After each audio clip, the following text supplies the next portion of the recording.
Ugh. Su Man slowly woke up, feeling sore all over, as if she had been run over by a car. Was being reborn supposed to hurt this much? Where am I? She squinted and looked around. The faint morning light came through the window. The corners of the wall were peeling, and the blue and white checkered bedsheet looked worn and faded. Something felt wrong. When she turned her head, she saw a man's face right next to hers. Thick eyebrows, a straight nose, a sharp jawline. The morning light fell gently on his closed eyes, and his long lashes cast a quiet shadow beneath them. Hu Qingling? To be exact, this was Hu Qingling at 22 years old. This scene had appeared countless times in Su Man's dreams. She had dreamed of this day again. The day she regretted the most. It was the day when fate began to turn, setting the course for all her future suffering.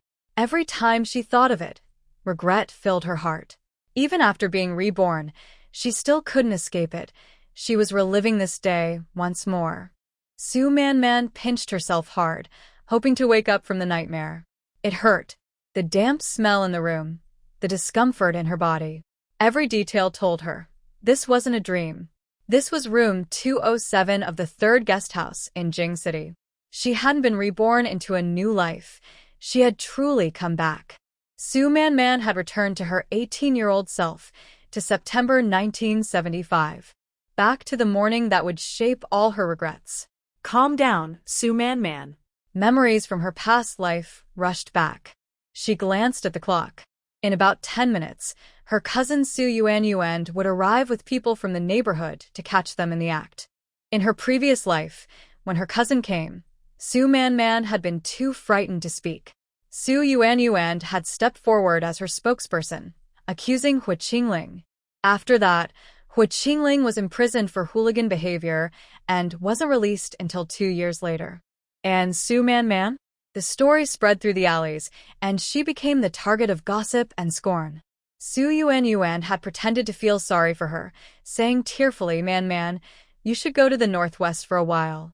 I'll help you get a place as a sent-down youth. So Su Man went to the harsh Gobi Desert and stayed there for 12 long years. When she finally returned to the city, her home was gone. Her mother and younger brother, who had been sent to the northeast, had both died during their first winter there. They hadn't even had proper coffins, just wrapped in straw mats and buried on a barren hillside. A few years later, her father came back, but he had lost his mind. In the nursing home, he spent his days calling out her and her brother's names to the empty air. All the family's houses had long been looked after by her uncle and cousin's family, and soon became their property. Su Yuan took her job at the textile factory and married the son of the factory director, the man Su Man had once liked. Her uncle's family built their fortune by taking over what her parents had left behind, becoming successful in business. Meanwhile, Su Man was thrown out of her own home and left to live like a beggar. Later, with the help of kind people, she started a small food stall. Selling bowls of noodles and dumplings, she slowly saved enough to open a tiny restaurant. Just when life began to show a little hope, she was diagnosed with cancer. With no money for treatment, she gave up and lay in the hospital, waiting for the end. Then the doctor told her that someone had paid all her medical bills. She thought her uncle's family had finally grown a conscience. But when her soul left her body, she saw the truth. The man who had paid for everything, arranged her funeral, and personally chose her tombstone was Hu Qingling. He was the man known across the city, a powerful businessman feared by both the underworld and the elite. He was the quiet man who sometimes came to her shop, ate a bowl of dumplings in silence, and always left far more money than the meal cost. He was the man rumored never to marry, cold and distant. Now, nearly 40, Hu Qingling stood before her tombstone, his fingers gently tracing the carved words, "Beloved wife," Su Man erected by her husband. Hu Qingling's Su Man's spirit watched as he arranged her photo, prepared an expensive urn she could never have afforded, and lit incense for her.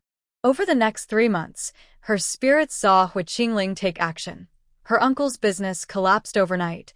Su Yuan's husband was exposed and lost his position, and the once proud Su family fell into ruin and disgrace. With her revenge complete, Su Manman's soul felt light. She thought she could finally rest in peace. But when she opened her eyes again, she was back at 18, that very morning. Her blood rushed to her head. Hate? It was far more than hate. It was a cold, burning fury that reached her very bones, making her soul tremble. Hatred for Su Yuanyuan's false smile, for her uncle's greed, for the pain and madness that had destroyed her family and her life. Su Manman bit her lower lip hard until she tasted a hint of blood. No. She couldn't think about that now. This wasn't the time to drown in hatred. She had been reborn. This was a chance given by fate.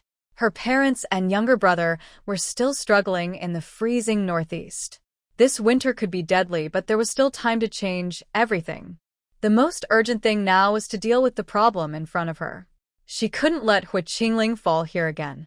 She couldn't let herself be branded with that terrible shame again. She couldn't let Su Yuanyuan's cruel plan succeed. In this new life, saving the man beside her also meant saving herself.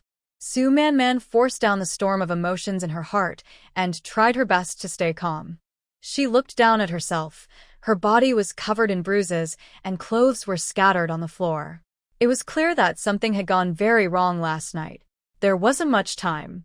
She had to leave immediately before her cousin brought people to catch them. Su Manman quickly picked up her clothes from the floor and put them on. Then she turned and gave the man beside her a small shake. Hu Qingling woke up suddenly. His deep eyes cleared in an instant, sharp as a hawk's, locking onto the woman before him. He sat up in one swift motion and grabbed Su Manman by the neck.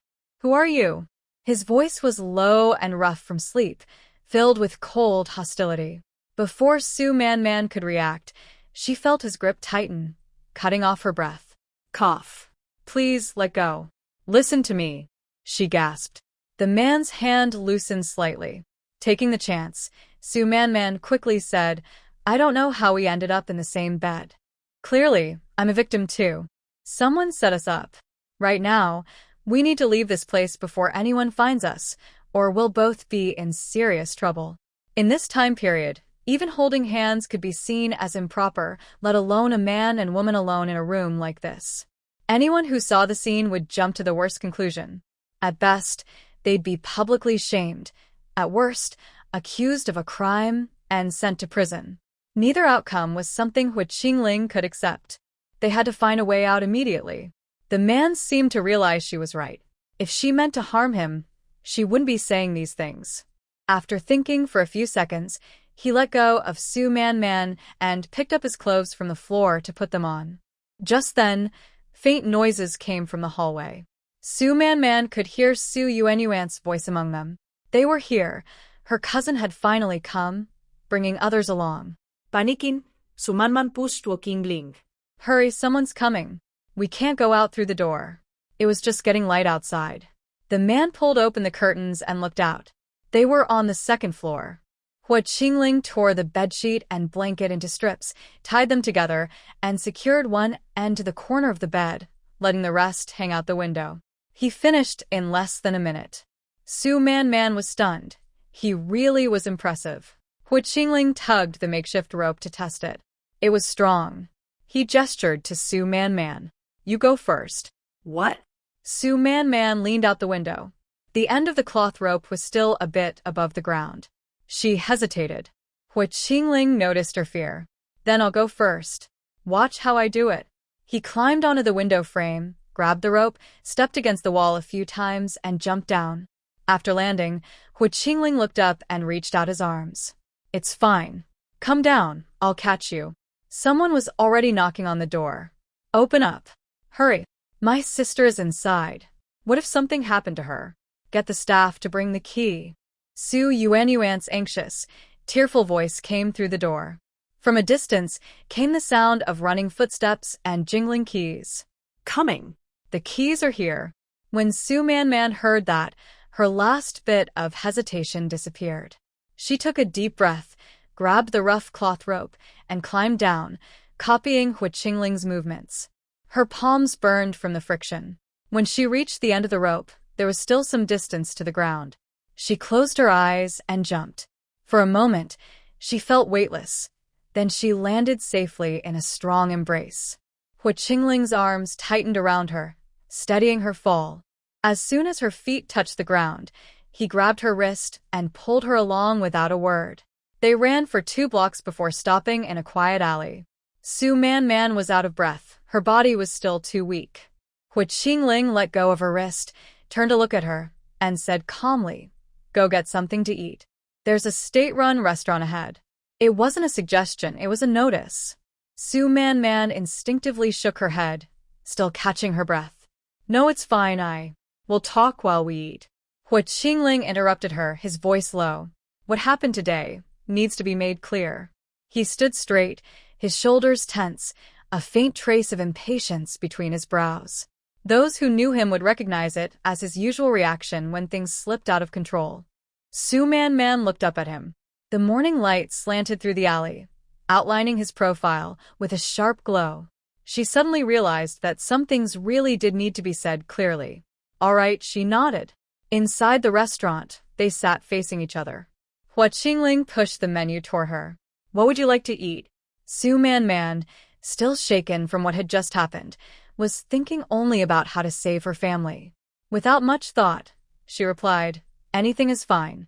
Having once lived through hunger and hardship, she no longer cared about what she ate.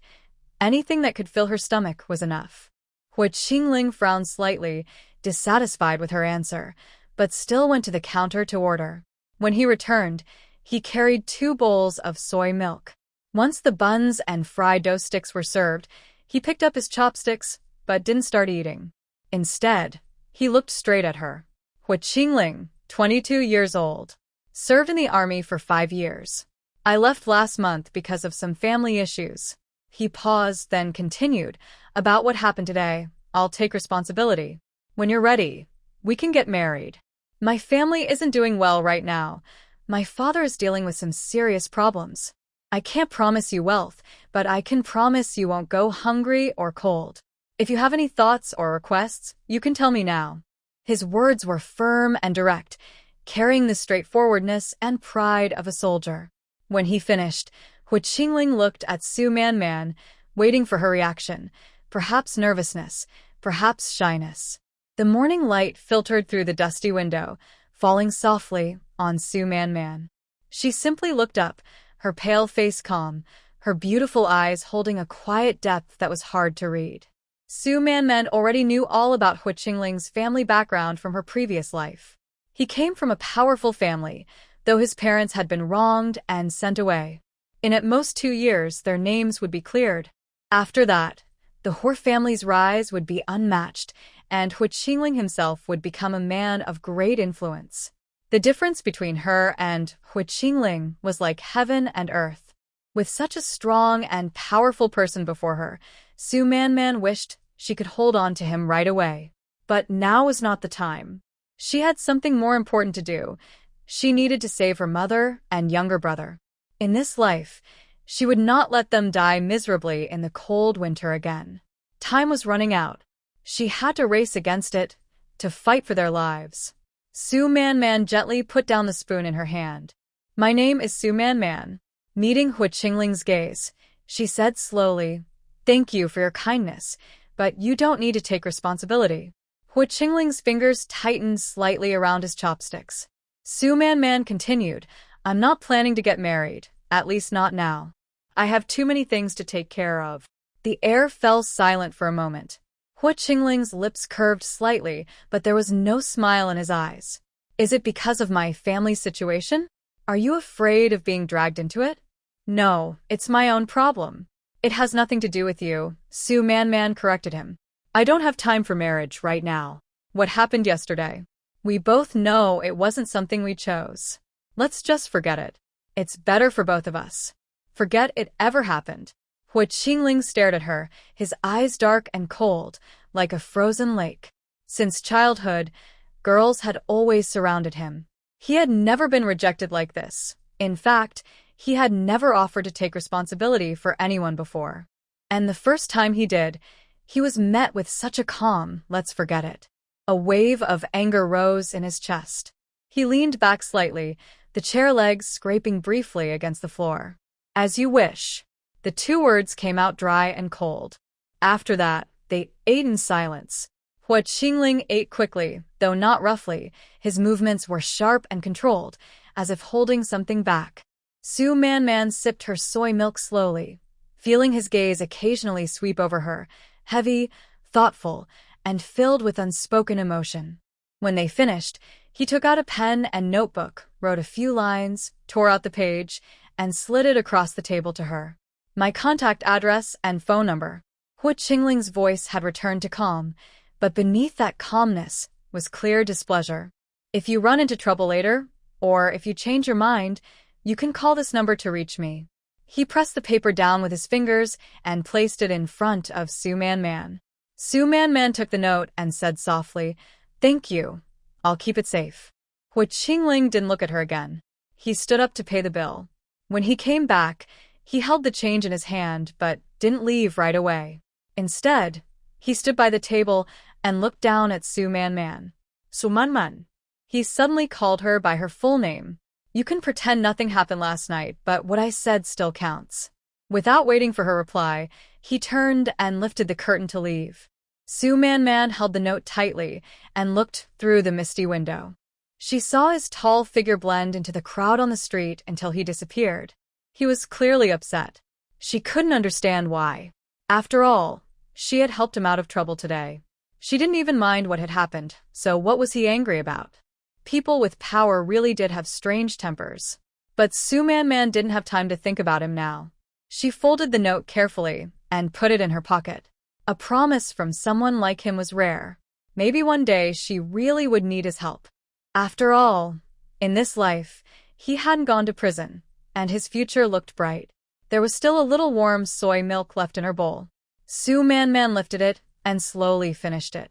Outside, the city was waking up to its usual noise and bustle. Su Man checked the time, it was about right, and started walking toward the textile factory. She worked there as a factory hand, having taken her mother's position a year ago after finishing high school. Her mother, Jiang, had been an old employee at the factory.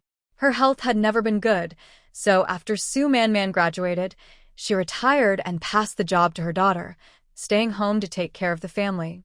2 months ago, Su Man's father, Su Qingyang, got into trouble. He was a university professor who had been reported by someone at work.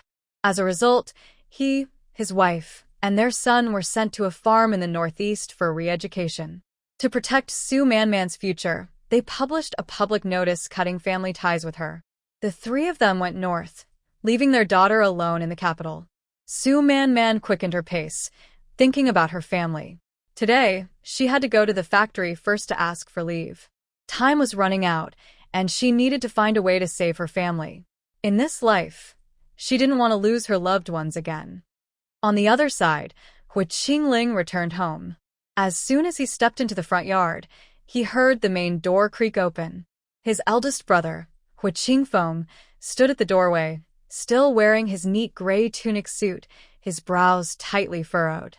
Hua Qingling was the 4th child in the family, with 1 older brother and 2 older sisters. Hua Qingfeng was 10 years older than him. Their faces looked somewhat alike, but their temperaments were completely different. Hua Qingfeng was like an inkstone worn smooth by life, calm but heavy-hearted. "So you still remember to come home?" His brother's voice was low but full of anger.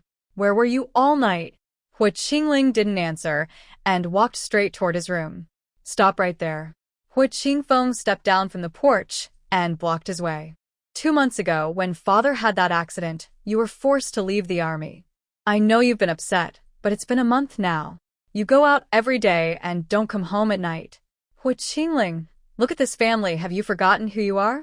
Hua Qingling stopped and looked up at his brother. The morning light was harsh, and he squinted slightly. The red veins in Hua Qingfeng's eyes, the new strands of white hair at his temples, and the clothes he had clearly worn for days, all of it stood out sharply.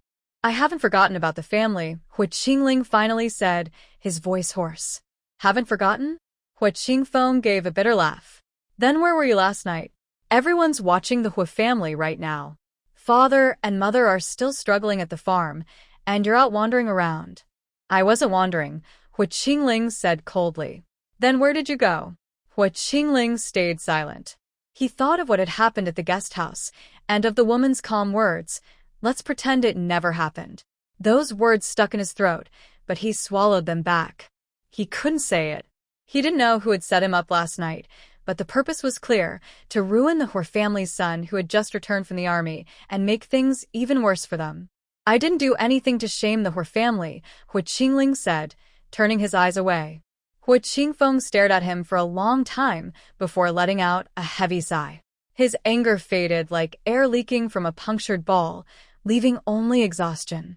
"Forget it." He turned and walked into the house. "Come in. We have something serious to discuss." The room was dimly lit. 2 rattan chairs stood by a square table. Hua Qingfeng sat down, took a sheet of paper from the drawer, and pushed it across the table. "The thing I mentioned before, going to the northeast.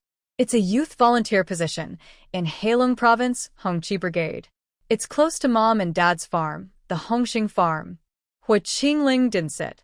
He just stood there, looking at the paper stamped with a red seal. When his older brother first brought it up last month, he had refused without a second thought. Back then, he was still full of pride, believing that even after leaving the army, he could find another path in the capital. But over the past month, he had faced rejection, cold looks, and quiet exclusion, and last night's unexpected scheme had been the final straw. "When do I leave?" Hua Qingling suddenly asked. Hua Qingfeng was caught off guard by his decisiveness. "Next Tuesday." All right. With that single word, the decision was made. Hua Qingfeng hesitated. "Qingling, are you sure? Life there is hard. In winter, it can drop to 40 degrees below zero. And as a youth volunteer, you'll have many restrictions. It's still better than staying here and being treated like a target." Hua Qingling gave a faint smile. "At least there, I can look after Mom and Dad." The room fell silent for a moment. Hua Qingfeng's eyes turned red. He cleared his throat roughly. "Don't draw too much attention when you get there. Things are complicated. The farm isn't peaceful either. You'll be settling nearby as a volunteer, but there are still things you'll need to handle." Hua Qingling understood what his brother meant. The Hua family was under pressure in the capital, but in the distant northeast, some old connections could be revived. His going there was a strategic move. "I understand," Hua Qingling said after a pause. "Take care of things here, big brother. Don't worry. I can manage." Hua Qingfeng stood up and patted his shoulder firmly.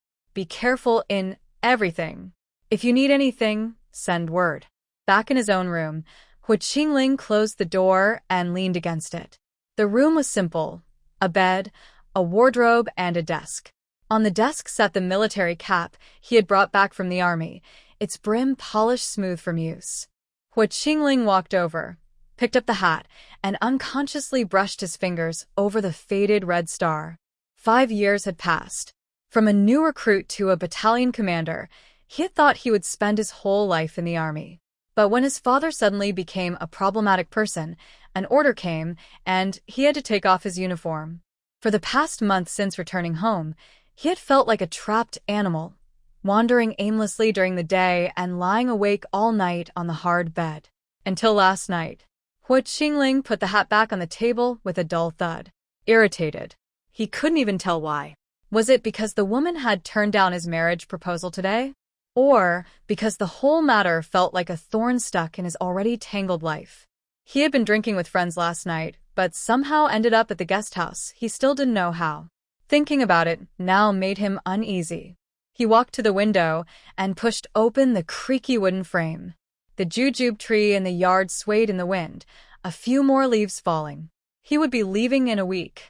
Those who schemed against him couldn't reach him once he was in the northeast. What happened last night was clearly a setup against the Hua family. The woman might have been dragged into it by accident. He had wanted to take responsibility, but Hua Qingling frowned. He could barely handle his own troubles, let alone anyone else's. Giving her that note with his address and phone number was already the most he could do. He closed the window and sat down on the bed. The wooden frame creaked under his weight. Lying on his back, he stared at the crack on the ceiling. When he closed his eyes, fragments of last night came back, dim light, a woman's gentle warmth, clothes scattered on the floor, and her calm eyes when he woke up. "Trouble," he muttered, turning over and burying his face in the pillow. This home, this city, everything felt suffocating. Leaving early might be for the best. On the other side, Su Man arrived at the gate of the textile factory. The morning shift crowd was streaming inside. Just as she reached the entrance, she saw the last person she wanted to meet, Jiang. But since she had to get her belongings back, she had no choice but to face him. She walked toward him. Jiang wore a blue work uniform, his hair neatly slicked back. He rode his familiar Forever brand bicycle, with a mesh bag hanging from the handlebar. Inside were 2 aluminum lunch boxes, one of them packed with extra braised pork that Su Man had helped him get yesterday. In her past life, Su Man used to follow Jiang everywhere, getting his meals, washing his work clothes, knitting scarves for him in winter, and bringing him mung bean soup in summer. Everyone in the textile factory knew that Su Man was chasing after the director's son, Jiang, without any pride or self-respect. 2 months before her downfall in that past life, Su Man had blushed as she pushed this very bicycle toward him and said, "Brother Jiang, your workplace is far away. You can use this bike for now." How foolish she had been back then. Her parents had just been taken away, yet she gave away the most valuable thing her family owned. She remembered that 3 days after what happened last night in her previous life, she had come to this same factory gate. She had looked frightened, her eyes red, twisting the corner of her clothes nervously as she spoke in a trembling voice, "Brother Jiang, could you please?" What expression had Jiang worn then? "Oh, yes," he had frowned, then stepped back as if avoiding something unpleasant. His eyes were full of disgust. "Su Man, you should behave properly. Why are you coming to me now?" Su Man had stood frozen, tears streaming down her face. "But you said you'd take care of me. When did I ever say that?" Jiang had sneered, raising his voice on purpose so that the workers nearby could hear.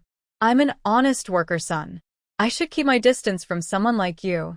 Later, Su Man was sent to the Northwest. 12 years later, when she returned to the city, she learned that Jiang had long been involved with her dear cousin, Su Yuan. Su Yuan had held Jiang's arm, smiling sweetly. Man, you're back?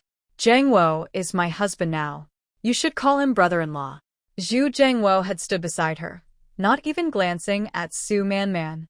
Last night, Su Man had foolishly believed her cousin's lies, thinking she was helping her win over Jiang. She had taken the medicine her cousin gave her and gone to the guest house, only to find that the man inside was Qingling, not Jiang. It was a relief that it hadn't been Jiang. Just looking at his face now made Su Man's stomach turn. She wasn't sure if her cousin and Jiang had been secretly working together all along, setting her up and even hurting Qingling. Luckily, after being given a second chance at life, she didn't let her cousin's plan succeed. Man?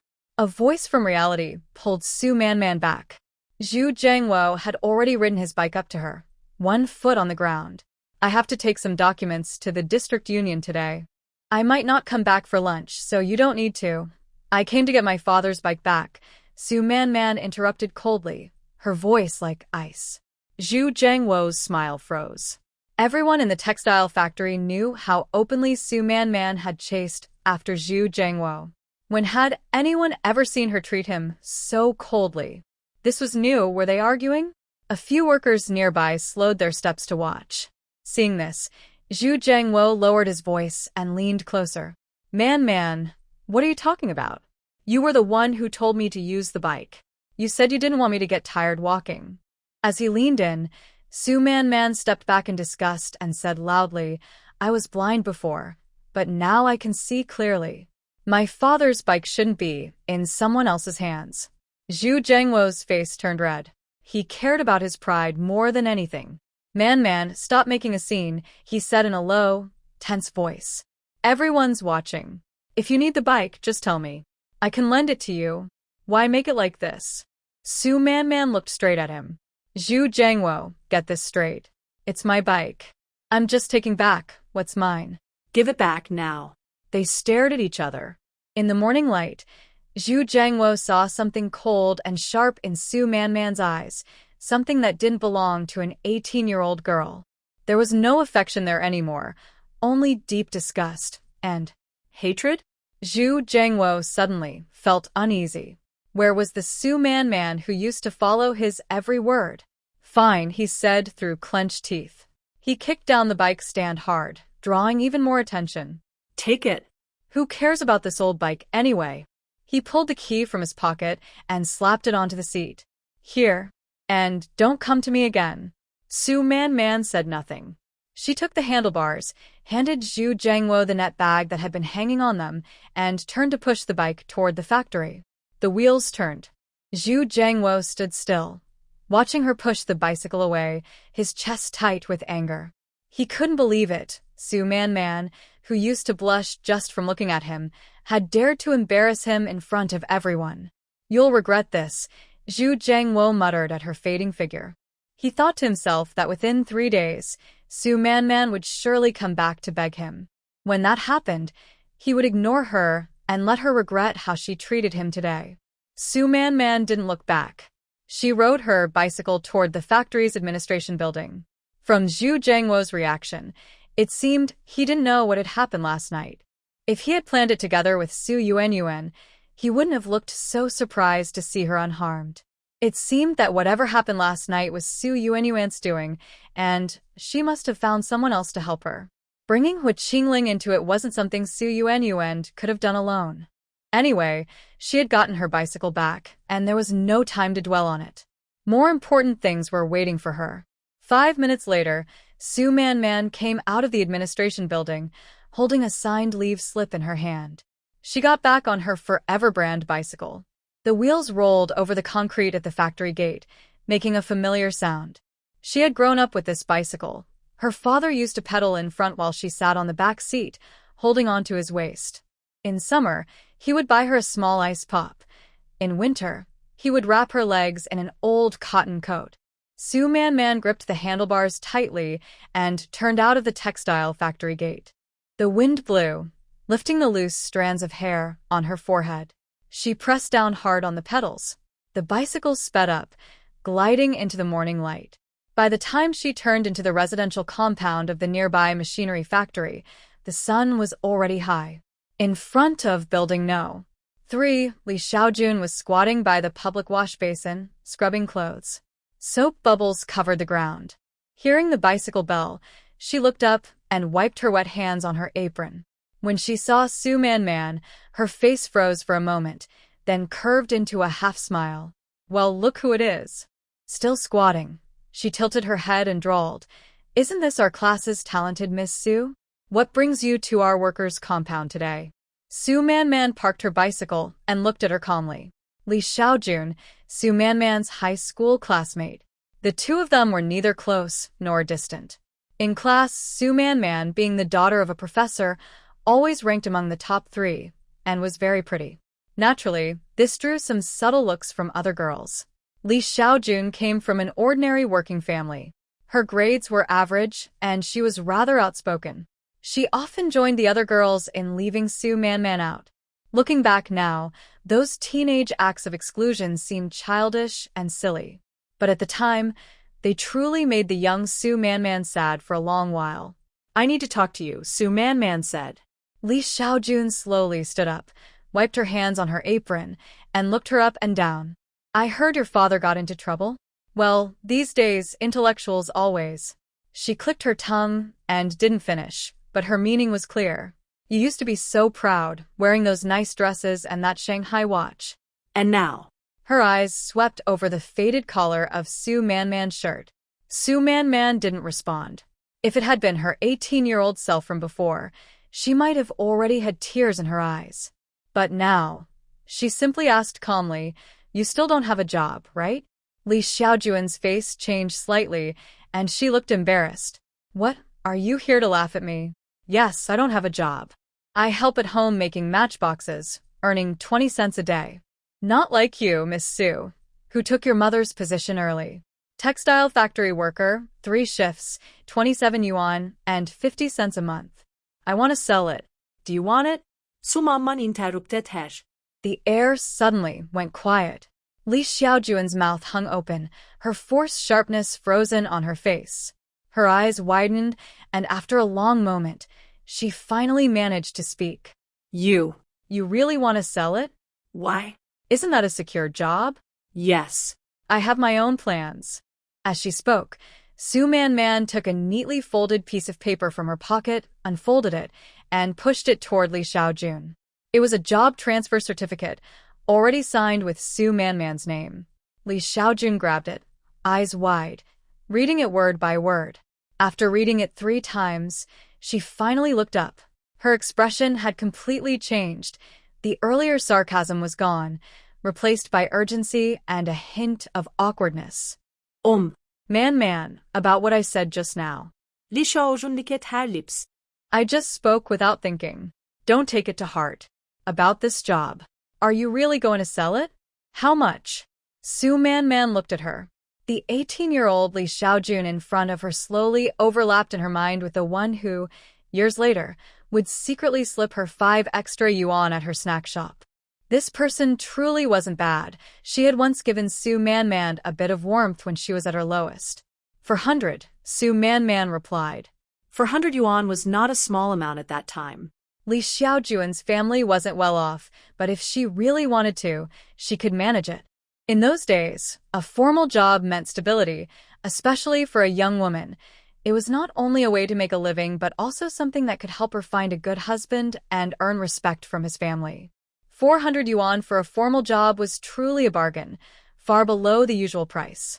Su Man was planning to leave the capital, so she wanted to sell the job first. In her previous life, after Su Yuan had sent her to the Northwest as a youth volunteer, she had taken over Su Man's job.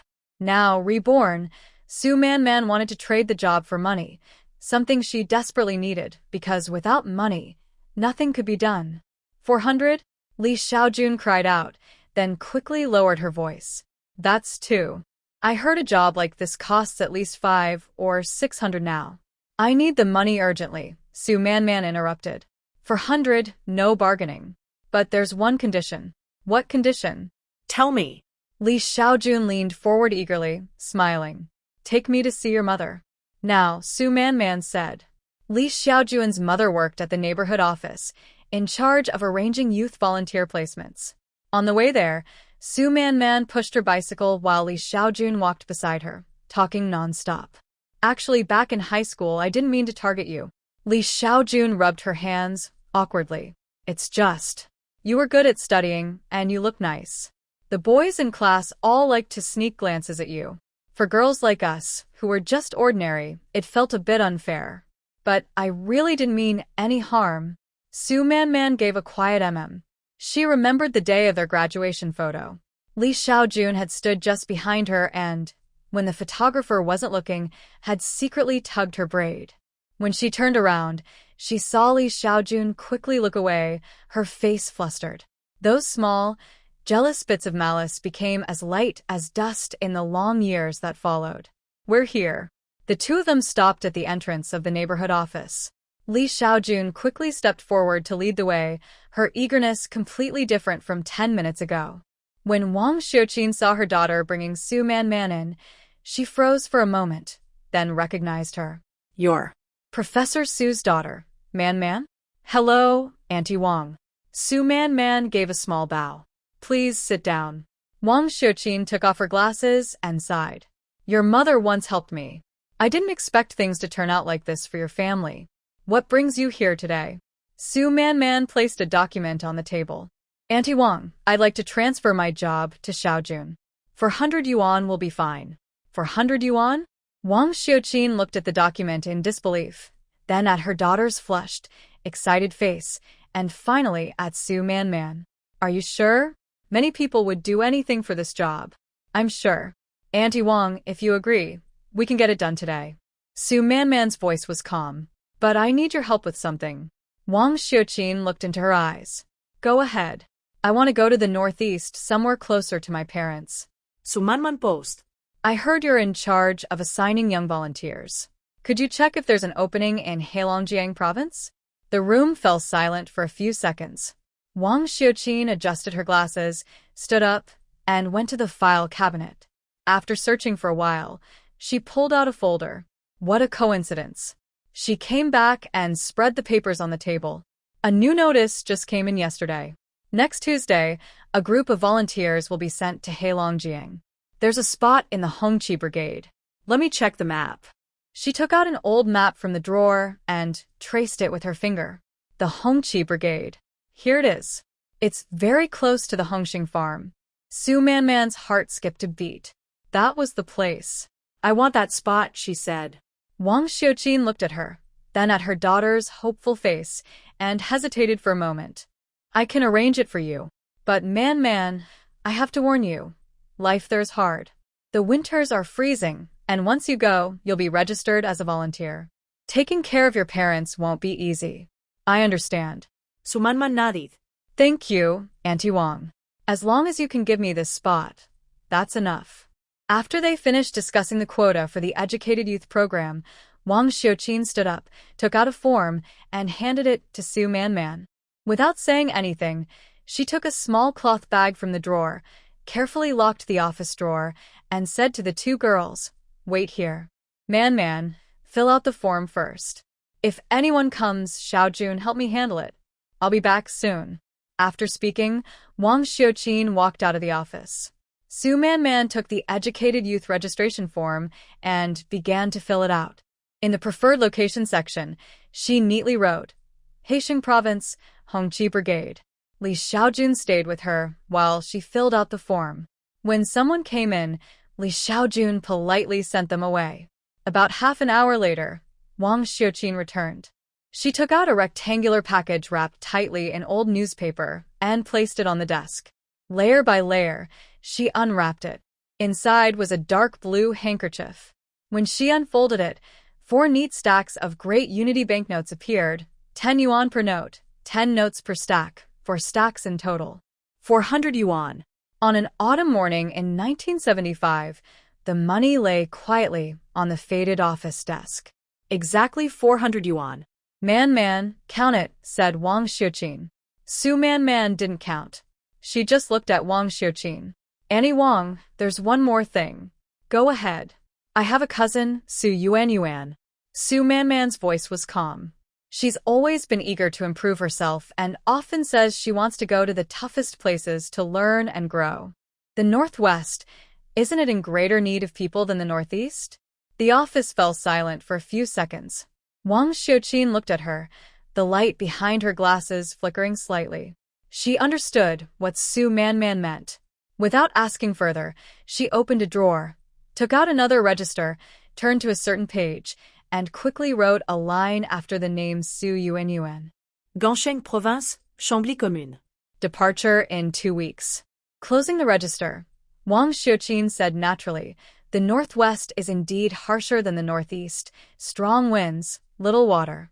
Your cousin's determination is admirable. It's something young people today should learn from. Sumanman nadid. Thank you, Auntie Wang. Let's go now, while we still have time, and take care of the rest of the paperwork. Li Xiaojun couldn't wait to get this matter settled quickly, afraid that delays might cause problems. Wang Xiuqin understood her daughter's thoughts very well. Such a rare job opportunity had to be seized right away. The whole family had been worried about Li Xiaojun's job for a year. If she couldn't find one soon, she would have to go to the countryside. Wang Xiuqin had done that kind of work herself and knew how hard it was, so she didn't want her daughter to suffer the same way. Now things were finally looking up. This was a great opportunity, even though the pay was 200 yuan less than the market rate. It would take the whole family a long time to save that much money. Still, they couldn't appear too eager. Wang Xiuqin said, Man, don't rush. We can handle the job paperwork any day in the next few days. Auntie Wang, Su Man replied, to be honest, I have a lot to do these days. I'm going to the Northeast soon to buy some things. If we can finish the job transfer early, I can take care of other matters. Wang Xiuqin nodded. That's true. You have a lot to prepare, and your parents aren't around. If you need any help, just come to me. I'll take a day off and go with you. So Wang Xiuqin took leave from work and went with Su Man and Li Xiaojun to the textile factory. Deputy Director's office, Textile factory deputy director Lee looked at the three people in front of him, then at the job transfer document on his desk. His brows furrowed deeply. Man, have you really made up your mind? He took off his reading glasses and rubbed the bridge of his nose. Your father. Sigh. Now you're the only one left at home. This job is your foundation for a stable life. He didn't say everything out loud, but everyone understood what he meant. There were others in the office, and some things couldn't be spoken openly. Su Man knew he truly cared about her. Deputy Director Lee had joined the factory the same year as her mother, both working their way up from the workshop. When she was little, she often came to the factory to play, and he would secretly give her fruit candies. Uncle Lee, I've made up my mind, Su Man said softly. I'm going to the Northeast as a volunteer worker, so I can be closer to my parents. Closer? Deputy Director Lee lowered his voice and leaned forward. You know what your father meant by that statement in the newspaper, don't you? At a time like this, you should stay in the capital and keep things steady. If you go there, you'll be all alone. What can you really do? He was referring to the public notice Su Man's father had published to cut family ties. 2 months ago, Su Man's father publicly announced in the newspaper that he was cutting ties with her. It was something her parents had to do to protect her. I understand. Su Man lowered her eyes, looking at the faded cuffs of her pants. Thank you, Uncle Lee. But I have to go. Deputy Director Lee looked at her for a long time before letting out a heavy sigh. Since you've made up your mind, I can handle the paperwork. He straightened up, his tone turning official again. But man, remember, this is the path you chose. When things get hard, think about today. Still, even if you're no longer working here, if you ever need help, you can always come to me. He took a few forms from the drawer and had Su Man and Li Xiaowan sign and press their fingerprints. Finally, he pulled out a bright red company seal from the back of the drawer, breathed on it, and stamped it firmly on the papers. A dull thud echoed. Everything was settled. When she walked out of the textile factory, it was already past noon. Wang Xiuqin was clearly in a great mood. She grabbed the two girls and headed straight to the state-run restaurant. Auntie's treating you today. Let's have a good meal. The restaurant was lively and full of chatter. Feeling generous, Wang Xiuqin ordered braised pork, stir-fried cabbage, and 2 pounds of pork and cabbage dumplings. When the dishes arrived, the glossy braised pork shone under the light, filling the air with a rich aroma.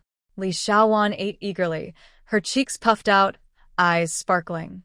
Mom, I can start work next Monday, right? I need to make some new clothes. Wang Xiuqin smiled and put more meat in her bowl. Just eat, you talk too much. Sumamang quietly at the hair dumplings. The filling was rich and juicy, the flavor full and satisfying. The taste suddenly reminded her of her past life in the Northwest, when even white flour was hard to come by. Life as a young worker had been tough enough for her. She could only imagine how hard it must have been for her parents and younger brother. Her throat tightened, and she set down her chopsticks. What's wrong, man? Don't like the food? Wang Xiuqin asked with concern. No, it's delicious. Su Man smiled and picked up her chopsticks again. I just suddenly feel full. After the meal, Wang Xiuqin and Li Xiaowan said goodbye to Su Man at the restaurant door. Man, I'll keep an eye out for anything you might need for the countryside. If you need help, just tell me, Wang Xiuqin said, patting her hand. Take care on the road. Thank you, Auntie Wang. In the sunlight, Li Xiaojuan's face showed sincere gratitude, along with a trace of youthful innocence. Xiaojun, dear best. I'm leaving now. After speaking, Su Man pushed her bicycle forward and pedaled away. After saying goodbye to the mother and daughter, Su Man rode her bicycle to an old courtyard house in the old part of the city. Su Man unlocked the door with a key. When she pushed open the weathered red wooden door, it creaked softly, as if the courtyard was sighing after a long sleep. Dust floated in the afternoon sunlight. For a moment, Su Man stood outside the threshold, hesitant to step in. This was the old house left by her grandparents, her mother Jiang Minji's home before marriage. It was a neat, traditional courtyard with gray tiles and blue bricks.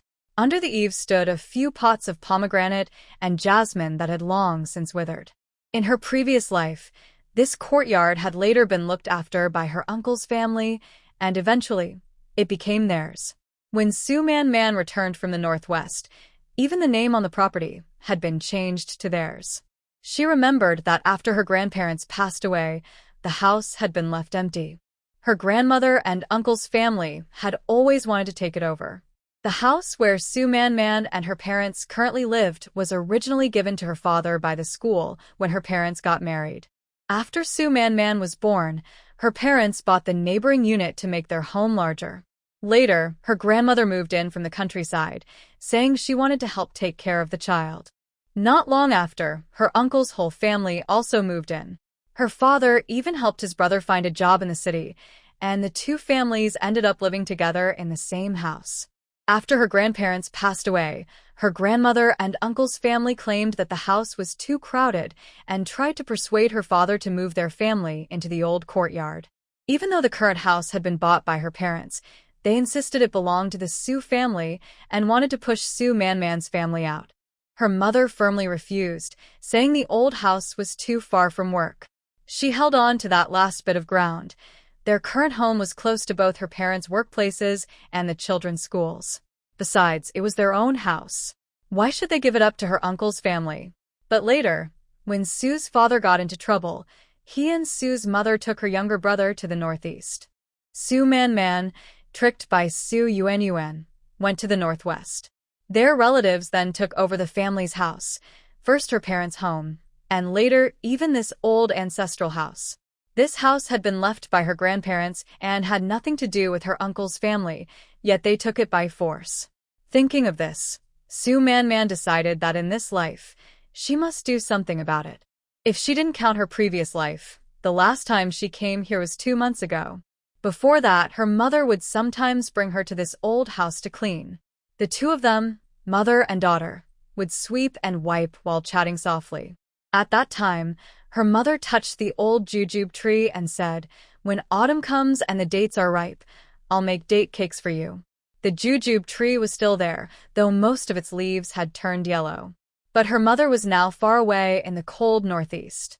Su Man Man closed her eyes for a moment, then stepped over the threshold. The fallen leaves were thick, rustling under her feet. Familiar with the place, she went straight to the tool shed and found a broom, a rag, and a bucket that were still usable. There was a hand pump in the yard. After several squeaky pumps, the rusty water gradually turned clear. She started cleaning from the main room. It was her first time tidying up the old house alone. The square table, the carved wooden chairs, the old bed, each piece of furniture was covered in dust and memories. Su Man Man wiped carefully, as if through the dust she could touch traces of the life her family once had here. Behind the bookshelf in the west wing, she even found a few glass marbles she had hidden as a child, still shining faintly under the cobwebs. Sweat soaked her hair and back, and the dust mixed with sweat left streaks on her face. Yet the more she worked, the more she felt a strange sense of release. The physical exhaustion helped calm the storm of regret and anger in her heart. When she was cleaning the corner of the main room, she suddenly heard a faint click under her foot. Looking down, she used the broom to sweep away the dust and saw that one of the floor bricks was slightly raised, not fitting tightly with the others. She crouched down, hooked her fingers under the edge, and lifted it. Beneath it was a shallow hollow, inside which lay a small, dark brown wooden box about the size of her palm. A simple, old-fashioned bronze lock hung on the box, its surface covered with dark green rust. Su Man Man's heart skipped a beat. She carefully took out the wooden box and brushed away the dust. There seemed to be faint carvings on the lid, like ancient patterns. The delicate bronze lock was tightly fastened. Instinctively, Su Man Man touched her neck. There hung a faded red string with a tiny, flat bronze key, smaller than a fingernail. When her mother had given it to her, she said, "Man Man, this is your grandmother's charm for safety. Keep it on, and it will protect you." She had always thought it was just a lucky ornament. With trembling fingers, Su Man Man took off the red string and carefully inserted the tiny key into the lock. It fit perfectly. A soft click, the lock opened. As she lifted the lid, A faint scent of aged wood mixed with sandalwood drifted out. Inside, lined with dark red velvet, lay a jade pendant and a folded, yellowed piece of paper with brittle edges. The jade felt smooth and warm, made of fine white jade, carved with intricate cloud patterns. In the center was a small, hard-to-read symbol. Though Su Man knew little about jade, she could sense the gentle glow that came from years of time. She set the pendant down and unfolded the paper. It was written in brush calligraphy, small, neat characters, the ink slightly blurred with age but still strong. To the descendants of the Jiang family, the world is ever-changing, with fortune and hardship intertwined. This small item is not a treasure, but a token of our bloodline and a symbol of protection. May our descendants remember, keep your heart pure and your conduct upright. Even in troubled times, hold fast to your integrity, and the family will endure. When faced with great difficulty, pray with sincerity, and it may bring help. Written by ancestor Jiang, the handwriting was graceful and powerful, as if the words carried strength through the paper. The phrase, a symbol of protection, struck Su Man deeply. Could this be the long-lost secret of her mother's family, passed down through generations but hidden by time? She held the jade pendant tightly in her palm. Its gentle warmth seemed to carry a quiet power, slowly spreading through her cold body. After a day filled with escape, separation, bargaining, and the discovery of secrets, Su Man felt utterly exhausted. The heavy memories of her past and present lives surged through her all at once. Holding the jade pendant and the note, she leaned back in the grand chair and drifted into a deep sleep. In the midst of chaos, Su Man seemed to step into a vast space covered in white mist.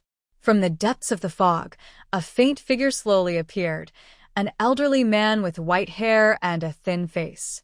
He wore wide-sleeved robes, and his gentle yet deep eyes seemed to see through time itself. "Child, you have finally come." The old man's voice echoed directly in her mind, aged yet kind. "I am Jiang. You have awakened the spirit within the jade pendant. This is both the call of your bloodline and the strength of your heart." Su Man tried to speak, but no sound came out. "The world is harsh, and your fate will not be easy. I have seen glimpses of it," the old man said softly. With a wave of his sleeve, a hazy image appeared in the mist: snowy lands, hardship and illness, the suffering of her past life, and a lonely gravestone. This pendant, the Niyuan pendant, was forged through secret methods. It holds a small inner space where you can store things and find shelter when needed. I now pass it to you, hoping it will help you through danger and protect those you care for. He pointed gently, and a beam of light entered Su Man's forehead. A short, mysterious chant engraved itself deep into her memory. Along with it came a faint image of a simple map, showing mountains, rivers, and a hidden mark, the treasure map of the Jiang family's old estate. The space is small but useful. Remember this: having treasure invites trouble. Do not show it to others, and do not speak the chant lightly. External power is only a tool. Your true strength lies within your heart. The old man's figure began to fade with the mist. His final words lingered softly. "Keep your heart pure and steady. Live well, my child. The Jiang family's bloodline depends on you." Cough. Su Man woke with a start, coughing hard. She found herself still sitting in the old chair, the afternoon sun slanting through the window. Had it all been a dream? But the dampness in her palm and the solid weight of the object she held told her it was not entirely unreal. She opened her hand, and the smooth white jade pendant lay quietly in her palm. In her other hand, she was actually holding a piece of leather with uneven edges and a strange texture. On it, dark brown lines outlined mountains and rivers. At the center was a red mark, beside which were a few ancient characters: treasure map of the Jiang family's old residence. A treasure map. The map given to her by the old man in her dream had truly appeared in reality. After experiencing rebirth herself, Su Man was no longer surprised by anything extraordinary. Perhaps this was her purpose in living again: to live well and help her family do the same. Her heart began to race. Lowering her head to look at the jade pendant, she recalled the spell engraved deep in her soul. No one was around, and the world was silent. Holding the pendant tightly, Su Man focused all her thoughts and silently recited the spell in her mind. Buzz, a faint vibration sounded, one only she could hear. The jade pendant in her palm suddenly turned into a soft white light that flowed into her body and disappeared. At the same time, she felt as if her consciousness had opened an invisible door and stepped into a strange place. It was a closed space, about 50 square meters wide, its walls and floor covered in gentle white light. The space was empty but spotless, as if time had stopped and the air was fresh and pure. With a thought, the map in her hand appeared inside the space. Another thought, and it returned to her hand. She tried it with other objects nearby. Everything could be controlled by her mind. With a single thought, she could enter the space herself. Another thought, and she was back in her room.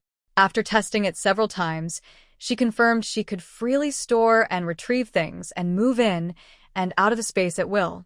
A feeling of deep security, mixed with shock and joy, swept through her. It was real. This space was the greatest and most unexpected gift of the day, a legacy left to her by her ancestors. She looked at the treasure map in her hand and felt the mysterious space within her. In her previous life, she had been lonely and hopeless, with nothing to her name. But now, it was as if fate had been pried open just a little, letting in a completely new light. Live on. Protect her family. Seek justice. After the initial surprise, Su Man carefully examined the treasure map. The map was drawn in an old and abstract style. A few simple lines outlined the layout of the house, and one dotted line wound its way to a spot in the east wing, marked with a small key symbol. The East Wing. That was her grandfather's study. Su Man put the map away, already understanding what it meant, and walked straight toward the East Wing. When she entered the study, she saw the silent bookshelves, the large rosewood desk, and the ink and brushes left untouched on it. It felt as if time had suddenly stopped here. Her eyes followed the direction shown by the dotted line on the map. It pointed to the tall row of jujube wood bookcases along the west wall. Following the small notes beside the map, she moved closer and examined the simple bamboo carvings on the cabinet. At last, she noticed something unusual on the lower right side of one cabinet door. The grain of the bamboo carving there was slightly different from the others, and its color was darker and smoother, as if it had been touched many times in secret. This was it.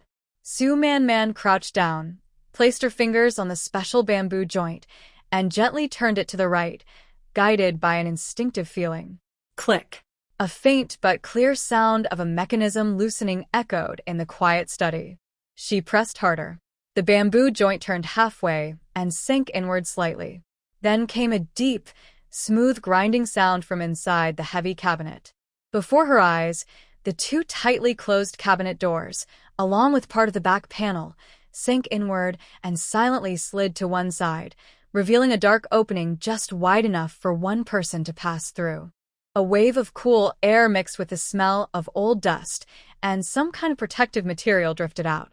Below the opening was a rough stone staircase leading down into the unknown darkness. Steadying her trembling hands, Su Man lit the half candle she had brought, shielded the flame, and carefully began to descend. The staircase was short, only about a dozen steps, before she reached the bottom. The candlelight pushed back the darkness, revealing an underground room about 20 square meters in size. The walls were made of thick blue bricks, the floor was dry, and though the air was stale, it wasn't damp. The construction was clearly done with great care. What truly took Su Man's breath away were the dozen or so camphorwood chests lined neatly along the walls. The surfaces of the boxes had gained a deep brown sheen over the years, and though the brass locks were covered with patina, they still guarded the secrets within. Su Man stepped closer and opened the nearest small chest. A dazzling golden light burst out. Inside were rows upon rows of gold bars. Under the flickering candlelight, they shone with a heavy, pure brilliance that stirred her soul. This small chest alone held dozens of bars, and there were 2 or 3 more like it. She closed the lid, took a deep breath, and opened the next long, flat box. Inside were carefully rolled paintings and calligraphy. Even though Su Man didn't understand art, she could feel their extraordinary value from the soft silk, the jade or rosewood scroll ends, and the sense of age they carried. Another chest held porcelain of various colors, elegant shapes, smooth glaze, and a quiet inner glow. Yet another contained jade pendants, gemstone rings, pearl necklaces, and golden-laid ornaments, all resting on soft silk. The designs were graceful and old-fashioned, clearly from earlier dynasties. There were also boxes filled with rosewood carvings, wangwali ornaments, sets of thread-bound books, and even one full of neatly stacked silver coins of different editions. The candlelight flickered, casting the reflections of these treasures on the walls, like a silent dream of past glory. Su Man rested her hand on the cold chest. The chill against her fingertips made her completely clear-headed. Now she understood everything. In her previous life, her uncle's family, especially Su Yuanyuan, had risen so quickly in business, gaining power and wealth. It wasn't just because they took her father's savings and connections. After taking over this old house, they must have somehow discovered this hidden room and seized the wealth that the Jiang family had carefully preserved for generations.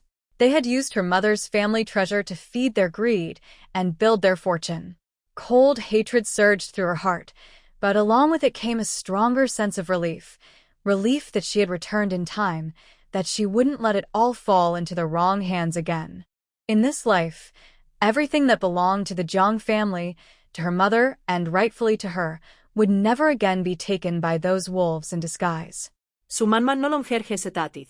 With a thought, she connected to the jade pendant space that had formed a bond with her. Her mind moved like an invisible hand. 1 box, 2 boxes, 3 boxes. The camphorwood chests stacked in the corner vanished one after another, safely transferred into the 50-square-meter space. Seeing the dozen boxes neatly placed inside, Su Man felt her confidence grow. When the last box of silver coins disappeared, only the dusty, empty basement remained. She let out a long breath, climbed the stone steps back to the study, and turned the hidden switch again. The bookshelf slid back into place with a soft sound, fitting perfectly as if nothing had ever been moved. Blowing out the candle, she left the east wing. The sun had already set. Looking at the quiet courtyard, her earlier plan to sell the house for money completely changed. This courtyard was her route. She couldn't sell it. Now that she had enough resources, there was no need to. After locking the gate, Su Man walked to a nearby house and knocked on the door. Coming. A brisk but tired voice of a middle-aged woman answered from inside. The door creaked open, letting out warm yellow light and the smell of home-cooked stew. It was Aunt Lin Jing, wearing a faded dark blue apron with her sleeves rolled up and flour on her hands. When she saw Su Man, surprise flashed across her wrinkled face, quickly replaced by genuine joy. Man, what brings you here? Have you eaten? Aunt Lin, I came to clean the old house and wanted to visit you. Come in. Aunt Lin spoke quickly, pulling her inside while glancing cautiously down the alley before closing the door. The small house was simple but tidy. The outer room served as both kitchen and dining area. A clay pot simmered on the stove, and a small table held a plate of pickles and 2 cornbread buns. Through the half-lifted curtain of the inner room, a teenage boy could be seen doing his homework. Aunt Lin's son, Xiaobin. Aunt Lin, Su Man began, but when she saw the modest meal clearly meant for 2, her throat tightened. She had come in a hurry. She should have stopped by the supply store to buy some pastries or a piece of meat. That was the proper courtesy. But her mind was full of the secret she had just discovered and the urgency of her upcoming journey, so she came empty-handed. You haven't eaten yet, have you? Perfect timing. Aunt Lin just made some pancakes and the cabbage and tofu stew will be ready soon. Aunt Lin seemed not to notice her embarrassment and didn't give her a chance to refuse. She quickly added some firewood to the stove, and the flames flared up, lighting the wrinkles at the corners of her eyes and the few strands of white in her hair. Xiaobin, Pour a bowl of hot water for your sister Man. Xiaobin answered softly, a little shy. Sister Man. After pouring the water, he hurried back to his homework. Su Man remembered that in her previous life, during the hardest days after she returned to the city, Lin Xiaobin, already a grown young man, had helped her carry heavy coal briquettes to the back door of her snack shop. Even then, Lin Xiaobin still didn't talk much. He just quietly did all the hard and dirty work. Aunt Lin, don't bother. I'll just sit for a bit and then go. Su Man held the warm bowl of water in her hands. Go? No way. You must eat before you leave. Aunt Lin's tone was firm. She lifted the lid of the pot and stirred it. Steam rose, blurring her eyes, which had turned slightly red. Your mother. Before she passed, she was most worried about you. She held my hand and said, Man is stubborn. If anything happens, please look after her.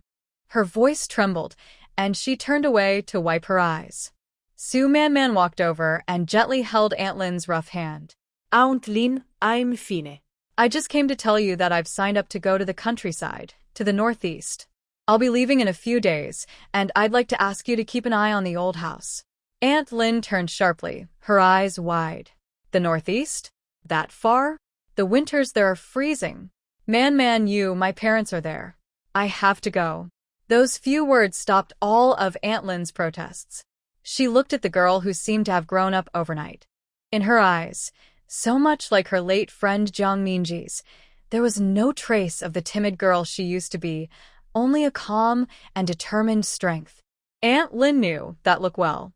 Minji had the same expression when she decided to marry Man's father. After a long silence, Aunt Lin sighed deeply and gripped Su Man's hand tightly, almost painfully. You child, you're just like your mother. Once you've made up your mind, nothing can change it. Lin Jing pulled Su Man to sit at the table. If you're going, then go. It's good that you're going. You'll be closer to your parents, and that will bring peace of mind. Don't worry about the house here. As long as I, Lin Jing, am around, I'll clean your yard regularly, air it out, and water that jujube tree. I won't let those heartless people come anywhere near. If they dare to show up, I'll chase them away with a broom. Su Man knew that Aunt Lin always kept her word. Thank you, Aunt Lin. Silly child, no need to thank me. Aunt Lin wiped her eyes, stood up, and went to serve the food. Come, eat while it's hot. When you're away from home, the most important thing is to stay warm and well-fed. Dinner was simple, cornmeal pancakes and a big bowl of hot cabbage and tofu stew with a few small pieces of pork. Aunt Lin pushed almost all the tofu and meat into Su Man's bowl, eating only pancakes with pickles herself. Little Bin was very sensible too. He quietly ate from his own bowl and didn't reach for more food. Sumanman ate slowly. The tofu was flavorful, and the pancakes carried the natural aroma of grain. This simple warmth felt like a soft light shining into her heart, which had been tense and cold since her rebirth. She listened to Aunt Lin's gentle reminders. It's cold in the northeast. Make sure your cotton clothes are thick enough. I heard they eat a lot of sorghum there. You might not be used to it at first. Be careful when dealing with people, but don't be afraid to stand up for yourself. Write home often, and don't keep your troubles to yourself. After dinner, Su Man tried to wash the dishes, but Aunt Lin firmly stopped her. It was already late, and Aunt Lin didn't keep her any longer. Before she left, Aunt Lin pressed an old army canteen and a small bag of her homemade pickled radish into her hands. Take these. You'll need them on the road. Once you've settled down, make sure to write to me. I will, I promise. Sumanman nadit hard. At the door, she suddenly turned back and hugged the thin but warm woman tightly. Aunt Lin, you and Little Bin, take care of yourselves. I'll come back. Aunt Lin patted her back, her voice trembling. All right. I'll wait for you and for your parents to come home. When Su Man stepped out of the Lin family's house, the night was deep. She didn't leave right away. Standing under the cool moonlight, she listened to the faint sound of Aunt Lin gently urging Little Bin to tidy up the dishes inside. She reached into the inner pocket of her jacket and took out the bundle of money wrapped in a blue cloth handkerchief. She pulled out 10 large bills and carefully wrapped them in a small, clean handkerchief. Su Man quietly walked back to the Lin family's window. The window paper was old and let some light through. She saw Aunt Lin sewing something under the dim lamp, her side profile focused and weary. On the windowsill sat 2 pots of withering garlic sprouts, planted in old enamel basins. Su Man gently tucked the small handkerchief bundle with the 100 yuan into the gap between one of the basins and the windowsill, making sure it wouldn't fall but could be easily found when Aunt Lin opened the window the next morning. 100 yuan in those days was several months' wages for a worker like Aunt Lin. It was enough to help with household expenses, maybe buy her son a new piece of clothing, or get some meat and eggs to improve their meals. If given directly, Aunt Lin would never accept it. That was just the kind of person she was.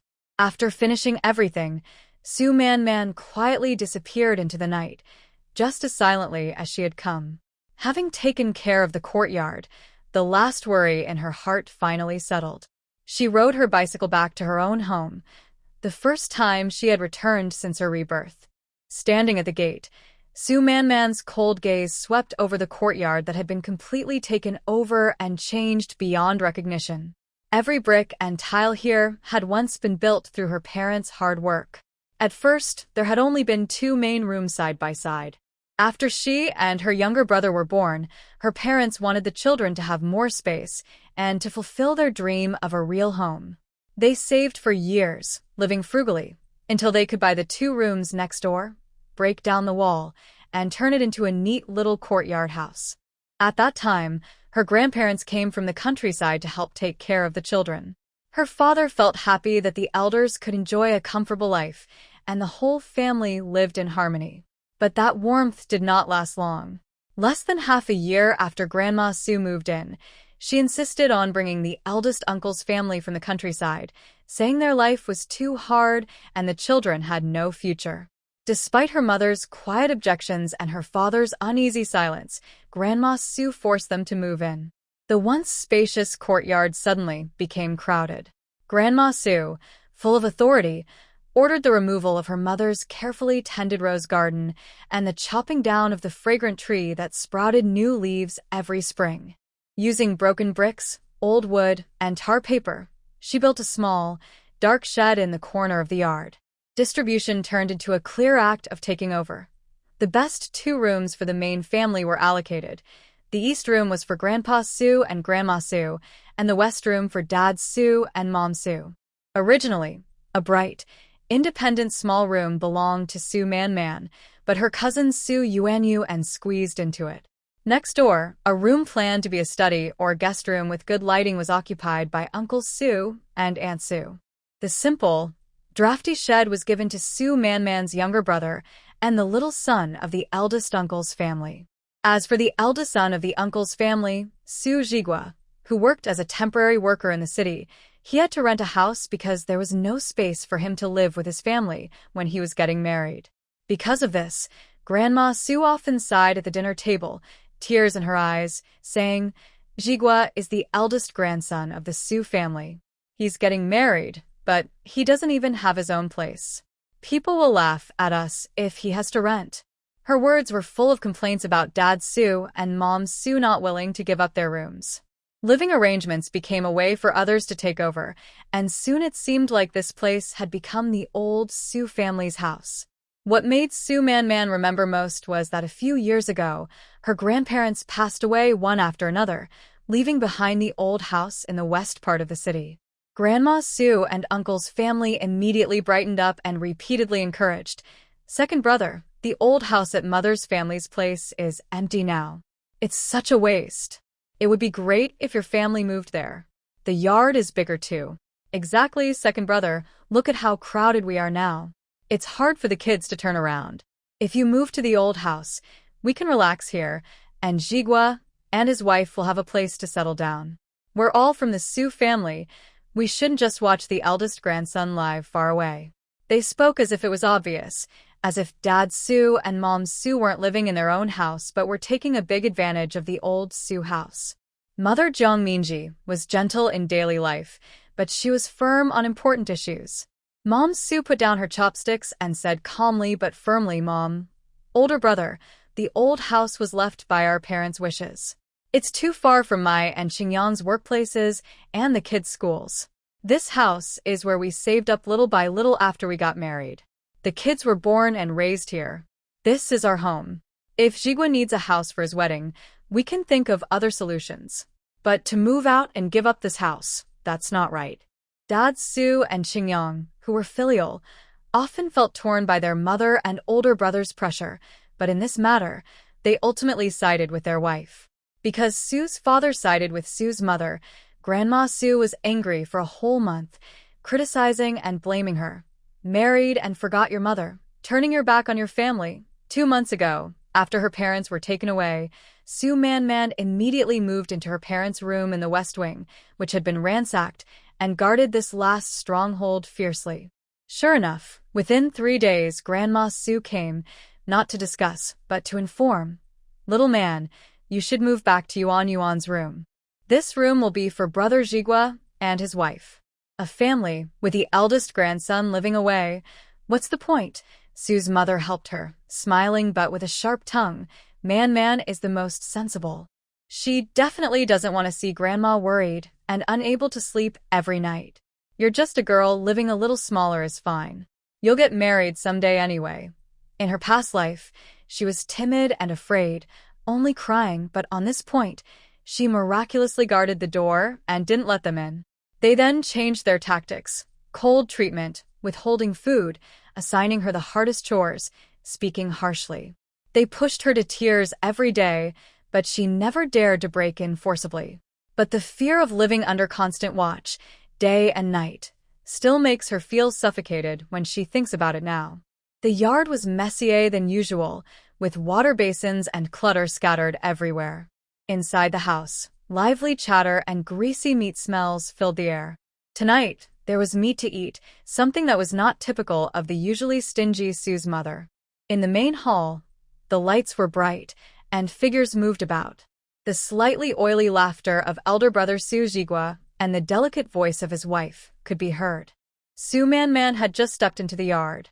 Before reaching the main house, the curtain of the small side kitchen was pulled aside, and her older sister Su Yuan appeared with a smile on her face, but her eyes held no warmth.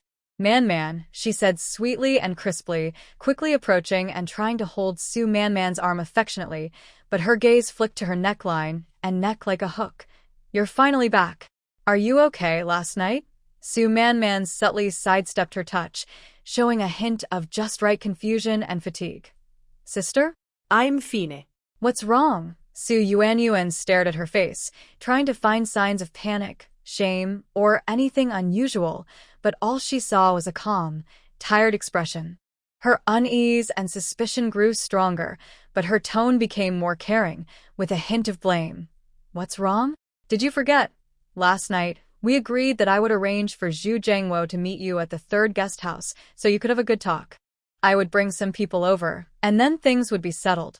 His family would have to marry you to save face. While speaking, Su Yuan looked closely into Su Man's eyes. I went to find you this morning, but I couldn't find you. Where did you go? I was so worried. I arranged a meeting for nothing, and I was afraid something might happen to you alone. Su Man secretly sneered inside, but on her face, she showed a look of surprise and embarrassment. That. Sorry, cousin. I thought about it later, and felt that using this method wasn't very good. Also, I don't think I want to marry Zhu Jiangwo anymore. Last night, my mind was a mess, so I didn't go.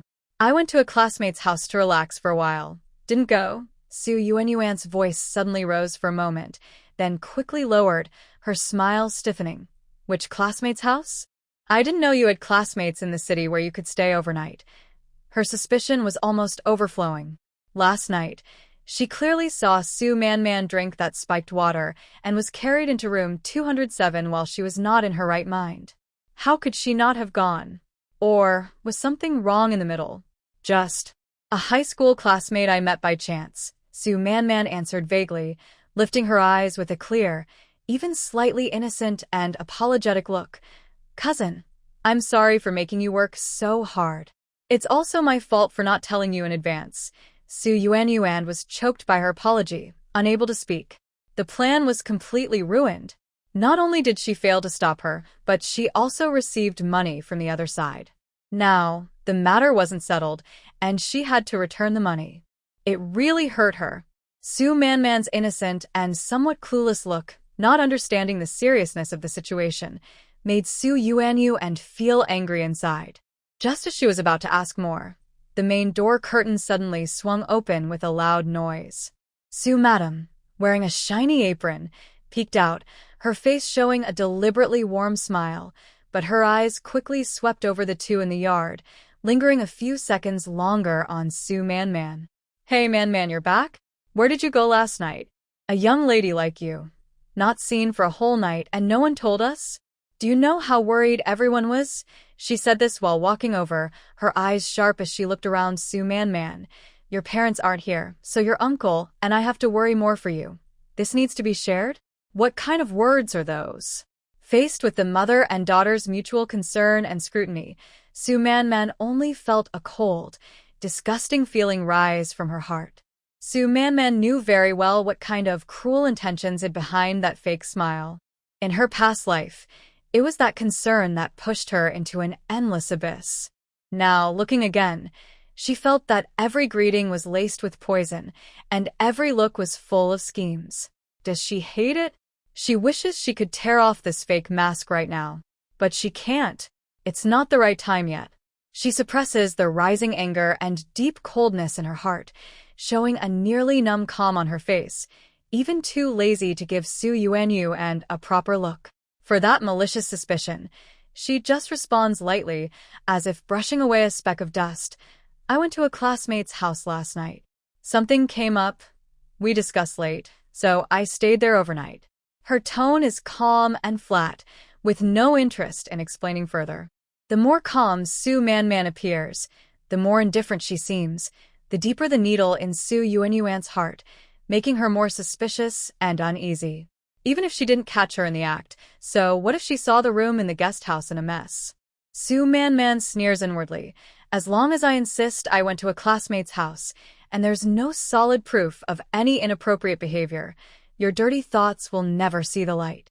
Sure enough, Su Yuanyuan's fake smile stiffens slightly, and her eyes become more suspicious as she searches Su Manman's flawless face. Classmate's house. Su's mother immediately takes over, her voice sharp. Which classmate's house would let a young lady stay overnight? "Man, I'm not blaming you, but your parents aren't here now, so you must behave yourself. Staying out all night, if it gets out, what will our family think? We've already lost face. If this were old times, you'd be drowned in the pond." She becomes more and more agitated, as if she's caught onto something huge. At this moment, Grandma Su is also helped out at the door of the main hall, her face stern, and she heavily taps her cane. "What are you all standing outside for? Come in." Man, come here. Grandma has something to ask you." Su Man no longer pays attention to the mother and daughter, turns around directly, and walks toward the main hall. At the moment she turns her back on Su Yuanyuan and her mother, the last trace of warmth in her eyes is completely gone, leaving only a deep, icy coldness. Inside the main hall, the table is surrounded by people.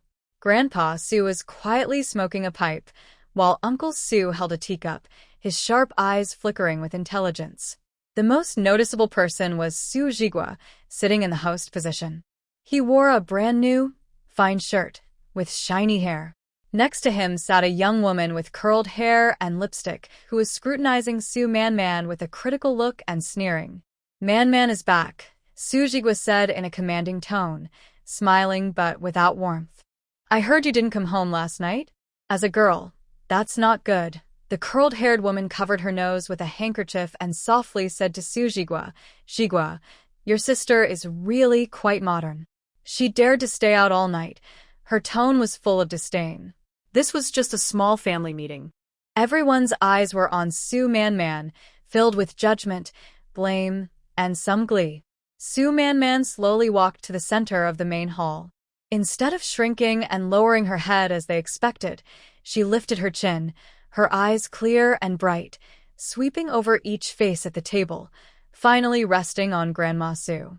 Grandma, you call me in because you want to ask why I went to a good friend's house last night to discuss something, and because it was late and unsafe, I stayed overnight at my friend's place, she asked. Grandma Sue choked, surprised by her reaction. Aunt Sue immediately snapped. How do you speak to Grandma? Do you have no manners? We're just concerned about you. Concerned, Sue Man repeated softly, then suddenly smiled, but the smile didn't reach her eyes. Is it like when you cared for my parents, urging them to give up their house and move to the old house left by my grandmother so the big brother's wedding house could be freed up? Everyone in the room was stunned by her words. Uncle Sue's face darkened, Su Jigua's smile froze, and the curled-haired woman's eyes widened. Everyone knew about this dirty family secret, but no one dared to bring it up openly.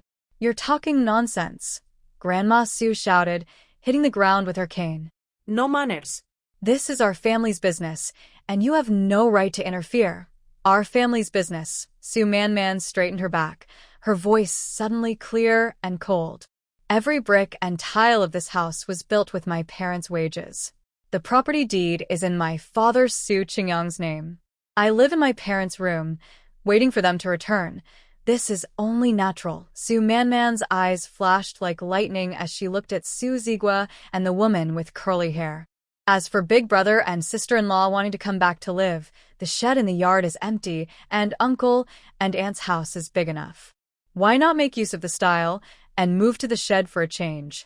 Or, since big brother and sister-in-law are filial, they could rent a bigger house outside and bring grandpa, grandma, uncle, and aunt to enjoy happiness. Wouldn't that be better? Why squeeze into my parents' room? You. Su Jigua suddenly stood up, his face turning red. You're rebellious. Rebellious. Grandma Sue trembled all over. Aunt Sue pounded the table. Su Man. Are you having a bad day today? Talking to elders like that. This house belongs to the Sue family. Your dad isn't here, so Grandma makes the decisions. Whoever Grandma says can live here, can live here. Sue Man looked back without backing down, her tone cold. Aunt, have you forgotten? You, big uncle, and Yuan are just staying here temporarily. The property certificate doesn't have any of your names on it. Do I need to go to the street committee to ask someone to clarify the ownership and right to live here? How dare you? Big uncle finally shouted. Do you think I dare not? Sue Man spoke each word clearly, her determined and icy gaze making everyone in the room, used to being arrogant, feel a strange tremor in their hearts. She was no longer the helpless girl who could be easily manipulated. She no longer paid attention to their dramatic expressions. She turned and headed straight for her parents' room in the West Wing. She took out the key, unlocked the door, and pushed it open. Before entering, Sue Man paused, half turning her face, and left one last sentence. I will lock this room. Anyone who dares to try to take control of it, don't blame me for being rude. After saying that, Sue Man slipped inside. In the shocked, angry, and incredulous gazes of everyone, she slammed the door with a loud bang, sealing all greed and curses outside. Inside, everything was silent, only her heartbeat pounding like a drum. Leaning against the cold door, listening to the faint angry curses and crying outside, Sue Man's face showed no fear, only a cold calm. The quota for going to the countryside had already been decided. Leaving was only a matter of time. But she would never, like in her past life, quietly give up this home and let these parasites take for granted her parents' hard work.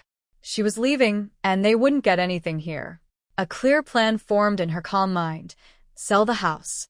It must be done quietly before she leaves.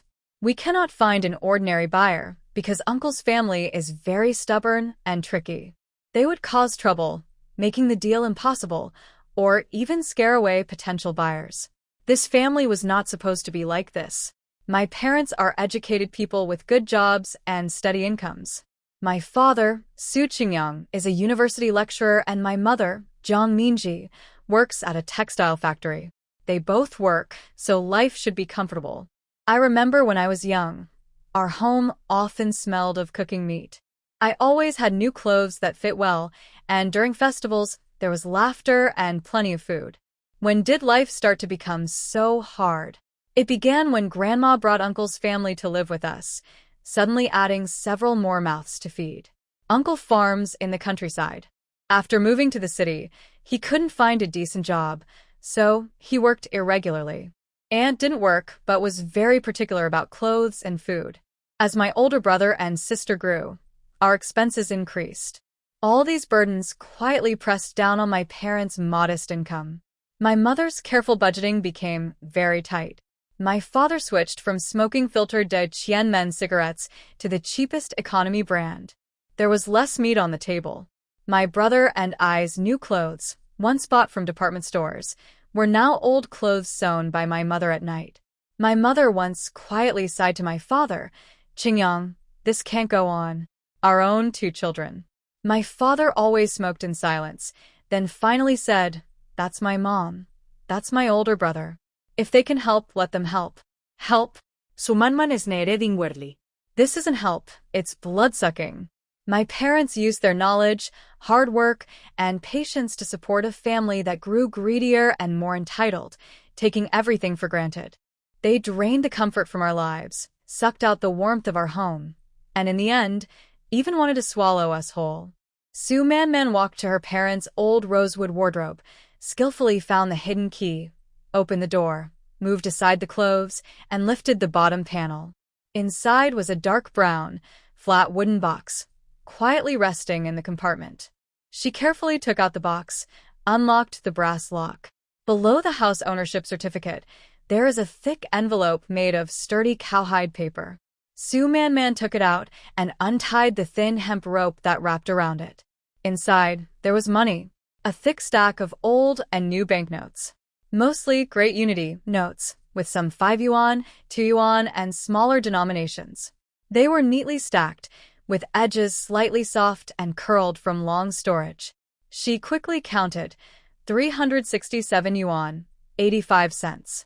There was also a smaller handkerchief bag containing about a dozen national ration coupons, some valuable cloth and industrial vouchers, and a small stack of local ration coupons and oil tickets of different values.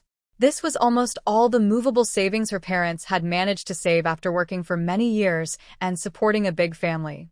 Over 300 yuan in 1975 was a lot for an ordinary worker family, but for a family of 2 highly educated people, without any large expenses, it was very little. Su Man remembered her mother once planned to buy her father a decent watch with the saved money because his old Shanghai brand watch often stopped working. She also said that when her younger brother was a bit older, she wanted to buy him a good small violin because he had a talent for music. But these small wishes were eventually lost in endless family expenses and emergency funds, turning into nothing. And in the end, this money was lost, probably falling into someone else's hands in her past life. She picked up her father's old steel pen cap, feeling the worn marks on it. Then she held her mother's tarnished silver earrings. Simple belongings, modest savings. This was all her parents left her to see. A sudden wave of sadness surged to her nose, but she forced it down. Now was not the time for sorrow. Su Man carefully repacked the money and vouchers as they were, along with the house ownership certificate and her parents' old belongings, placing everything back into the wooden box and locking it with a copper lock. She thought for a moment. The wooden box disappeared from her palm and appeared safely in the quiet corner of her personal space, alongside the ancestral treasures of the Jiang family. Now, everything was safe. She closed the wardrobe and restored it to its original state. Turning around, Su Man faced this familiar room again. Her parents' lifelong efforts had supported a big family, but left almost nothing for themselves and their children. What belongs to us, I will take back completely. The pest's greed must be paid back in full, with interest. That night, Su Man didn't sleep well. Under her, there was an old bedboard left by her parents, and the bedding still carried a dry scent from the sun. Just a door away, the low but anxious voices of a family discussion sounded like annoying mosquitoes, interrupting her sleep. They won't listen. This little girl has gone too far today. Mom, I think she's just taking advantage of a young couple being away, no one to watch her. Complaining won't help. We need a plan. Jigua's house will be vacated by the end of the month. Later in the night, the discussion finally stopped, probably because they reached some cruel agreement. Only then did Su Man fall into a deep sleep, dreaming of the cold wind and snow in the northeast, and her mother and brother huddled together. At dawn, Su Man woke up, her eyes clear and full of energy. She got up quickly, washed her face, and left. When she opened the door, the yard was silent, and all the houses were still closed. Only her Aunt Sue, who was an early riser, peeked into the kitchen. Seeing Su Man pushing her old bicycle to go out, she shrugged without saying anything, probably thinking she was going to work at the textile factory. In the past, she would have politely called Su Man to eat breakfast, but now she couldn't even bother with that. Su Man didn't care and just rode her bike out. The bike left the alley and merged into the morning traffic heading to work. Su Man didn't go toward the textile factory. She turned 2 alleys and entered the Red Star state-run restaurant on the corner. It was still early, so there weren't many people inside. The air was filled with the smell of fried dough sticks, soy milk, and steamed buns. Su Man found a quiet spot by the wall and sat down. The waitress was a slightly chubby woman who came over with a small notebook, speaking calmly.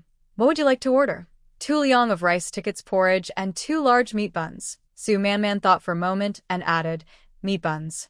Give me 5 more, wrapped in oil paper." "I want to take them away." The woman paused briefly, looked at her, and then quickly wrote down the order. Buying 7 meat buns and taking 5 away was quite a spend in these times. She didn't ask more and simply noted, "Porridge will be ready soon. The buns will need about 7 or 8 minutes. Just wait for a new batch." Su Man paid the money and waited quietly. Soon, porridge and 2 steaming large buns were brought to her. The porridge was thick and smooth, and the buns were plump and soft. The tops were pinched with fine folds, and faintly, she could see dark meat juice soaking into the dough. She took a bite, and the hearty meat filling, combined with the aroma of scallions and just the right amount of soy sauce, filled her mouth instantly.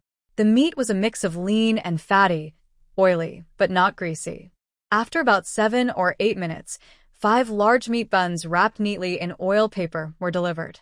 She could feel the hot temperature through the paper. She quickly finished her breakfast, wiped her mouth, and with the 5 packed buns, got up and left the restaurant. Walking to her bicycle, Su Man's mind moved slightly.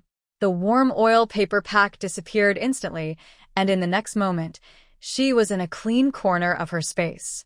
The morning light was just right, giving her a little warmth. After leaving the state-run restaurant, Su Man pushed her bicycle and turned into a quiet, deserted alley behind the restaurant. She stopped, checked that no one was around, and then focused her mind into her space. She took out her mother's old work coat, pants, headscarf, and cloth shoes. She skillfully changed into the loose, dull-colored clothes and rolled up her pant legs. She took out the prepared makeup and applied it to her face. Finally, she squatted down, rubbed some dry dust from the corner of the wall into her palms, and spread it on her face. This action was so natural, almost instinctive and skillful, because she had done the same thing countless times before on the Lus Plateau in the Northwest.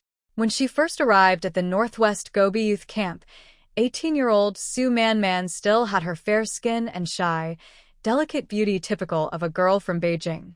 That color, in the vast yellow sands of the Northwest, became very conspicuous and also a source of trouble. Some local young men with bad intentions looked at her with ill will, and even the squad leader responsible for assigning work often looked at her with greasy eyes. My older sister softly said, Man, here, being pretty isn't a blessing, it's a troublemaker. You need to learn to hide yourself." Su Man began to consciously ruin her appearance. In the early morning, she didn't wash her face, letting the dry northwest wind and dust crack and redden her skin. She secretly smeared soot from the fire onto her face and neck to make her look dirty and dull. She cut her hair even shorter and tied it up messily, always looking unkempt. She deliberately hunched her shoulders to make her once graceful figure look clumsy. She tried to keep her eyes blank and dull, avoiding eye contact with anyone for too long, especially with men. Pretending to be ugly was the first skill she learned in the Northwest, and it was the most important survival trick. Gradually, the malicious looks decreased.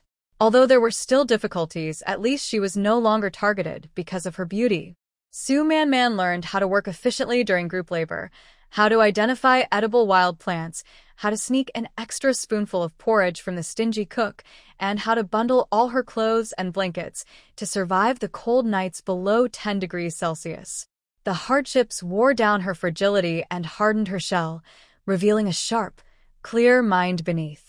She gradually understood the tricks in the work point accounts, learned the preferences of the team leader, and used half a bar of soap saved to exchange for slightly easier tasks. She learned to listen to local dialects and catch any news about city return policies or job opportunities from villagers' casual conversations. She even secretly observed how locals bartered in the most primitive ways during extreme shortages of supplies. Now, in a hutong in Beijing, Su Man was doing similar things because the place she was heading to next was a chaotic, mixed crowd. But soon, the bicycle bell rang, reflecting the image of an ordinary woman worker with a dull face, outdated clothes, and an unremarkable appearance, showing signs of numbness from life's heavy pressure. This sense of blending into the background was her protective color, forged from 12 years of blood, tears, and lessons in the Northwest. Finally, Su Man adjusted her posture, slightly hunching her shoulders, not standing straight anymore. As she pushed her bicycle out of the hutong, her steps were heavy and sluggish. Even her own mother probably wouldn't recognize her now. Su Man got on her bicycle and set off again, this time heading south into the city. The further south she went, the more dilapidated the streets looked, and the more mixed the crowd's clothing became. This is the border area between the factory district and the old city. The storefronts of state-run shops are sparse, replaced mostly by narrow alleys and self-built houses. The air is filled with coal ash, dampness from the canal, and a restless, hard-to-define feeling. Su Man stops at a fork in the road, locks her bike, and leaves it with an old shoemaker who looks familiar. She pays 5 cents for watchful service. She takes a deep breath and walks into the alley she remembers, Qinglong Alley. The alley twists and is deep, with low houses and walls on both sides. The walls are covered with blurry signs and notices. It looks calm, but Su Man senses that behind some half-open doors or people sitting in the sun at the wall's base, there are watchful eyes, judging her. On the surface, it seems like any old alley, but underground, the city's most secret needs and supplies flow here. The person Su Man is looking for is called Scar. That's not his real name, just because he has a long old scar over his left eyebrow. In her past life, after returning to the city, Su Man ran a snack stall. When she struggled to survive, Scar and his people watched over her stall, stopping other troublemakers from bothering her. At first, she thought he was asking for protection money and was nervous.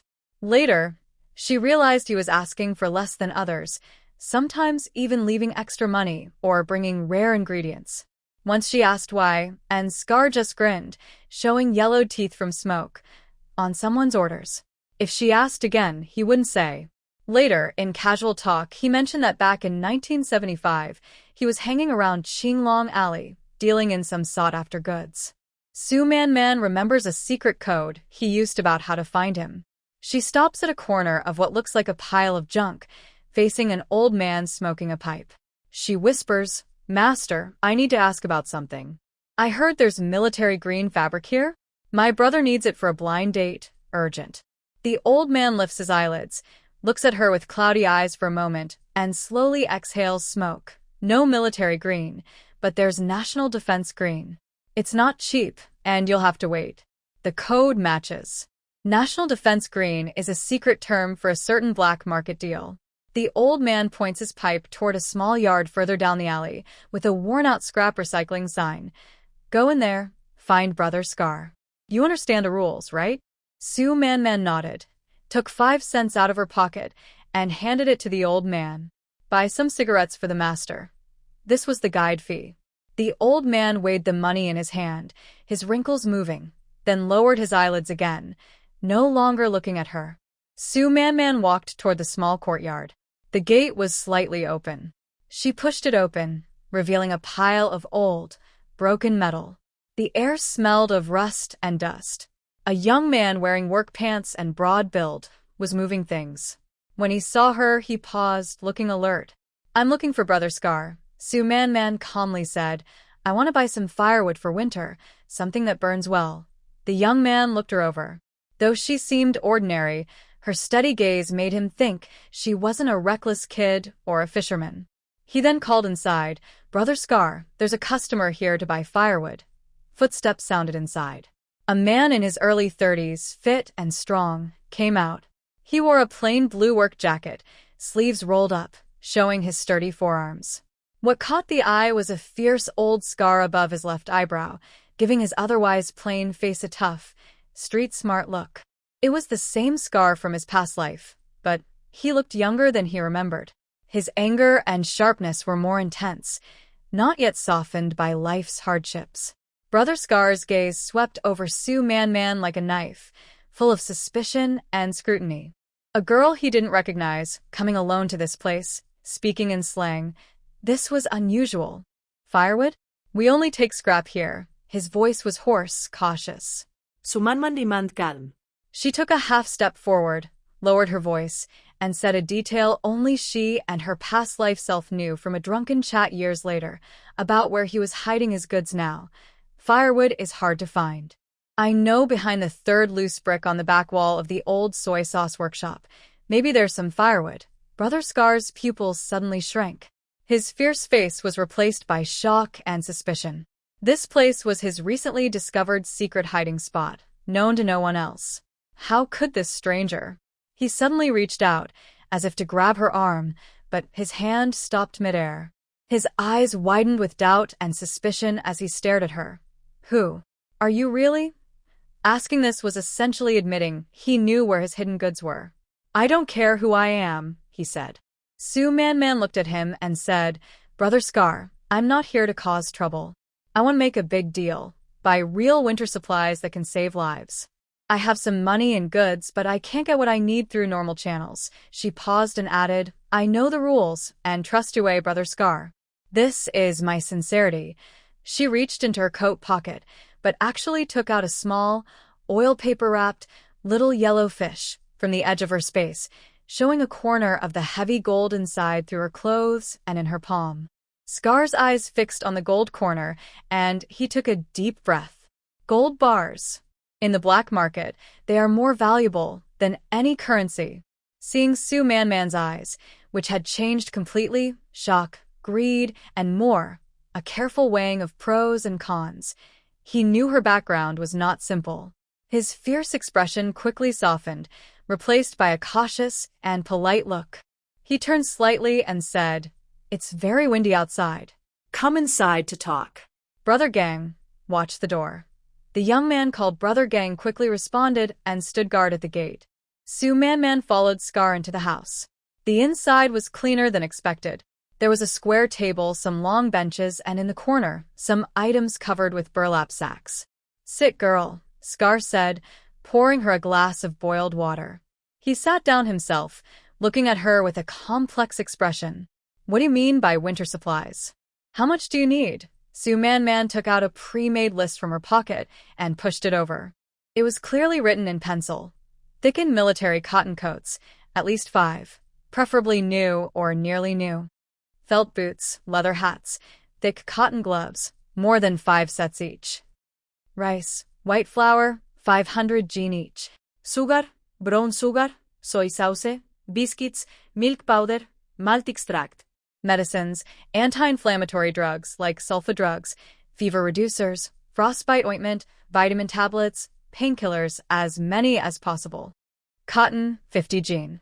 National grain coupons and cloth coupons. In 1975, everything on this list was very scarce, many items not available through normal supply channels, especially medicines and military supplies. Scar looked at the list, his eyebrows tightening more and more. "Girl, your list. It's not just about getting through winter. Some of these items are taboo." He pointed to the medicines and military supplies. "That's why I came to see you, Scar. I know it's difficult and risky. The price is negotiable, and we can settle with this." Su Man Man subtly hinted at the gold bars again. "I only need good quality items in enough quantity." the timing. Preferably within 3 days, and the price is flexible. Scar was silent for a long time, his fingers unconsciously tapping on the table. The Scar looked a bit fierce in the dim light. He was weighing the risks and benefits. In the end, his desire for the gold bars and his caution about the possible influence behind Su Man Man won out. That I can manage to get most of the items. Scar spoke slowly, lowering his voice. But the price won't be cheap, especially for the medicines and military coats. Also, the location and method of the deal must be under my control. That's fine, Su Man Man agreed without hesitation. I'll pay a 30% deposit first, and pay the rest when I see the goods. As for who I am or why I want these, you don't need to know, Scar. Knowing too much isn't good. We're just doing business. Su Man Man deliberately created a mysterious image. Scar looked at her and finally nodded. All right, you're straightforward. I'll take this deal. But he changed the subject. If there are more deals like this in the future, or if you have other contacts, don't forget to look out for me. Of course, Su Man Man knew she had made a connection. She left the deposit and agreed on a rough delivery time and contact method. When she left the junk-filled yard, the sunlight was already a bit blinding. Su Man Man took a deep breath of the outside air, which wasn't very fresh, but she felt a little more relaxed. She retrieved her bicycle and rode out of Qinglong Alley. She found a quiet, deserted alley, slipped into her space, and changed back into her usual clothes. Inside the space, she was surprised to find the buns she had put in earlier still warm. This discovery made her very happy. This space could preserve freshness. Now she could store cooked food, vegetables, and meat without worrying about spoilage. This discovery made her feel bolder in her actions. At noon, she dressed slightly differently and visited 2 different state-owned restaurants, buying more steamed buns, flour rolls, and cured meat, as well as braised pork. Similarly, she quietly stored these items in a hidden corner of her space. In the afternoon, she found a public restroom, carefully washed off her disguise, changed back into her usual clothes, and took her mother's old clothes back to her space. Su Man Man rode her bike to the district supply and marketing cooperative, which was not far from home. The store had a good variety of goods and more people. She calmly looked over the shelves. She bought noodles and eggs. She also bought some long-lasting vegetables, potatoes, onions, and Chinese cabbage. She bought extra basic seasonings like salt, soy sauce, and vinegar. Su Man Man used all her local vouchers, which wouldn't be useful in the Northeast, so she exchanged them for goods instead. When she left the cooperative, her net bag only held a few potatoes and some green onions, looking like an ordinary citizen who had just finished daily shopping. The setting sun stretched her shadow very long. After a busy day, her body was tired, but her mind was very clear. Su Man Man pedaled her bike toward her home. She didn't go directly into her yard, but stopped at a fork a few meters from her house. She turned the handlebar and parked her bike in front of a house with a slightly lower door lintel and a well-repaired wall. This was Aunt Wu's house. They had been neighbors for many years. Before Grandma and Uncle's family moved in, Aunt Wu and Su Man Man's family weren't very close, but they got along peacefully. Sometimes she borrowed some scallions or ginger, and they would greet each other when they met at the door. Aunt Wu had a loud voice, a straightforward personality, a bit of a sharp, shrewd city woman, but she was not a bad person. Su's mother, Jiang Minji, once privately commented, Aunt Wu is tough, but reasonable. She doesn't bully others actively, and won't be bullied either. However, after Grandma and Uncle's family arrived, this not being bullied was fully demonstrated. Since Su's family yard became crowded and noisy, with chickens flying and dogs barking, conflicts started to grow. Su's aunt liked to take small advantages, sometimes crossing the line with dirty tricks. Grandma Su thought she was the elder and always spoke with a commanding tone. The several mischievous children in Su's family also caused trouble. Aunt Wu's family bore the brunt of it. For the boundary disputes over the edge of the wall, spilled sewage at the door, children throwing stones that broke her family's windows, or even for clutter in public areas, the two families have had many arguments. Each time, Aunt Wu would stand at the door with a rolling pin or broom. shouting loudly enough to be heard across half the alley. She would scold Uncle Sue, Aunt Sue, and Grandma Sue for their tricky ways, making them look bad and helpless. Her words were always reasonable, and neighbors watching would nod in agreement. Uncle Sue's family tends to be afraid of stronger people. When facing Aunt Wu's firm attitude, they usually have to back down quietly, secretly calling her a hot-tempered woman or fiery woman. Aunt Wu's family situation is also special. Her husband died early, and she raised 3 sons alone. Her oldest and youngest sons are married, but still live in a small yard of just a few square meters. Along with her and her unmarried second son, plus grandchildren, 3 generations live together in a crowded space, more cramped than the Sue family. People say her second son, Wu Taijun, is clever and brave. He doesn't have a steady job, but seems to be working on something secretly. In the past year or two, their family has become noticeably better off, and Aunt Wu speaks with more confidence. Some neighbors whisper that Wu Taijun is involved in black market activities, earning some money. He dreams of buying a new house so he can move out and give his older brother and sister-in-law some space. Su Man knocked on the door. "Who's there?" Inside, Aunt Wu's loud, distinctive voice responded, a little annoyed at being disturbed. "It's Aunt Wu. It's me, Su Man from next door." There was a moment of silence inside, then footsteps approached and the door creaked open. Aunt Wu, wearing an apron and with flour on her hands, stood at the door. She was not tall, slightly plump, with a round face and bright eyes. She looked at people with her usual scrutinizing gaze. Seeing Su Man, her brow furrowed instinctively, but when her eyes swept over her smiling face, her impatience with the Su family eased a little. Man, why are you here? Have you eaten yet?" Her tone was neither warm nor cold, just a normal neighborly greeting. Aunt Wu shifted to the side to let her in. "Come in, the yard is a mess." Su Man followed inside. The Wu family's yard was indeed small, filled with clutter, but it was tidy and well-organized, showing their practical way of life. I could faintly hear children crying and a woman comforting them inside. "Madam, I won't go in to sit. I don't want to delay your cooking." Su Man stood under the relatively spacious eaves and straightforwardly said, "I'm here because I have an important matter to discuss with you." "Maybe. I also want to ask Brother Taijun for some help." Aunt Wu brushed the flour off her hands and said seriously, "What's the matter?" "Just tell me." Su Man lowered her voice, speaking calmly but clearly. "Auntie, I want to sell my parents' house." "What?" Aunt Wu's eyebrows immediately raised, her voice rising involuntarily. Then she quickly calmed down and looked at Su Man with wide eyes. "Sell the house? Man, are you crazy? That's your parents' roots. If you sell it, where will they live when they come back? Are you being forced by your grandma and your eldest uncle?" Aunt Wu's words carried disbelief, but also a faint, unnoticed concern. After all, she had watched Su Man grow up and knew what kind of family they were. "Auntie, don't worry first." Su Man felt a little warmth in her heart. Aunt Wu's reaction at least showed she had a kind heart. "I'm not crazy, and I'm not being forced into a corner by them. On the contrary, I am leaving." "Leaving? Going where?" "I'm signing up to go to the countryside, to the northeast." Su Man looked into Aunt Wu's eyes, her voice soft but firm. "I'll leave in a few days. I don't know when I'll come back. If I leave, I can't keep the house. Instead of letting my grandma and eldest uncle ruin and occupy it, I might as well sell it while I still have a say.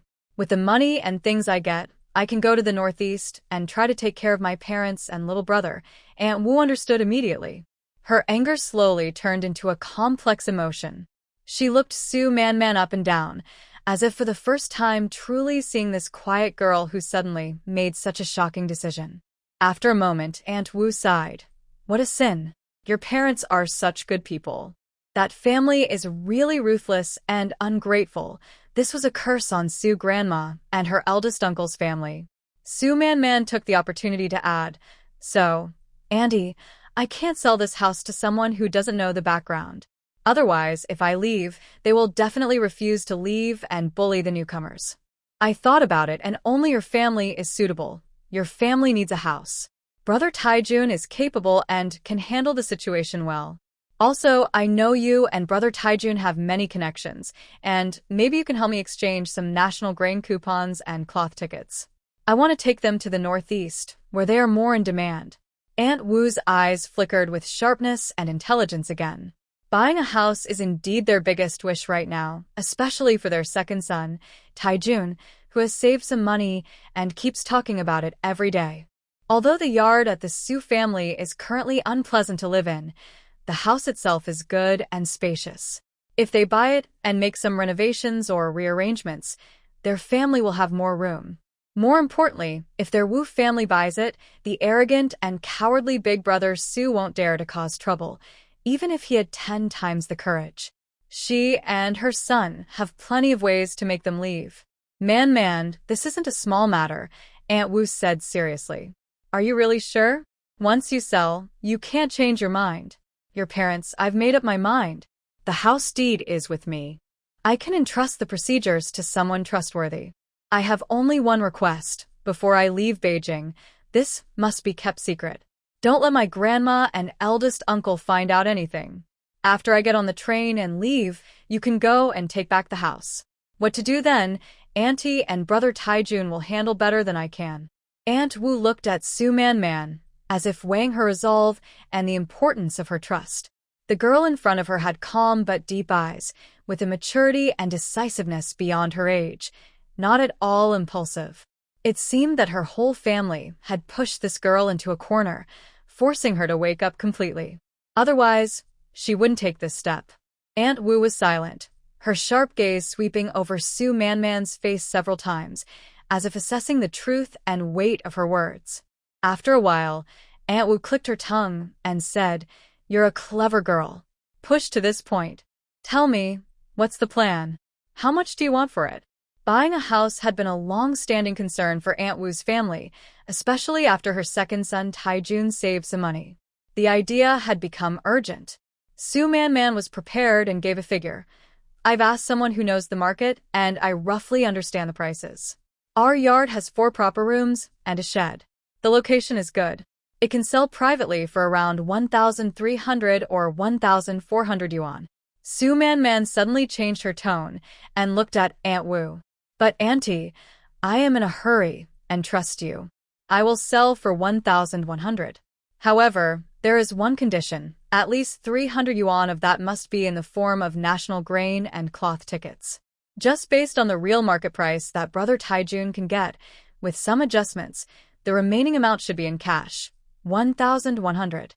Aunt Wu quickly calculated in her mind.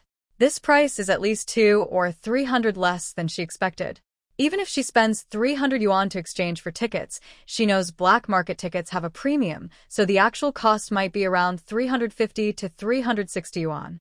Plus, over 700 yuan in cash. The total expenditure would be about 1,100 yuan, and she could buy a house worth around 1,300 to 1,400. And it's with someone she knows well, who is eager to get rid of the neighboring yard immediately. This deal is too good. But she didn't show it on her face. Instead, she frowned and pretended to be hesitant. 1,100. Man, this price isn't high, but getting so many tickets all at once is difficult. You know, tickets are very scarce now. Even if Brother Taijun has connections, he still risks and needs to build relationships. Su Man replied calmly, "Andy, it's precisely because I trust Brother Taijun's connections that I came to you. If it weren't for a long-standing neighbor relationship, I could get more money selling to others. This girl is really hiding her true strength. It seems she's made up her mind and is well prepared." Aunt Wu also made up her mind. Man, since you've said so much, our family really wants that house. I'll ask Brother Taijun to do his best to get the tickets for you. The price will be, as you said, 1,100 with 300 in tickets, but this is a big matter. I need to discuss it carefully with Brother Taijun. You'll need to give us a day or 2 to gather tickets and money. Also, you need to pay a deposit first. That's the proper way to do business. She turned and went inside, soon returning with a handkerchief bag containing 20 crumpled but neatly folded Great Unity notes, totaling 200 yuan. This 200 is the deposit. You write a receipt. Once Brother Taijun has the tickets, we'll sign the sale agreement and the transfer. You need to entrust someone properly. After you leave, we'll handle it. Su Man looked at the 200 yuan and nodded. Okay. I accept the deposit. I'll write the power of attorney tomorrow and give it to someone trustworthy. Annie, the most important thing before I leave Beijing, this matter must be kept completely secret. No one, not my grandmother or my uncle, can hear a word about it. Wait until I get on the train, then you can go and take back the house. If they refuse to leave then? Aunt Wu raised her eyebrows and showed a fierce look on her face. That's our family matter. Don't worry, for dealing with such stubborn troublemakers, Aunt Wu and Brother Taijun have plenty of ways. I believe in Aunt Wu and Brother Taijun's skills, or I wouldn't have chosen to sell the house to their family. Then I'll leave it to Aunt Wu and Brother Taijun. Su Man took back the 200 yuan deposit and carefully wrote a receipt. I'll wait for news at home. When can you give me a clear answer? Especially about the tickets. I'm in a hurry. By tomorrow night at the latest. Man, when you go back, also prepare the house papers and your parents' official stamps. Okay, Aunt Wu. I'll go back now. Man, do you want to stay and eat with us? No, auntie. I'll eat at home. You go ahead and busy yourself. After saying that, Su Man turned and left, pushing her bicycle toward her house. It was evening now, and smoke was rising from every household's chimney. The air was filled with a mixed smell of cooked food. Some houses simmered pork fat, others stewed cabbage and tofu, and some just had plain water and simple bread, all easy to recognize by smell. Just near the gate, a thin, monkey-like shadow suddenly darted out. It's her younger cousin, Su Jiang. He was 12 years old, 2 years older than Su Man, and at that age when he was full of reckless confidence. He held a simple slingshot, looked dirty, and when he saw Su Man, he lifted his chin and spoke in a slick, confident tone like the adults at home. Oh, Miss Big Shot, you're back from work? Where did you go to fool around today? Coming back, so late. Su Man was too lazy to argue with a half-grown kid, especially one spoiled by being raised badly. She glanced at him without stopping, ready to go straight inside. Seeing that she ignored him, he felt slighted and stepped forward, lowering his voice but deliberately sounding fierce. What are you so proud for? Grandma said, you'll get married someday. This house, this yard, will all belong to our Su family. It's my dad's and my brother's. Just wait and see. His young face tried hard to imitate the scheming look of an adult. This wasn't just Grandma's words. Uncle and Aunt had also often told him, planting greed deep into a child's heart. Su Man paused, finally looking directly at him. Her gaze was calm, without anger or any strong emotion, as deep and still as winter's well water. Seeing this, Su Jiang suddenly felt uneasy. Really? Su Man simply replied with 2 words, her lips forming a very faint, cold smile. Then you better wait and see. After saying that, she ignored the stunned Su Jiang and pushed open the slightly open courtyard door, walking inside. The yard looked more crowded and stuffy than usual. Madame Su was busy at the stove in the kitchen, frying cabbage. There was no oil splatter, but a burnt smell and smoke filled the air. Yuan was pretending to pick vegetables nearby, but her eyes kept flicking towards Su Man. Su Man walked over expressionlessly, placing a few potatoes and a bunch of green onions she bought today at the supply store into the corner of the stove. These were the supplies she had purchased earlier. Madame Su glanced at the small amount of food, then slammed the spatula loudly on the pot, raising her voice. Is that all? The vegetable prices at the market are crazy now. Our family has so many mouths to feed. If this keeps up, we'll be drinking the northwest wind. She complained while glancing sideways at Su Man, then suddenly changed the subject. Man, your factory should be paying your wages now, right? How much this month? Last month you paid that 15 yuan, but that's not enough. Just buying rice costs more. Your dad and mom aren't here and the household expenses. You can't just ignore them. Here she was again. Since her parents left, every time Su Man got paid, her aunt's nagging was like a clock ringing on time. In her past life, She was timid and felt that since they lived together, most of her wages were taken away under the pretext of living expenses, grandmother's respect, or urgent family needs. She hardly kept any for herself. But the money she paid didn't bring her warmth or kindness, only cold words and indifference. Yuan also softly chimed in. Yes, man, prices are rising sharply now. Your mom is managing the household, and it's not easy. You have a job and get a salary, so the family should share the burden. She spoke nicely, but she never once took out a penny herself. Her temporary worker's income was tightly held by her. She spent on face cream and new hair accessories, just as before. Su Man listened to the familiar double talk and didn't bother to sneer inside. She might have felt humiliated and pressured before, but now she just found it funny. My salary hasn't been paid yet. I'll talk about it when I get it. Su Man replied calmly, not wanting to argue more. I'm going back to my room now. Hey, you. Su Aunt wanted to say something, but Su Man had already turned and walked toward her room. Su Aunt's face darkened as she stared at the closed door, banging the spatula hard on the pot's edge. She's gotten too confident. When she gets her paycheck, I'll see how I deal with her. Our family hasn't let her take charge yet. At dinner time, dinner was served on the greasy, 8-person table in the main hall. There was a bowl of thin, almost finished cornmeal porridge, a plate of dark, salty pickles, a large dish of stir-fried cabbage with little oil, and a few small, coarse bread loaves mixed with bran. This was the family's simple dinner, very humble. Everyone sat silently. Grandpa usually started by drinking the porridge, while Uncle slowly tore his bread, glancing at Su Man from time to time. Grandma cleared her throat, lifted her drooping eyelids, looked around, finally focusing on Su Man, then looked away and said, Today I received a letter. The next day, your uncle's son from the countryside is having a wedding banquet. Our family is invited to go and stay overnight. We'll come back the day after tomorrow. Anne immediately responded with a smile. Oh, that's good news. Uncle's family hasn't visited in a long time. It's time to go and join the celebration. She was thinking that going to the feast might mean seeing some good food and maybe even getting a gift. Yuan frowned slightly, a bit disgusted by the messy countryside, but since she could go out, she didn't oppose it.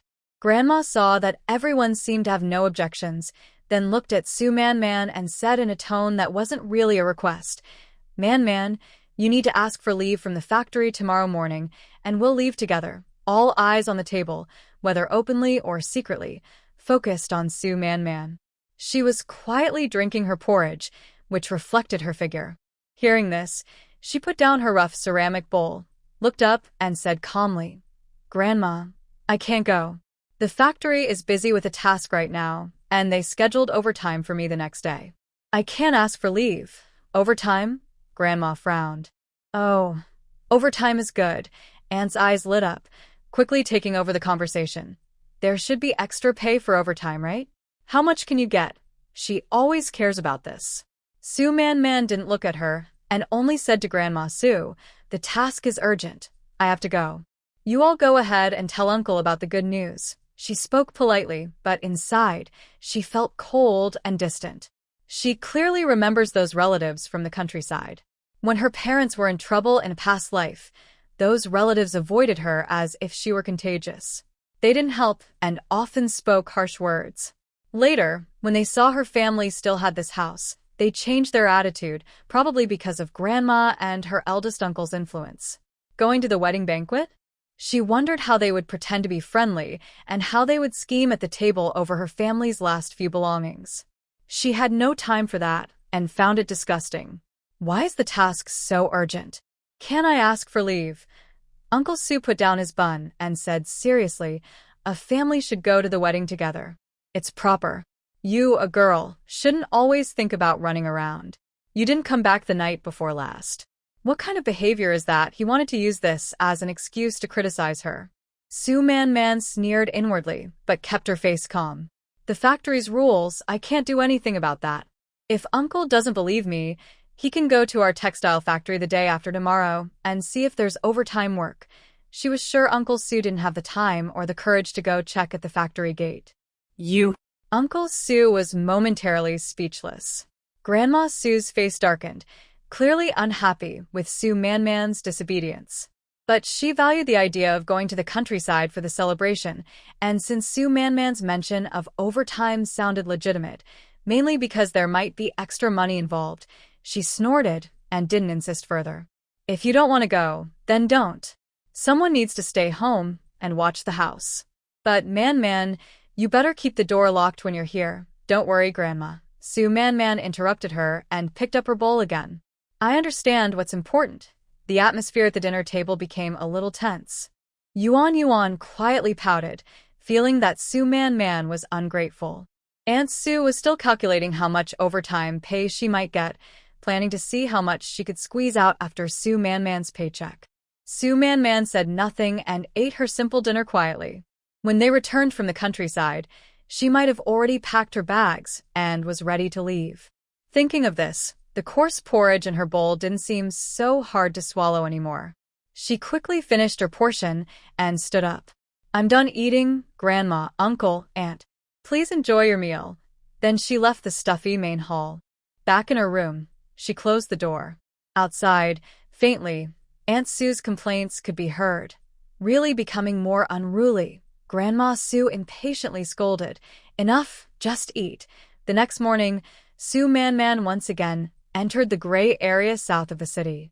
She didn't look for the scarred man, but wandered near the busy early market. Most people there were local farmers or brave traders, carrying baskets or backpacks, trading their own produce or goods that didn't require official tickets but came from secret sources. The air was filled with the smell of soil, animals, and a tense feeling. Su Man quietly approached, lowered her voice to ask prices, and quickly bargained. She now had enough cash, money from her work, her parents' savings, and Aunt Wu's deposit, almost 1,000 yuan. What she lacked was official tickets, but these goods were cash only. Potatoes and sweet potatoes, I want both baskets. Eggs, count them. I'll take all of them. That slightly fat hen and these meats, I want them all. Greens. Pack these up for me too. Su Man bought things quickly, paid smoothly, and swiftly packed everything into her backpack. To outsiders, it looked like she was just putting things into her bag. But in reality, most of the fresh potatoes, sweet potatoes with a hint of earthiness, plump eggs, still flapping hen, oily pork, and lively greens silently went into her space. She spent over 80 yuan and gained a lot: meat, vegetables, eggs, and a hen. For the large, scarce supplies and medicines from Scarred Man, she planned to settle with gold bars. But these items she paid for with cash. After shopping, she quickly left the area, found a quiet corner, and changed back into her usual clothes. Without delay, Su Man rode her bike to a small, inconspicuous street office in the city. This person was a distant relative her mother knew long ago, connected to the housing bureau, cautious and tight-lipped. In her past life, when her family had problems, this person didn't openly help but also didn't betray her. Su Man found him and said that her parents were traveling far away. She was about to go to the countryside and worried that no one would take care of her house. She wanted to ask a trusted elder, Aunt Wu, to look after it for her. She needed to prepare official authorization documents and some proof for possible property transfer.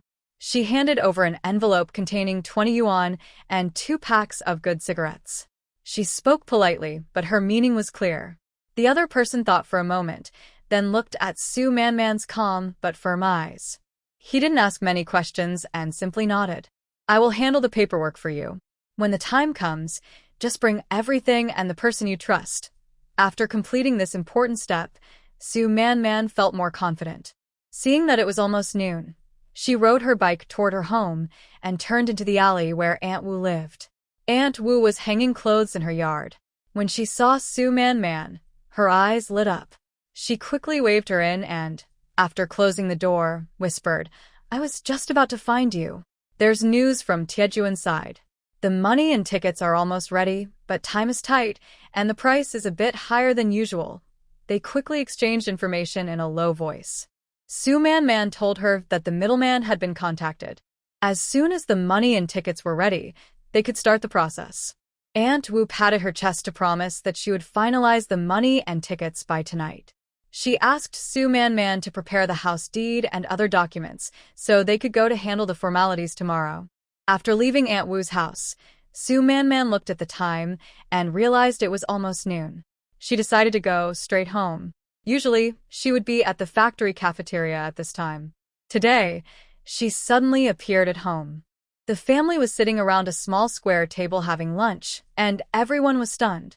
The meal on the table was much more abundant than last night.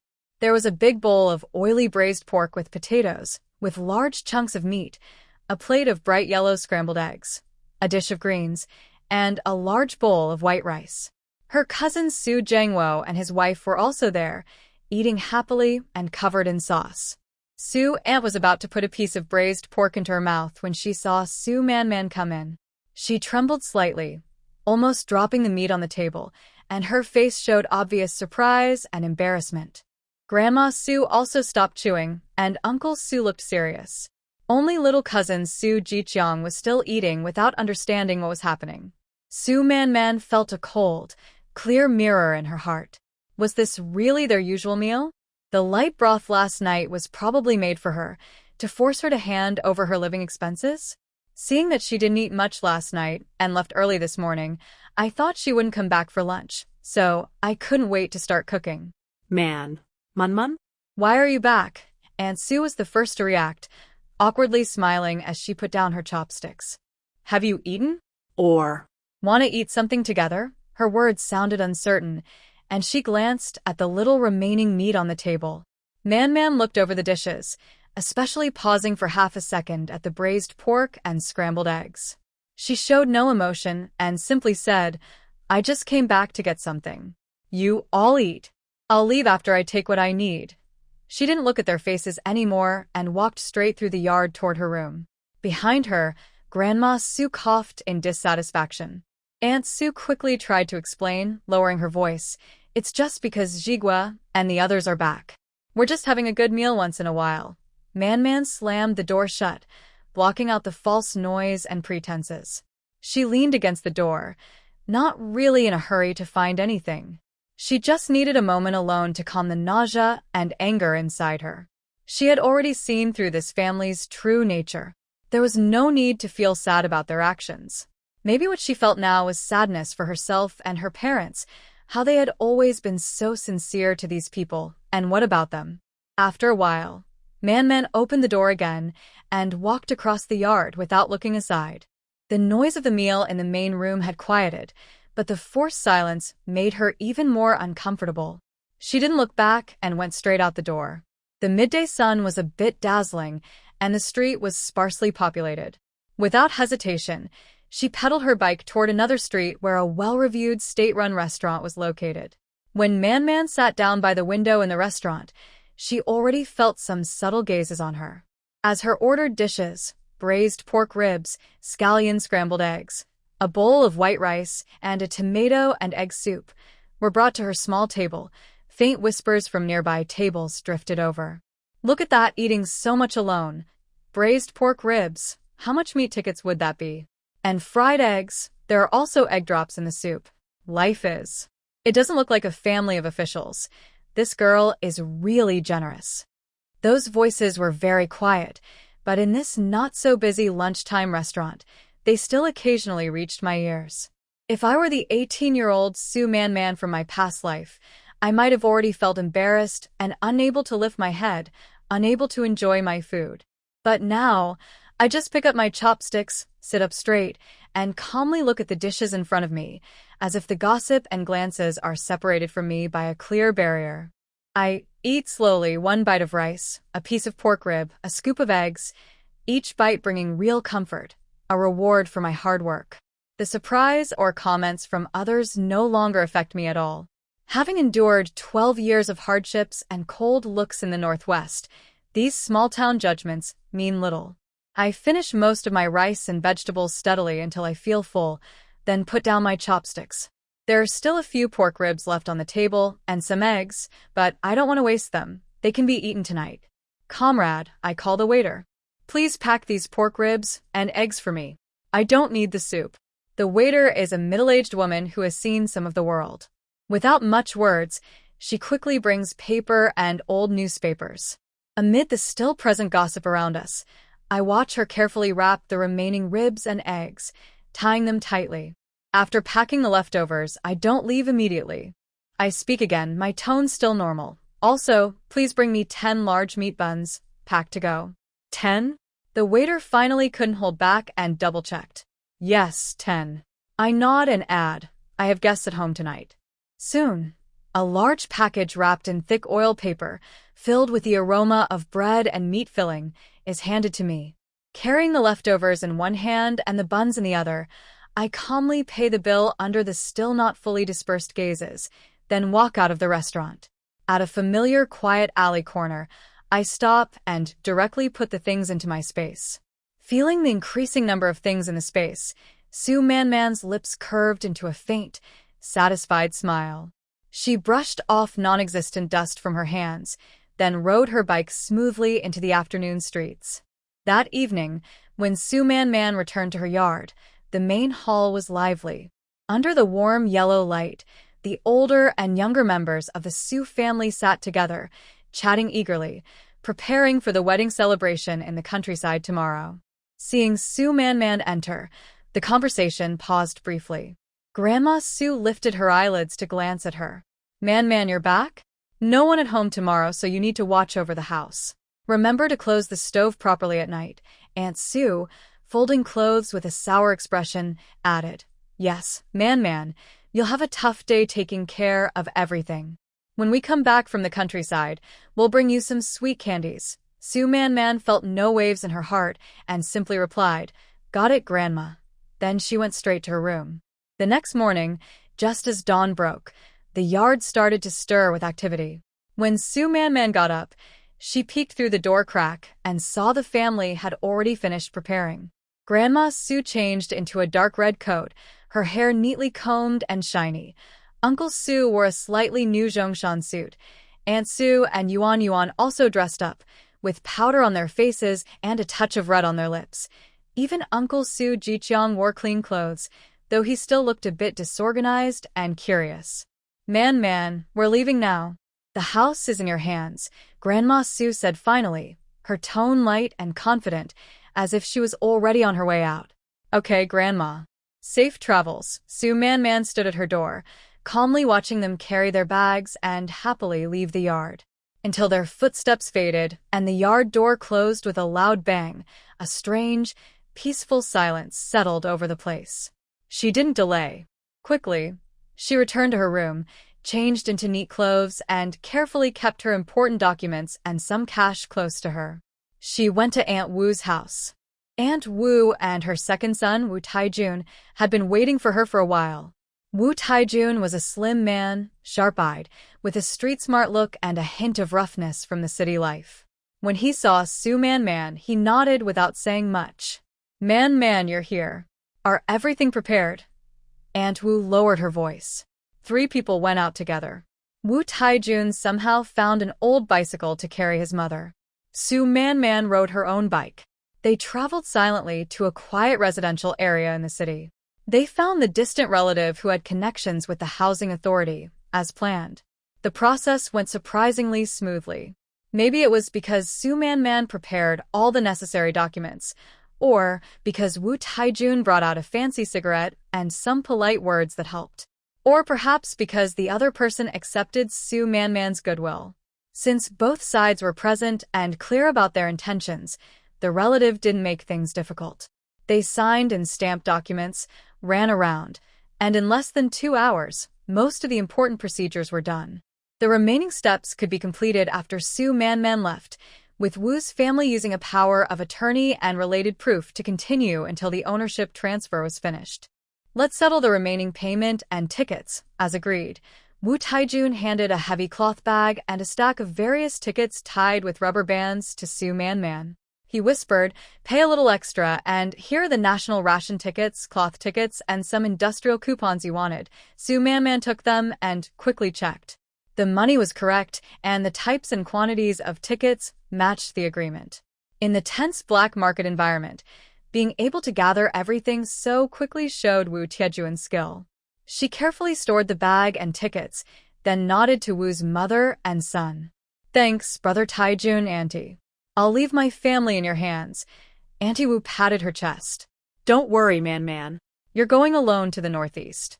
Be very careful on the road. Right if anything happens. We'll do what we can to help. After parting from Wu's family, Su Man looked at the sky. It was not yet noon. She didn't stop. She rode her bike back to the south part of the city. Today was the delivery time she had arranged with the scarred man. She knew the way well and passed through winding alleys. When she gave the secret signal, she was led to a yard filled with scrap. The scarred man was already waiting. He looked more cautious today, with two unfamiliar faces watching at the gate. Girl, the goods are almost ready. They are the items you asked for, rare and hard to find, he said. He led her into the house and pointed to some unremarkable burlap sacks and wooden boxes in the corner of the room. Check the goods. Su Man stepped forward, crouched down, and carefully examined the items. The thick military cotton coat, though showing some signs of use, was sturdy and warm, with full cotton filling inside. The felt boots and leather hat were genuine. The medicines were packed separately in moisture-proof oiled paper and glass bottles. Although the labels had been carefully torn off, she could roughly identify them by smell and experience. There was rice, flour, sugar, and malted milk powder. Everything was complete. There were even 2 cans of military beef, which she hadn't listed, but was able to get through her scarred friend. It was a pleasant surprise. Scar's work is reliable, she thought. Su Man stood up, feeling satisfied. Su Man didn't argue much. She took out a small cloth bag from her pocket, containing 2 small gold bars and a few Great Unity tokens as the final payment. This is the final payment as we agreed, she said. Scar took it, weighed it in his hand, and the golden shine made his eyes flash with satisfaction. He waved his hand, and his men helped carry the burlap sack and boxes to a hidden corner outside the yard. Su Man thanked them for their help, said she had called a car and would arrive soon, and then sent the men away.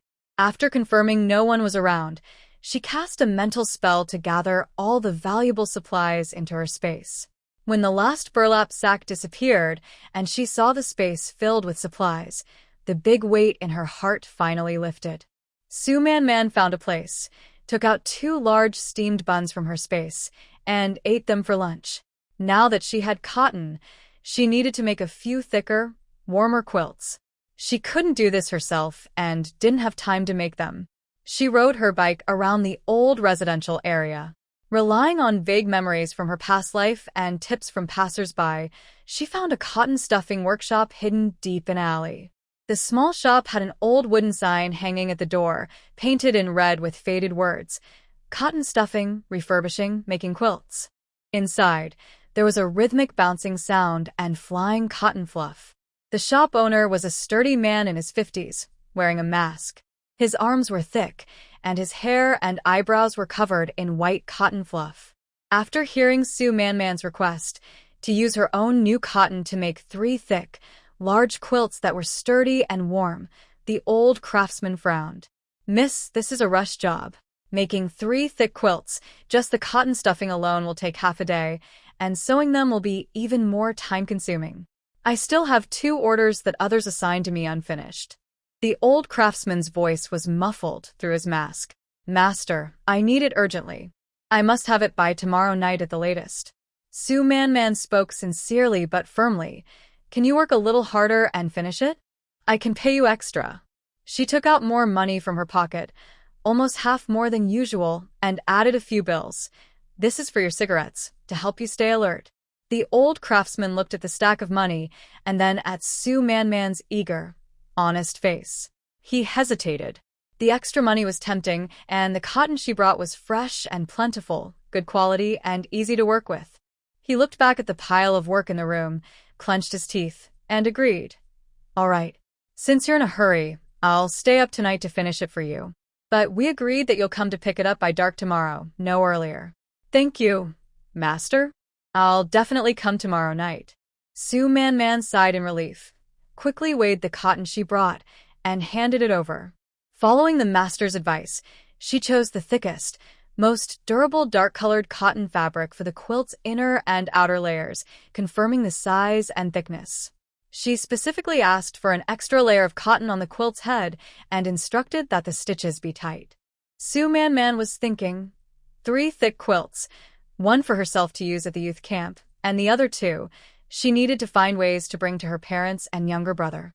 With these, plus warm clothes, medicine, and food, they should be able to get through the winter. By the time she left the cotton workshop, it was already afternoon. Su Man Man didn't go straight home, but turned to the nearby supply and marketing cooperative. Tonight, her family wasn't home, so she was alone in the yard. It was rare to have a quiet evening, and she wanted to cook a good meal for herself. The cooperative wasn't crowded at this hour, and the shelves were less stocked than during the day. She bought some fresh vegetables, a small piece of pork, this time paid with real meat coupons and money. No need to hide it. She also bought half a pound of noodles, a small piece of ginger, and a few heads of garlic. Passing by the condiment counter, she saw jars of yellow bean paste and fermented bean paste, and she bought a small bowl of each. Carrying her groceries back to her yard, the setting sun cast a brief golden glow over the dilapidated yard, creating a peaceful scene she didn't usually see. Su Man Man first went to the kitchen. The kitchen was still messy, but she managed to clear a small area for preparing food. She first steamed a small pot of rice. While the rice was cooking and making bubbling sounds, she started preparing the pork. The meat, with some fat and lean parts, was carefully cut into small pieces. Ginger and garlic were also minced. She added a little precious soybean oil to the pan. When the oil was hot, she first fried the pork pieces until the fat rendered out and the oil became clear, filling the air with a nice aroma. Then she added the lean pork and minced ginger and garlic, stirring quickly. Once the meat turned white, she added yellow bean paste and fermented bean paste, simmering on low heat. The aroma of the sauce, meat, and oil blended together in the small kitchen, creating a rich, tempting smell. She carefully adjusted the heat and stirred occasionally to prevent sticking. When the sauce became shiny and red and thickened, she sprinkled chopped green onions on top and turned off the heat. She found a clean, wide-mouthed glass jar and carefully scooped the sizzling meat sauce into it, almost filling the jar. The meat sauce was ready, and the rice was cooked. Using the remaining ingredients, she quickly stir-fried some greens and made a simple soup with the leftover shredded meat and greens. Su Man Man calmly served herself a full bowl of rice, and with the stir-fried greens and meat sauce, she ate slowly. The savory, salty meat sauce complemented the fresh greens, and the warm soup warmed her stomach. This was the most peaceful and satisfying meal she had had since her rebirth. After eating, she carefully washed the dishes and restored the kitchen to its original state. The cooled meat sauce was securely stored in her space. It was time to pack the last of her personal belongings. A few necessary clothes, toiletries, a lunchbox, and a water bottle for the road. She organized these items one by one. Night deepened, and everything was silent. After tidying her things, she didn't rest immediately. A clear thought grew stronger in her mind. Before leaving, she had to take back what belonged to her home. She was the first to enter the main house where Grandma Su and Grandpa Su lived. The air inside carried the unique scent of the elderly, and the furniture was simple. Her eyes flicked over the bed cabinet and old chest. Gently opening the bed cabinet, she saw mostly old clothes of the elderly. At the bottom, a small bundle wrapped in red cloth caught her attention. She opened it and found a pair of gold bracelets and a Hero brand pen. Blurred memories of a past life and detailed observations of this life overlap at this moment. She remembers that her mother had a pair of gold bracelets given as dowry, which she didn't wear often, kept in a purple velvet cloth. Her father had a good Hero brand steel pen, a prize from earlier years. These items disappeared unnoticed during the chaos after her parents were taken away. Now, they are all in her grandmother's cabinet, along with some broken jade pendants and silver hairpins that clearly belonged to her mother's jewelry box. Su Man Man's eyes turn cold as she carefully wraps them up. With a thought, the bundle vanishes from her hand. In an instant, the bundle is already in the space. Next, Su Man goes to her Uncle Su and Aunt Su's room. This room is more cluttered. On the top shelf of the dresser, she sees her mother's small round makeup mirror with a tortoiseshell pattern on the back that she recognizes. Beside it, there's a small purple clay teapot that was missing from her father's desk. She opens the drawer, revealing several stacks of national ration tickets and cloth coupons, far more than a normal worker's family would hold. How many of these are left by her parents, and how many have been taken from this home over the years? Su Man takes them all into her space without hesitation. What makes her most angry is seeing her mother's V-brand sewing machine in the corner. It was her mother's dowry from her grandmother when she married. Her mother used it to sew clothes for the family and even taught her simple sewing. Later, when her mother was sent away, Aunt Su took it, claiming, "It's just gathering dust. I'll use it first," and never returned it. Now, it's covered with clutter and dust. Su Man walks over, gently touches the cold machine body, as if she can still feel her mother stepping on the pedal.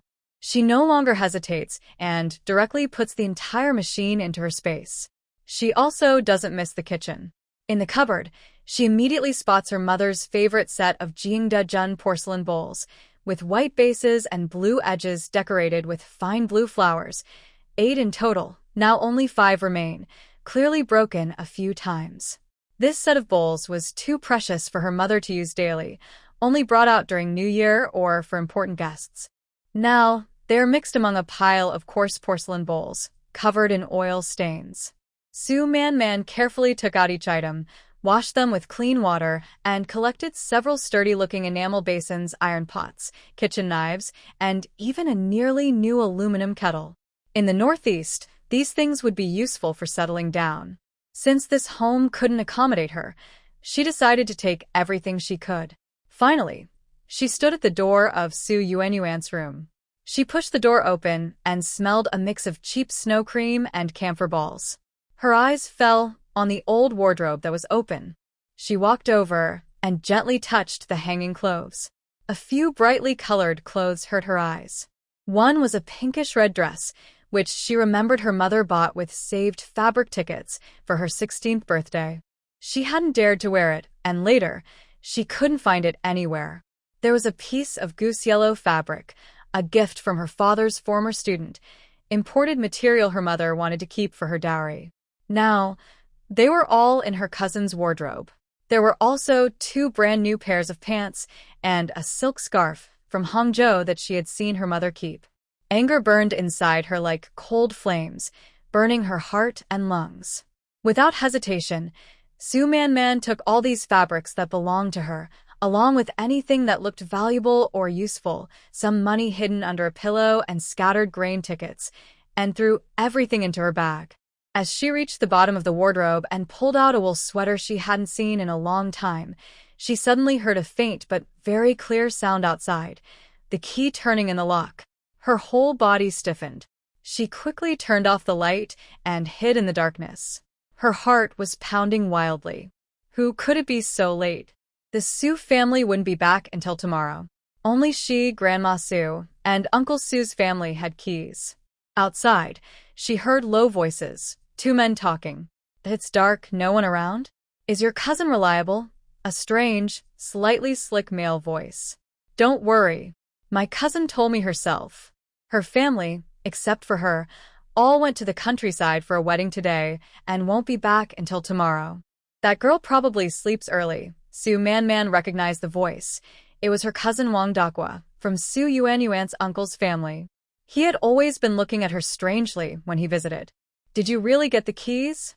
"How could there be a mistake?" Wang Dakue's voice sounded greasy.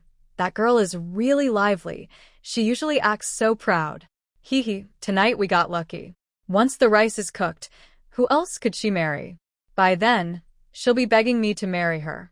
My cousin said that after everything is done, her parents' money will all be mine.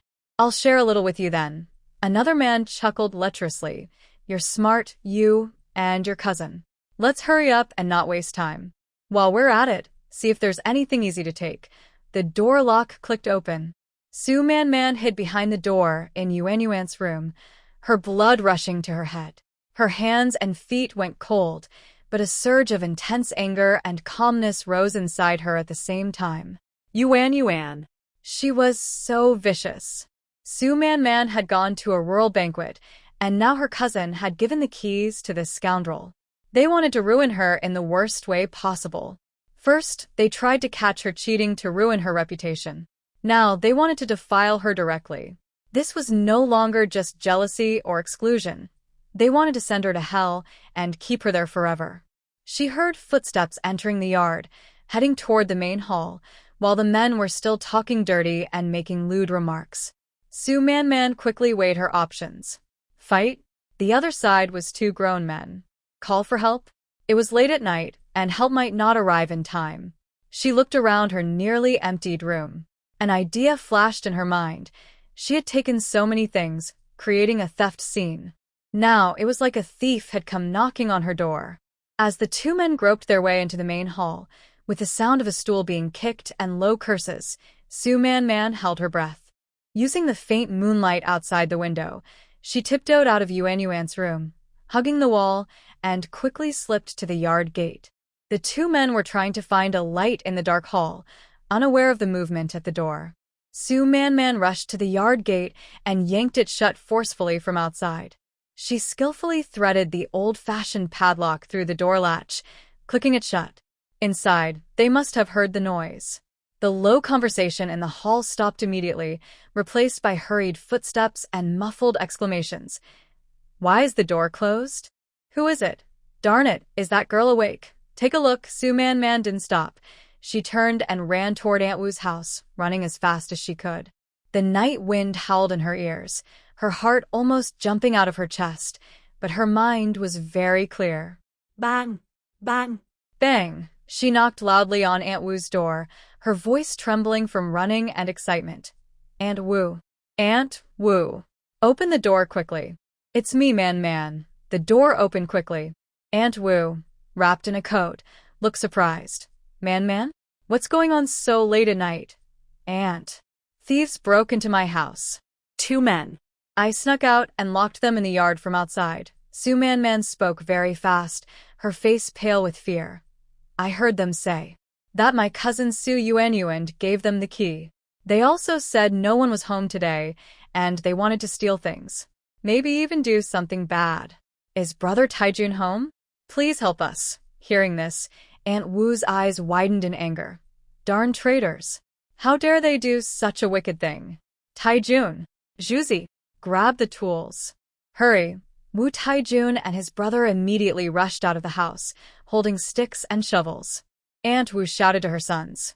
Go to Su's yard quickly. The thieves are inside. We can't let them escape. Man, come.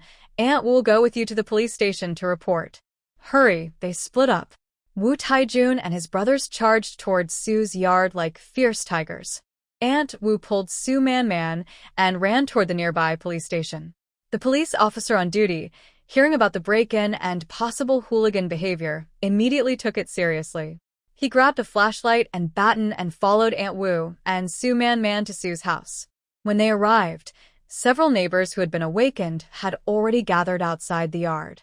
The gate was wide open, and there were shouts and sounds of a scuffle inside. Wu Taijun and his brothers had already cornered Wang Dakwai and another troublemaker in the main room. Both had bruises on their faces and were pressed to the ground, still shouting and cursing. Police. It's them. Su Man hid behind Aunt Wu, pointing at the two men. Her voice was trembling with tears, part acting, part fear and anger.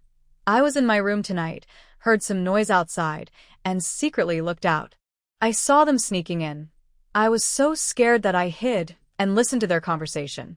They said the key was given by my older cousin, Su Yuan. They said no one was home today, and they came to steal things.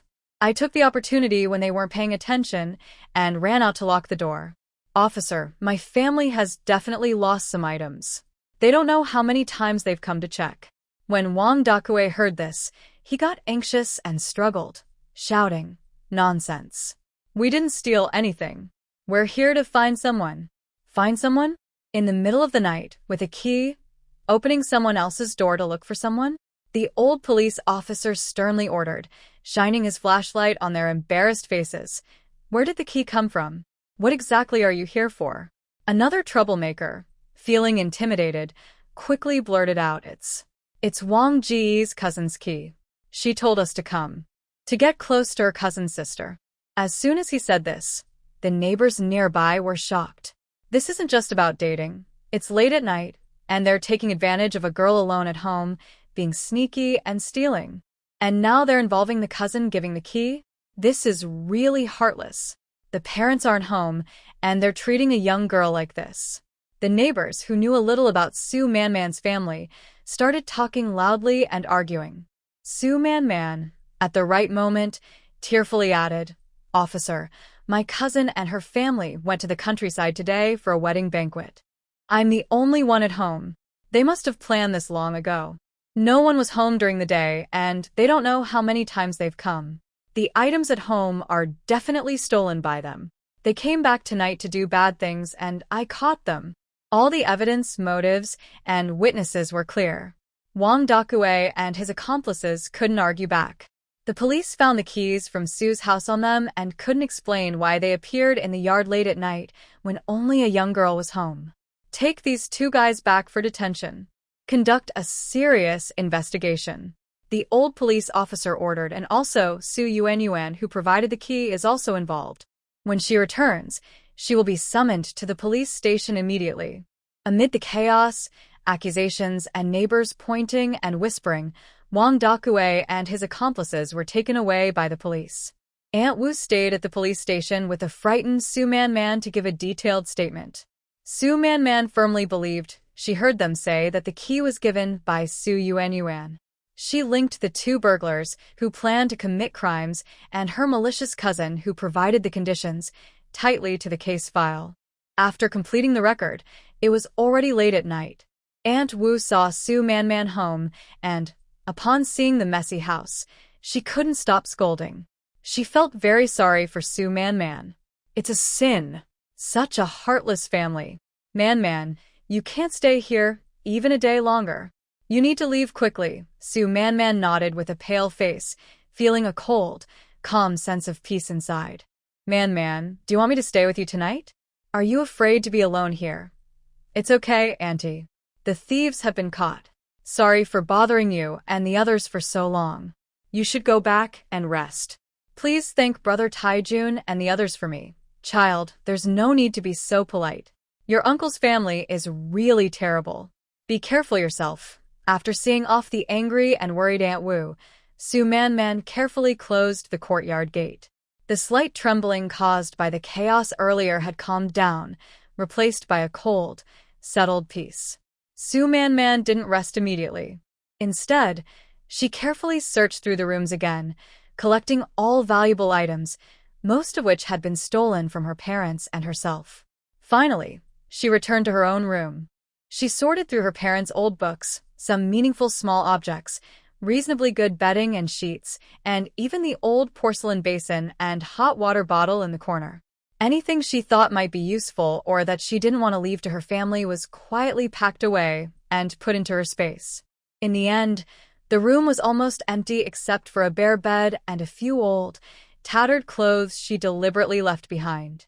At first glance, it looked like it had been robbed, with nothing valuable left. After finishing everything, she turned off the light and lay on the bed to rest. The next morning, Su Man-man woke up a bit late. She had breakfast at home, changed into a clean but slightly old outfit, tidied herself up neatly, and showed no signs of last night's exhaustion or panic. She pushed open the door and the yard was a bit messy. Su Man-man tidied it up a little. She locked the door, checked the yard gate again, then rode her bicycle and headed out into the morning street. She went directly to the southern part of the city, planning to make one last visit to the black market for supplies. This time, she bought everything she needed, food and daily items, and, using the cover of moving things, stored them in her space in batches. After shopping, Su Man-man rode her bike to the district post office. Su Man-man spent some time filling out several parcel forms. The recipient was herself, and the delivery address was the Red Flag Brigade's youth station in the Black Province she was about to visit. Then, she carefully packed some common items from her space into several packages of different sizes. Each package was full and heavy. Sending these parcels cost a lot of postage, but Su Man thought it was worth it.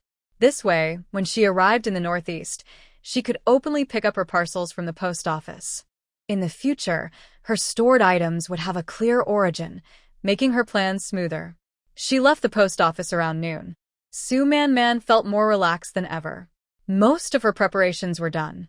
The only remaining tasks were to pick up the 3 thick quilts tonight and then wait for tomorrow's departure. She found a quiet spot, ate some dry food from her space, and decided to check the train schedule and meeting point at the street office in the afternoon. She also planned to review her introduction letter and other necessary documents. At the same time, Su's family was returning from the countryside. Sitting on a crowded long-distance bus, Su Yuan felt especially happy, a faint smile always on her face. She enjoyed the good food at the celebration and the compliments from relatives, but what she looked forward to most was the possible drama when she got home. Her cousin should have succeeded, right? She thought casually, imagining Su Man's miserable look, and felt a surge of satisfaction. She couldn't wait to see how Su Man would still act proud and compete with her. She hoped everyone would know about it. When that happened, the house and everything her parents left behind, wouldn't it all be theirs? Since childhood, Su Yuan has always envied her younger cousin Su Man. She grew up in the city, had many pretty clothes, and didn't have to do farm work. She could dress up beautifully, while Su Yuan, as a daughter of the Su family, why is Su Man the little princess loved by her parents? She has nothing, and soon Su Man will marry her reckless cousin. Let's see how she will still act so proud in the future. Thinking about her happy life ahead, she couldn't wait to see Su Man's breakdown. Aunt Su was also planning how to secretly give her younger son some candies and peanuts from the wedding feast. Grandma Su smiled more after being praised by relatives about having many children and grandchildren and good fortune. Only Uncle Su and Grandpa Su remained silent. The group carried simple bags and finally reached the alley entrance at noon. At their home gate, Uncle Su took out the key and opened the door. Inside, the yard was very quiet. Aunt Su habitually put down her bag and headed to the kitchen, muttering, "So tired, I need to boil some water." Suddenly, she stopped at the kitchen door, stunned. "Where's the new iron pot I bought? And why are so many bowls missing?" Her shout drew everyone's attention. Grandma Su frowned and went into the main room, immediately sensing something was wrong. This room looks like it was ransacked. She hurried to her own room, while Uncle Su and Yuan checked theirs. Soon, voices of surprise rang out. "Where is that fine cotton shirt in my room? And the money and food stamps under the box? The sewing machine. My sewing machine is gone. My new pair of pants I just made is also missing." Grandma Su tremblingly approached her hidden money chest, reached out and felt empty. Her vision darkened, and she sat heavily on the ground, beating her thighs as she cried out, "Thief! Someone broke into our home. My money, my gold bracelet, my savings. Who's so wicked and sneaky?" Aunt Su rushed to the kitchen, looking at the mostly empty cabinets and missing knives and pots, crying loudly, "We can't live like this anymore. All the pots and pans are stolen. They're forcing us to death." Yuan rushed into her room and saw that her wardrobe was wide open. All her favorite clothes, the nice ones she got from Su Man, were gone. Even the small amount of secret money hidden under her pillow was missing. She was so angry she started trembling all over. "It must be Su Man. It's definitely her. She stole our things while we weren't home." Grandma Su heard the noise, paused her crying, then scolded even more fiercely. Yes. "It's that bad girl. Thieves are hard to catch. I've always known she's no good. A selfish, ungrateful girl. She's stolen from her own family. She deserves a bad ending." The family was in chaos, crying and shouting, which woke up the neighbors. Some neighbors peeked out and listened for a moment. One couldn't help but speak up. "Grandma Su, you weren't home last night, and your house was robbed. I heard they caught the thief and took them to the police station. What? Uncle Sue suddenly looked up, first surprised, then hopeful. If they caught the thief, maybe the stolen things could be recovered? But Yuan's heart sank suddenly, feeling cold as if icy water had been poured over her. Thief? Could it be her cousin was caught? What about Su Man? Did things turn out the way she hoped or not? She tried to stay calm, but her face was already turning pale. The neighbor continued. Yes, there was quite a commotion last night. Wu's brothers helped catch the thief, and the police came too. It seems someone used your house key to open the door. A key? Yuan's heart started pounding wildly, almost jumping out of her chest. She instinctively avoided her father's sharp gaze and curled her fingers nervously. The key. The one she gave her cousin.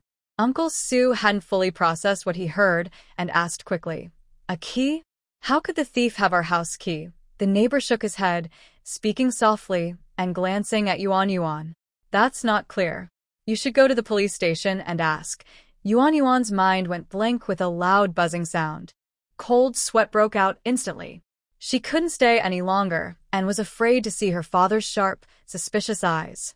She turned around quickly and ran outside, nervously saying, I'm going to the police station. I need to find out what's going on. Maybe it's just a misunderstanding. She had to go immediately to the police station to find out the truth and make sure her cousin didn't say anything reckless. Yuan, why are you running? Grandpa Sue saw his daughter's unusual and intense reaction, and his suspicion grew. He quickly ran after her, saying, I'll go with you. You're just a girl. Why are you running around blindly? Grandma Sue was still angry about losing her belongings and the chaos caused by the neighbors. She shouted after them, Find out what happened. I must get my things back.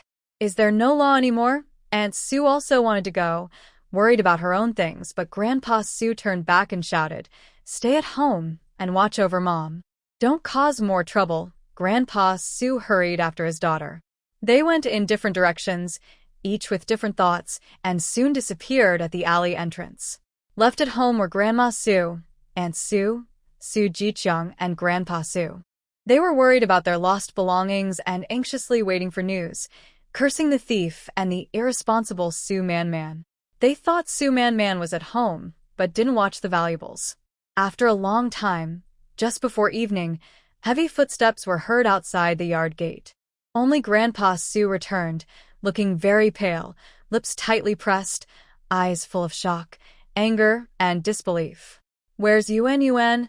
Aunt Sue was the first to rush forward, grabbing her husband's arm, anxiously asking, Are the valuables still there? What did the police say? Grandma Sue also stood trembling, hopeful. The thief was caught. Maybe some things can still be recovered. Grandpa Sue forcefully shook off Aunt Sue's hand and sat heavily on a stool, as if all his strength had been drained. He was silent for a moment, then finally spoke with a cold, broken voice from between his teeth. There's nothing left. Those two jerks only broke in once. They didn't have time to steal anything. Then, what about our things? Grandma Sue asked anxiously. The police said it's a separate case now. The main thing is those two entered illegally and had bad intentions. Grandpa Sue's voice suddenly rose, trembling with suppressed anger and fury. He pointed sharply outside the door, his eyes bloodshot. The main issue is your daughter. Su Juan. She secretly gave the key to her scoundrel cousin Wang Daku. What? Daku? This is related to Daku too. Aunt Sue was stunned, staggering back. Grandma Sue was also shocked, mouth open, speechless for a long time. The two animals have already confessed at the police station. Uncle Sue's forehead veins bulged. It's Yuan. She gave the key to Wang Dakue and instructed him to take advantage of our absence, to go alone and harm Man. It's like a done deal, to control her and steal her things. Wang Dakue even brought a partner, suddenly. This statement hit like a thunderclap, making Aunt Sue feel dizzy, and Grandma Sue trembled all over. They had thought it was just an ordinary theft, never imagining it was such a dirty, malicious plan. And the target was their own family. Yuan. How could she? Aunt Sue collapsed to the ground, whispering in disbelief. How could she? She's crying at the police station right now. The police said that providing the key and encouraging others to commit a crime, even if not successful, is very serious. She can't come back for now and must cooperate with the investigation. Maybe she'll go to jail too, Uncle Sue almost shouted, overwhelmed with shame and fear, nearly losing his mind. Wang Dakue and his partner won't get away. Your brother will be waiting to see his son in prison. And what about Man? Grandma Sue, clutching at a last straw, asked urgently. Man is the victim. Is she okay? Can she tell the police that it's just a family misunderstanding or a joke gone wrong? It's a family matter, just handle it at home. It's embarrassing to go to the police station. Quickly, go find Man. This reminded everyone. Yes, as long as Man insists it's a misunderstanding, like a relative walking into the wrong house or joking too far, there might still be a chance to turn things around, at least to save Yuan and Wang Dakue. Man, hurry, go find Man. Aunt Sue also got up, as if she found a way out. Where is she? Go to the textile factory to find her. Uncle Sue impatiently shouted, I just came from the police station and went straight to the textile factory to look for her. The textile factory? What did she say? Grandma Sue and Aunt Sue spoke in unison, full of hope. But Uncle Sue's face looked even worse, as if he had been hit again. She's not at work, I asked, and the workshop director said. Man transferred her job a few days ago. The transfer was completed. Someone else is now filling her position. She sold her job, transferred it. Grandma Sue and Aunt Sue were once again shocked beyond words. This was another shocking piece of news they knew nothing about. Sue Man had quietly sold her stable job to an outsider? This ungrateful, treacherous person, betraying her own family. Grandma Sue immediately pounded her chest in anger. More than the fact that her granddaughter might have committed a crime, she was more upset that Sue Man had sold her job to outsiders. She doesn't want to keep work for her own family, but sells it to outsiders. Does she still care about this family? About her grandparents, uncles, and aunts? Oh my heavens, I can't go on living like this. Aunt Sue was also trembling with anger. She's rebelling, selling her job, and where's the money? She must have kept it all for herself. This family traitor. I knew she must have stolen things too. Where is she now? Where has she gone? I don't know where she is. Uncle Sue angrily kicked over the stool beside him. The yard was once again filled with crying, curses, and desperate guesses. The setting sun's cold glow shone on the mess, and on these people with pale faces, blaming each other.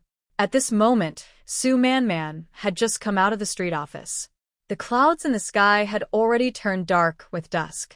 She was holding a small bag of snacks Aunt Wang Xiuqin had given her, along with a few caring words, feeling a little warm inside. Sue Man found a quiet state-owned restaurant, ate dinner alone, and packed up the extra buns she had bought. After leaving the restaurant, she rode her bike to pick up 3 thick quilts. The quilt maker kept his promise. The 3 quilts were tightly packed, fluffy and thick, and holding them felt like embracing sunshine and warmth. She tied the quilts to the back of her bike, then looked for a quiet corner to store them in her space. As night deepened, she rode home, knowing her family had returned and wondering what storm awaited her at home. When she pushed open the courtyard gate, she noticed something unusual. The usual dim lantern in the main room was not lit. Only some light came from the windows of the other rooms, creating an oppressive atmosphere. She had just parked her bike when suddenly, the main door was pushed open with a loud bang. Uncle Sue stood there with a grim face, with Grandma Sue and Aunt Sue on either side, their eyes like sharp knives, fixed on her. Grandpa Sue was squatting in the shadowy corner, smoking silently, ignoring her. You still know how to come back. Grandma Sue let out a low growl, breaking the suffocating silence. Kneel down. Sue Man stood in the middle of the yard, unmoving, simply watching them quietly. I ask you, what about your job at the textile factory? A sharp voice from Aunt Sue cut through, filled with uncontrollable anger and greed, twisting with frustration. Did you sell it? Who did you sell it to? Where's the money? Hand it over. They found out so quickly about her job. They must have gone to the textile factory to look for her. Sue Man sneered inwardly. but on her face, she only said calmly, "Yes, I sold it. My job I can sell if I want. As for the money, I will use it as I see fit." "Your job? That belongs to the Su family." Grandma Su pounded her chest, tears streaming down her face, but not out of concern for her granddaughter. Instead, she mourned the lost job and possessions. "You ungrateful wolf. Not only do you refuse to share your work with your family, but you also sell it to outsiders. Your heart is as bad as a dog's. Where's the money? Hand over the money now. It's our family's money." Su Man found this utterly ridiculous, her eyes icy cold. She looked at the twisted faces before her, caused by anger and scheming, and spoke softly. "My job was left to me by my mother. How did it become the property of the Su family? I sold it, and how I spend the money is my own business. You." Uncle Su stepped forward in anger, pointing at her nose. "Fine, we won't talk about the job now. You must go to the police station immediately. Explain everything clearly. Last night was a misunderstanding. Your sister Yuan was careless and lost the key, and your cousin found it. They just went to the wrong house, and were joking around. It's all family fun. Hurry up and tell the police. Get your sister Yuan and your cousin out. Uncle, last night a thug used the key your sister gave to break into the house. I was almost harmed by that thug. What am I supposed to say at the police station? I already told everything last night." Aunt Su quickly chimed in, her tone threatening. Man, how can a family hold a grudge overnight? Everything's fine now, isn't it? You've got nothing to worry about. Hurry and tell the police. We're family, and this is a family matter. We handle it ourselves behind closed doors. Making a fuss at the police station is embarrassing. Do you want to ruin your reputation? Everything was fine? Nothing to worry about?" Su Man looked at them with a natural, even slightly accusatory gaze, as if her being a perfect victim and refusing to stay silent was the main cause of the current situation. Her last faint hope for this family was suddenly and completely extinguished with a sharp hiss, leaving not even ashes behind. Her fist clenched slightly, but her voice was frighteningly calm. "A misunderstanding? A joke?" Su Yuan gave her key to her cousin, instructed him to bring another man, and sneaked into my house late at night when I was alone. Do you really not know what was happening? Or are you pretending not to know? I haven't lost any flesh because I ran fast and called for help. What if I hadn't escaped? She paused, her eyes sweeping over their flickering, evasive faces. I've already told the police everything I need to. The truth is what it is. I won't change my story. You're rebellious now. Madame Su stomped her foot and scolded. That was your sister. Do you really want to send her to jail? You're so heartless. How did our Su family produce such a troublemaker like you? I'm not hurting her. She's hurting herself. Also, you don't need to worry about my job anymore, and don't think about changing my statement. I've signed up to go to the countryside. I'll leave early tomorrow. Go to the countryside. The three of them looked surprised at the same time. Yes, to the northeast. As a young worker, Su Man said these words as if she was lifting the last burden from her shoulders. From now on, whether this family is blessed or cursed, it has nothing to do with me. I've told the authorities everything I need to. The rest will be handled according to the law. After speaking, she no longer looked at their colorful faces and headed straight to her room. Tonight, she couldn't stay here anymore, and she didn't plan to. She only needed to take her last few belongings that she had already packed. Leaving? Dream on. Madame Su was the first to react, rushing forward to stop her. Hand over the money from your work first. And those things that went missing from the house, did you hide them in the chaos? Hand them over now. Su Man skillfully sidestepped and quickly entered her room, trying to close the door behind her. But Uncle Su had already followed and pressed against the door with great strength. Grandma Su also trembled as she blocked the doorway. Su Man knew that if she didn't let them inspect, they wouldn't let her go. She let go of their hands and allowed them to squeeze into the small room. The room was almost empty, with only a simple bed and an old cabinet. Her luggage was just a slightly worn, deflated canvas bag leaning against the wall. Aunt Su quickly snatched the bag, eagerly unzipped it, and all the contents spilled onto the floor with a clatter. There were a few old clothes, a pair of cloth shoes, a porcelain cup, an old lunchbox, a toothbrush, a bar of soap, a towel, and a small cloth bag containing some books and notebooks. Other than that, it was empty. No money, no ration tickets, and definitely no gold, silver, jewelry, or valuables as they had imagined. Aunt Sue was unwilling to give up. She shook out each piece of clothing, even checked inside the shoes, and opened the small cloth bag carefully. It only contained some old books and papers filled with writing. Where's the money? The money from your work? And your parents' savings? Aunt Sue asked with red eyes. It's spent, Sue Man replied calmly. For buying things, for going to the countryside, for tickets. There's nothing left. You're lying. Uncle Sue didn't believe it, but he searched through the bag and the empty room thoroughly and found nothing. Grandma sat heavily on the bed, slapped her legs, and started crying and scolding. What a unlucky family. Such a bad omen. Selling work to outsiders, not caring when the house is robbed, and even sending her own sister to jail. Now she just wants to leave? No way. If she leaves this house. Sue Man bent down, carefully picking up each item that had fallen, and zipped the bag shut. She said nothing more. She picked up the bag and turned to leave. Get out. Get out. If you have the guts, never come back to this home. Uncle Sue roared behind her. Just leave and never come back. Our Sue family doesn't need someone like you. Aunt Sus chautis sharply. Grandma's curses were the most vicious. Let her go. Stealing from her parents. Leaving clean. This house will be ours for good now. Let's see where she can go. Better to die outside. Sue Man steps didn't stop, and she didn't look back. She straightened her back, carrying the light but resolute bag, and walked steadily out of the yard that had exhausted her for 2 generations, drained her parents' blood, and revealed the worst of human nature. The door of the house was slammed shut behind her with a loud bang, cutting off all the harsh curses.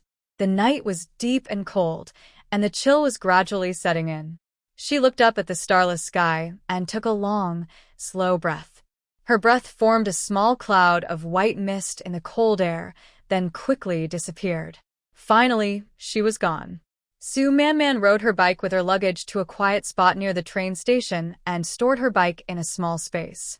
Using her letter of introduction and proof of being a youth sent to the countryside, she found a temporary place to sleep on a bench at the simple, Revolutionary Committee reception station, next to the station. She took out a blanket from the space, spread it out, and wrapped herself in it, feeling an unprecedented sense of relief. Tomorrow, when the sun rises, the train will carry her northward, toward the unknown, and toward her true life as Sue Man. She closed her eyes, faintly hearing the vicious curses of her family, but those sounds were quickly fading and becoming blurry. Sue Yuan, what you're enduring now is just the beginning. There's not much time to waste on you all. First, I need to help my mother and brother get through this difficult time. Just wait and see. When I have time later, I will deal with you all slowly. The next morning at dawn, Sue Man woke up on the bench at the reception station, wrapped in a thick new quilt. She quickly got up, carefully folded the bedding, and tied it with a rope. She didn't plan to put the quilt into her space because she would need it at the youth camp, so she took it with her. After a simple wash-up at the station, she took out a warm, soft bun from her space and slowly ate it with hot water from a military-style kettle. The warmth spread from her stomach to her limbs. She saw that it was almost time to leave. She picked up her canvas bag and quilt and headed toward the noisy train station. In the early morning of late September in Beijing, the air already felt cool, but the train station was like a boiling giant pot. Sue Man, holding her proof and letter of introduction, smoothly reached the platform for the train heading northeast. The dark green train sat silently on the tracks, steaming white vapor, with its doors still closed. On the platform, it was crowded with people, mostly young adults around 20 years old. Many wore similar red flowers pinned to their chests, and their faces showed a range of emotions: excitement, confusion, happiness, and sadness. They were surrounded by family and friends, with voices of encouragement, comfort, faint sobs, and loud slogans blending together, hitting the ears. Write letters once you arrive. Make sure to eat well and stay warm. Take good care of yourselves. Listen to the party. Work hard and study well wherever you go. Child, don't be afraid of hardships. Use this time to strengthen your revolutionary spirit. Mom, I can't bear to leave you. Su Man carried her luggage silently through the crowd filled with warmth and attachment. No one saw her off. No one said goodbye. Among the young people wrapped in family and friendship, her figure looked especially cold and lonely. She stood straight, walking steadily. Her calmness, which seemed out of place amid the lively farewell atmosphere, made her presence hard to ignore. Su Man found the staff member with a red ribbon labeled Youth Work Office pinned to her chest. She signed in, received her train ticket, and some notes about the journey. Then she found her platform spot for her train car and quietly stood at the edge of the crowd, waiting. The morning light grew brighter, and the noise on the platform increased. Finally, the train conductor blew the whistle, and the heavy train doors clanged open. The crowd suddenly surged like a floodgate opening, rushing toward the train doors. People helped push and carry their luggage, bulging sacks and bundles tied with face towels into the train. Farewells and tears reached their peak at this moment. Su Man patiently waited for the initial rush to pass before boarding the train. Inside, the smell was mixed, and voices buzzed loudly. The aisle was almost blocked with luggage and people. She carefully moved sideways and finally found her seat, a 3-person seat in the middle of the hard seat carriage. She was sitting in the middle. The seat by the window on her left was already taken. It was a small girl with 2 thin braids, wearing faded black glasses, pressing her face against the cold window, staring blankly at the chaotic platform outside.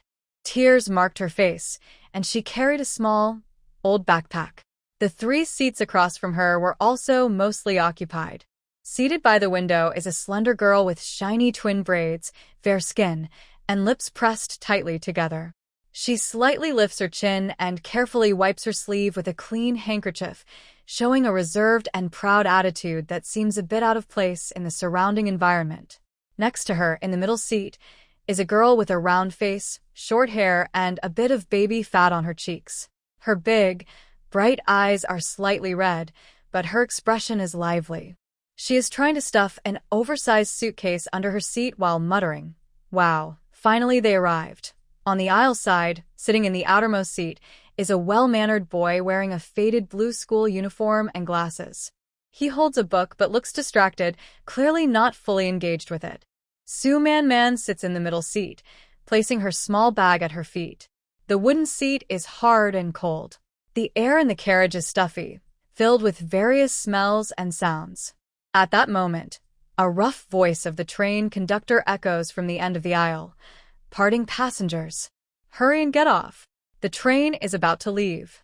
Those who aren't staying, please leave now." The final wave of goodbyes rises again, mixed with sobs and shouts. The crowd at the door pushes and urges others to move faster.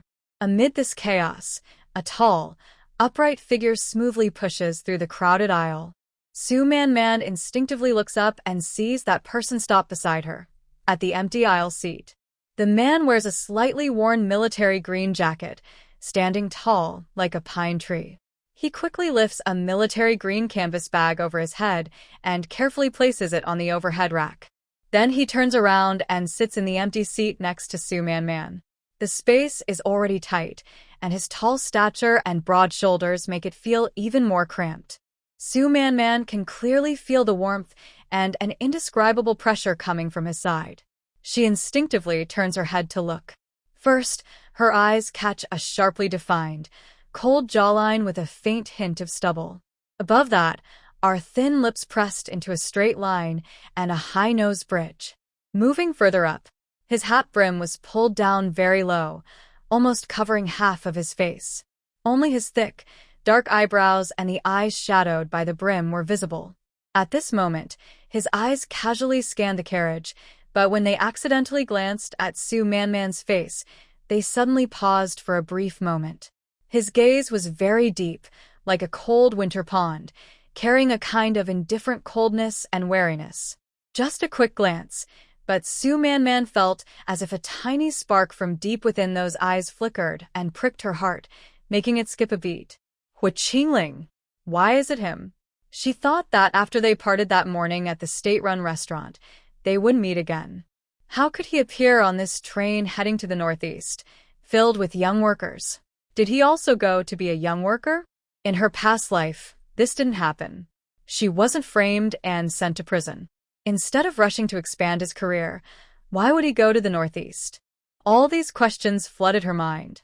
Qingling also seemed to recognize her.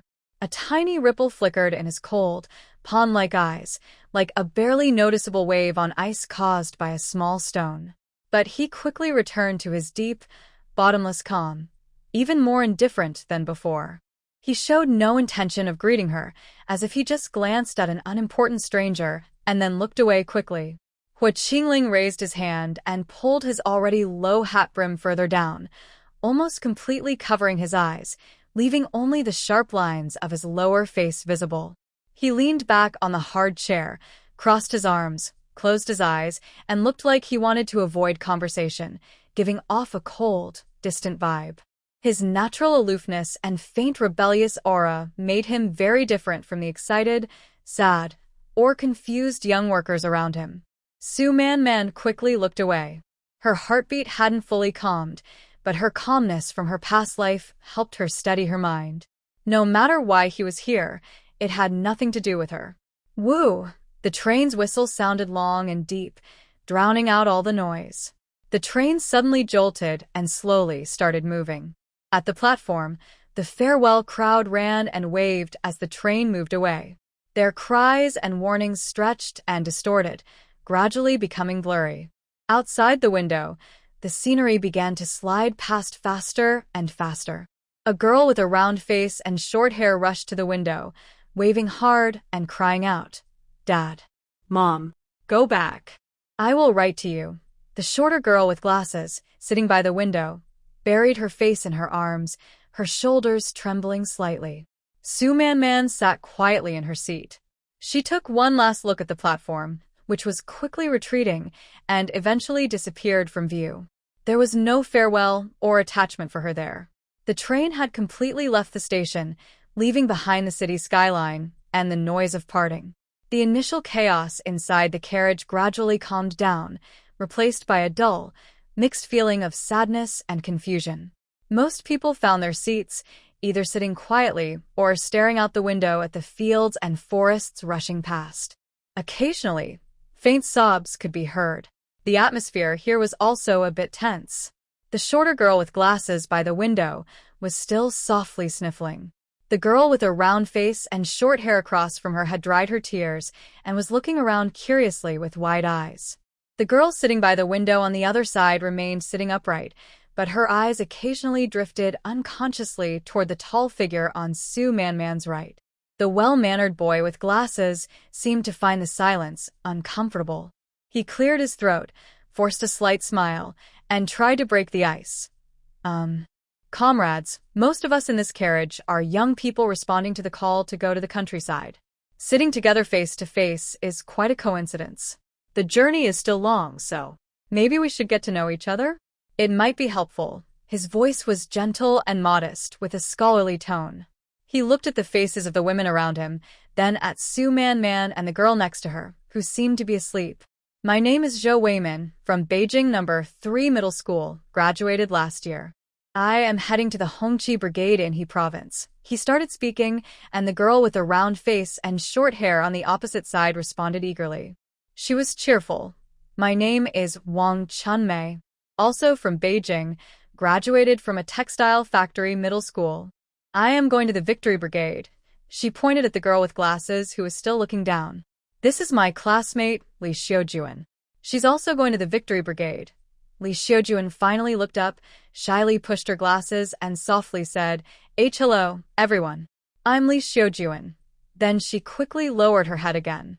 The proud girl slightly lifted her chin and looked modestly at everyone. She paused briefly in the direction of He Qingling and then spoke. "Lu Feng. Graduated from the affiliated high school of the Teachers' University. Going to the Red Flag Brigade in He Province." Her tone was calm and a bit distant.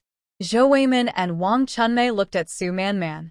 Feeling their gazes, Su Manman calmly said, Su Manman graduated from first high school last year, going to the Red Flag Brigade in He Province. Her words were simple and clear, matching the destinations of Zhou Weimin and Lu Feng. Wow. Comrade Zhou, Comrade Su, and Comrade Lu, all three of you are going to the Red Flag Brigade.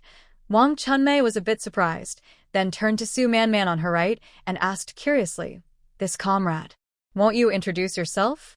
Are you also going to the countryside to work? Everyone's eyes turned to He Qingling. He still kept his posture, with his hat brim shadowing his face, arms crossed, breathing steady, as if he was really asleep, showing no reaction to Wang Chunmei's question or the probing looks from Zhou Weimin and Lu Feng. The carriage was quiet and a little awkward. Zhou Weimin pushed his glasses and uncertainly called out again, Comrade? May I ask which brigade you are going to? He Qingling remained motionless, the shadow under his hat unchanged. Su Manman could feel the cold, firm aura beside her hadn't softened at all. She didn't want this pointless probing to continue, nor did she want He Qingling to attract too much attention. So she softly said, Maybe this comrade is too tired, and fell asleep. Let's speak quietly. Zhou Weimin and Wang Chunmei nodded. Lu Feng subtly curled her lips and glanced again at He Qingling's sharp jawline. The topic naturally shifted to their upcoming destination. Wang Chunmei, being straightforward, lowered her voice and said, Comrade Zhou, Comrade Su, and Comrade Lu, why are all of you assigned to the Red Flag Brigade? My mom asked around before, and she said that among the places we're going, the Red Flag Brigade is the poorest and most remote in the mountains.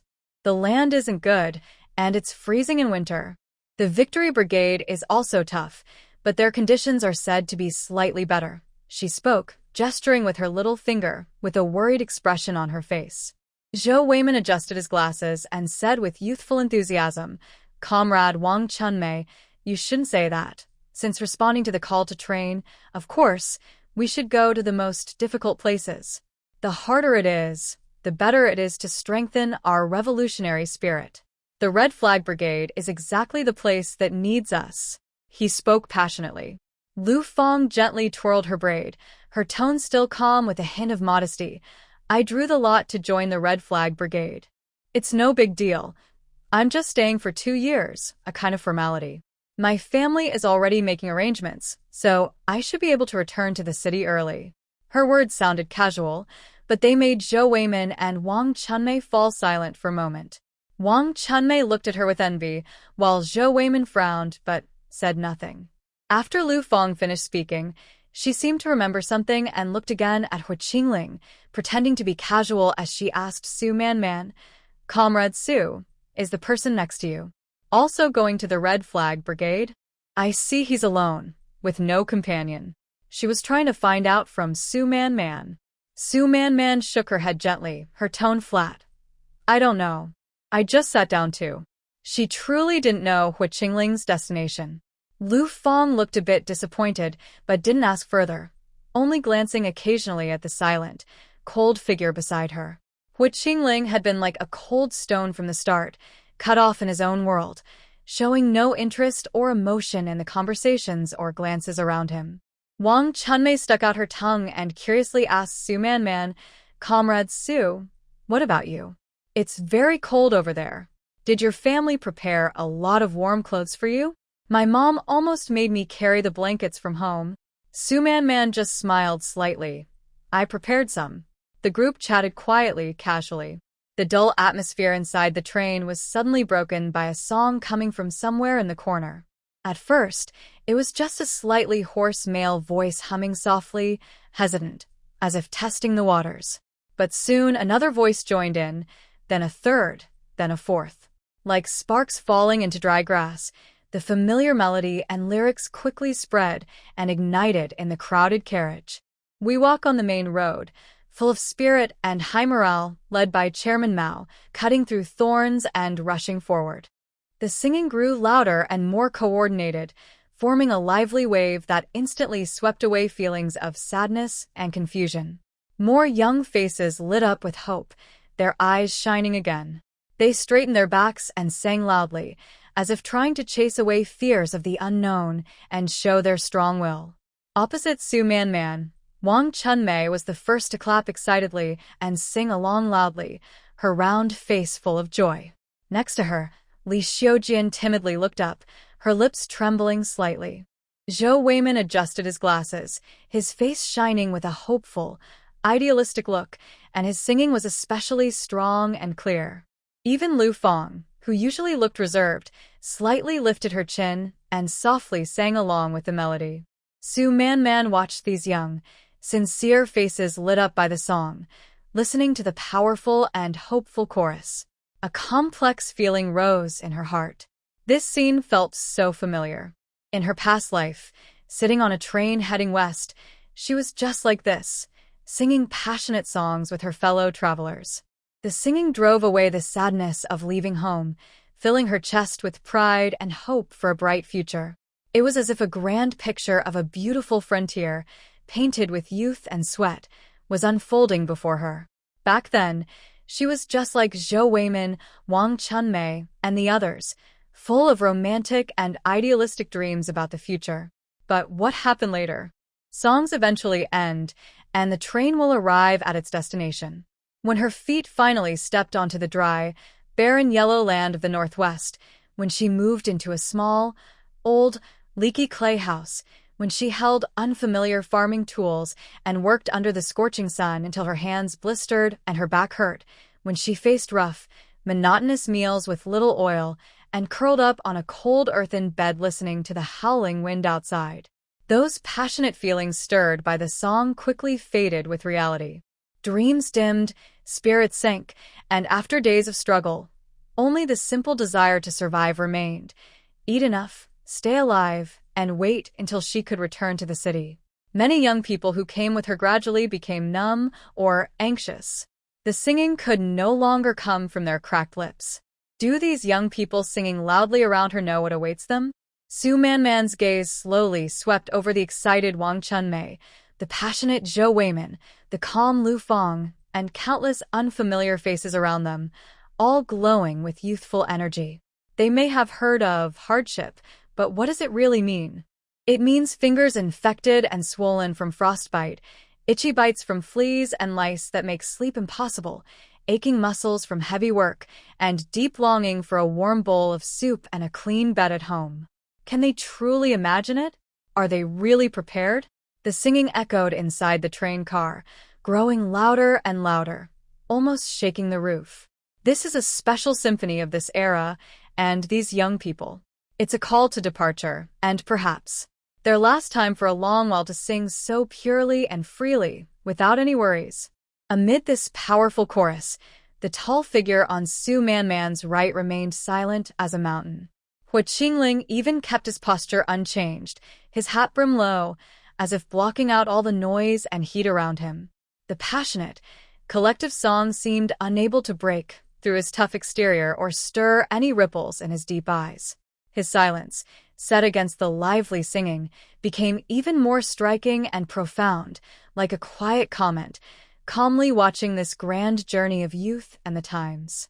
Su Man didn't sing loudly with everyone. She just moved her lips slightly, as if silently reciting the lyrics. Her eyes were calm, but her heart was clear. The singing was beautiful, and the passion was real. But the road ahead needs more than just singing and passion.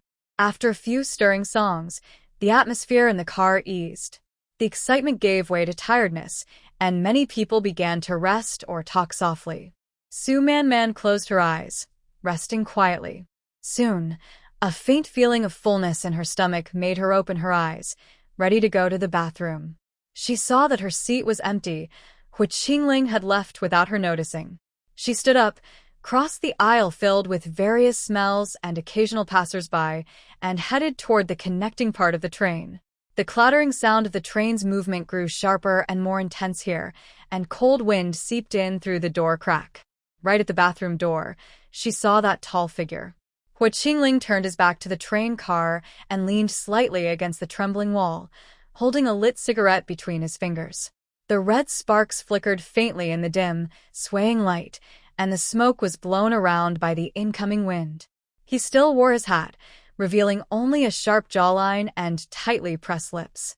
His profile, under the flickering light, stretched long, giving off a lonely and cautious aura that kept others at a distance. Qingling seemed completely absorbed in his own world, indifferent to the noise and the people passing by. Su Manman only glanced at him briefly before walking straight to the bathroom door beside him. She opened it, went inside, and closed the door behind her. The small space inside had a bad smell, and the train's movement made it even more noticeable. Su Manman quickly finished her business, tidied her clothes, and was about to open the latch. Bang! A sudden, not very loud but startling thud made the thin bathroom door shake violently inward.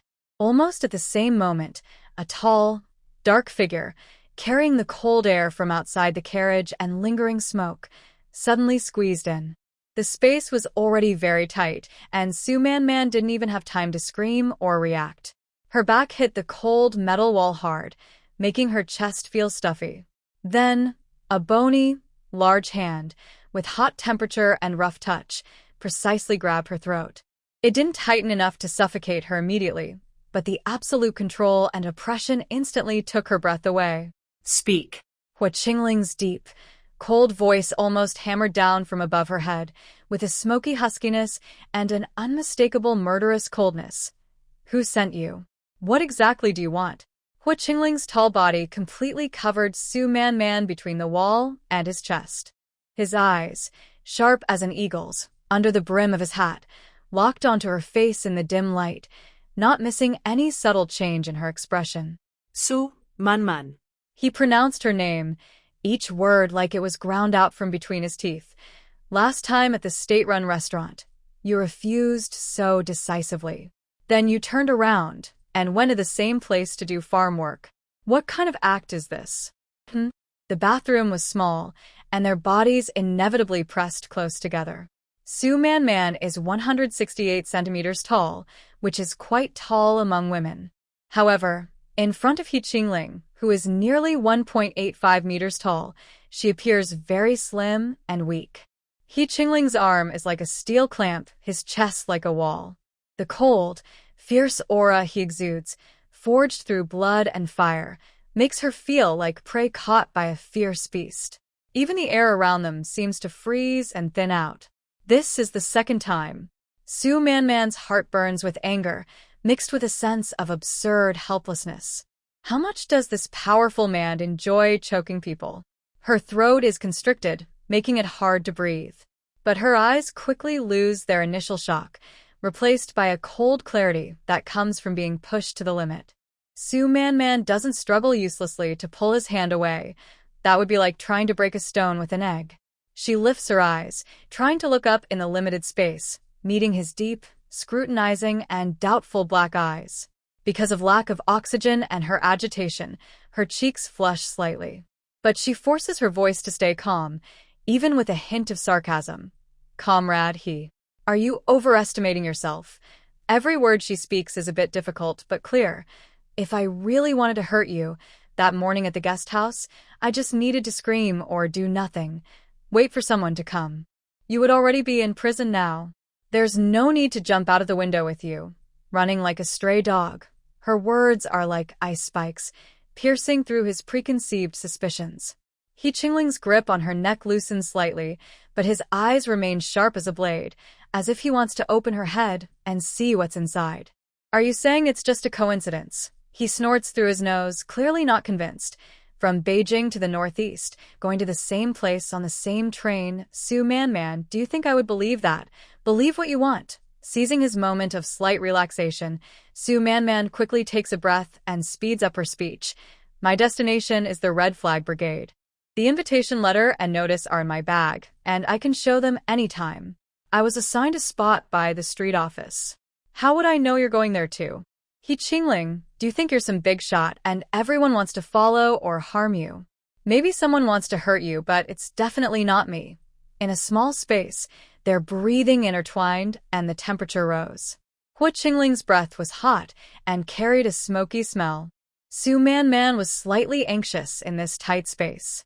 Their bodies were almost pressed together, and they could feel the tension and readiness beneath their clothes. Hu Qingling was like a volcano ready to erupt at any moment, while Su Man was like a fragile-looking but deeply rooted wild grass at the edge of a volcano, standing stubbornly under heat and pressure. Hu Qingling stared intently into her eyes. Within them, there was anger, a sense of injustice, a hint of fear, but deep inside, there was a calmness he couldn't understand, even a trace of pity. This look made Hu Qingling very uncomfortable and caused a crack in his suspicion. Su Man was right. If she was truly sent by the other side, she would have had the perfect chance to harm him at the control scene in the guest house. She wouldn't need to go through such a complicated process, and could have acted so clumsily. Moreover, when he suddenly attacked and pressed close, Su Man's resistance was minimal. Her body's instinctive reactions showed she hadn't received any professional training, and her fighting ability was almost zero. If she was sent to deal with him, would they really send such a weak woman? Just to lower his guard? The cost and risk didn't seem to match. Various thoughts flashed through Hu Qingling's mind quickly. He loosened his grip slightly, but still kept enough strength to act at any moment. Better to do as you say. He finally spoke slowly. His voice was still cold, but the sharp killing intent had slightly eased, turning into a deeper look of inquiry and warning. Whether it's a coincidence or with another purpose, remember to stay away from me. My affairs, you'd better not know anything about, and don't try to find out. I'm happy to keep my distance, Su Man immediately replied firmly. I just want to get to my place safely and do my work. I have no interest in your affairs. Once I leave this place today, we're strangers. I don't know you. Hu Qingling narrowed his eyes, seeming to assess her sincerity. After a moment, Hu Qingling finally released his grip on Su Man's neck. His body didn't fully step back, but kept her pressed between the wall and himself, creating a strong sense of pressure. Remember what you said. He finally glanced at Su Man with a complex and hard-to-read expression, warning, lingering doubt, and a faint, almost unnoticed sense of something unusual even he didn't realize. Go out first. I'll have a cigarette and then leave. Su Man felt the tightness in her throat ease. She quickly turned sideways, almost pressed against his chest, and hurriedly pushed open the bathroom door. Fresh, cold air rushed in. Without looking back, she walked quickly out, keeping her back straight, but her slightly trembling fingers revealed her recent tension. Back in the corridor, the noisy chatter and the sound of the train filled her again. The intense few minutes inside the bathroom seemed like just an illusion. No one noticed what had happened in that small space, a confrontation. She returned near her seat. Wang Chunmei was whispering to Li Xiujuan. Zhou Weimin seemed to be reading a book, and Lu Fong was staring out the window in a daze. Su Man sat back at her seat, her palms cold, and her throat still felt the residual sensation of being choked and the heat from earlier. She lowered her eyelashes, hiding the emotions swirling behind her eyes. Hu Qingling. What exactly was he involved in?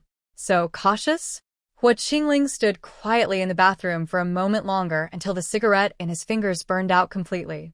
He took off his hat, rubbed his forehead, and a trace of fatigue and deeper coldness flashed in his eyes. Su Man. Coincidence? Or a more clever pawn? No matter what, keeping things in plain sight might be safer than hiding in the dark.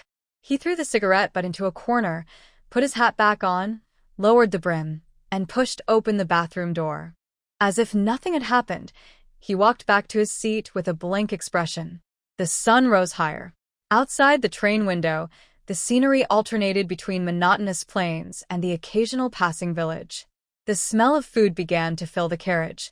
Lunchtime had arrived. People started taking out their packed snacks from their luggage. Across from her, Wang Chunmei took out 2 cornmeal pancakes with pickles, while Li Xiujuan had a multigrain bun and a small piece of bean curd with sauce. Zhou Weimin's family had prepared a slightly richer meal, including some fried dough. Lu Fong slowly opened a metal lunchbox, inside which were multigrain buns and a small jar of homemade pickled vegetables. Su Man took out a cloth-wrapped package from her plain canvas bag. She opened it to reveal 2 plain steamed buns. Next, she took out 2 small glass jars, one filled with dark, oily meat sauce and the other with crisp pickled radish strips. She tore open a bun, used a small wooden spoon to spread some meat sauce on it, and then added a piece of salted vegetable. As she took a bite, the delicious smell of meat, sauce, and fragrant ginger and scallions slowly spread out. "Wow, Comrade Sue, your meat sauce smells so good." Wang Chunmei was the first to sniff in praise.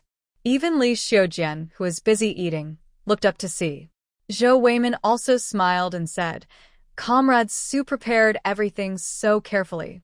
That meat sauce looks perfect for eating with rice." Lu Fong looked at her own lunchbox, then sniffed the stronger aroma in the air. Her eyes flickered, but she said nothing. Su Man smiled calmly and said, "I made it myself for convenience on the road. If everyone doesn't mind, would you like to try?" She pushed the jar of meat sauce toward the center of the table. Nowadays, anything with a hint of meat was precious. Wang Chunmei and Zhou Weimin, though tempted, politely scooped a tiny bit with their clean spoons and tasted, then kept praising. "It smells so good. Comrade Sue, your cooking skills are really great." Li Xiujian blushed and shook her head, not intending to try. Lu Fong hesitated a moment, then took a small taste and nodded. The flavor is good, but her tone lacked sincerity. At this moment, He Qingling, who had been silent, also moved. He took out a neatly wrapped package from his slightly old military bag. Inside were 4 smooth boiled eggs and a few golden brown, slightly charred meat pies with visible meat filling. Simple food, but in this train carriage, it was quite hearty, especially the substantial meat pies. He had received these from his sister-in-law that morning when he left. He didn't look closely at the time, but now, the aroma wasn't as strong as Su Man's meat sauce, yet the portion size made everyone glance a little more. Lu Fong's eyes lit up noticeably. These days, anyone who can casually bring boiled eggs and meat patties as travel food must either be very spoiled at home or come from a well-off family. Combined with Hu Qingling's calm, distant manner and the way he seemed indifferent to everything, Lu Fong's impression of him became clearer. This person was not simple and worth getting to know. Lu Fong quickly swallowed her food, put on what she thought was her most polite and friendly smile, and started a conversation with Hu Qingling. "Comrade, your meat patty looks really well made. Did your family make it? It's nice to see someone so well prepared for a trip. I really admire that." Hu Qingling acted as if he hadn't heard her.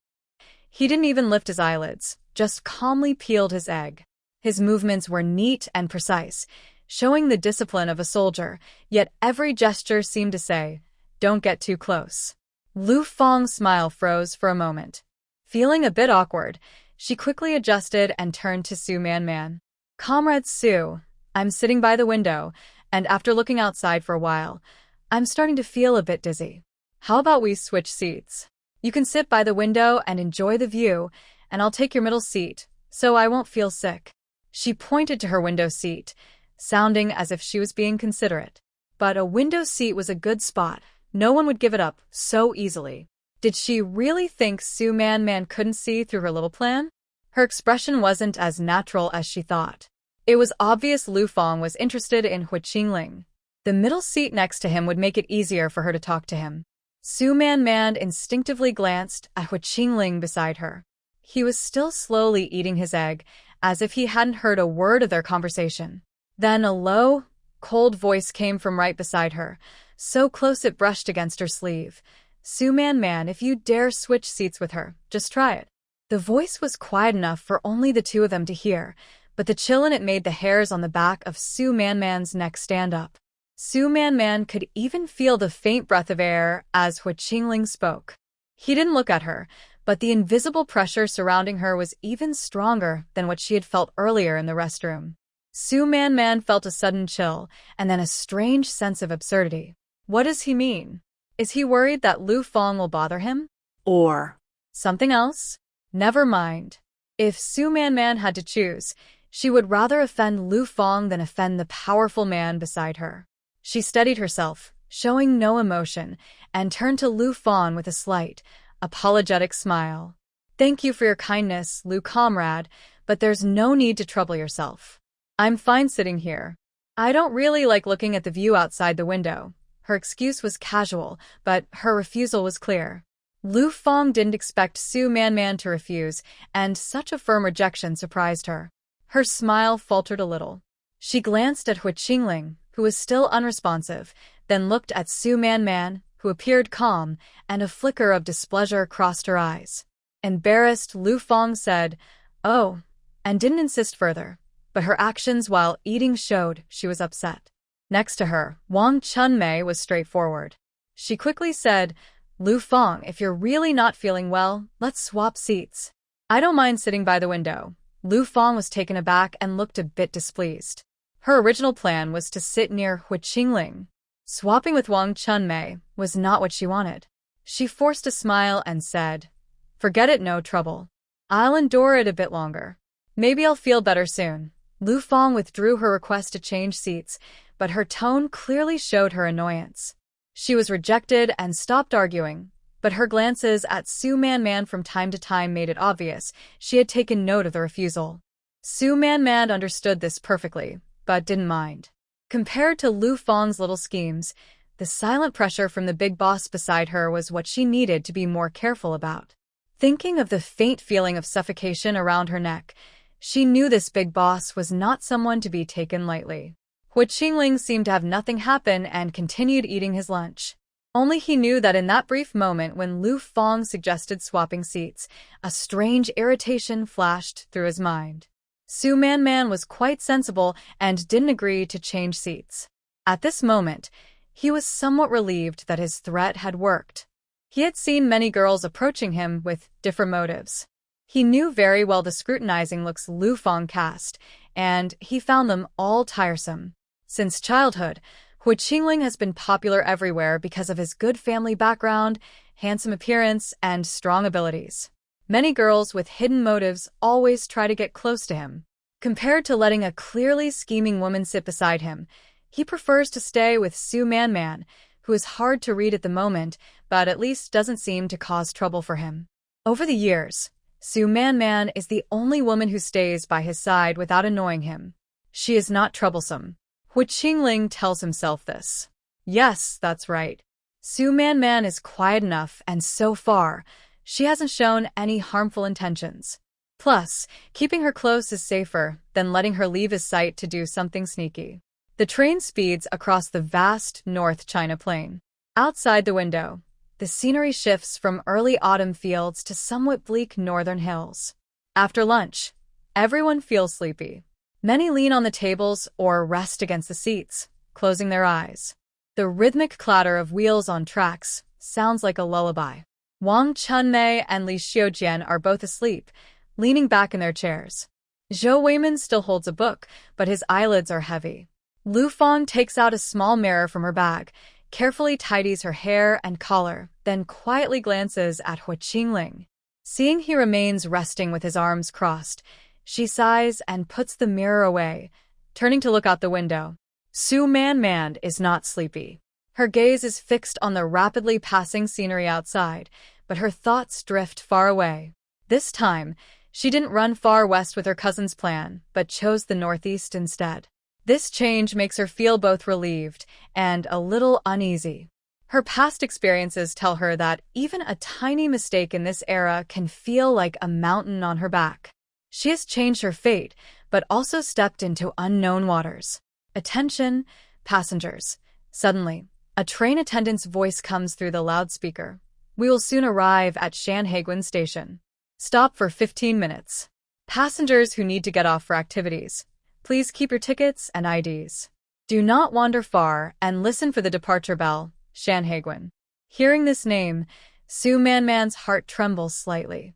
This is a key point connecting North China and the Northeast. Once past here, she will truly step outside the border. The train carriage started to stir. People who had been sleeping were awakened by the movement. They all got up to stretch their stiff limbs. Some began searching for their tickets and IDs. Wang Chunmei rubbed her eyes and woke up. Are we at Shanhaiguan? Oh, my legs are numb. Li Xiujian also woke up and quietly asked, can we get off to get some fresh air? The carriage is too stuffy. Zhou Weiman closed his book and pushed up his glasses. You can get off to stretch, but be mindful of the time. The train doesn't stop for long. The train finally slowed and came to a stop. With a loud clatter, the door was opened and fresh, cool air rushed in, replacing the stuffy smell inside the carriage.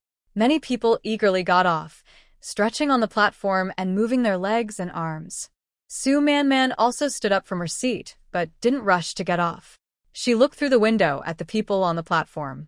The Shanhaiguan station was smaller than Beijing Station, but just as lively. Besides travelers getting on and off, there were vendors carrying baskets selling boiled eggs and roasted sweet potatoes, calling out loudly, "Boiled eggs! Hot and fresh, roasted sweet potatoes." Sweet and delicious. Seeing those steaming snacks, Su Man suddenly felt hungry. She thought for a moment and decided to get off to buy some hot food. Just as she reached the door of the carriage, she heard Zhou Weiman's voice behind her. "Comrade Su, are you getting off too? Let's go together." "I also want some fresh air." Su Man turned around and saw Zhou Weiman walking over with a military-style water bottle. Wang Chunmei and Li Xiujian were following behind him. "Sure," she nodded. The four of them got off the train together. The air on the platform was cool and fresh, with the dry scent typical of northern autumn. The sunlight was bright, but the temperature was noticeably lower than in Beijing. "I'll go get some hot water." Zhou Weiman shook his water bottle. "We'll look around for something to eat." Wang Chunmei took Li Xiujian toward the vendors gathered nearby. Su Man walked alone toward an elderly woman selling roasted sweet potatoes. The sweet potatoes were roasted to a fragrant, slightly charred perfection inside a makeshift iron barrel stove, their skins glistening with honey-colored syrup. "Ma'am, how much for the sweet potatoes?" "1 mao each." Fresh out of the oven, very sweet, the elderly woman used tongs to pick out one, steam rising from it. Su Man paid the money and took the roasted sweet potato wrapped in old newspaper. The warm temperature passed through the paper to her hand, feeling very comfortable. She held the sweet potato but did not eat it right away. Instead, she slowly walked along the platform, observing this old station that connects inside and outside the city. The pillars of the platform were old and worn, and the wall had slogans like, "Learn from Daqing in industry, learn from Dazai in agriculture." In the distance, the outline of Shanhaiguan City Tower looked especially majestic under the clear autumn sky. Just as she reached the end of the platform, preparing to turn back, a familiar figure caught her eye. Hua Qingling stood alone by the iron railing at the edge of the platform, with his back to the crowd, facing the distant Yanshan Mountains. He was holding a cigarette, letting the blue-gray smoke drift in the wind. The autumn breeze lifted the corner of his military green coat, outlining his tall and lonely figure. He seemed to sense the gaze behind him and slightly turned his head. Su Man didn't have time to look away. Their eyes briefly met in midair. At that moment, she clearly saw a certain emotion in his eyes that hadn't been fully hidden. It wasn't suspicion or coldness, but a deep sense of exhaustion. But it was only for a moment. Hua Qingling quickly turned his head back, threw the cigarette butt on the ground, and crushed it with his shoe. When he looked again, his face was back to that sharp, cold expression. He didn't speak. He simply walked past her, heading toward the train cars. As they brushed past each other, Su Man caught a faint smell of tobacco. "Who?" The train whistle sounded, signaling it was time to depart. Su Man collected her thoughts and hurried back. When she reached the carriage, Hua Qingling was already sitting in his seat, his hat pulled lower. He crossed his arms, as if asleep. Everyone else had already returned. Wang Chunmei bought 2 boiled corns and was sharing them with Li Xiujian. Zhou Weiman's water bottle was filled with hot water. Lu Feng also came back, holding a small bag of sunflower seeds, and casually said to Su Man, "Comrade Su, you took quite a while wandering around. You almost missed the train." Su Man didn't reply and sat back in her seat. The train started again, leaving Shanhaiguan behind. This time, outside the window was truly the land of the Northeast. The fields were wider, the villages more sparse, and the sky seemed even higher. The atmosphere in the carriage, after a brief, lively moment, became dull again. The long journey had covered less than a third of its distance, and the tiredness was beginning to truly affect these young travelers on their first trip far from home. As night fell, the dim lights in the train carriage turned on. Most people, after a simple dinner, fell into a sleepy state. The night in the hard-seat carriage was especially hard to endure. The seats were small, and there was no space to lie down, so everyone could only rest in awkward positions. Su Man leaned back in her seat, closing her eyes to rest. She wasn't truly asleep. Years of being alert kept her slightly awake even while resting. At midnight, the clattering of the train seemed to be the only sound. Suddenly, a very faint rustling noise reached Su Man's ears. It wasn't the normal sound of the train moving, but rather the soft friction of clothing and very light footsteps. Su Man opened one eye carefully, staying calm. Under the yellowish light, a small figure hunched over, silently moving through the aisle. The person wore a dark coat and a hat, with their face hidden in shadows. They moved skillfully toward a sleeping passenger, their fingers reaching for a canvas bag hanging on the back of a seat. A thief. Su Man's heart immediately sounded the alarm. She was about to speak to warn others when she saw He Qingling, who had been sleeping on her right, move. He didn't even fully open his eyes. Only the shadow under his hat shifted slightly. In the next second, He Qingling suddenly stood up, moving so quickly that only a blur was left behind. The small figure was clearly experienced. Almost immediately, it sensed danger and turned to run. But He Qingling was faster. With a long stride, he blocked the aisle, grabbing the thief's wrist like a steel clamp. Ah! The thief cried out in pain, dropping the canvas bag on the ground. The noise woke the people around who had been sleeping. What's going on? Is something wrong? A thief! Catch the thief! The carriage instantly became noisy. People woke up one after another, looking anxiously at the two struggling in the aisle, more accurately, at He Qingling controlling the thief single-handedly.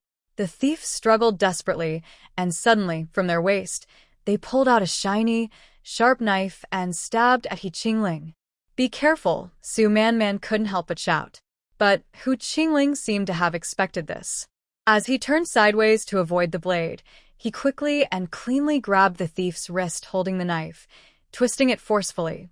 With a soft cracking sound and the thief's sharp cry, the small knife clattered to the ground. The whole process of subduing the thief took only about 10 seconds, fast, precise, and fierce, with no unnecessary movements. Everyone around was stunned.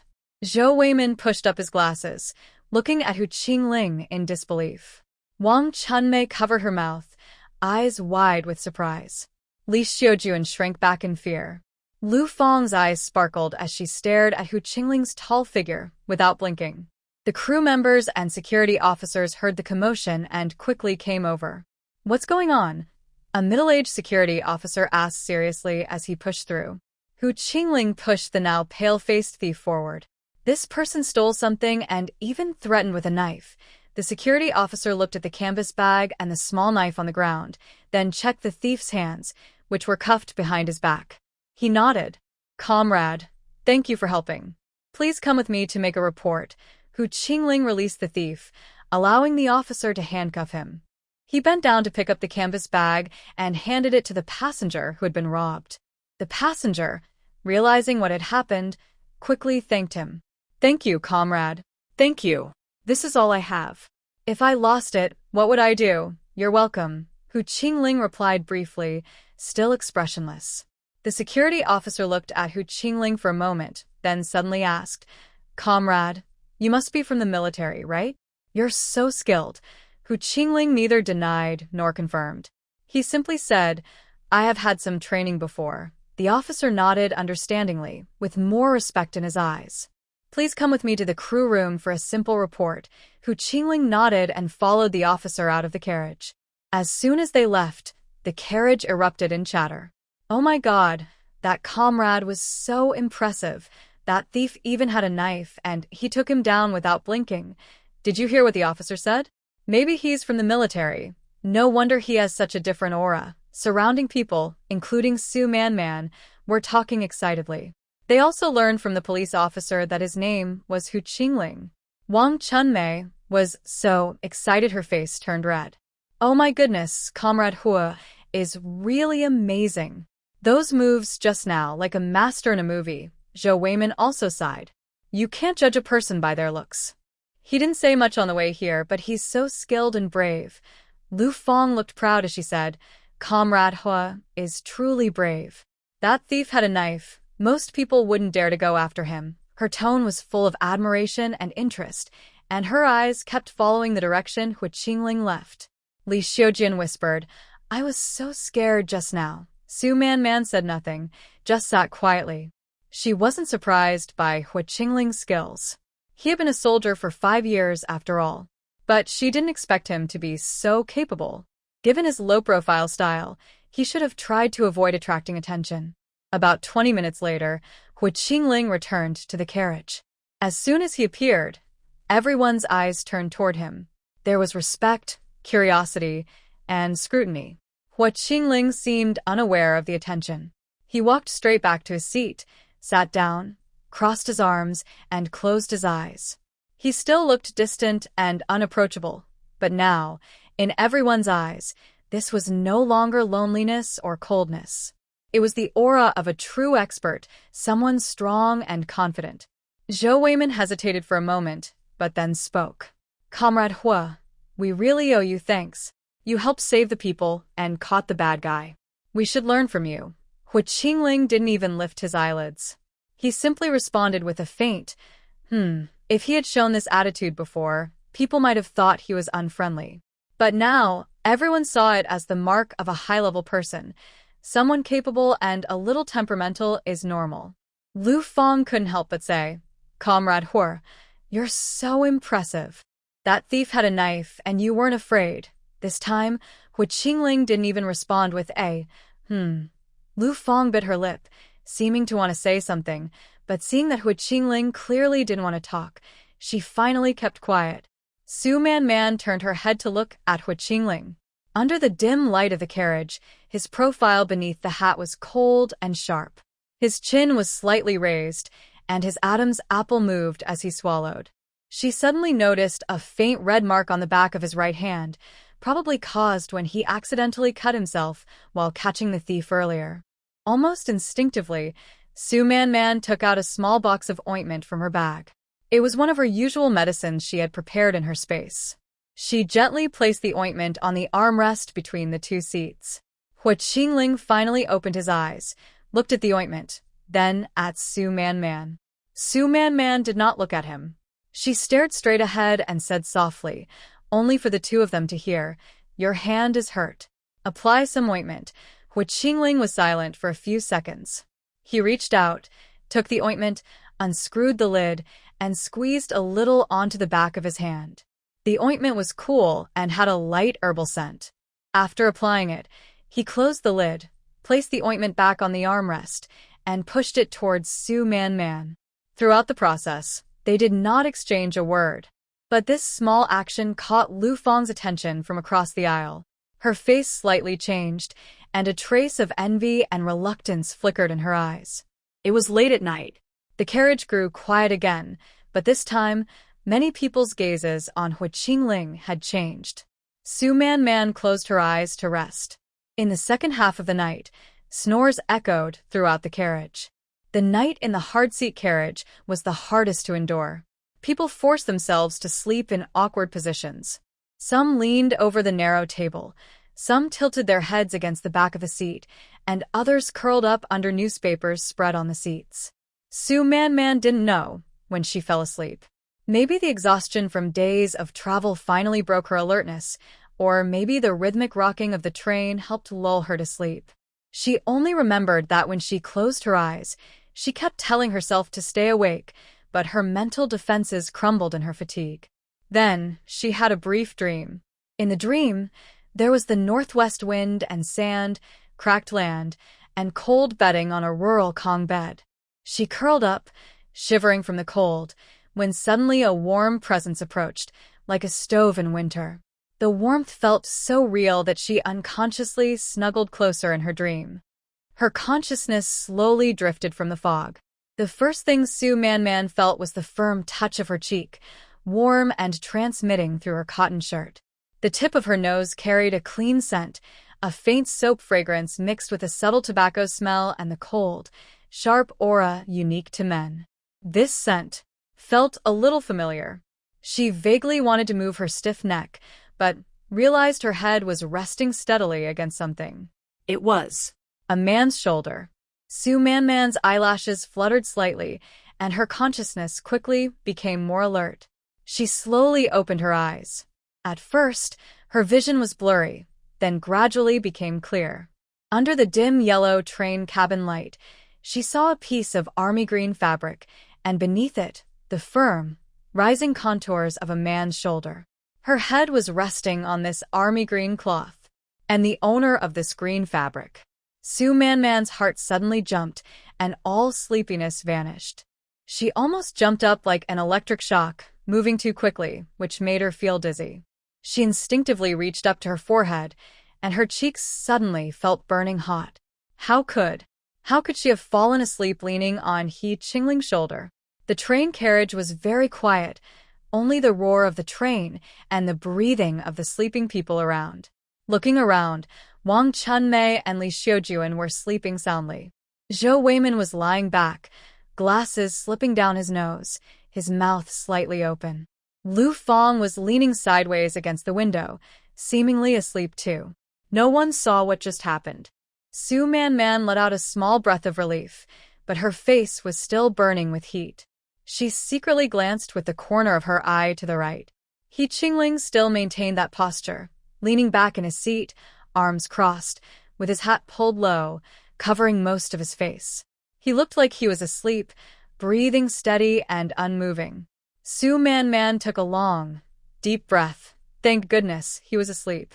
If he had woken up, she couldn't even imagine what would happen.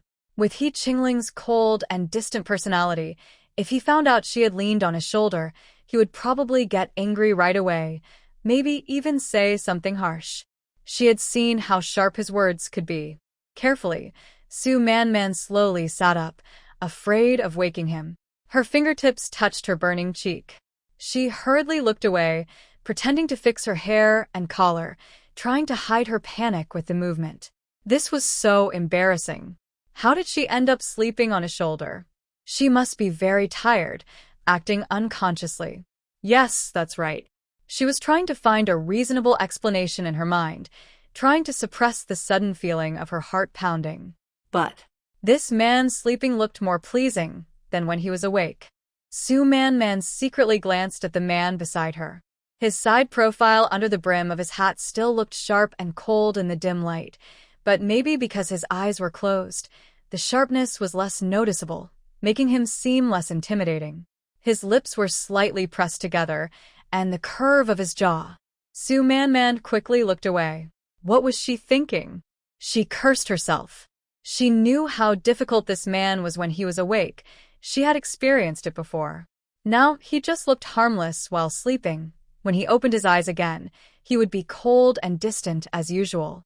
Su Man sat up straight and looked out the window. In the early morning, the northeastern countryside was dark, with only occasional flickers of lights, like lonely stars scattered across the land. The window reflected her blurry outline and the figure on the right side, seemingly asleep. Su Man let out a soft breath.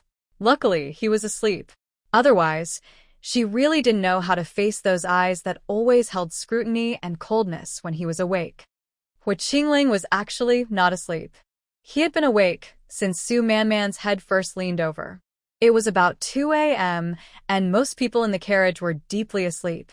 He had originally just closed his eyes to rest, maintaining his soldier's alertness, but the fatigue from the past few days made him momentarily relax.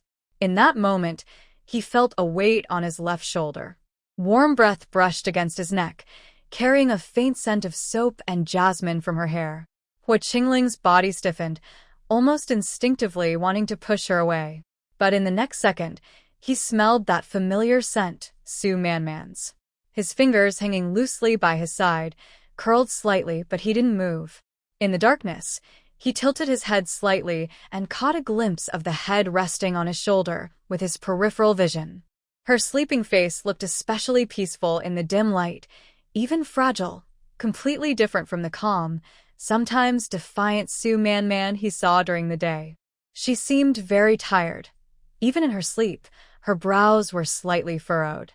Hua Qingling stared at that face for a few seconds, then did something he didn't expect himself to do. He slowly relaxed the muscles in his left shoulder, lowering it a bit. This made her more comfortable. After doing this, Hua Qingling was surprised by his own action. What was he doing?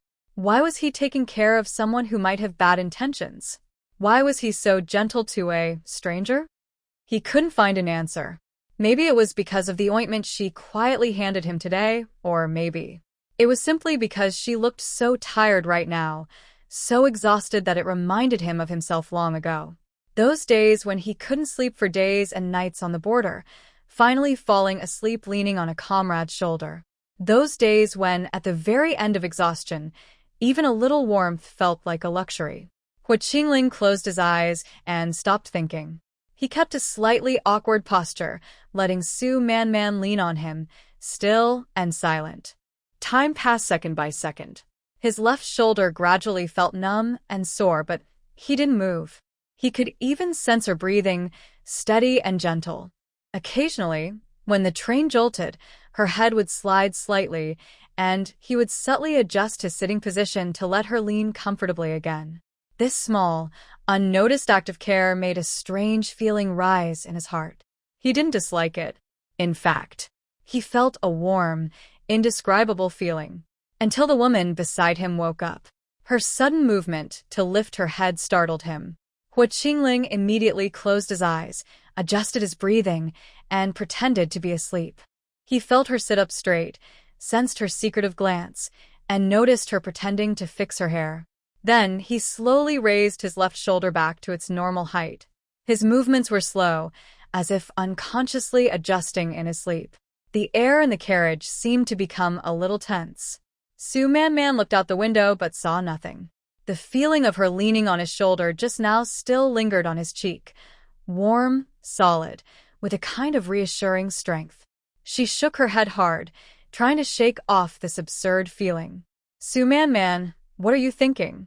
He was Hua Qingling, a future powerful leader known for his ruthlessness and unpredictability. When they reached the red flag team, everyone went their own way. Don't be fooled by temporary kindness. She took a deep breath, took out a military water bottle from her bag, and sipped water slowly. The cold water slid down her throat, making her feel more awake. The sky was beginning to brighten. The eastern horizon showed a faint white glow, followed by a soft orange red. The outline of the fields became clearer in the morning light, and in the distance, sparse villages appeared with smoke rising from chimneys. A new day had begun. People in the train car gradually woke up, yawning and rubbing their stiff necks. Wang Chunmei stretched lazily, still sleepy. "Oh my, I slept so badly all night, my whole body hurts." Li Xiujian also woke up and whispered, "Me too, I think I twisted my neck." Zhou Weiman adjusted his glasses and looked out the window. "It's dawn. We should be arriving soon, right?" Lu Fong sat up straight and immediately looked at Hua Qingling. Seeing he was still resting with his eyes closed, a hint of disappointment flashed to her eyes, but she quickly composed herself and offered a polite smile. "Comrade Hua, you must be very tired after last night's brave act." Hua Qingling still didn't respond. Lu Fong was a bit embarrassed and turned away awkwardly. Su Man noticed that when Lu Fong was speaking, Hua Qingling slightly furrowed his brow but quickly relaxed it again. He was definitely awake. He just didn't want to talk to anyone. Su Man found it strangely amusing. This man really took stranger danger seriously. "Attention, passengers." The train conductor's voice came through the loudspeaker again. "We are about to arrive at the final station, Ha City Station. Please gather your belongings and prepare to disembark. Comrades going to the youth office, please assemble there after getting off." Suddenly, the train car became lively. "We're here. Finally arrived. That was a long day and night. I almost lost feeling in my legs." People stood up one after another, grabbing their luggage from the racks and pulling out bags from under their seats. Su Man also stood up, took out a plain canvas bag from her feet, and hugged her quilt close. She turned her head to look at Qingling. He opened his eyes at this moment and reached for his army green luggage bag on the overhead rack. As he moved, his left shoulder seemed to stiffen slightly, but he showed no expression on his face, as if the discomfort didn't exist. Su Man noticed that his gaze stayed on her face a little longer than usual, just a fraction of a second. Then he picked up his bag and led the way toward the car door. Su Man followed behind him, moving slowly with the crowd. Outside the window, the outline of the train station became clearer. The train finally came to a complete stop. The door opened, and the cold morning air of late September in the northeast rushed in, making everyone shiver. Su Man took a deep breath and stepped off the train. The platform at Harbin Station was noisy and busy. The young workers getting off were gathered by staff in Zhongshan suits, who called out names, checked the list, and then led them out of the station. Outside, 2 army green trucks with open cargo beds were parked, showing rough wooden benches inside. "Young workers going to Datsong County, get on these 2 trucks," the staff shouted while waving a list. The Red Flag Brigade and Victory Brigade, where Su Man and others were assigned, were both in Datsong County. Su Man followed the crowd and climbed onto one of the trucks. The inside quickly filled with people, with luggage piled in the middle, and everyone sat tightly on the benches. Qingling sat diagonally across from her, still silent, with his hat pulled low. The truck started, leaving the city. In late September in the northeast, the wind already carried a noticeable chill. The truck jolted along the dirt road, kicking up clouds of dust. Su Man covered her mouth and nose with a scarf, squinting at the scenery along the road. Vast fields had turned golden, and distant rolling mountains formed a silhouette. After about an hour of bumpy ride, the truck entered a county town. The streets were narrow, lined with low brick and mud brick houses, with slogans like "Fight the Revolution," "Promote Production," painted on the walls. The truck stopped in front of a yard with a sign that read, "Datsong County Youth Up to the Mountains and Down to the Countryside Office." The young workers were led into the yard, first gathered in a large hall to listen to a mobilization report. A local official stood at the front, passionately talking about re-education for poor farmers and great opportunities in a broad world. The young people sitting below looked tired, some even dozing off. Su Man listened quietly. She had heard these words many times before in the Northwest and no longer felt any excitement. The speech lasted over an hour and finally ended. Then it was lunchtime, and everyone was led to the county canteen. The meal was mixed grain steamed buns, cabbage stewed with potatoes, and a small bowl of clear soup. There was little oil or fat, but the hot food made the hungry young workers eat quickly and eagerly. Su Man noticed that Qingling ate fast, but his movements were neat and quiet. Lu Fong frowned and nibbled small bites of the steamed bun, clearly unhappy with the simple food. After eating, the yard grew lively. Vehicles from different work teams arrived to pick people up, tractors with noisy engines, slow-moving ox carts, and a few horse-drawn carriages. The Victory team brought a tractor, driven by a man in his 40s with dark skin and a loud voice. Victory team's young workers. "Gather here." Wang Chunmei and Li Xiujian quickly stood up, waving goodbye to Su Man and the others. "Comrade Su, Comrade Zhou, Comrade Lu, Comrade Hua. We're leaving now. See you again sometime," Wang Chunmei said excitedly. Li Xiujian also whispered, "Take care, everyone." Zhou Weiman adjusted his glasses. "Take care, comrades. Do your best once you arrive." Lu Fong nodded quietly, saying nothing. Su Man smiled at them. "Be careful on the way." After watching Wang Chunmei and Li Xiujian climb into the back of the tractor and disappear outside the yard, fewer and fewer young workers remained. The 4 from the Red Flag team, Zhou Weiman, Lu Fong, Su Man and Qingling, still stood there, waiting. Lu Fong kept glancing at Qingling. Seeing he still looked distant and unapproachable, she hesitated for a moment before walking over. She forced a polite smile. "Comrade Hua, the 4 of us are going to the Red Flag team. We'll be comrades from now on. When we get there, let's look out for each other." Qingling didn't even lift his eyelids, as if he hadn't heard her. Lu Feng's smile was a bit stiff, but she still didn't give up hope. I heard that the Red Flag Brigade has tough conditions, but we young people are not afraid of hardship. Comrade who looks like someone who can endure hardships. Zhou Weiman saw the awkward atmosphere and quickly tried to change the subject. Comrade Lu, once we arrive at the team, we must follow their arrangements and work hard. Su Man also added, yes, support each other. Only then did Lu Feng find a way to back down, awkwardly stepping back, but her eyes looking at Hu Qingling showed she was still not satisfied.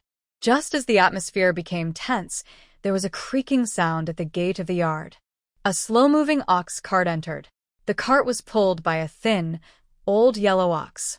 Sitting on the yoke was an old man wearing an old felt hat, holding a whip, with a dry tobacco pipe in his mouth. Next to him sat a man in his 50s, wearing faded blue cloth clothes, with a dark face and furrowed brows. The old man driving the cart stopped it steadily. The man in a Zhongshan suit got off and approached the staff of the Youth Knowledge Office. We are from the Red Flag Brigade, here to pick up people. His voice was a little hoarse, showing signs of exhaustion. The staff pointed at the 4 young people. Secretary Song, all the youth from your brigade are here. Secretary Song turned around and looked over the 4 young people. His gaze was not welcoming or warm, but heavy and almost overwhelmed with worry. Su Man felt her heart tighten. In her previous life in the Northwest, she had seen this look before. Those were the eyes of grassroots officials crushed by reality, gasping for breath. Secretary Song's brows furrowed even more. The 4 youth, 2 boys and 2 girls, looked like students who had never done farm work. It was the busy harvest season now, and the team was short-handed. They needed every worker and some people and carts to pick them up. What would happen when they took them back? Where would they live? What would they eat? The 4 old youth in the earthen brick houses at the youth station were packed like sardines. The team was so poor that they couldn't afford to build extra houses. And the worst problem was grain. After the harvest, they had to pay the public grain quota, and only after that could they distribute food. The grain was divided based on work points. These new youth had no work points at all, but they couldn't let them starve. The team still needed to lend grain to them, but where could they find extra grain? The local members' food was already tight. These students from the city couldn't carry or lift much, and they didn't do much work. They also needed places to stay and grain to borrow. Secretary Song only felt a headache coming on. He couldn't smile, only said flatly, I am Song Fugue, the secretary of the Red Flag team. Get on the wagon now. It will be bumpy, sit tight. His tone sounded cold and tired, and everyone could hear it. Zhou Weiman wanted to say something friendly, but seeing his expression, he held back. 4 people silently loaded their luggage onto a simple wooden cart, which had no shelter. Lu Feng looked at the old, worn-out cart and the weak ox, her face turning even paler. She bit her lip and whispered, Can people sit on this cart? Secretary Song seemed not to hear and climbed onto the front of the cart, sitting next to the old man driving.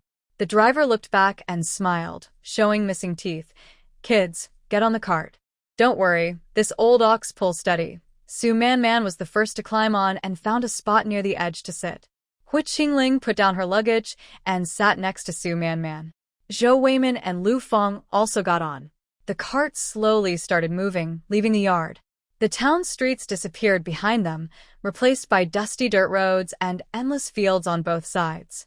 Secretary Song kept silent, smoking a dry pipe, his brow never relaxing. The driver, Old Zhao, was talkative, chatting as he drove. My name is Old Zhao, I take care of the cattle here. This old ox has been with me for 5 years. It listens well. You're from the city, right? First time here? This place is different from the city. Winter here is really cold. You have to hit your urine with a stick. Zhou Weiman asked, Old Zhao, how far is the Red Flag team from here? Not far, about 20 miles. Old Zhao took a puff of smoke, but our cart moves slow. It'll take about 2 hours. 2 hours. Su Man silently calculated the time. They set out around 2 or 3 in the afternoon, so they probably wouldn't reach the team until 4 or 5. The ox cart slowly jostled along the dirt road. Occasionally, workers in the fields could be seen harvesting crops. When the cart passed by, they straightened up and curiously looked at the unfamiliar people on the cart. A middle-aged woman shouted loudly, Secretary Song. Have the young workers come back? Secretary Song responded quietly. Yes. How many? 4. Oh, 2 girls too. The woman's voice carried a hint of emotion. Have they been settled somewhere yet? Secretary Song didn't reply, only took a deep drag on his cigarette. The ox cart continued on its way. Lu Fang's face grew paler with each bump. She held tightly to the side of the cart, seeming ready to vomit. Zhou Weimin wasn't feeling much better but was still trying to keep up a conversation with old Zhao, hoping to learn more about the Red Flag Brigade.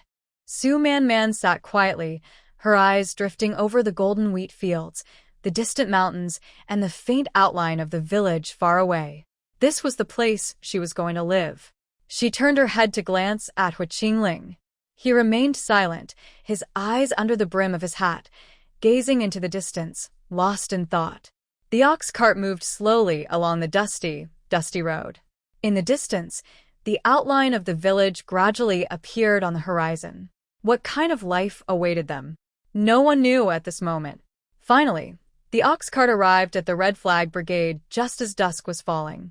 Under the old locust tree at the village entrance, a few children in patched clothes looked on curiously. Along the sides of the road were low, mud-brick houses with thatched roofs, smoke curling up from chimneys. The air was filled with the smell of firewood and animal manure.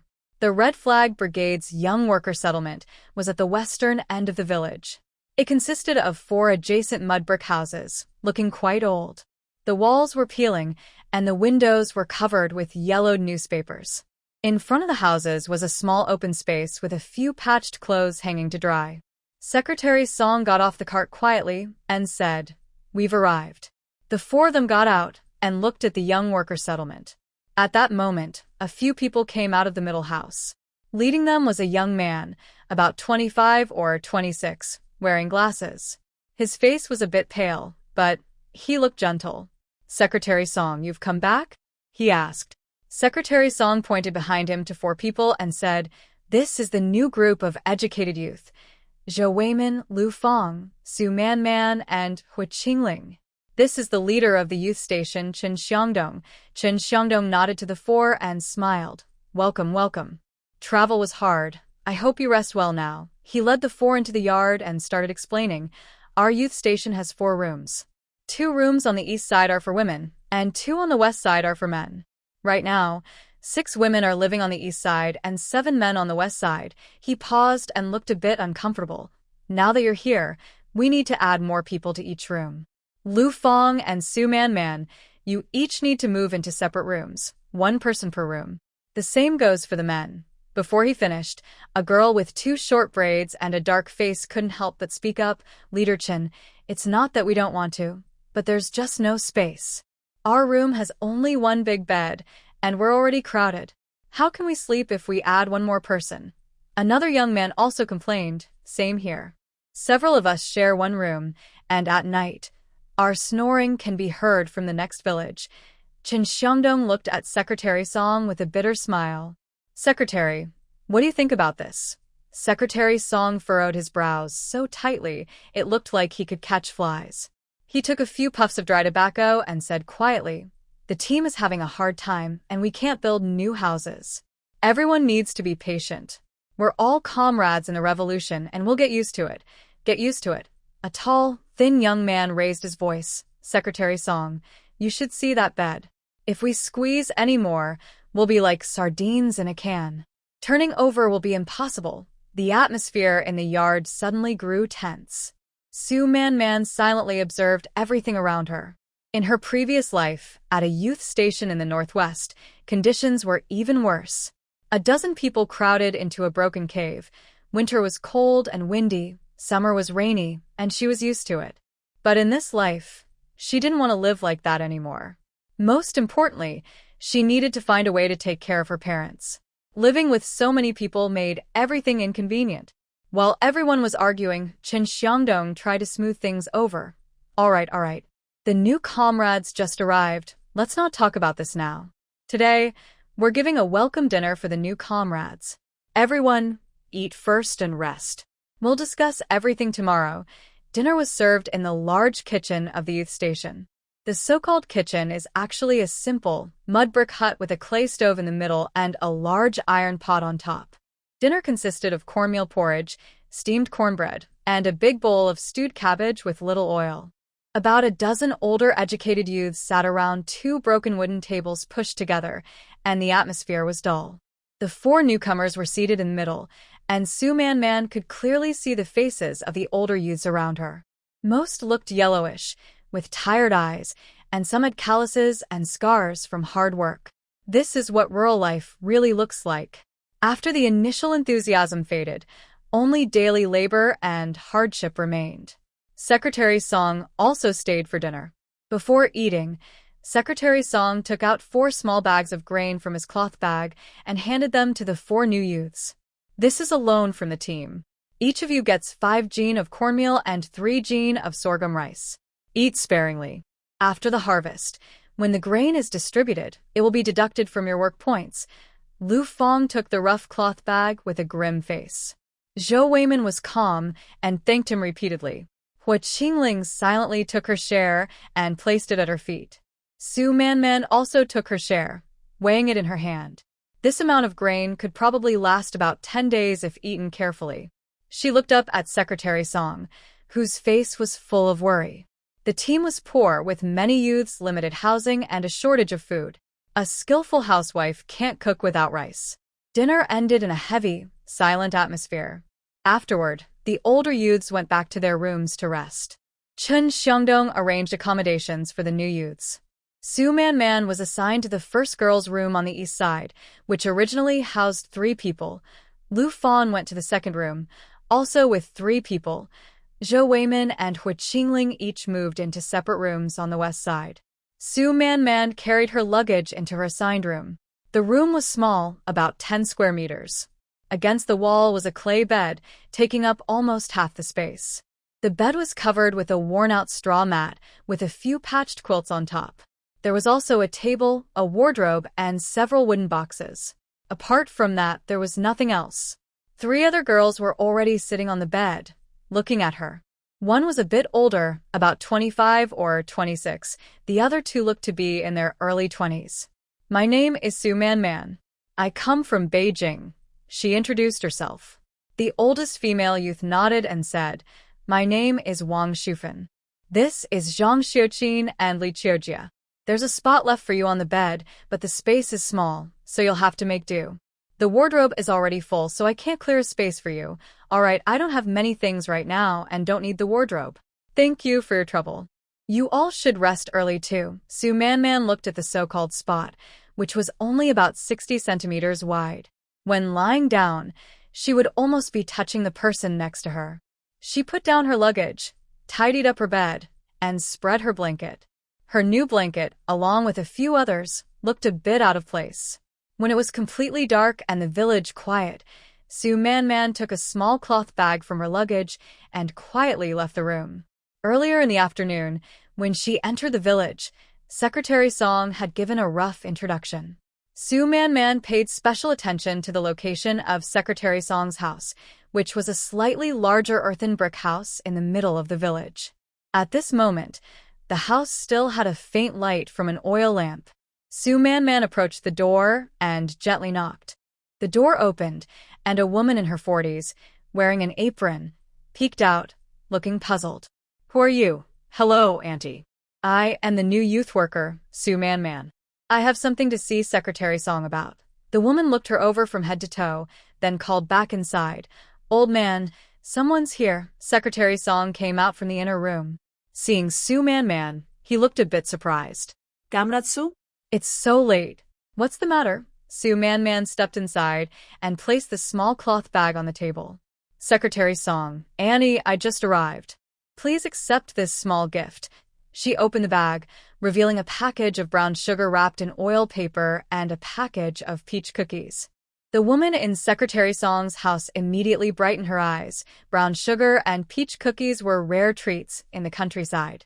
But she didn't dare to touch them and looked at her husband. Secretary Song frowned. Comrade Su, what are you doing? Take your things back. Our team may be poor, but we don't do things like this. Secretary Song, you've misunderstood. Su Man spoke sincerely. This isn't a gift for exchanging favors. It's just a small token from a junior. I saw the situation at the youth point today and knew you were in a difficult spot. So I wanted to discuss something with you. Secretary Song signaled his wife to go back inside and sat down himself. What is it? Su Man also sat down and lowered her voice. Secretary, I want to build a small house for myself. Secretary Song was stunned. Su Man continued. You don't need the team to spend a penny. You just need to approve a piece of land and find people to do the work. I will pay for the wages, and I will also manage the workers' meals. My family has prepared some grain coupons and money for me, so I can handle the food supply myself without borrowing from the team. Secretary Song's eyes slowly widened. Seizing the moment, Su Man said, Once the house is built, I will live there. Even if I leave later, the house will be free for the team to use. This way, my housing problem is solved, and the team will have an extra room. In the future, if other educated youths or anyone else needs it, they can use it. Secretary Song was silent for a while, tapping his fingers on the table, clearly thinking. After a long pause, he finally spoke. Comrade Su, are you serious? Building a house costs quite a lot of money, and, given the current situation, individuals building houses. Secretary, I don't want to build a fancy house. Just a simple brick house like the one at the educated youth camp, a little smaller, with one room and a small kitchen. As for the situation, I came here as part of the educated youth to respond to the call, and I just want a safe place to stay. That makes sense, right? Secretary Song's eyes grew brighter. Yes, why hadn't he thought of that? The team doesn't have money to build houses, but the educated youths are willing to pay for it themselves. That should be okay. Plus, once built, the house would belong to the team. But Su Man turned the conversation. Doing this alone might cause gossip. Secretary, I have an idea. Go ahead. Tomorrow you can go to the educated youth meeting and openly talk about building houses.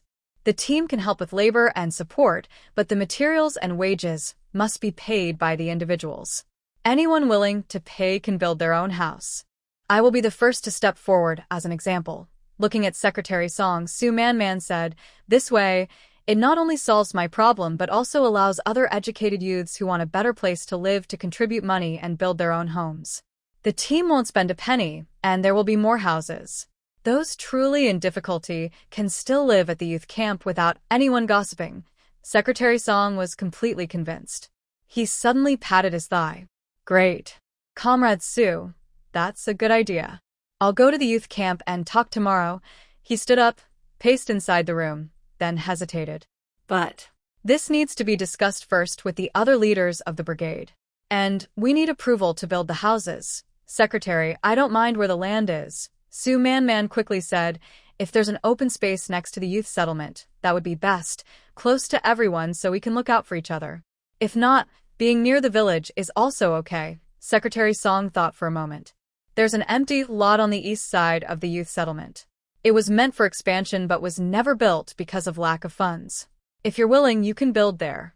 I'll talk to the team leaders and accountant tomorrow morning, and in the afternoon, we'll hold a meeting to discuss this.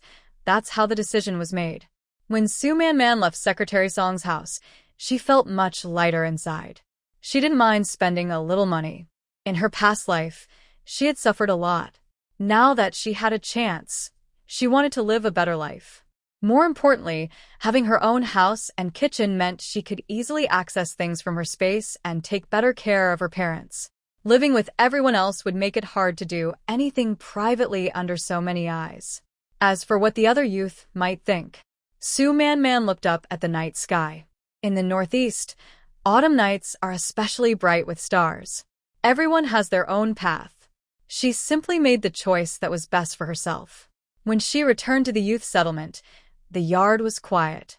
She tiptoed toward her house but noticed a faint red flicker under the eaves of the boys' house on the west side. It was the glow of a cigarette. Under the faint starlight, she saw Hui Qingling leaning against the earthen wall, holding a cigarette, gazing at the night sky in thought. He seemed to notice someone and turned his head. Their eyes briefly met in the darkness. Su Man nodded slightly as a greeting, then hurried into her house. On the Kong bed, 3 other girls were already asleep, breathing evenly. Su Man took off her coat, slipped into her quilt. The blanket was a new cotton one she brought, very warm. This time, she decided to focus on herself first. Outside the window, autumn insects chirped softly. The first night of the Red Flag Brigade passed quietly. The next morning, before dawn, there was movement in the yard. Get up. Hurry. Today we're going to the third team to harvest beans. Qin Xiangdong's voice rang out, urgent and brisk. Su Man got out of bed quickly and dressed swiftly. The three female educated youths in the same room also woke up, quickly folding their bedding and washing up. Everyone stayed silent, a dull numbness showing through their quietness, worn down by life. Breakfast was thin corn porridge, so watery it reflected the shape of a person. Each person had a bowl, eaten with pickled vegetables. Su Man drank a few sips, but her stomach still felt empty. In her past life in the Northwest, she had lived like this too, drinking some thin porridge in the morning, working hard all morning, and feeling hungry by noon. In this life, she didn't want to suffer like that again. While going to fetch water in the courtyard, Su Man hid in a corner and quickly took out a big meat bun from her space. She ate it in a few bites. The warm dough and greasy meat filling made her stomach feel settled. Su Man took another sip of water and cleaned away any traces. In the yard, the older educated youths had already gathered with sickles, baskets, and other tools. Qin Xiangdong was calling out names. When he saw the four new educated youths come out, he nodded at them. Today, you newcomers will follow me to the third team. At this moment, a middle-aged man in his 40s, with dark skin and wearing an old straw hat, entered the yard. He was the squad leader of the third team, named Wang, and everyone called him Captain Wang. Captain Wang glanced at the four new youths, stopping his gaze on Su Man and Lu Fong, and frowned slightly. Girls. All right, today you two go pick beans in the bean field. Be quick. This was a kind of care for them. Picking bean pods was one of the lightest jobs during the harvest, just squatting in the field to pick up the missed beans after harvesting, without using sickles or carrying heavy loads. Lu Fong clearly relaxed and showed a small smile. Thank you, Captain Wang. But Su Man spoke up. Captain Wang, I can use a sickle. I can cut beans. Captain Wang was surprised and looked her over carefully. You, delicate and tender, cutting beans is tiring. Don't overestimate yourself. I used to live in the countryside and do farm work, Su Man said calmly. Picking beans is too slow. I can earn more work points by cutting beans, she added. This made several of the older educated youths nearby look over. A new female youth volunteering for heavy work? Captain Wang hesitated but agreed. All right. Try it. If it doesn't work, we'll change. He then looked at Hu Qingling and Zhou Weiman. You two guys, go with the male workers to carry bean bundles. Today, the task is heavy. I need to finish harvesting the 20 acres of beans in Team 3. After assigning the work, a group of people carried their tools and left the youth station, heading toward the village. It was already bright outside. On a September morning in northeastern China, the air was cold and the grass on the ridges was covered with white frost. In the distance, the figures of workers could be seen working in the fields. Su Man took out her prepared equipment from her bag, a worn blue and white headscarf and a pair of work gloves. She carefully wrapped her headscarf, leaving only her eyes visible, to protect against dust and sun. She also put on her gloves to protect her hands. Lu Fong looked at her outfit, frowned, and quietly said to the girl next to her, She looks like she really knows how to do it, but she's just showing off. The girl next to her glanced at Su Man but didn't reply. When they reached the bean field of Team 3, the golden plants stretched as far as the eye could see. The beans were half-dried, and the pods were full. Captain Wang handed Su Man a sickle and briefly explained the main points. Bend over. Hold the bean stalks with your left hand. Use the right hand to cut with the sickle, and set the cut plants aside. When you have enough, bundle them up. Su Man took the sickle. It felt heavy in her hand. She weighed it, adjusted her grip. In her previous life in the Northwest, she had cut wheat and sorghum. Though this was her first time cutting beans, she was familiar with farm work. She squatted down, held a bunch of bean stalks with her left hand, and with her right hand, she sliced through the plants with the sickle, Crack. A neat bunch of beans was cut. Her movements were clean and swift, not at all like a beginner. A few old youth station workers nearby looked surprised. Captain Wong blinked in astonishment. Wow, you really know how to do it. Okay, you stay here and work. I'll have the scorekeeper record your work points. During the harvest season, work points are calculated based on effort and output. Cutting beans is heavy work. A good day can earn 10 work points, equivalent to a full laborer's work. Picking beans only earns about 5 or 6 points. Su Manman nodded and continued working. At first, she was a bit awkward, but she quickly found her rhythm. Bending, gathering, cutting, stacking. Her movements became smooth, and her efficiency increased. She deliberately controlled her speed, faster than the beginners nearby, but not so fast as to stand out and attract attention. Even so, by the end of the morning, the area she had worked on was noticeably ahead. The scorer responsible for this field was a young man in his early 20s named Jiang. He carried a scorebook and wandered around the field.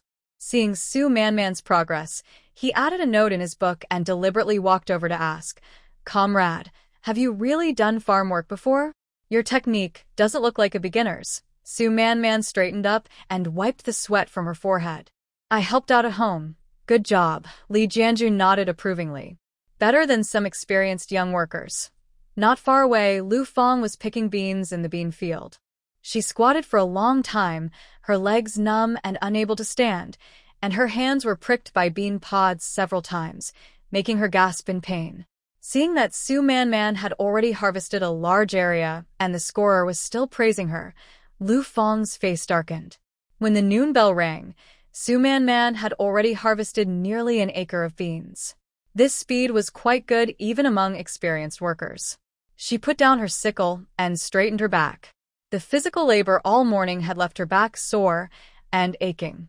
Although she had some skills, her stamina was still not enough, unlike in her previous life, where she was trained through real effort. But looking at her work results, she felt a sense of accomplishment and satisfaction. Jiang came over with the scorebook. "Comrade Su Manman, I recorded 5 work points for you this morning. Keep working like this in the afternoon, and you can earn 10 points for the whole day." A few fellow workers nearby looked at her with surprise. It was rare for a new female worker to earn full labor points on her first day of heavy work. Su Manman nodded. "Thank you, scorer. Just call me Jiang." The young man grinned. "I'll be here this afternoon too. I'll save you a good spot." On the way back to the youth commune, Su Manman overheard some whispers behind her. "That new girl worker is really capable. She looks delicate and tender, but she's quite tough. Much better than Lu Fong. Lu Fong is already tired just picking beans. I heard they all came from the city. Why is there such a big difference?" Lu Fong, walking ahead, clearly heard the comments. She straightened her back, but her steps wavered slightly. Back at the youth commune, the yard was already filled with the smell of cooking. It was lunchtime. Lunch consisted of steamed cornbread, corn porridge, and a bowl of stir-fried bok choy. The stir-fry was barely oily, more like boiled vegetables. The young workers, tired from a morning of hard work, didn't complain and quickly ate around the broken wooden table. Su Manman ate quietly, feeling the rough texture of the coarse grains as they went down her throat. She was very familiar with this kind of meal. In her previous life in the Northwest, eating such food was already considered good. At least, there was enough food. Halfway through the meal, Chen Xiangdong, the team leader, tapped on the table. Everyone stopped for a moment. "I have something to say." Everyone looked up. "Our rules at the youth station are that cooking is on a rotating schedule. Usually, 2 people form a team responsible for 3 meals a day, from morning to night." Chen Xiangdong pushed up his glasses. 1 man and 1 woman, responsible for fetching water, chopping wood, and other physical tasks. The women mainly cook. He looked at the 4 new arrivals. "Since you 4 are new, you can form 2 teams. Discuss how to pair up and let me know once you decide." As soon as he finished speaking, Lu Fong's eyes lit up. She immediately looked at Hu Qingling, a perfect smile on her face, ready to speak. "I'll be in a team with Su Jiqing." Hu Qingling's voice was calm, firm, and impossible to refuse. Lu Fang's mouth froze, her smile stiffening. She looked at Hu Qingling in disbelief, then at Su Man, her fingers unconsciously tightening on her chopsticks. Zhou Weimin quickly tried to smooth things over. Then, I'll be in a team with Lu Zhijing. Chen Xiangdong turned to Su Man and Lu Fang. Su Zhijing, Lu Zhijing, do you have any objections? Su Man shook her head. no. What objections could she have? Since Hu Qingling took the initiative, she wouldn't dare refuse. Su Man knew Hu Qingling didn't want to team up with Lu Fang, which was why she offered to pair with her. If she refused, she didn't know what trouble the leader might cause. Lu Fang bit her lip and finally whispered, no objections. What could she do if she had objections? Could she openly say, I want to team up with Hu Zhijing? Hu Qingling's attitude just now made it clear she didn't want to be with Lu Fang. If she pushed further, it would only make her look worse. Chen Xiangdong nodded. All right, it's settled. Hu Qingling and Su Man and Zhou Weimin and Lu Fang. Today, the old educated youths finish their turn, and tomorrow it will be the new comrades' turn. Which group will start first tomorrow? Let's go first, Lu Fang said eagerly. Lu Fang is confident in her cooking skills. At home, she usually does all the cooking. She believes her cooking is good enough to show off. She wants to prove herself, maybe even outdo Su Man and change Hu Qingling's opinion of her. She hopes Hu Qingling will regret being in the same group as Su Man. Chen Xiangdong nodded approvingly. Lu Zhijing is very motivated. Okay, then Zhou Zhijing and Lu Zhijing will start tomorrow. Hu Zhijing and Su Zhijing will go the day after tomorrow. After dinner, everyone went their own way to rest. They still had work in the afternoon, with only about an hour for lunch. Su Man returned to her room. Just as she lay down, her roommate Zhang Xiuqin whispered softly, Man, you're amazing. You earned full labor points on your first day. Another girl, Li Qujin, joined in. Yes, we all saw. The way you cut beans is even faster than some of the guys. At first, her roommates thought Su Man, who was fair and delicate-looking, must have been raised with care and couldn't do farm work. They thought she was just here to go through the motions, wouldn't earn much, and would slow them down since they had to eat together. But after a morning of work, they saw that Su Man not only could do farm work but was doing it well. They looked at her differently now. The afternoon work was still heavy. There was still a large area of bean fields left to harvest, and everyone was working hard. Su Man kept her pace from the morning, cutting beans steadily and carefully. Her headscarf was soaked with sweat, but she didn't take it off. Sun protection was important. She needed to take good care of herself this time. Li Jianjun came by again, checked her progress, and made a note in his notebook. Su Zhijing, keep it up. Not far away, Lu Fang was still picking bean pods. She clearly wasn't used to this kind of long squatting work. She kept standing up to stretch her legs, so her speed slowed down. When the scorekeeper passed by, he frowned slightly. By the time work ended, the sunset was already in the west. Exhausted, Su Man returned to the youth camp. The first thing she did was fetch water and wash her face. The cold water splashed on her face, washing away the fatigue and dust of the day. Dinner was simple coarse grains, but the young workers who had been hungry all afternoon ate happily. After eating, Chen Xiangdong handed Lu Fang and Zhou Weimin the food and vegetables for tomorrow. This is for tomorrow. Keep it safe. Breakfast starts at 6:30. Don't be late. Not long after dinner, before it was fully dark, Secretary Song walked into the yard of the young workers' camp, stepping through the dusk. He held a pipe, with a serious look on his face. Seeing this, Chen Xiangdong quickly called everyone together. Everyone quiet, please. Secretary Song has an important announcement. A dozen young workers came out of their rooms and gathered in the yard. Secretary Song took a puff of his pipe.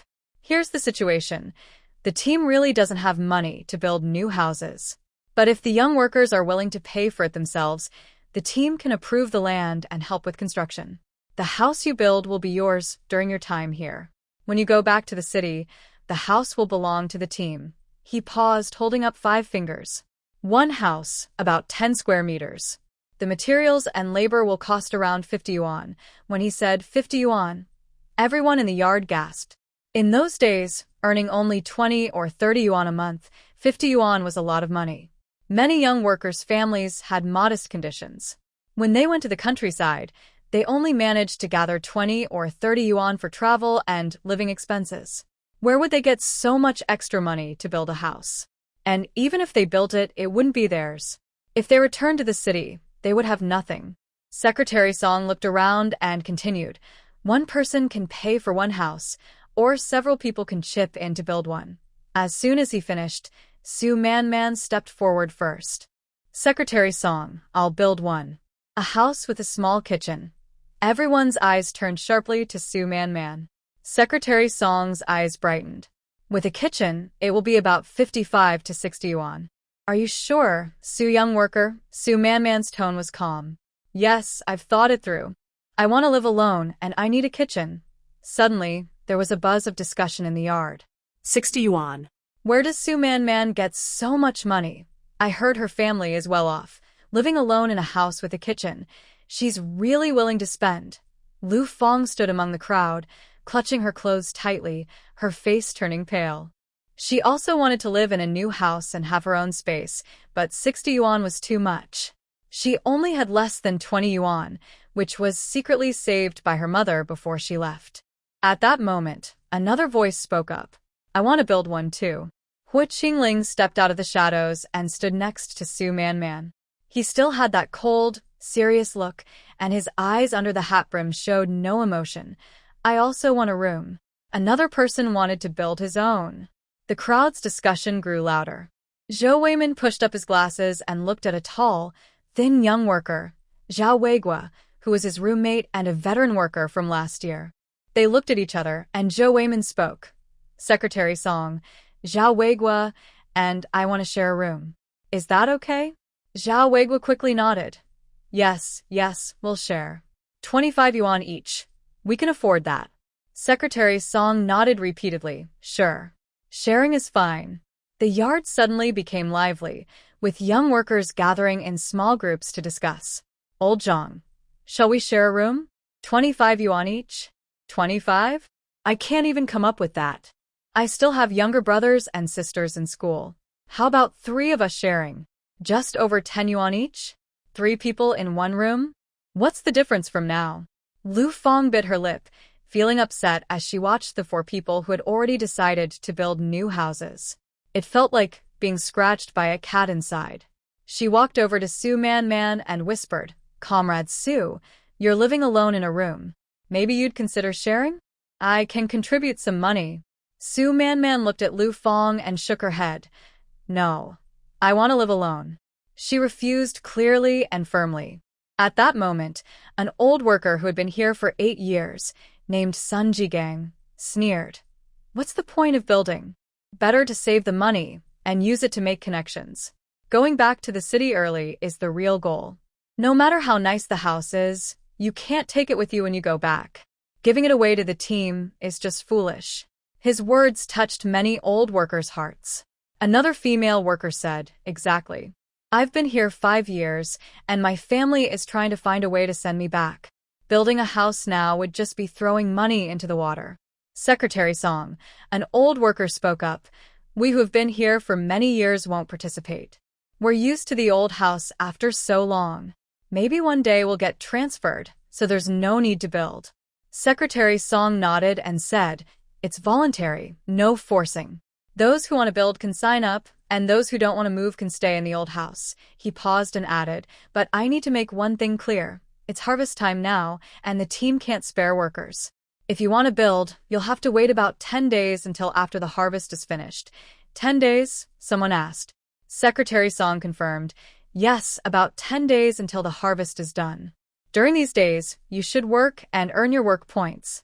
Once the harvest is over and the grain is stored properly, the team can assign workers to build the houses. He looked at the few who had already expressed their decision. Su Jiqing, Hu Jiqing, Zhou Weimin, and Zhao Weigua, if you're sure about building, prepare the money in the next few days. After the harvest, we'll start construction. As for others, Secretary Song looked around. If anyone changes their mind in these 10 days, they can come to me anytime. The land for building is the empty space east of the Zijking site. Anyone who wants to build can do so. In the end, Only 3 people were temporarily confirmed to build. Su Man with a house and kitchen, Hu Qingling with a house, and Zhou Weimin and Zhao Weiguo sharing one. The other dozen or so people either lacked money, thought it wasn't worth it, or were hoping to return to the city, so they chose to stay as they were. Lu Fong stood among the crowd, looking at those about to move into new houses, feeling a strange mix of envy and sadness. Secretary Song knocked on his pipe and stood up. All right, that's settled. Those who want to build, prepare the money in the next few days. Others disperse now. Tomorrow, we have to get up early for work. The crowd gradually dispersed. When Su Man turned back to her room, she heard quiet whispers behind her. Wait 10 days. Maybe after the harvest I'll change my mind. 50 yuan, enough to buy a lot of things. I still think it's not worth it. What if I can go back to the city next year? Back in the girls' dorm, Zhang Xiuqin looked at her with envy. Su Xing, you're really willing. 60 yuan. Li Qiujin also sighed. Having your own house is so good, no more squeezing on the big Kong. Wang Shufan was straightforward. Waiting 10 days is fine. During this time, think it over carefully. If you change your mind, you might be able to get a refund. Su Man didn't say much. She lay on her Kong, listening to the steady breathing of those around her, already planning her next steps. During this busy harvest season, I haven't had time to visit the farm. Once the harvest is over, I plan to check on how things are going there. I also think more about the house layout, where to build the stove, how big the windows should be, and whether to add a small storage cabinet inside. As I think about these things, I start to feel sleepy. Next door, in the young worker's house, there are quiet conversations. Who is this young worker who? He just takes 50 yuan without hesitation. Su is also impressive. She looks delicate but is generous with her money. Maybe in 10 days or so, I can save enough and share a house with someone. Never mind, I think I'll save my money and wait to go back to the city. Moonlight shines through the old paper on the window, casting a gentle glow on the crowded earthen bed in the worker's hut. When the noon work bell rings, Su Man straightens her aching back and wipes the sweat from her forehead. She walks back with a few other young workers. Today, Lu Fong and Zhou Weimin are cooking. On the way back, everyone starts guessing how the new workers' lunch will turn out. Yesterday, Sister Zhao and the others only made a pot of cabbage soup, so clear you could see a reflection. Lu is pretty good at this. Maybe she can make something better. Come on, a big pot of food can't really be fancy. As they reach the gate of the workers' compound, a familiar smell of fried food drifts out. Everyone's spirits lift, and they quicken their steps. In the yard, a broken wooden table is set with food, cornmeal buns, a bowl of potato and cabbage stew, and a thick-looking corn porridge. Wow! Just smelling this food makes my mouth water, a young worker can't help but say. Lu Fong is standing by the table serving everyone. She smiles and says, "You've all worked hard this morning. Eat more so you'll have the strength to work in the afternoon." Zhou Weimin helps divide the buns, also smiling. Lu is a good cook. The cabbage stew is flavorful. Come on, everyone, time to eat. The workers sit down eagerly and start eating. Compared to the plain meals of the past few days, this meal is definitely better. The food tastes good, and dipping the buns into the soup makes them easier to swallow. Young worker Lu, your cooking skills are really good, someone praises while eating. Yeah, today's meal was really satisfying. Lu Fong listened to the praise, and her smile grew wider. She deliberately glanced at Su Man, a hint of subtle pride in her eyes. See, everyone is praising me. You need to work hard tomorrow. Su Man quietly ate her meal without speaking. At that moment, a female young worker's voice was heard. Lu young worker, you used a lot of oil for this meal, enough for several of our usual meals. The speaker was Wang Hongxia, a young worker who came last year and was responsible for managing the grain and oil supplies at the workers' camp. Her face looked unhappy. She placed the oil bottle on the table. The bottle, which still had some oil earlier, now only had a thin layer at the bottom. The yard suddenly became quiet. Everyone stopped eating and looked at the nearly empty oil bottle. Lu Fong's smile froze. I just thought the dish wouldn't taste good without enough oil, so I added a bit more. Added a bit more? Wang Hongxia scoffed. That half bottle of oil is enough for half a month. You used most of it in one meal. How will we manage later? Will we eat plain boiled vegetables? The atmosphere grew tense. Zhou Weiman quickly tried to smooth things over. Sister Wang, Lu young worker, meant well. She just wanted everyone to enjoy the food. Today's dish really does taste good. Good taste was bought with everyone's oil. Another older worker couldn't hold back and spoke up. We usually save every drop of oil, splitting it into 2 uses. But you, in one meal, used it all up. Lu Fang's face turned red, and her voice became sharp. How can the food taste good without oil? I only did it for everyone's sake. For everyone's sake? Wang Hongxia pointed at the oil bottle. No oil now, and we can only boil vegetables in water for the next few days. Is that your idea of caring for everyone?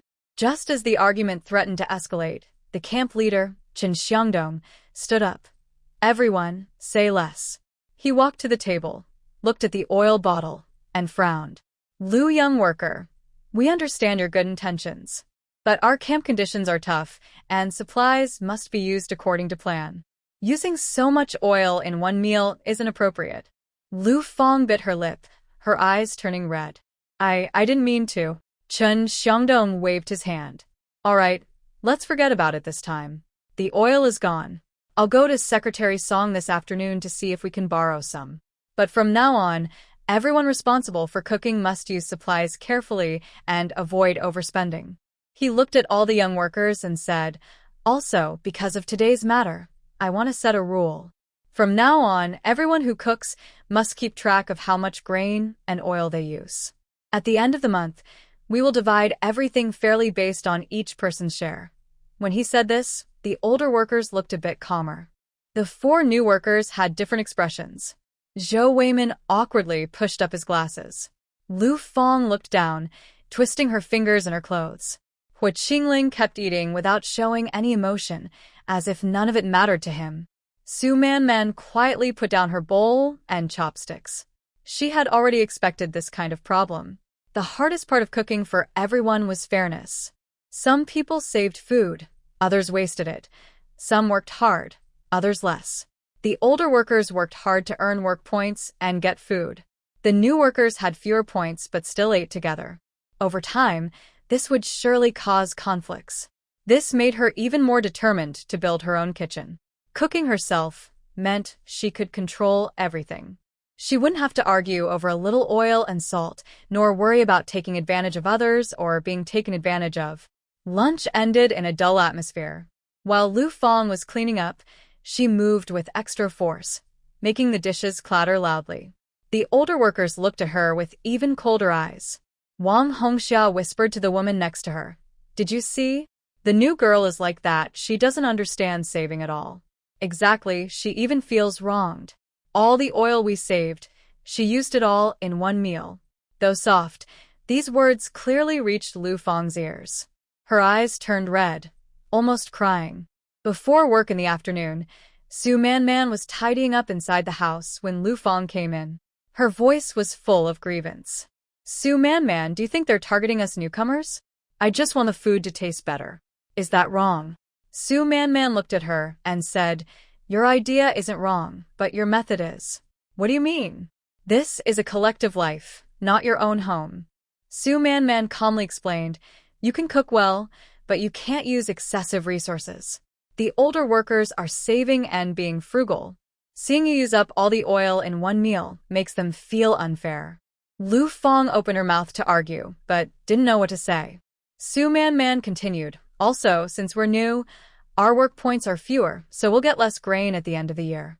Eating communal meals with the older educated youth, they subconsciously feel like we are getting a good deal. Your actions today just gave them an excuse to complain. This statement was straightforward, and Lu Fang's face turned pale then red. So, what should we do? Either follow the group rules, or find your own way. Su Man picked up her water bottle. I need to go back to work. The afternoon harvest continued. Maybe because of the disturbance at noon, Lu Fang seemed distracted while working, almost cutting herself several times.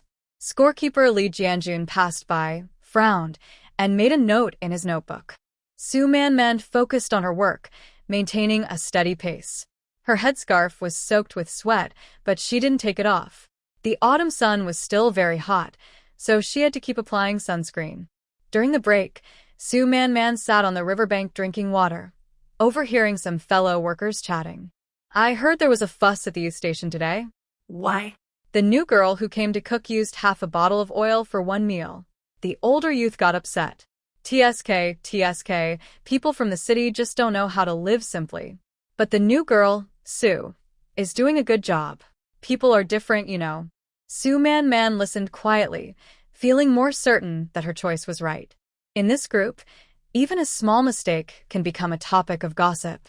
Her goal was to improve her life within the rules, not to challenge them. In the evening, after work, she returned to the youth station. Dinner was ready. Boiled cabbage, with hardly any oil visible. After dinner, the kerosene lamp flickered in the big kitchen of the youth station. Chun Xiangdong stood at the front, cleared his throat. "Comrades, as usual, Monday and Wednesday evenings are for group study. The 4 new comrades may not be familiar, but from today on, everyone must participate." On the table were several copies of selected works of Mao Zedong and quote books, their covers worn and pages yellowed and torn. The older youth seemed used to this routine and found their seats. "Today, we will study the articles Serve the People." Chun Xiangdong opened a book and began reading aloud. Su Man sat by the window, following along and reciting the familiar sentences. After about half an hour of reading, Chun Xiangdong stopped and began calling on everyone to share their thoughts. When it was the turn of the new youth, Zhou Weimin was the first to stand up and said some standard phrases like accepting re-education from poor and lower-middle peasants and rooting in the countryside to do revolution. Lu Feng also spoke a few words. Although a bit nervous, she spoke smoothly. Su Man stood up and briefly said, "Learning from the working people," and "transforming oneself through labor," then sat down. "Comrade Hu Qingling?" Chen Xiangdong looked up to find someone. No one responded. "Hu Qingling," he called again. A male youth sitting in the back row snorted and said, "Leader, stop calling." "She's not here." Chen frowned. "Do you know where she went?" "Who knows?" The young man leaned back on his chair. "Comrade Hua is very free. She can come or go as she pleases." At that moment, a cold laugh came from the corner. It was an old youth who had been here for 3 years, named Sun Jiang. He crossed his legs and said sarcastically, "Can she be like us? We came here to accept re-education from poor and lower-middle peasants. She's probably here to experience life." "Sun Jiang, say less," Chen warned him sharply. "Did I say something wrong?" Sun Jiang didn't stop. Instead, he sat up straight. "We've been here a few days, and she hasn't even looked at anyone. She always has that cold face. She doesn't study at night, and during the day, she works alone. What's her problem? Does she think she's better than us and not worth talking to?" Someone nearby agreed. "Exactly. She wasn't seen last night, only came back late at night. Who knows what she was doing? I've seen many like her. They think they're special. Look down on us ordinary folks." Lu Feng pursed her lips and whispered, "Comrade who might have something urgent." "Something urgent." Sun Jiang suddenly raised his voice. "What could be more important than studying? More important than the collective? I think she's just free and careless, not respecting the rules." Zhou Weimin adjusted his glasses and tried to mediate. "Maybe Comrade He really has special circumstances. We're new here, so we're not familiar with the rules yet." "Special circumstances?" Another old youth sneered. "Who among us doesn't have special circumstances? Who didn't leave their hometown? Is she really that special?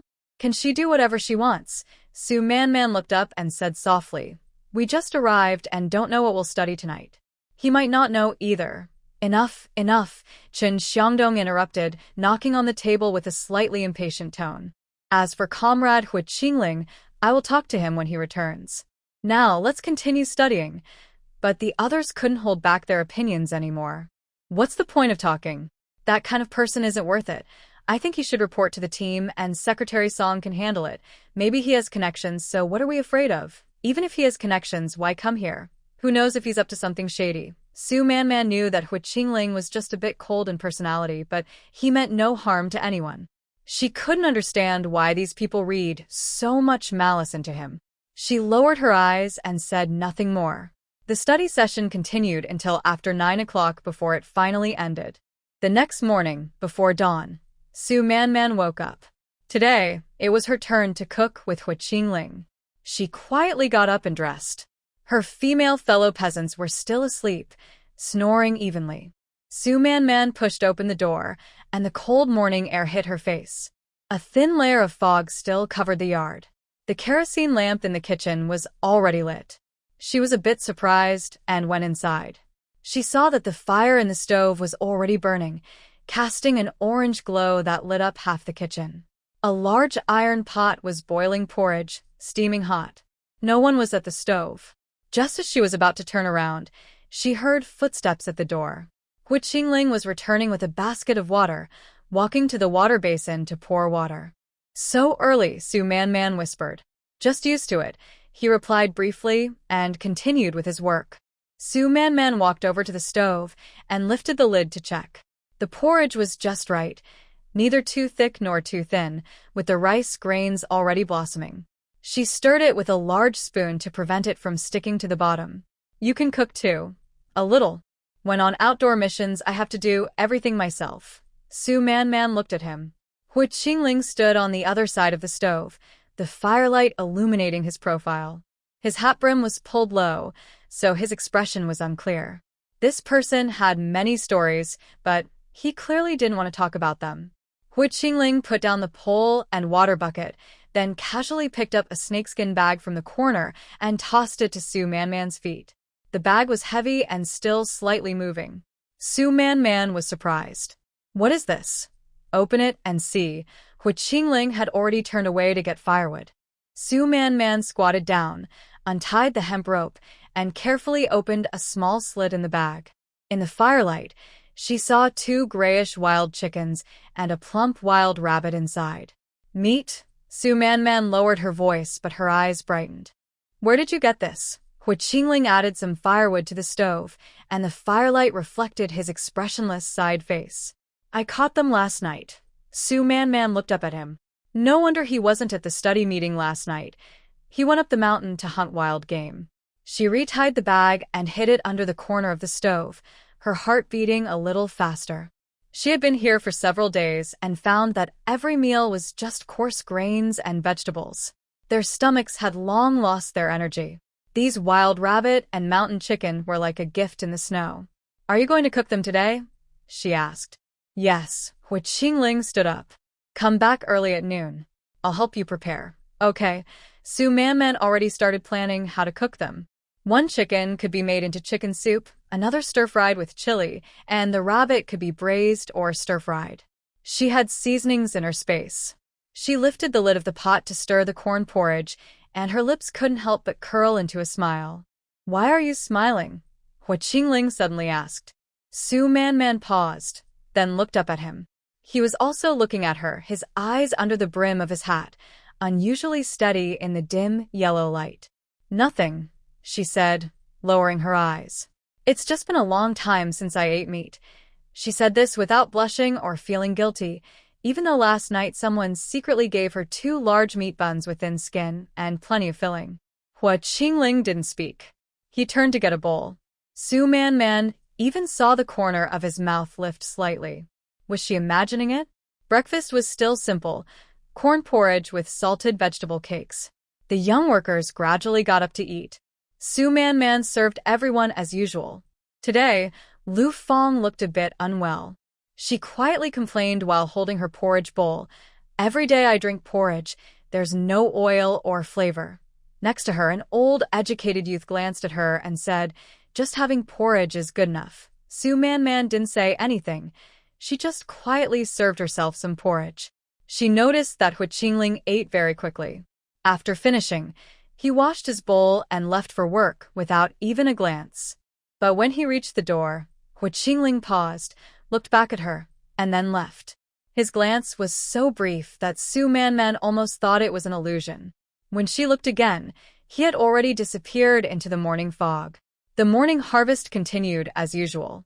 While cutting beans, Su Manman's mind drifted to what she would cook for lunch in the kitchen. How should she stew the mountain chicken?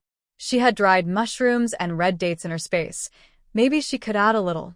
Su, what are you thinking? You're slow with your work. Li Jianjun's voice pulled her back to reality. Su Manman quickly focused and said, Nothing. I was just a bit distracted. Are you tired? Keep going. The harvest will be over soon. Li Jianjun noted something in his notebook and then walked away. By noon, Hu Qingling arrived. He stood on the ridge, not calling her, just standing there with his hat pulled low, so his expression was hidden. Su Manman looked up and saw him. She told someone nearby that she was on cooking duty today, put down her sickle, and went over to him. They walked side by side back home, neither of them speaking. The dirt road was flanked by fields after harvest, wide and quiet. The wind carried the scent of soil and dried grass. Back at the educated youth station, Hu Qingling quickly started a fire to boil water. Su Manman said, I brought some seasonings in my bag. I'll go get them. She went inside, selected some dried mushrooms, red dates, and seasonings for spicy chicken and braised rabbit. But there was no ginger.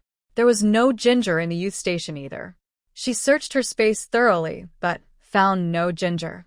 How did she not think of this earlier? Su Manman bit her lip. She couldn't let the meat go to waste. I'll go out for a bit, she told Hu Qingling. He was squatting on the ground, lighting the fire, and looked up at her. Where are you going? To find Aunt Luda to exchange some ginger. Su Manman was already heading outside. I've been helping her with bean pod harvesting these days, so she should be at home. When she returned, she was holding a few pieces of ginger and some eggs. The kitchen was steaming hot, with boiling water in a large iron pot. Hu Qingling was crouched on the ground, skillfully peeling the skin and removing the organs from a wild rabbit. His movements were clean and quick, showing he often did this kind of work.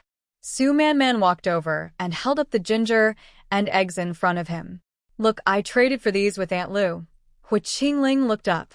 Su Manman stood in front of him, sunlight shining through the window onto her face.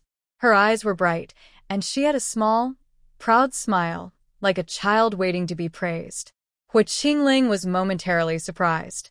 Without ginger, the meat wouldn't taste good, Su Manman said, waving the items. Hu Qingling lowered his head and continued working, his Adam's apple moving slightly. Su Manman didn't notice his ears turning a little red. She put the ginger and eggs down and asked, Where are the chickens? In the bucket. Hu Qingling didn't lift his head. They've been scalded with hot water, so most of the feathers are gone. Su Manman went to the water bucket and looked. The 2 mountain chickens had been mostly cleaned, with only some fine feathers left to remove. She rolled up her sleeves and started working, while Hu Qingling continued preparing the rabbit meat. They worked clearly divided, cooperating smoothly, with hardly any unnecessary talk. Somehow, the atmosphere felt different from before. The water in the pot boiled, bubbling hot. Is the fire enough? He asked. Yes, she replied. Their brief exchange made the air inside seem a bit thicker.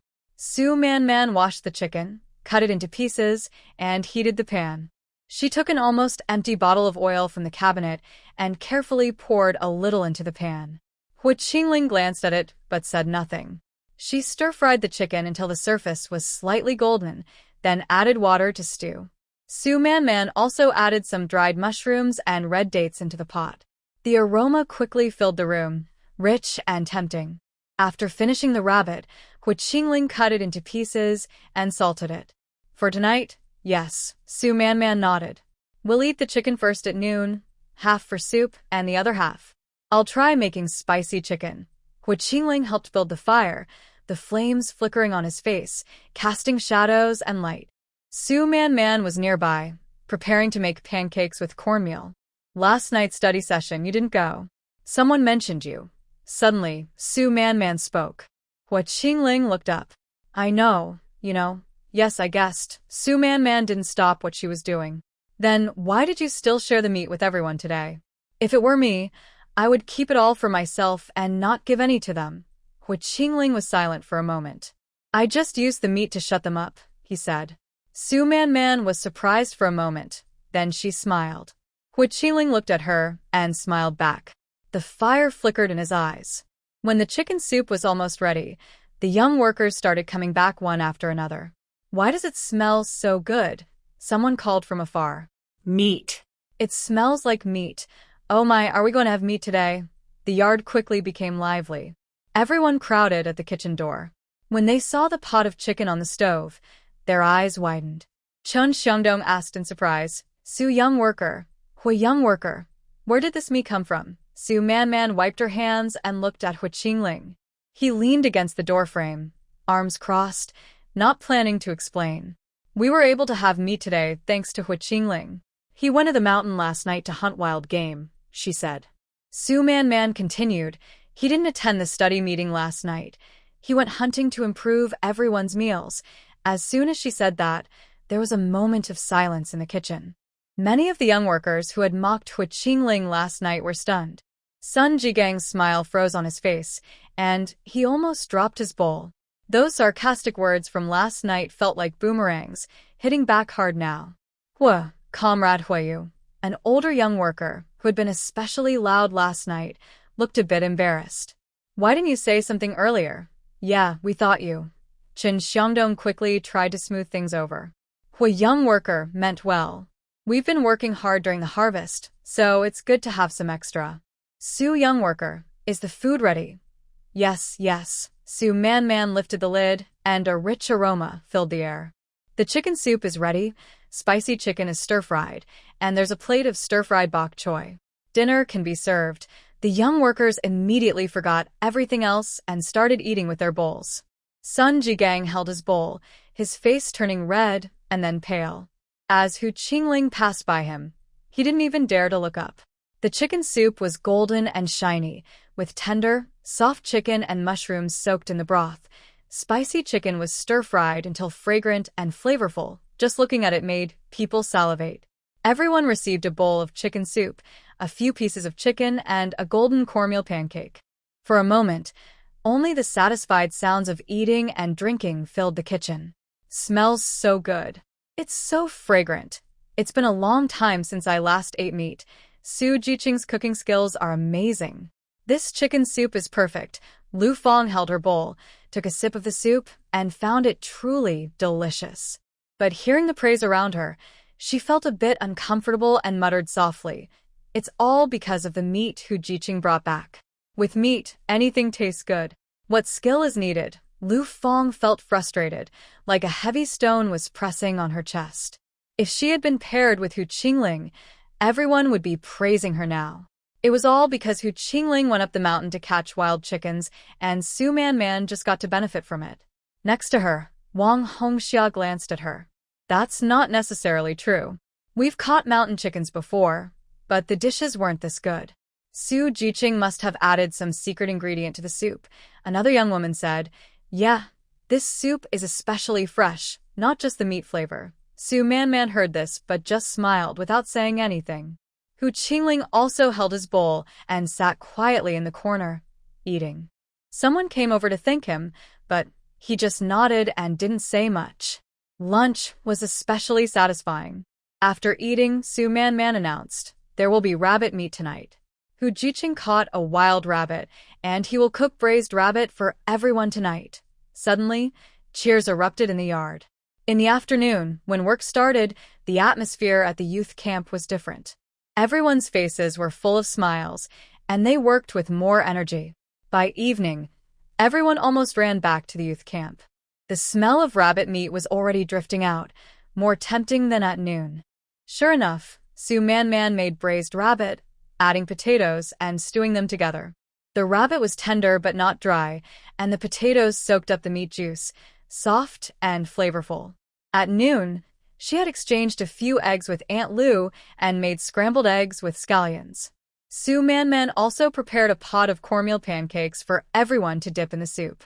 Everyone ate this meal feeling completely satisfied. "Su Jiqing, your cooking skills are so good. It's a shame you're not a chef. From now on, whoever marries you will be very lucky." Listening to these words, Lu Fong poked at the potatoes in her bowl with her chopsticks, feeling sour inside.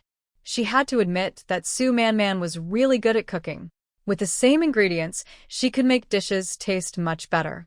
After dinner, Qin Xiangdong specifically pulled Hu Qingling aside. Huajiji, about last night. I didn't get the full story. It's good that you're helping improve everyone's meals, but please try to join the study sessions in the evening. If you have something to do, just tell us in advance. Hu Qingling nodded. Got it. When he returned to the boys' dorm, he heard some gossip inside. Hu Qingling seems cold and distant, but he's actually a good person. Yeah, he quietly went hunting. Next time he goes out at night, let's not bother him. Maybe he's just out getting something tasty. Hu Qingling pushed the door open, and the gossip stopped. A few boys smiled at him, and he just nodded back, walking to his bed. In the yard, Su Man was washing dishes. Wang Hongxia came over to help and whispered, Su Zhizhi, you and Huajiji work well together in the kitchen. It's a pity you'll be moving out soon, and we won't get to enjoy your cooking anymore. Su Man paused, then smiled. There will be chances later. After tidying up the kitchen, Su Man stepped outside and saw Hu Qingling standing under the eaves smoking. The red glow flickered in the dark, and his silhouette looked especially tall and straight in the moonlight. Are you going up the mountain tonight? She asked. Hu Qingling turned his head, and the smoke blurred his expression. Depends on the situation. Be careful. Su Man turned and went back to the girls' dorm.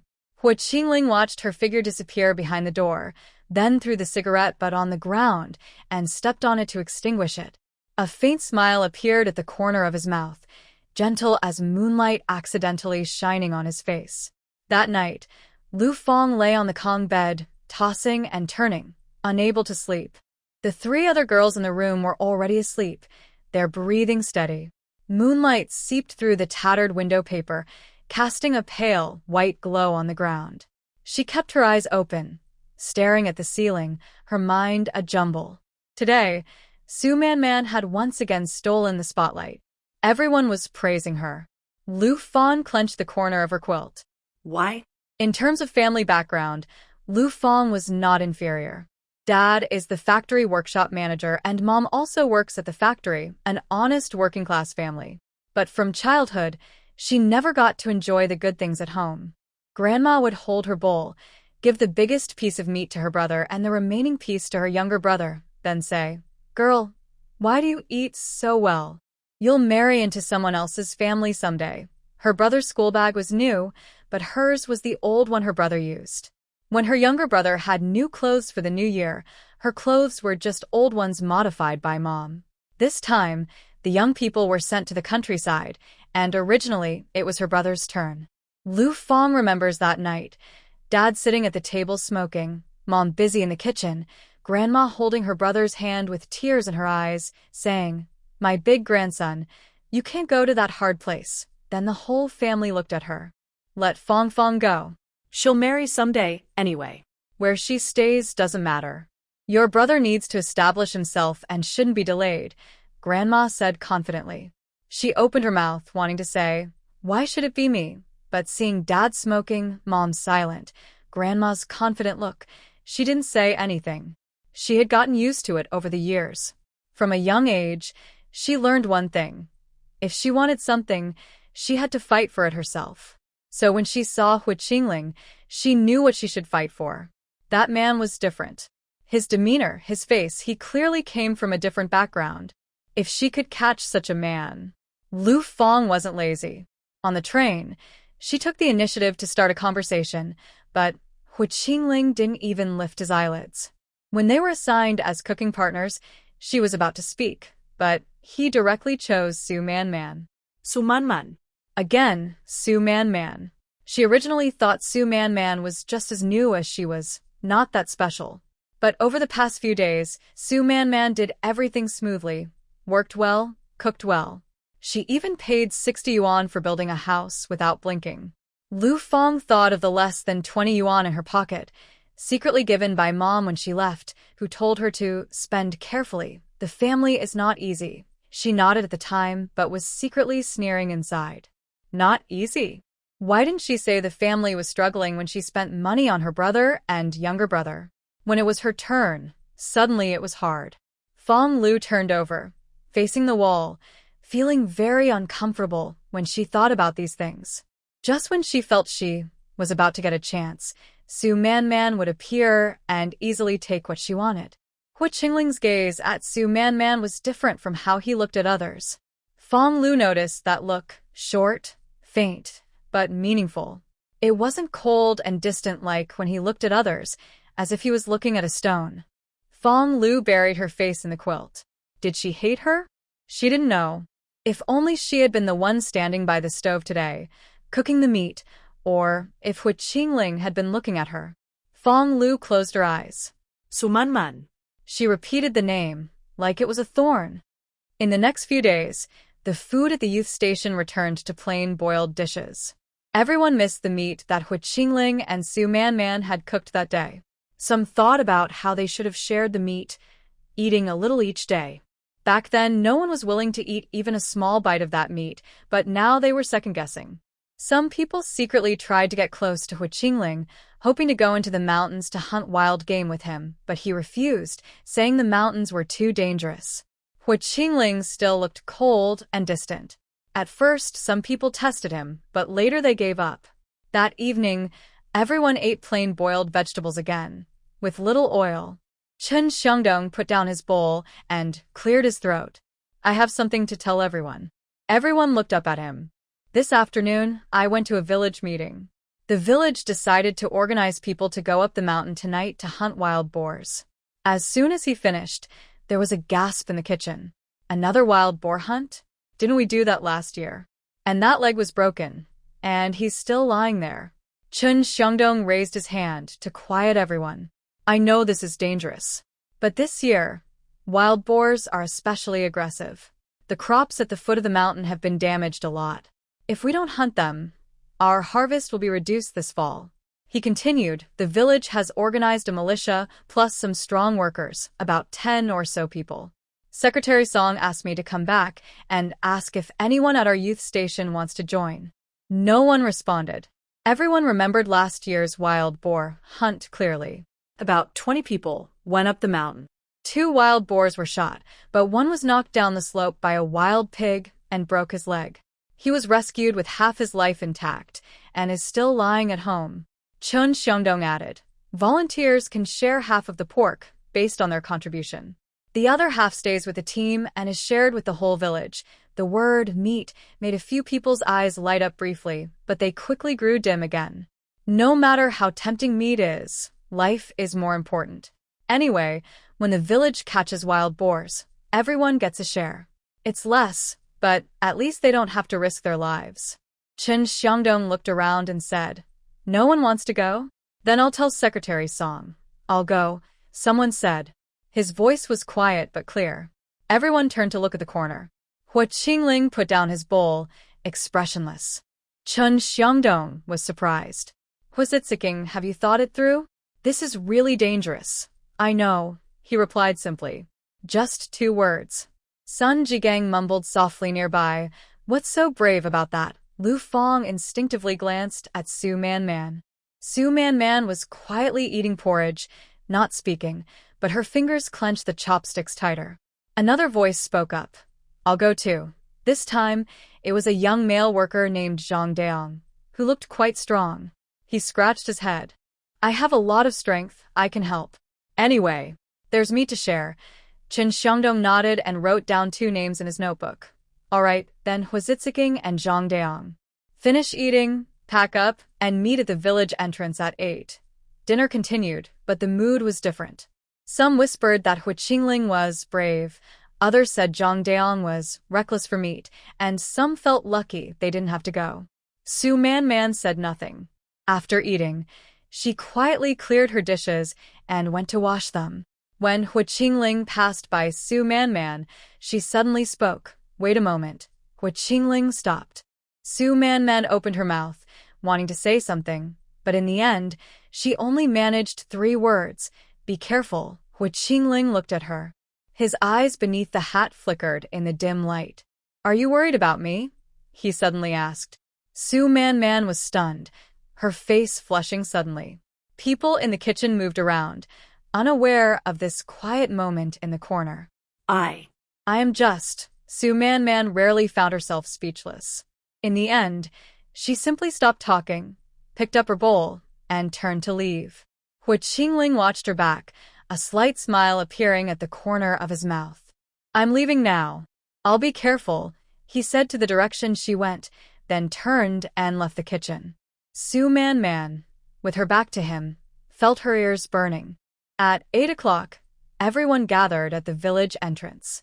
Hu Qingling followed the group up the mountain. Su Man returned to her room and lay down but couldn't fall asleep. The female educated youths in the same room were already asleep, their breathing steady. She stared at the dark ceiling, her mind constantly flashing images. Wild boars, sharp tusks, last year's injured one. She turned over. Actually, she didn't know why she couldn't sleep. Hunting wild boars was dangerous, but Hu Qingling didn't seem like someone who would get into trouble easily. Still, she just couldn't sleep. Maybe because in her previous life, he had helped her. Su Man closed her eyes. After all, in his past life, he was imprisoned because of her connection to her, yet he still helped her later, took care of the aftermath, and even caused her Uncle Su's family to go bankrupt. In this life, no matter what, she didn't want him to get into trouble. Outside was quiet, with only a few dog barks now and then. Su Man tossed and turned, not knowing how long passed before she finally drifted into a light sleep. In the middle of the night, suddenly, there was noise in the yard. "He's back. The wild boar hunters are back. Hurry up and come see." Su Man suddenly opened her eyes, her heart pounding. She put on her clothes and followed everyone outside. When they reached the yard of the office, many people had already gathered, the torchlight illuminating everything like daytime. "Is anyone hurt? Did anyone get injured?" someone asked anxiously. No. "Not a single injury. How many did you catch?" 6. Exactly 6. The crowd erupted in exclamations. He stood nearby, covered in quite a bit of blood, but he looked okay. They had just said no one was injured, so the blood on him was probably from wild boar. Su Man let out a sigh of relief. Secretary Song was on the steps, his voice trembling with excitement. "Great. Wonderful. This year, we caught 6 wild boars. We went up the mountain fewer times than last year, but we caught 3 times as many wild boars. That's all thanks to Comrade Hua." A militia member pushed forward loudly enough for everyone to hear. "You haven't seen it. Comrade Hua's shooting skills are amazing. His homemade gun hits every time, right on the vital spots." Another person also came over. "Yes. We didn't do much. We just carried the pigs from behind. All the wild boars were knocked down by Hu Jiqing. His shooting is even better than that of old hunters." Everyone's eyes turned sharply toward Hu Qingling. He still looked the same, expressionless, just nodded slightly. Su Man noticed he looked around the crowd. It seemed he was searching for someone. Their eyes met in the glow of the torch. Hu Qingling's gaze paused on her face for a moment before shifting away. When it was time to divide the meat, the whole village came. The chopping board was set up, and the pork was sliced into pieces, greasy and emitting a strong smell of meat and blood. Secretary Song held the ledger and read aloud. "Comrade Hu Qingling, for his contribution, he gets a whole pig." The crowd was stunned. A whole pig? That was several 100 pounds of meat. But no one objected. Those who went with him hurried to speak. Of course. If it weren't for Comrade Hua, we wouldn't have caught a single pig." "Yes, Hu Jiqing took a whole pig, and we all agree he's earned it." Hu Qingling stood to the side, silent. Secretary Song continued reading. "The rest of the people who went up the mountain to hunt wild boars will each get 30 jin of meat. With each name called, someone happily carried out a piece of meat. Those who didn't go looked like their eyes were about to pop out. 30 jin of meat. Just one person gets that much. We won't finish eating it before the new year. I wish I had gone too. When Secretary Song was calling for volunteers earlier, why didn't you go? If I had known Hu Jiqing was so amazing this year, I definitely would have gone. But now it was too late to regret." The remaining meat was divided among all the villagers. Everyone received a little over 3 jin of meat. For a family of 5 or 6, that adds up to more than 10 jin, which is quite a lot. Last year, each person got less than 1 jin of wild boar meat.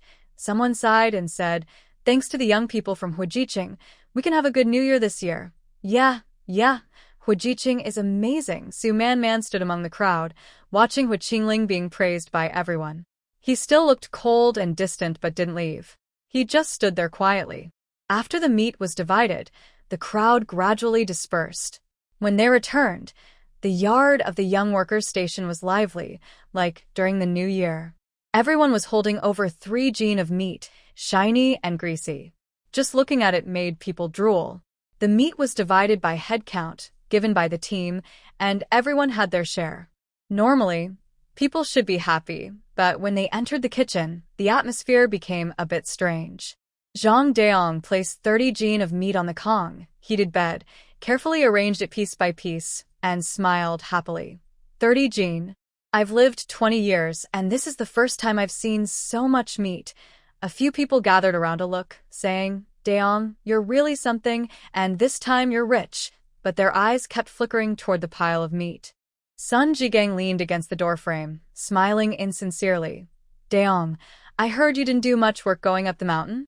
Was it all Hu Jiqing's doing? Jiang was honest and didn't pick up on the tone, scratching his head and laughing.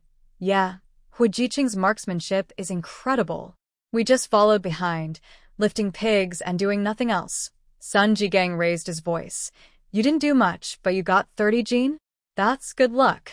Why didn't I get a chance? Another young worker chimed in. Exactly 30 jin, that must last a year. Some people are lucky. They went up the mountain with Hu Jiqing, and he alone took down 6 wild boars. If I had known, I would have signed up too, just to pick up pork to eat. Jiang finally realized what was happening. His smile froze on his face. Well, you guys didn't go because you were afraid of danger. That was then. Who knew Hu Jiqing was so good at fighting? If I'd known he could take down 6 boars, who wouldn't go? They'd be fools. Someone nearby whispered in agreement. Exactly, just lifting pigs and getting 30 jin, that's a good deal anyone would take. Jiang opened his mouth but didn't know what to say. That 30 jin of meat suddenly felt like a hot potato, sitting there, watched by everyone. Someone asked, Jiang, what do you plan to do with all this meat? Jiang shook his head. I can't eat it all. I need to take it to town to sell, and send the money home. My family isn't well off. My parents are not in good health, and my younger brother is still small. I want to help as much as I can. As soon as he said this, the people around fell silent for a moment. Sell it? That's quite a lot of money. 30 pounds of meat, enough for your family to have a good new year. Exactly. If we count 1 yuan per pound, 30 pounds is 30 yuan.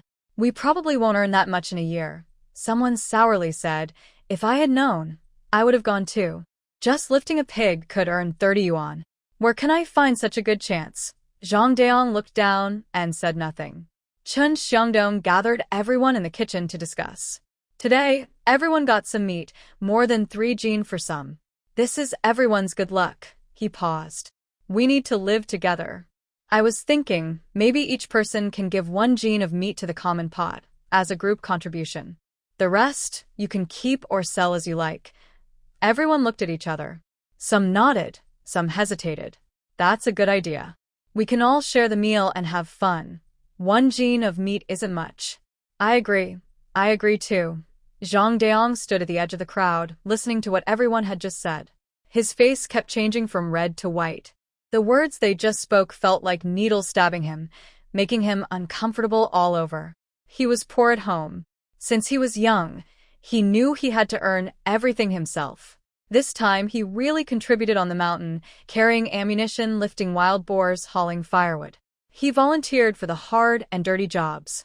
But with Hu Qingling's shooting skills right there, no matter how much effort he put in, he couldn't match her ability to shoot down a wild boar with 1 shot. But others didn't see it that way. They only saw that he got 30 jin, while Hu Qingling got a whole pig. He scratched his head and smiled honestly. Well, I'll give 2 jin and the rest. Before he finished, someone started to cheer. Oh, Jiang, are you feeling shy? Giving 2 jin?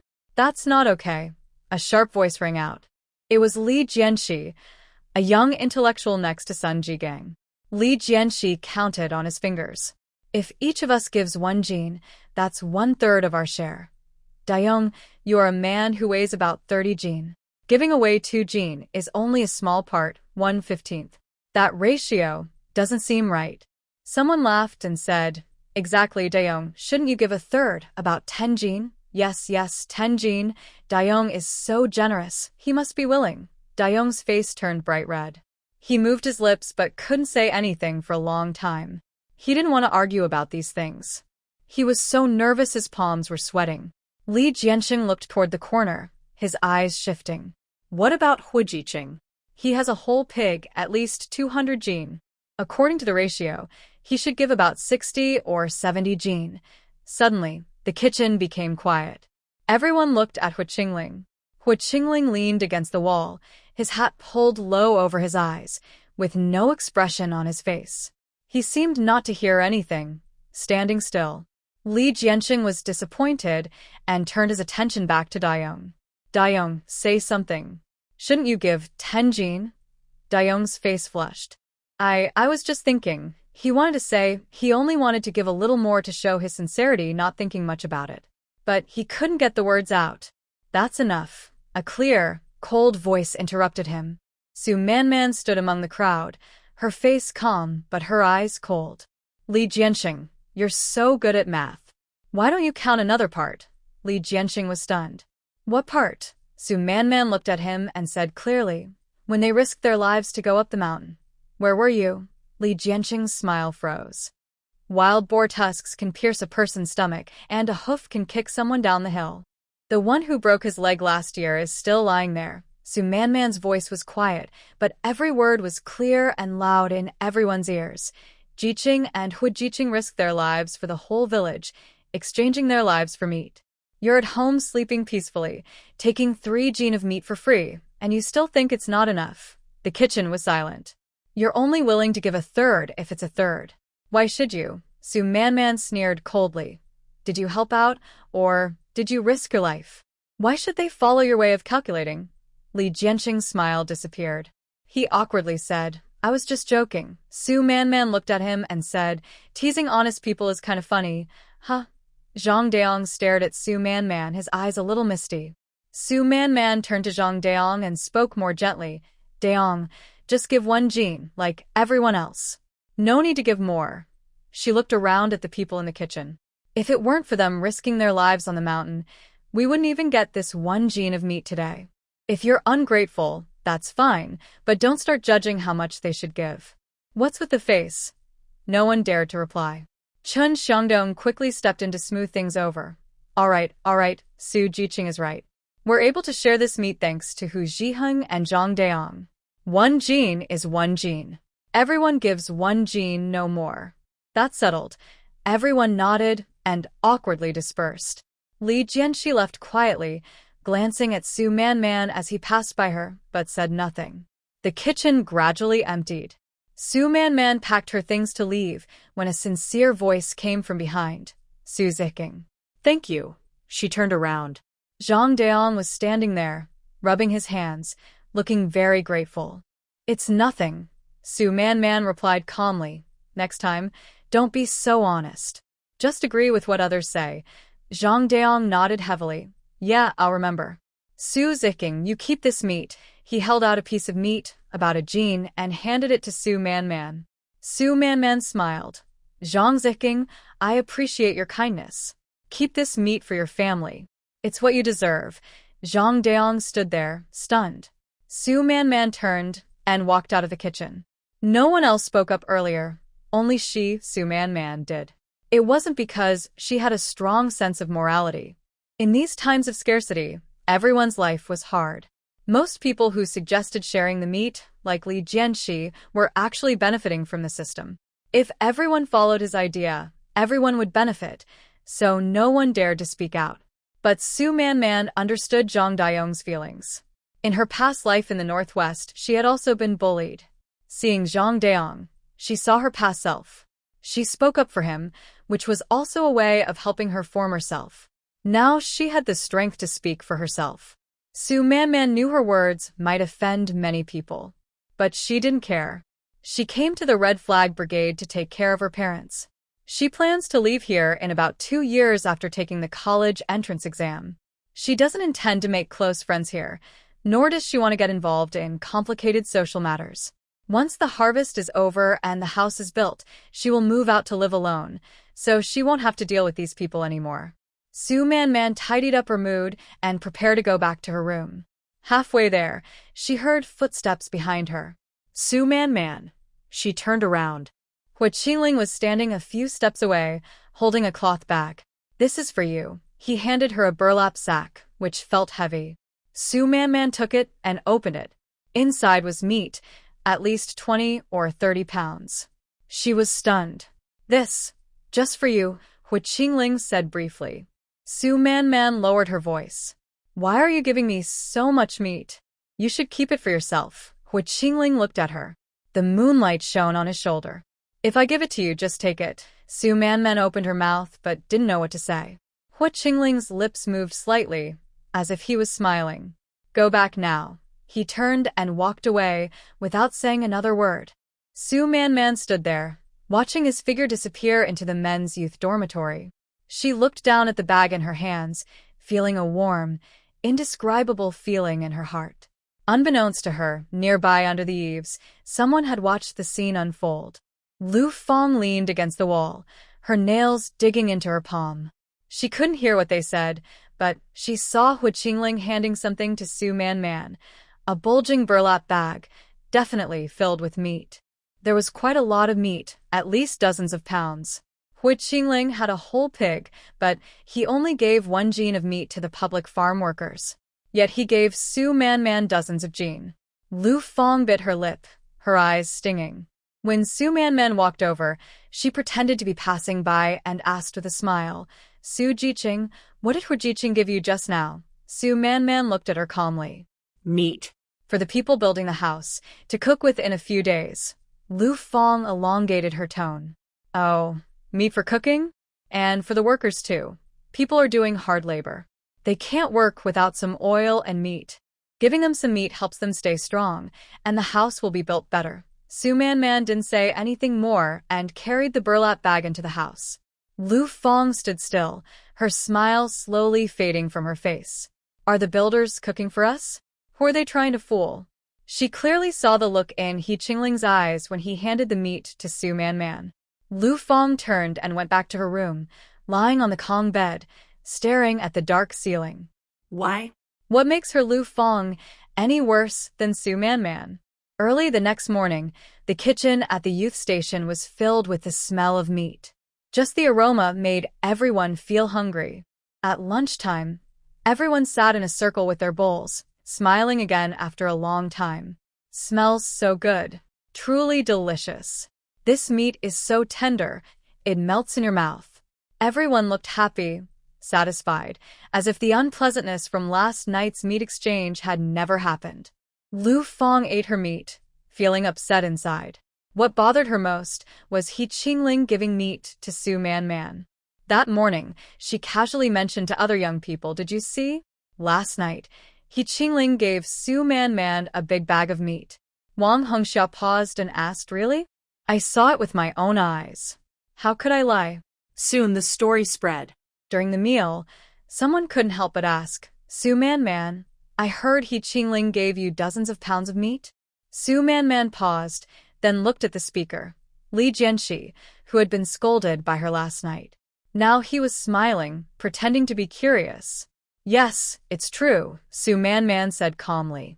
Li Jianxi exaggeratedly widened his eyes. "Wow, that's a lot. Hua Qingling is really good to you." His words sounded suggestive, and a few people at the table exchanged glances.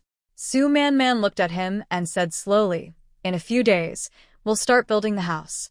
We need to cook for the workers. It can't be all oil and no meat. Hua Qingling asked me to keep the meat for when we cook for everyone." Li Jianxi wanted to say more, but someone beside him quickly interrupted. "That's great. Maybe we can also get a share of the meal?" Su Man smiled. "That's for the people building the house. If you help out, you'll get some too." Her words were smooth and precise. But the looks around the table weren't quite right. Some people looked at Su Man, others at Hua Qingling, with expressions full of curiosity, suspicion, and subtle, playful guesses. Hua Qingling sat quietly in the corner, never lifting his head from start to finish. After eating, He simply carried his bowl and left without even a glance. Lu Fang watched this, feeling a sharp pain in her heart. These days, the village's atmosphere had changed. Every household's chimney was emitting the smell of cooking meat, and on the road, people kept talking about hunting wild boars. Hu Qingling's brave deeds in hunting wild boars became the topic of everyone's conversations during their free time. His name spread throughout Hongqi Brigade overnight. When he went to fetch water from the well, people greeted him along the way. Hu Jiqing, fetching water. Hu Jiqing, come visit us sometime. Hu Jiqing, will you go hunting wild boars again next year? Bring my kid along. Hu Qingling remained the same, nodding slightly, saying, with no particular expression. But the villagers didn't mind. Skilled people with a bit of temper, what's wrong with that? On the last day of the harvest, the sun was especially bright. After finishing harvesting the last soybeans and carrying the last bundle of corn into the yard, Secretary Song stood in the middle of the threshing ground and shouted loudly, "That's it for today. The harvest is over. In a few days, we'll hand in the grain and then get the new supplies." A cheer rose from the fields. Those who had been bending over for a month finally straightened up. Su Man stood on the ridge, looking at the rolling mountains in the distance, and took a deep breath. She was truly exhausted.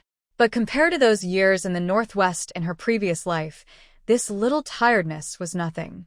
Back then, she was treated like an animal, working until she coughed up blood with no one caring. This life, she learned to control her pace, rest when needed, eat when hungry, and her body was much healthier than before.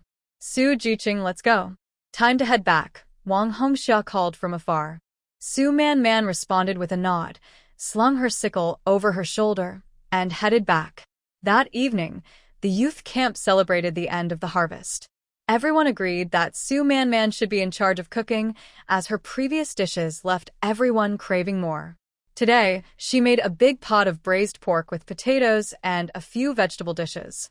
Everyone sat together, and the atmosphere was much livelier than usual. "We finally made it through this month. Tomorrow, I can sleep in." "Sleep in? No way, I need to go to town to send a letter." Chen Xiangdong knocked on his bowl. "Everyone quiet down. I have a few words to say." Everyone fell silent. This month, everyone worked hard, especially the new comrades who just arrived. This was their first time participating in the autumn harvest, and they all performed very well. He looked at Su Man, Hu Qingling, Zhou Weimin, and Lu Fang. Someone led the applause, which was sparse. Hu Qingling still showed little emotion. Su Man just smiled. Chen Xiangdong continued. "Starting tomorrow, there will be less work. In the morning, we'll dry the grains, and in the afternoon, there's usually nothing to do. Those building houses can start preparing." Secretary Song said the construction will begin the day after tomorrow. Su Man's eyes lit up. Finally, they would start building houses. Soon she would have her own new home. A private room, a small kitchen of her own, and she wouldn't have to squeeze into a room with others anymore. The work afterward wouldn't be as busy, and it was about time. She visited the farm. She curved her lips slightly. The next day, sunlight streamed through the window. When Su Man woke up, she felt relaxed all over. She dressed, opened the door, and took a deep breath of the morning air. Today, she was going to the county town. She had been at the Red Flag Brigade for over 10 days, working in the fields every day, and hadn't even gone out of the village. Tomorrow, the house would start construction, so she needed to buy some vegetables and grains to prepare for the workers. Although she had rice and flour in her space, those were too conspicuous. To fit in with the village customs, she preferred to use cornmeal, potatoes, and cabbage. She had made an appointment with Wang Hongxia to go together. Wang Hongxia was an experienced old educated youth who came last year. She was straightforward and quick at work, and Su Man had a good impression of her. She was going to the post office to send a letter, so they decided to go together. After breakfast, the two packed their things and headed to the village entrance. Old Zhao's ox cart was already waiting there, with 3 women sitting on it, all from the village. Seeing them approach, the women cheerfully greeted. "Oh, the girl from the educated youth point is going to town. Hurry up, get on."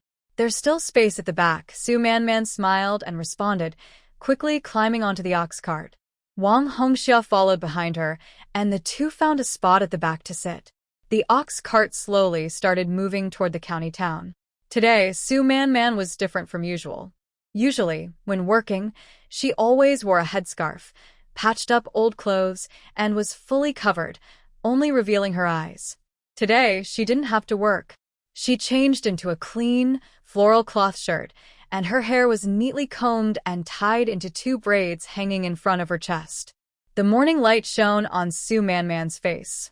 She was 18, with fair, tender skin and delicate features. Next to her, an auntie looked at her for a long time and couldn't help but say, "Wow, Su Jiang, you look so handsome today after dressing up." Another auntie also came over and said, "Exactly.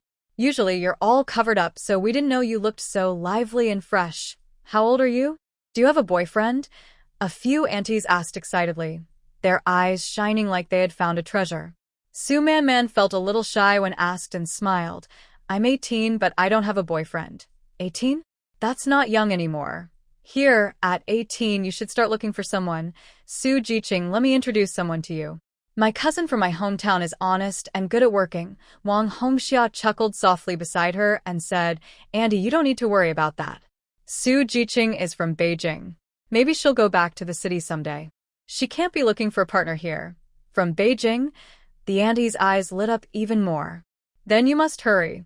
Girls from Beijing are so rare." Exactly. Su Jiang, think about it. Su Man couldn't help but laugh and waved her hands quickly.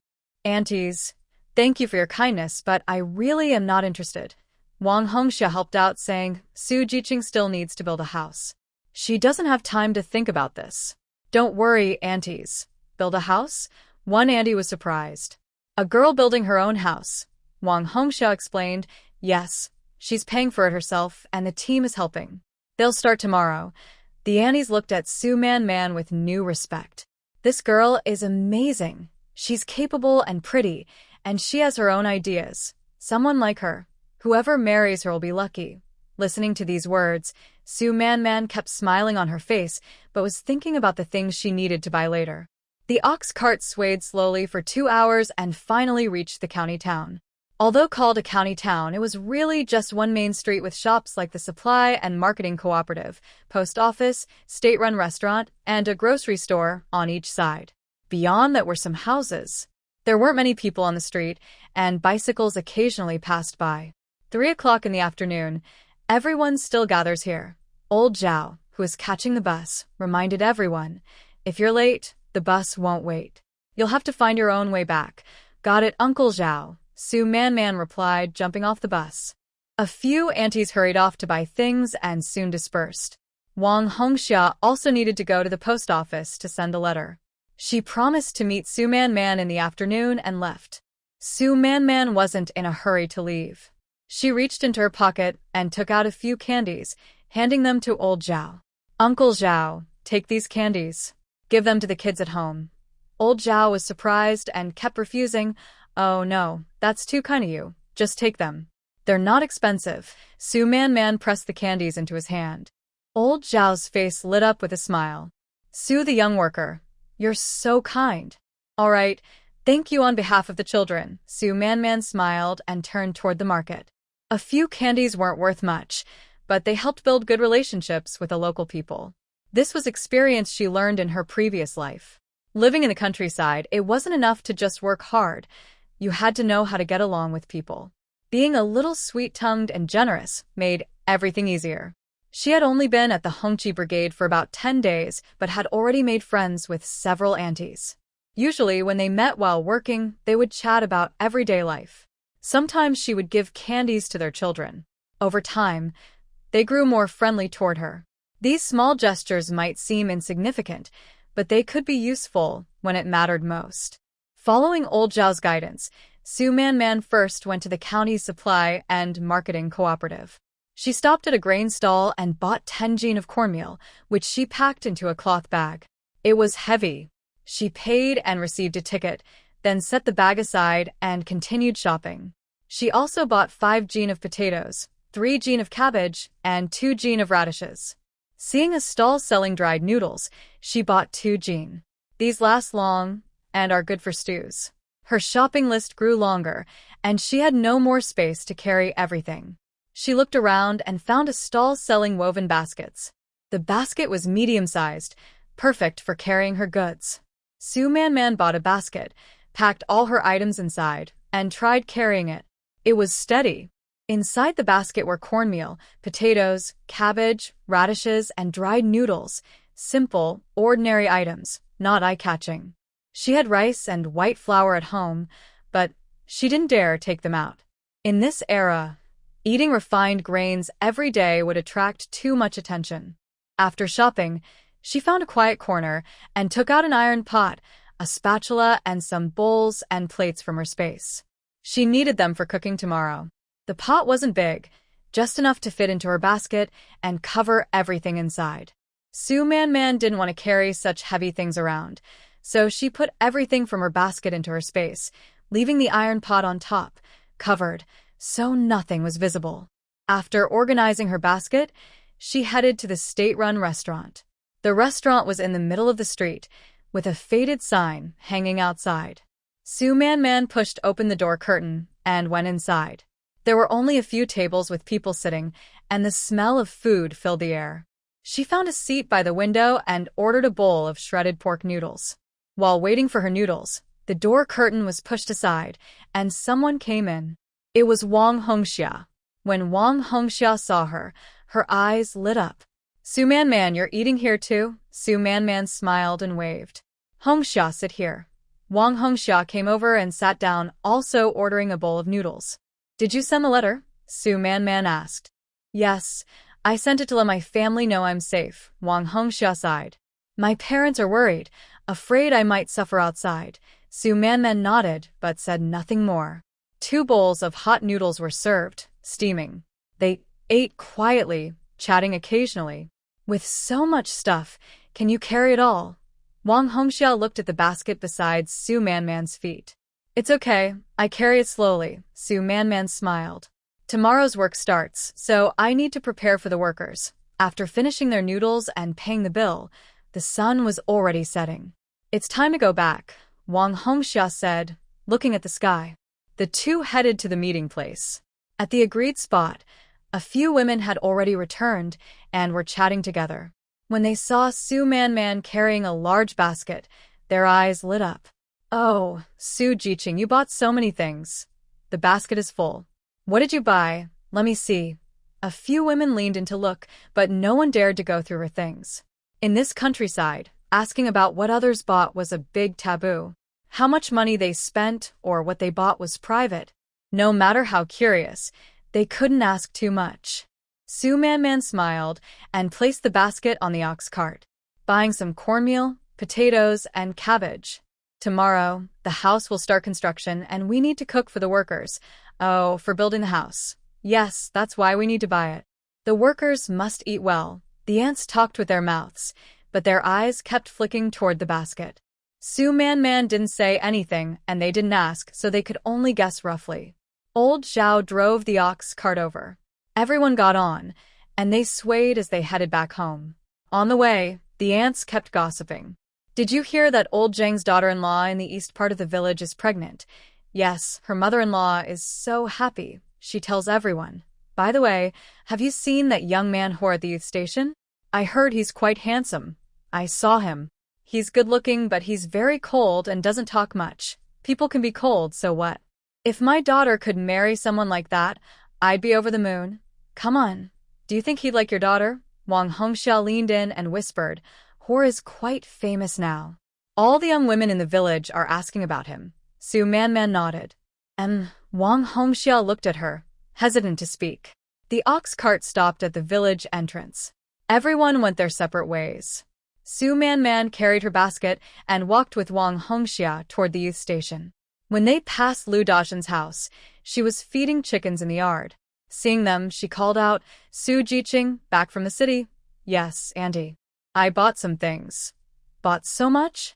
Come, put it here and rest a bit, Su Man said to Wang Hongxia. Hongxia, you go ahead. I need to talk to Lu Auntie about something. All right, I'll go back first. Wang Hongxia said that and headed toward the youth station. Lu Dajin's house was a common mud brick home in the village. The yard was small but tidy. Firewood was stacked in the corner, and dried chili peppers and corn cobs hung under the eaves. A few days ago, Su Man Man came here for the first time. She urgently needed ginger, so she shamelessly asked to borrow some. Lu Dajin not only gave her ginger, but also handed her a few eggs. Since then, she had visited a few more times and gradually, she became familiar with Lu Dajin. Lu Dajin's husband had passed away early. At that time, her son was only about 10 years old. She raised her son alone, and later married again. Son named Dajuang. He is strong and good at working. Daughter-in-law Tsuaping is also capable, quiet, and hardworking. The couple usually earn work points at home. During the farming off-season, they go to the city to find odd jobs like moving bricks, mixing mud, and carrying goods, taking any work to earn extra money for the family. This year's harvest just finished, and the couple went to the city, saying they found construction work that would last about a month. Aunt Lu is at home alone with 5-year-old Little Tiger. Little Tiger is lively and at an age that can be a bit annoying. He spends his days chasing chickens and teasing dogs, but he is very well behaved when he sees Su Man Man because she always gives him candy. Big Aunt Lu, where's Little Tiger? Su Man Man looks into the yard. He's sleeping inside. He played all day and is tired. Aunt Lu pats the rice husks on her hands. What did you buy? Such a big basket. Su Man Man sets down the basket and lifts the lid of a pot to show her. Bought some cornmeal, potatoes, cabbage, and some noodles. The house will start construction tomorrow, and this is for cooking for the workers. Aunt Lu leans in to look and nods. Yes, better to prepare more. Cooking for over 10 people is no small task. Exactly, Su Man Man smiles. I'm really a bit overwhelmed by myself. She pauses and looks at Aunt Lu. Annie, I want to talk to you about something. What's that? Go ahead. Tomorrow we start work. If you're free, could you come help me? Su Man Man says, you don't need to do heavy work. Just help me with lighting the fire, washing vegetables, and some small tasks. I'll take care of the meals for you and Little Tiger, and you can eat with the workers. Aunt Lu is surprised and quickly waves her hands. Oh no, that's too much. I should help you, but I can't take over the meals. Listen to me, Andy, Su Man Man says seriously. I might need to go to the city a few times in the next few days to buy things. Sometimes I can't come back in time to cook lunch. If you're here, I won't have to worry. Your help would really make me feel at ease. Aunt Lu looks at her, her eyes showing some emotion. This girl, she's asking for help, but really she's helping her. Her son and daughter-in-law went to the city to work, and she's alone with her grandson. They have enough food, but it's simple and plain, with only clear broth for every meal. Her grandson is growing, and she feels worried but can do nothing. If I could have a few good meals with Su Man Man, it would be a good thing for Little Tiger. Besides, she's just at home doing nothing. Why not go help out? This girl is kind-hearted, I can see that. Right. Aunt Lu patted her thigh. Since you say so, I'll be brave and agree. I'll come over early tomorrow to help cook and light the fire. Su Man Man smiled. That's great. Aunt Lu, I'll give you something extra then. No. Aunt Lu interrupted her, frowning. Don't say you'll give me anything. Helping out is helping out. I'm happy to do it. If you give me things, I won't come. Su Man Man looked at her, feeling warm inside. She knew Aunt Lu was sincere, not just pretending politely. But she also knew she shouldn't let her help for nothing. She'd think about it later. Okay, I'll listen to you. Su Man Man nodded with a smile. It's settled then. I'll wait for you to come tomorrow. She took out 2 candies from her pocket and handed them to Aunt Lu. For Little Tiger, when he wakes up, he can eat them. Aunt Lu took the candies and sighed. You're such a girl, always giving candies to everyone. Don't spend all your family's savings. Su Man Man smiled. It's nothing, just a small gesture. She carried her basket, said goodbye to Aunt Lu, and continued walking toward the youth station. The setting sun stretched her shadow long. She remembered her past life in the Northwest, where she didn't know how to get along with the locals and suffered many losses. This time, she wouldn't make the same mistakes. Near the youth station, she saw a few people standing on an open space at the east end, bending over and pointing at something on the ground. As she got closer, she recognized Old Lee from the village, the bricklayer sent by the team to build the house. Standing beside him were Hu Qingling, Zhou Weimin, and Zhao Weiguo. Su the youth has returned. Old Li looked up and saw her, waving. We're just talking about you. Come over, come over. Let's see if this line is drawn right. Su Man quickened her steps. Her basket was heavy, and she was a little out of breath. Hu Qingling looked up, saw her, and walked over quickly. Without saying a word, he took the basket from her back. Why did you buy so many things? He asked, lifting it slightly with a frown. Su Man was surprised. She didn't expect him to come and take her things.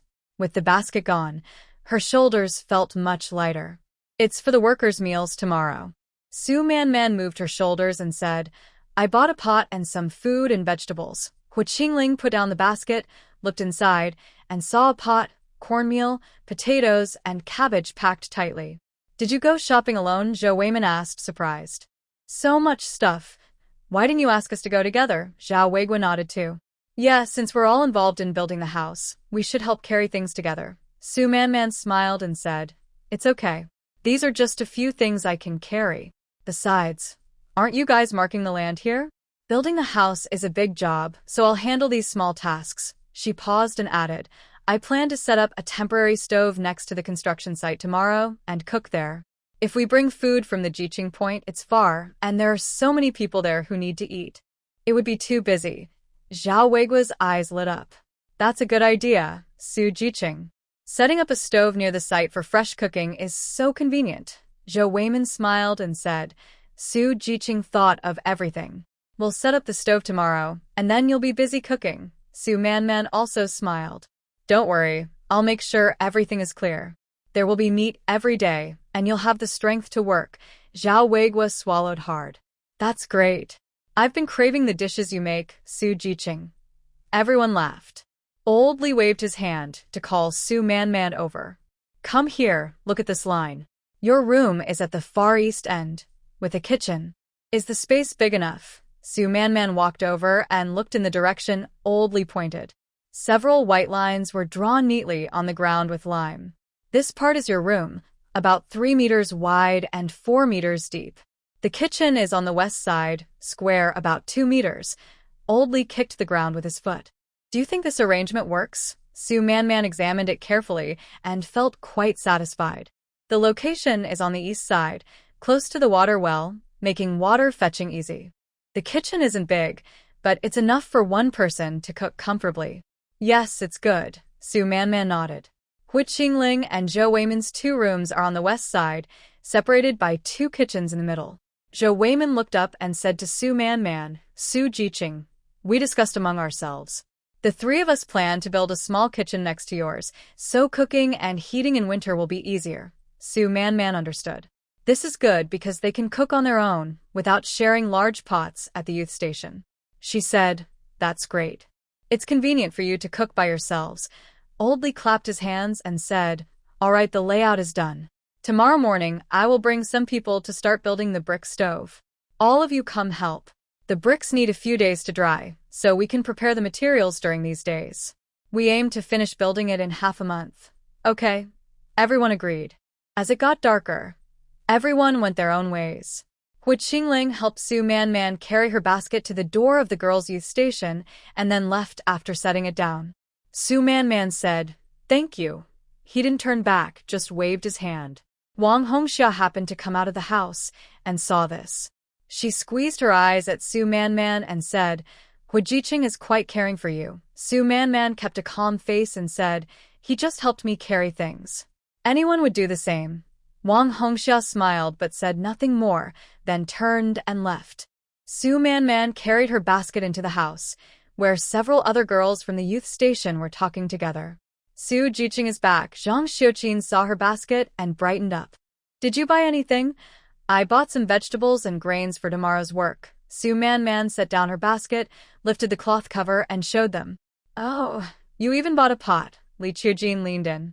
Are you planning to cook at the construction site? Yes, setting up a temporary stove for convenience.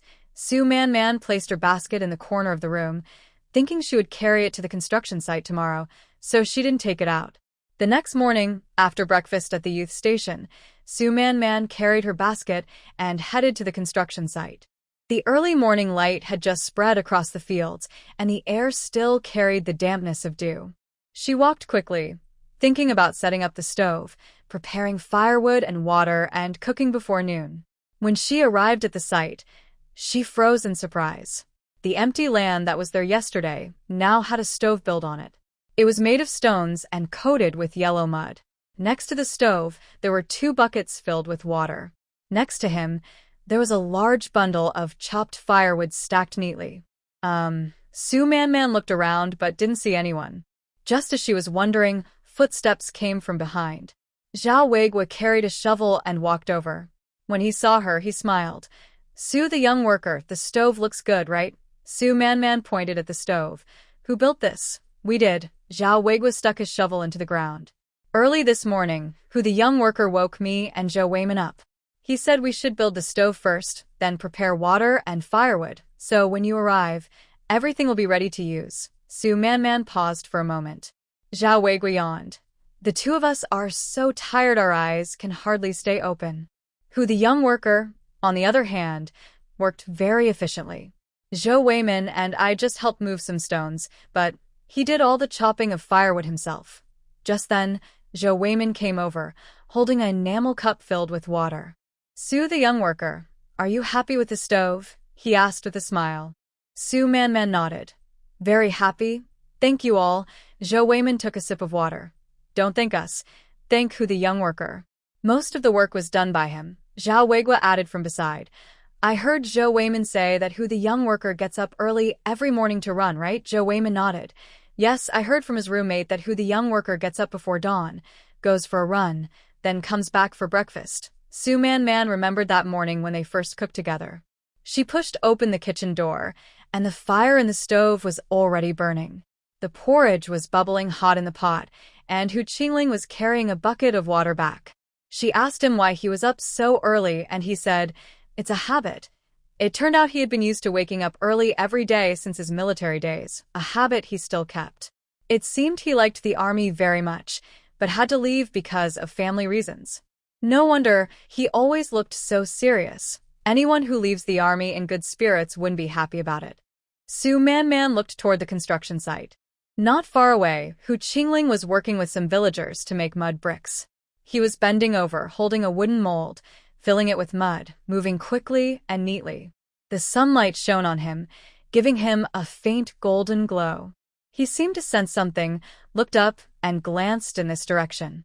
Their eyes met across half the construction site. Su Man Man waved to him as a greeting. Hu Qingling nodded and lowered his head to continue working. Hu Jiqing is a man of few words, but he is quite reliable, Zhou Weiman said nearby. Su Man Man didn't reply but agreed internally. This person doesn't talk much. He shows his intentions through actions. "Jiqing Su," a familiar voice called from behind. Su Man Man turned around, and Aunt Lu was walking over with Little Tiger. Today, Little Tiger was wearing clean clothes, his face rosy, and he smiled when he saw Su Man Man. "Aunt Lu, you're here," Su Man Man greeted her. Aunt Lu looked at the construction site. "Oh, the stove is already built? I was planning to help you set it up. Someone has already helped with that." Su Man Man smiled. Aunt Lu said, "Jiqing Su, the stove is ready, and it's still early for cooking. I think there's nothing we can help with at the site now. How about we go up the mountain?" "Go up the mountain?" "Yes, to pick mushrooms, wild vegetables, and so on." Aunt Lu explained, "There are many things on the mountain this season, hazelnut mushrooms, pine mushrooms, they're out now. If we pick and dry them, we can eat them in winter. Since you're cooking for everyone, adding some mountain produce will make the food taste better." Su Man Man's eyes lit up. "All right, I'll go tell them now." Su Man Man carried a basket and headed toward the construction site, walking briskly. Hu Qingling was still shaping mud bricks, bending over with quick, precise movements. She approached and stood beside him. "Jiqing Hua." Hu Qingling looked up, his eyes beneath the brim of his hat. Su Man Man pointed to Aunt Lu and Little Tiger waiting by the roadside. "I'm going up the mountain with Aunt Lu to pick mushrooms. We'll be back before noon to cook." Hu Qingling glanced that way and then looked at her. "Be careful on the mountain." A few simple words, but they warmed Su Manman's heart slightly. With Aunt Lu, she's very familiar. They go often, so it's safe. Hu Qingling nodded without saying more and bent down to continue working. Su Man turned to leave, but looked back. He was focused on his work, sunlight shining on his broad back. She smiled slightly and quickly walked toward Aunt Lu. Su Man, Aunt Lu, and Little Tiger followed the dirt path behind the village toward the foot of the mountain. The harvest just finished, and everyone in the village is now free. On the road, I saw several women and older ladies carrying baskets on their backs and small hoes in their hands, all heading up the mountain. Uncle Lu, are you going up the mountain too? Yes, to pick mushrooms and dry them for winter. Su Jiang is going too? Do city girls know about mushrooms? Su Man smiled and replied, I'm just learning from Uncle Lu. We walked and talked, stopping now and then, laughing along the way. Little Tiger followed behind, sometimes picking wildflowers, sometimes chasing butterflies, running around and sweating. Uncle Lu occasionally looked back and called out, Tiger, don't run around. Stay close.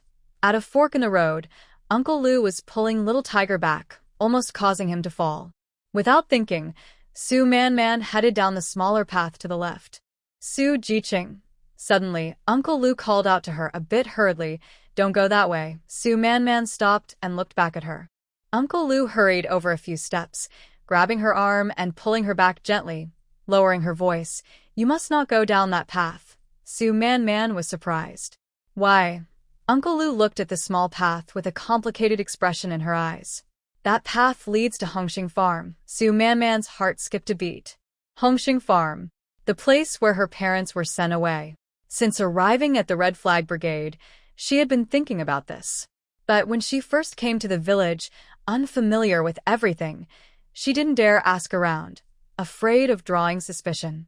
She only quietly asked old Zhao, who was driving the cart, how far the farm was. Old Zhao said about 7 or 8 kilometers, which would take an hour or 2 to walk. Su Man suppressed her feelings and kept her face calm. Hongxing Farm? What kind of place is that? I heard from old Zhao, the cart driver, that it's about 7 or 8 miles from our village. Uncle Lu looked around and lowered her voice even more.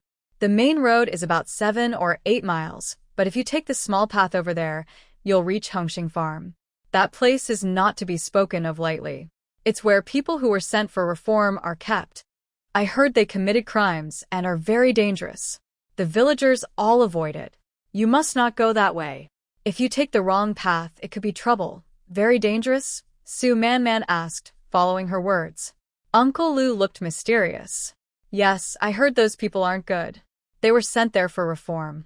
Remember this, do not go down that road. Su Man nodded obediently, looking innocent. I remember, Aunt Lu. I won't go that way. But secretly, she was quickly calculating. After crossing the mountain, it shouldn't be far. That was great. She quietly noted the location of this fork in the road. Aunt Lu pulled her toward another path. Let's go, let's go. There are more mushrooms here, so we'll take this way. Su Man followed her, but her mind was already at the end of that small trail. After walking a bit, Aunt Lu stopped and pointed to a forest ahead. Right here. This place has many mushrooms. I come here every year. Su Man focused and looked down. Sure enough, on the ground in the woods, there were clusters of brownish mushrooms, hazel mushrooms. Wow, so many, she exclaimed happily. Of course. Aunt Lu squatted down and started picking. This year, with the good rain, there are lots of them. Hurry up, or someone else will pick them. Su Man also squatted and quickly started gathering mushrooms. Little Tiger helped nearby, grabbing a handful and crushing the mushrooms, then excitedly showed Aunt Lu. Grandma, I found some. Aunt Lu looked both amused and exasperated. Little ancestor, you can't pick mushrooms like that. You need to pull them out by the roots. Su Man looked at the crushed mushrooms and couldn't help but laugh. It's okay. Little Tiger is still young. He'll learn slowly. While picking, she secretly threw some mushrooms into her space when Aunt Lu wasn't looking. The space mostly stored dried goods, with few fresh mushrooms, so this was a good chance to stock up. After a while, her basket was half full. Aunt Lu stood up, stretched her waist, looked around, and pointed to another side. There are more over there. Let's go see. Su Man followed her and found another patch of mushrooms. She kept picking and secretly adding more to her space. She stayed calm on the outside, chatting casually with Aunt Lu. Aunt Lu, do you come here every year to pick mushrooms? Yes. We dry them and store them for a year. In winter, we use them to stew meat. It's very tasty. I'll pick more too so I can dry them and eat slowly, right? It's good to stock up now. When winter snow blocks the mountains, you won't be able to come here. The sun gradually rose higher, and her basket grew heavier. Su Man looked at the sky and straightened up. Aunt Lu, is it about time? We should go back and cook. Aunt Lu also stood up straight and looked at her basket.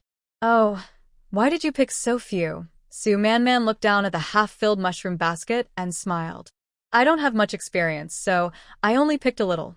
But in her mind, she thought that if she included the ones in her space, it would be a full basket. Aunt Lu grabbed a handful from her basket and put it into Su Man's. Here, take this. You can cook with it today. That's enough. Annie, you keep some to dry and eat slowly. Let's go. Time to go back and cook. Aunt Lu called to little Tiger. Tiger, we're leaving. Let's go home. Little Tiger's eyes lit up when he heard about food. I want to eat meat. Su Man smiled and patted his head. There will be meat. We'll stew some for lunch today. The three of them walked back along the same path. On the way down the mountain, Su Man kept an eye on the fork in the road. When they reached it, she deliberately slowed her steps and looked at the small path. The path was winding and hidden in the forest, with no end in sight. She withdrew her gaze and caught up with Aunt Lu. But inside, she had already made up her mind. In the next couple of days, she had to find a chance to go see it. Back at the construction site, the sun was already high in the sky. The open space was lively. 7 or 8 people were busy working, some making mud bricks, others mixing mud, and some moving stones. The sounds of shouting and tools clashing blended together.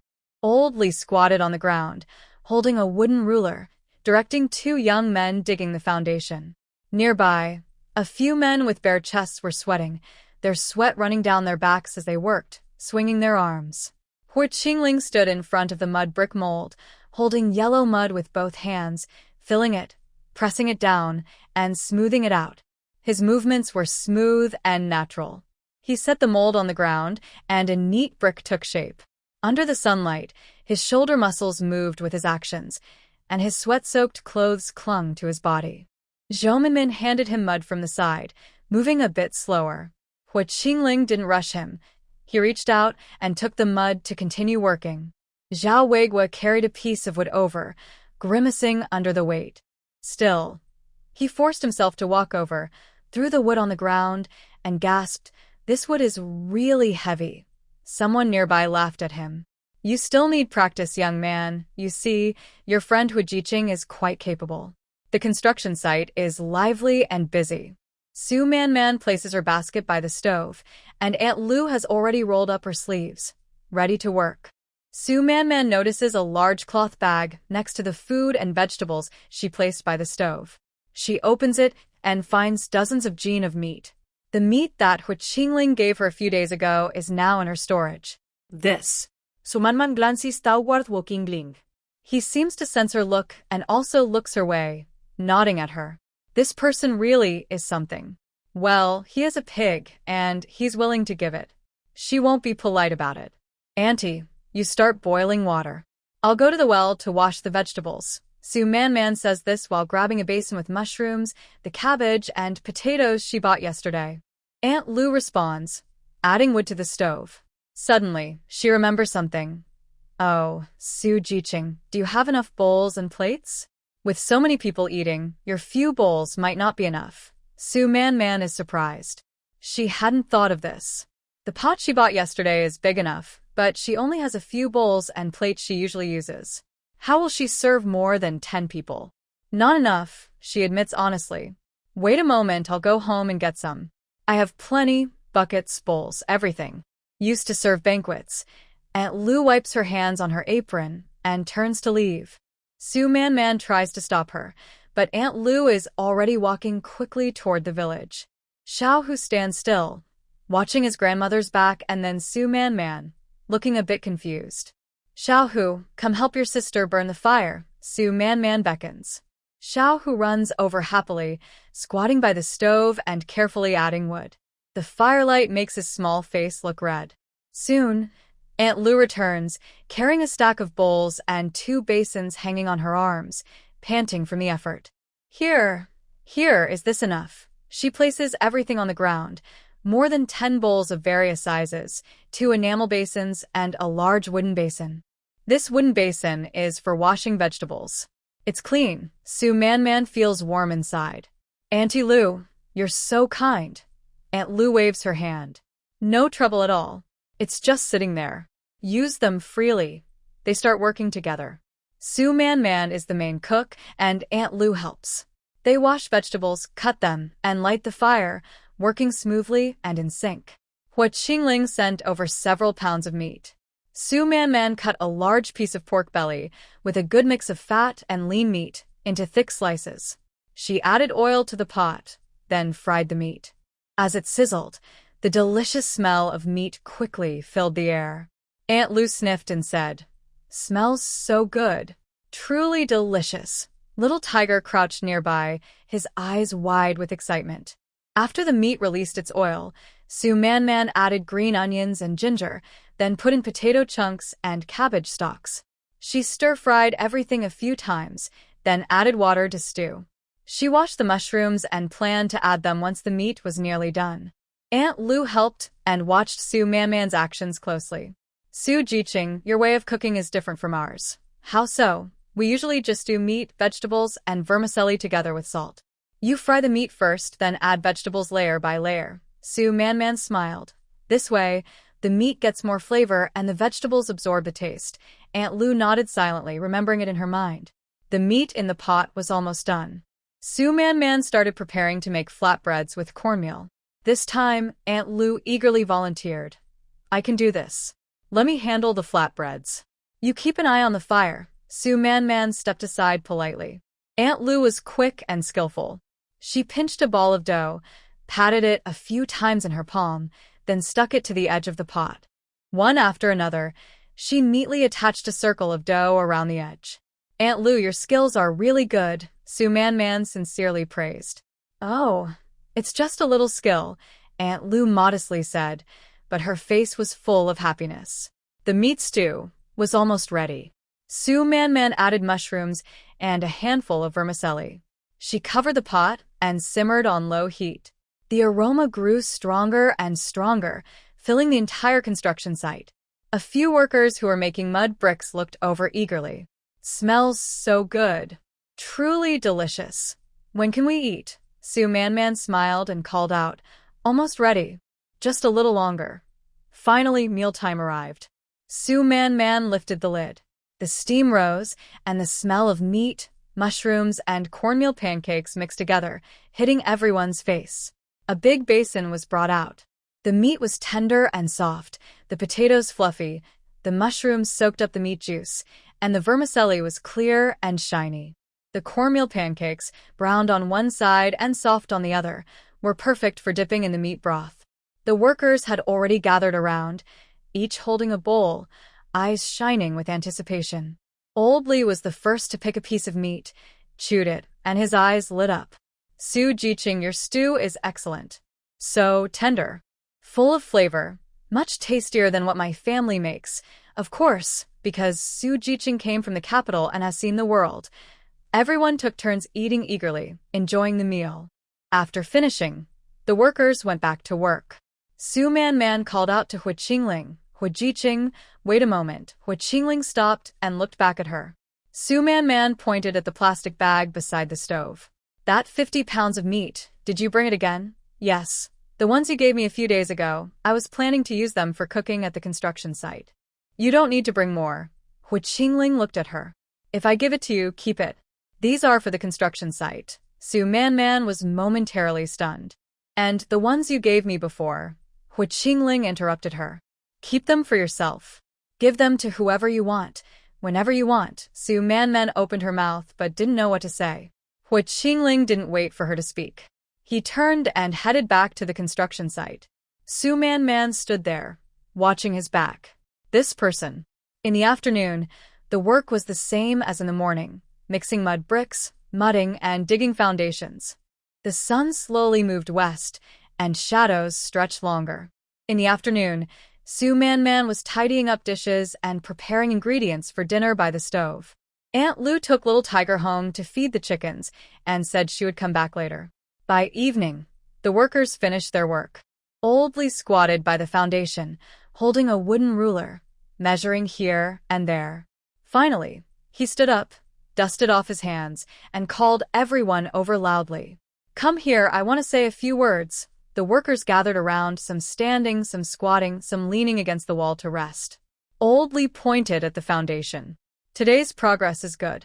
The mud bricks are enough, and with this weather, they'll be dry in a few days." He paused, looked around at the crowd, and said, "Today's work, I want to especially praise one person."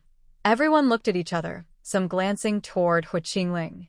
Old Lee looked at Hu Qingling. "Hu Jiqing, the bricks you made today were fast and of good quality, better than many experienced workers." Old Lee counted on his fingers. "You alone can almost do the work of 2 people. A few others looked at each other but said nothing. Old Lee looked at Hou Qingling and said, "Young man, well done." Everyone should learn from him. Hou Qingling stood quietly at the side of the crowd and nodded. "That's right." Old Lee then mentioned a few things to watch out for tomorrow before dismissing everyone. The workers headed toward the stove area, where Su Man Man had already prepared dinner. It was still a big pot of stew. Today it was cabbage and vermicelli, with leftover meat from the morning, and a circle of corn pancakes on top. Everyone sat around the pot, squatting and eating happily. Suddenly, the sound of a bicycle bell came from afar. Everyone looked up. A person in a green postal worker uniform was riding a bicycle toward them, with 2 large canvas bags on the back, sweating heavily. Hearing the familiar bicycle bell, the people at the youth point also came out. Someone shouted, "The mailman is here with the mail." Everyone gathered together, waiting for the mailman. The Red Flag Brigade was far from the county town. Unless there was an urgent telegram, the mailman usually came here once a week. Every time he arrived, everyone was very happy, especially the young people at the youth point. The young people had come from their hometowns to work here, and their connection to home depended on these letters. Everyone looked forward to the mailman's weekly visit. The mailman stopped his bike near the construction site, one leg on the ground. He took a stack of items from his canvas bag and said, "These are the letters for your youth point." Su Man Man, who is Su Man Man? Su Man Man stood up. "That's me." The mailman checked his list and pulled out a card, handing it to her. Su Man Man, package receipt. "Sign here." Su Man Man took the card, looked at it briefly, and understood. It was the 3 large packages she had sent to herself before leaving Jing City. The mailman then took out a few letters and newspapers, handing them to the person nearby. Zhou Weimin letter. Chun Xiangdong newspaper. Su Man Man lowered her head and signed. She felt the eyes of the people around her glance at her. After handing over the mail, the mailman took the signed receipt, clipped it onto his bike handlebar, and pedaled away. Wang Hongxia came over and asked, "Su Man Man, what packages are those?" "So big." Su Man Man handed her the receipt. 3 packages, mostly things for daily life. Quilts, clothes, and so on. Wang Hongxia looked at it, and her eyes widened. 3. Are those all from you? Did your family send them? Su Man Man nodded. "I didn't bring much when I came, thinking it would be hard to carry on the road, so I sent them ahead." People nearby heard and looked over. Someone asked, "What did you send?" Su Man Man smiled. "Just some everyday things, blankets, bedding, clothes to change, and a few small items." Wang Hongxia returned the list to her, making a sound of surprise. "That's quite a lot. When you pick them up later, the youth station might not have enough space." Su Man Man put away the list. "I'll get them after the house is built." A few people exchanged glances, their eyes showing a mix of envy and complicated feelings. After everyone finished their letters, the crowd dispersed. Su Man Man went back to the stove to continue eating. After finishing her meal, it was already getting dark. The workers each went home, and Su Man Man tidied up the dishes. Aunt Lu helped her wash the dishes, and then took little Tiger home. That night, Su Man Man lay in bed, tossing and turning, but unable to sleep. Her mind kept thinking about the daytime. that small path, the fork in the road, what Aunt Lu had said. She stared at the ceiling, clutching the corner of her blanket tightly. She really missed her parents and brother. Since her parents sent her to the countryside in her past life, she never saw her mother or brother again. When she saw her father later, he was already not fully aware.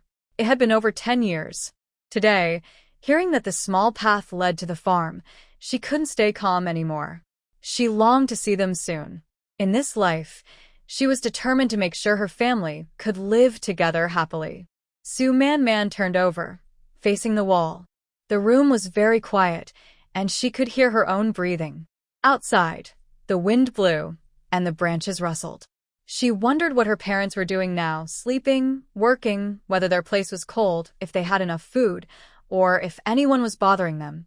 She took a deep breath and slowly exhaled. She closed her eyes. The next morning, Su Man Man ate breakfast at the youth station, told Wang Hongxia she was leaving, and headed to the construction site. By then, the sun was already high. The construction site was busy, people mixing mud, carrying stones, all working hard. She looked toward the stove area. Aunt Lu hadn't come yet. Aunt Lu had said last night that her family had some matters to attend to today, so she would come later. Su Man Man's mind moved. With Aunt Lu not there, it was a good opportunity. She took out her basket, dusted it off, and carried it on her back.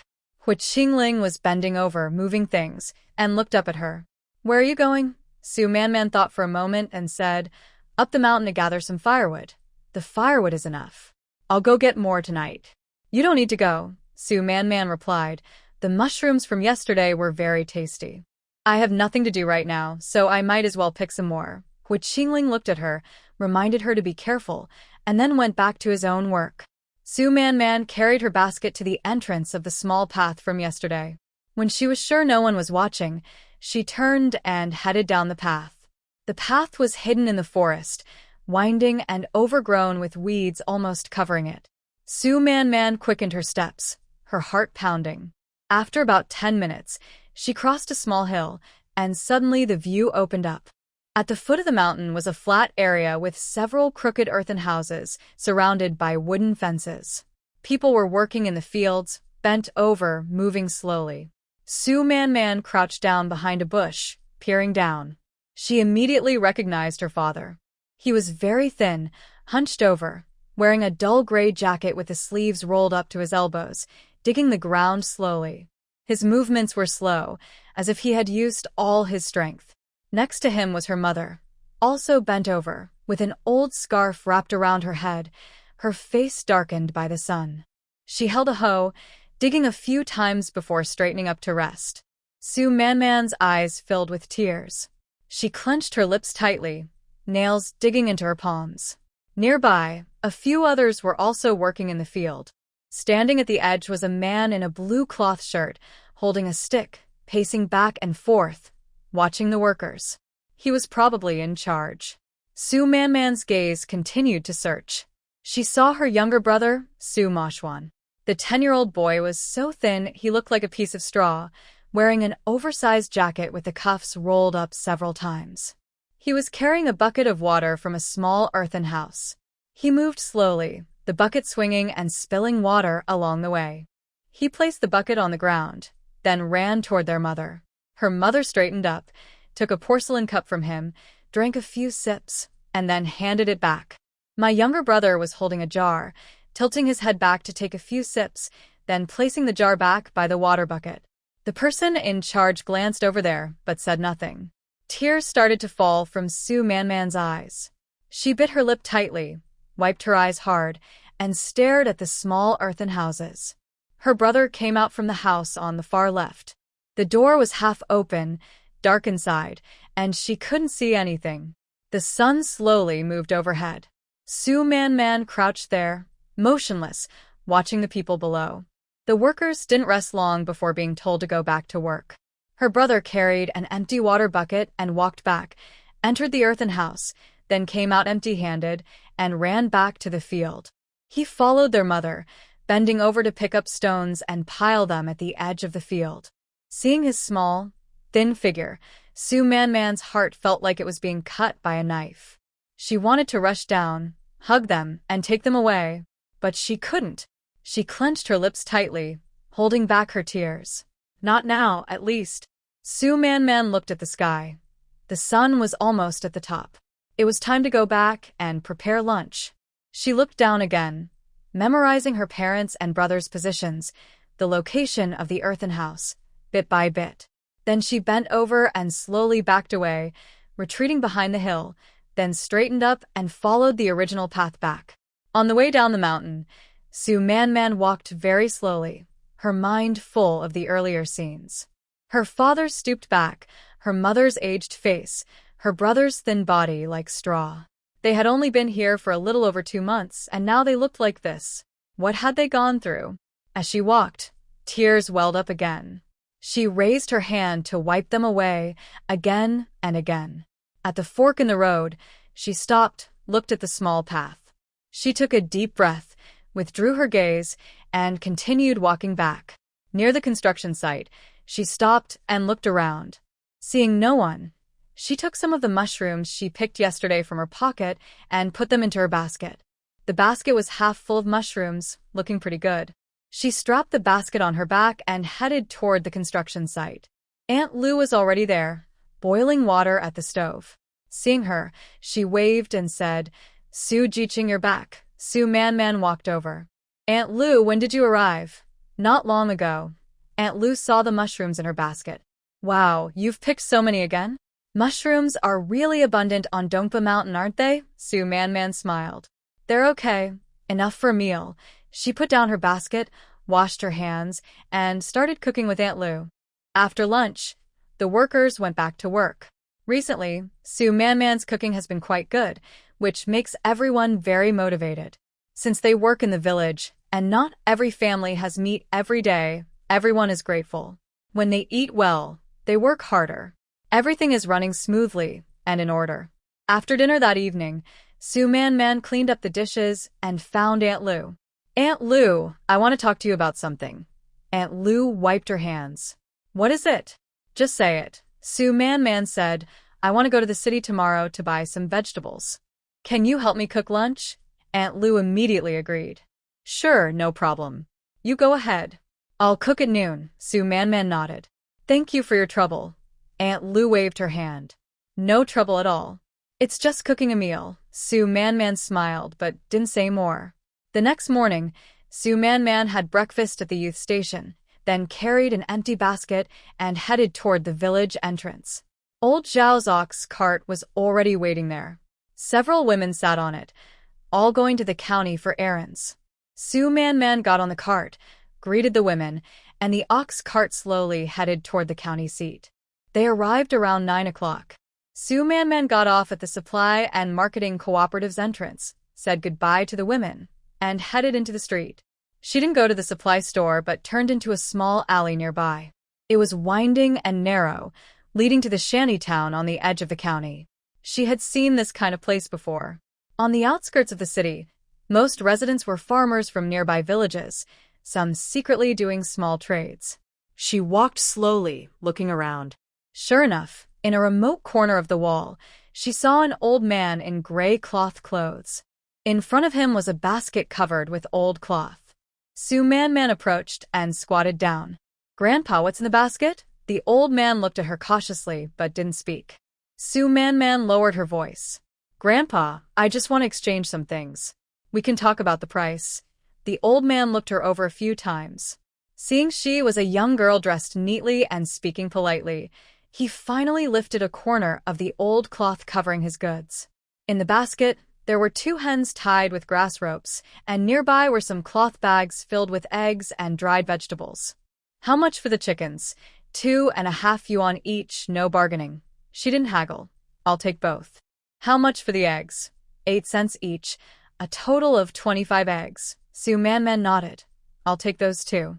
"Anything else?" The old man reached under the basket and pulled out a few items, a small bag of soybeans, some dried bean pods, and a bunch of green onions. Su Man bought all of them. She counted the money and handed it to the old man. This kind of straightforward girl was the first he'd seen. He packed her things carefully, then glanced around and lowered his voice. Miss, if you want to buy more in the future or come here again, I come here every 5th and 10th day. Su Manman nodded, put the items into her basket, and walked away. Turning a corner, making sure no one was watching, Su Manman carefully put each item from her basket into her space.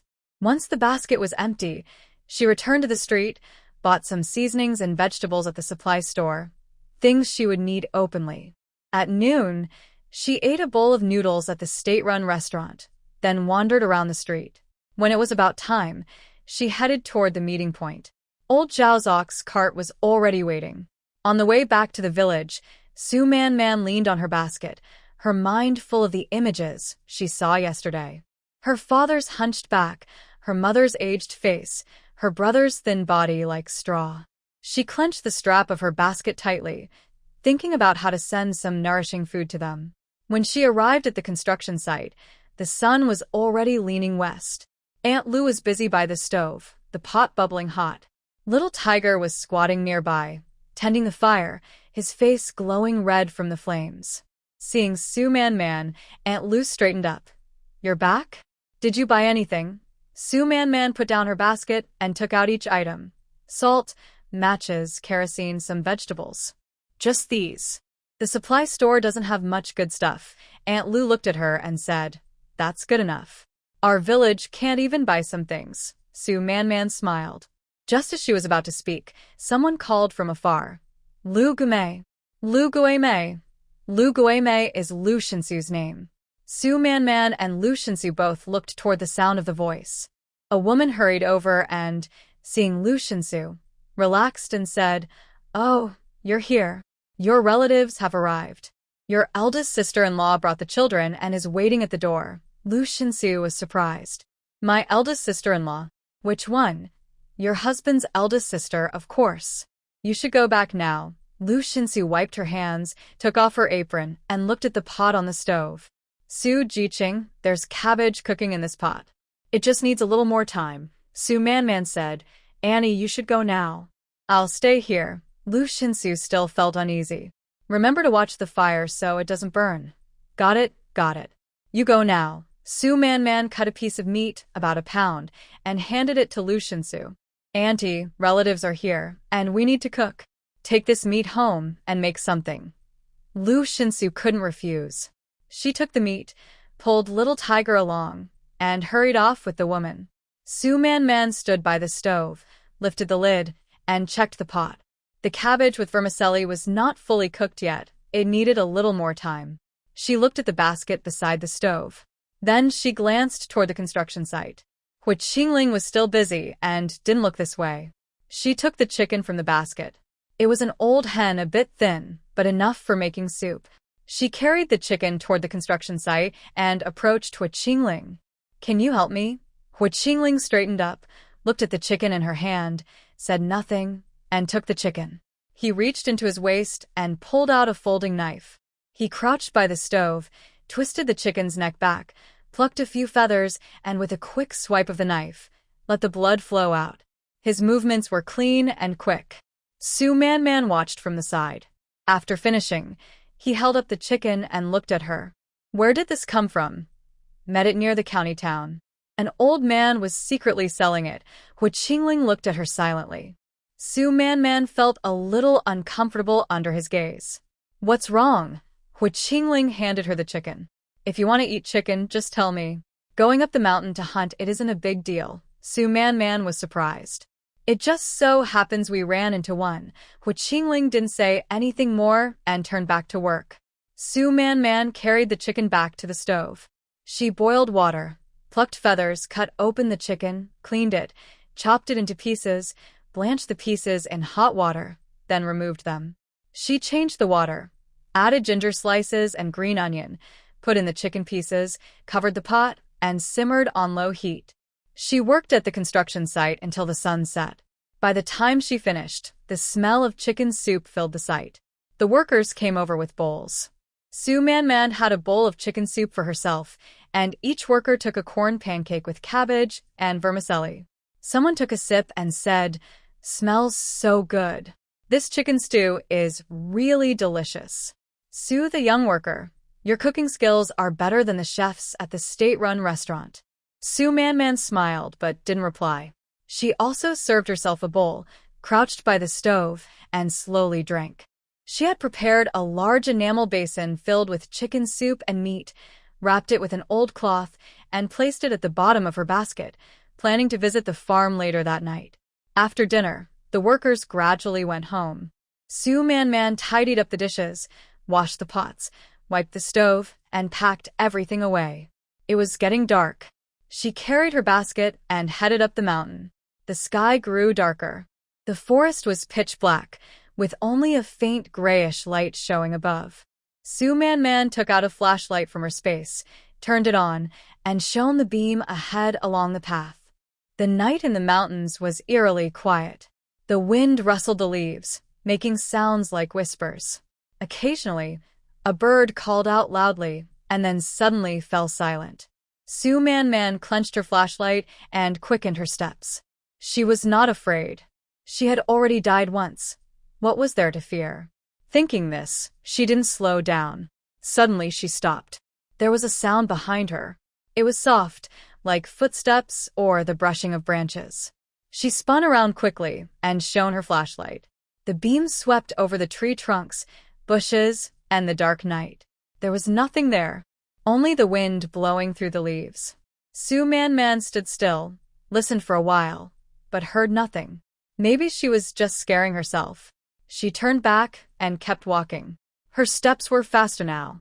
After about 10 minutes, she stopped and looked around. This was the place. Yesterday, I reached the edge of the hill and looked down. It was very dark below, and I couldn't see anything. I turned my flashlight to the dimmest setting and shined it at my feet, then carefully stepped down. After about 10 minutes, I saw a few rows of mud brick houses. It was very dark, with only 1 or 2 rooms showing a faint yellow light. I crouched and moved around to the closest house. I sat by the window and listened for a while. The house was very quiet, with no sounds at all. I stood up and gently knocked on the door. There was no response. I knocked again. This time, I heard a hoarse, cautious voice. "Who's there?" I whispered softly. "I'm looking for Su Qingyang. Is this where she lives?" Suddenly, everything went silent inside. It was so quiet I could hear my own heartbeat. Then I heard some rustling sounds, footsteps, and a woman's trembling voice, as if she was trying to stay quiet. "It's Man." It's Man's voice. The door opened. A faint yellow light spilled out from inside, shining on my face.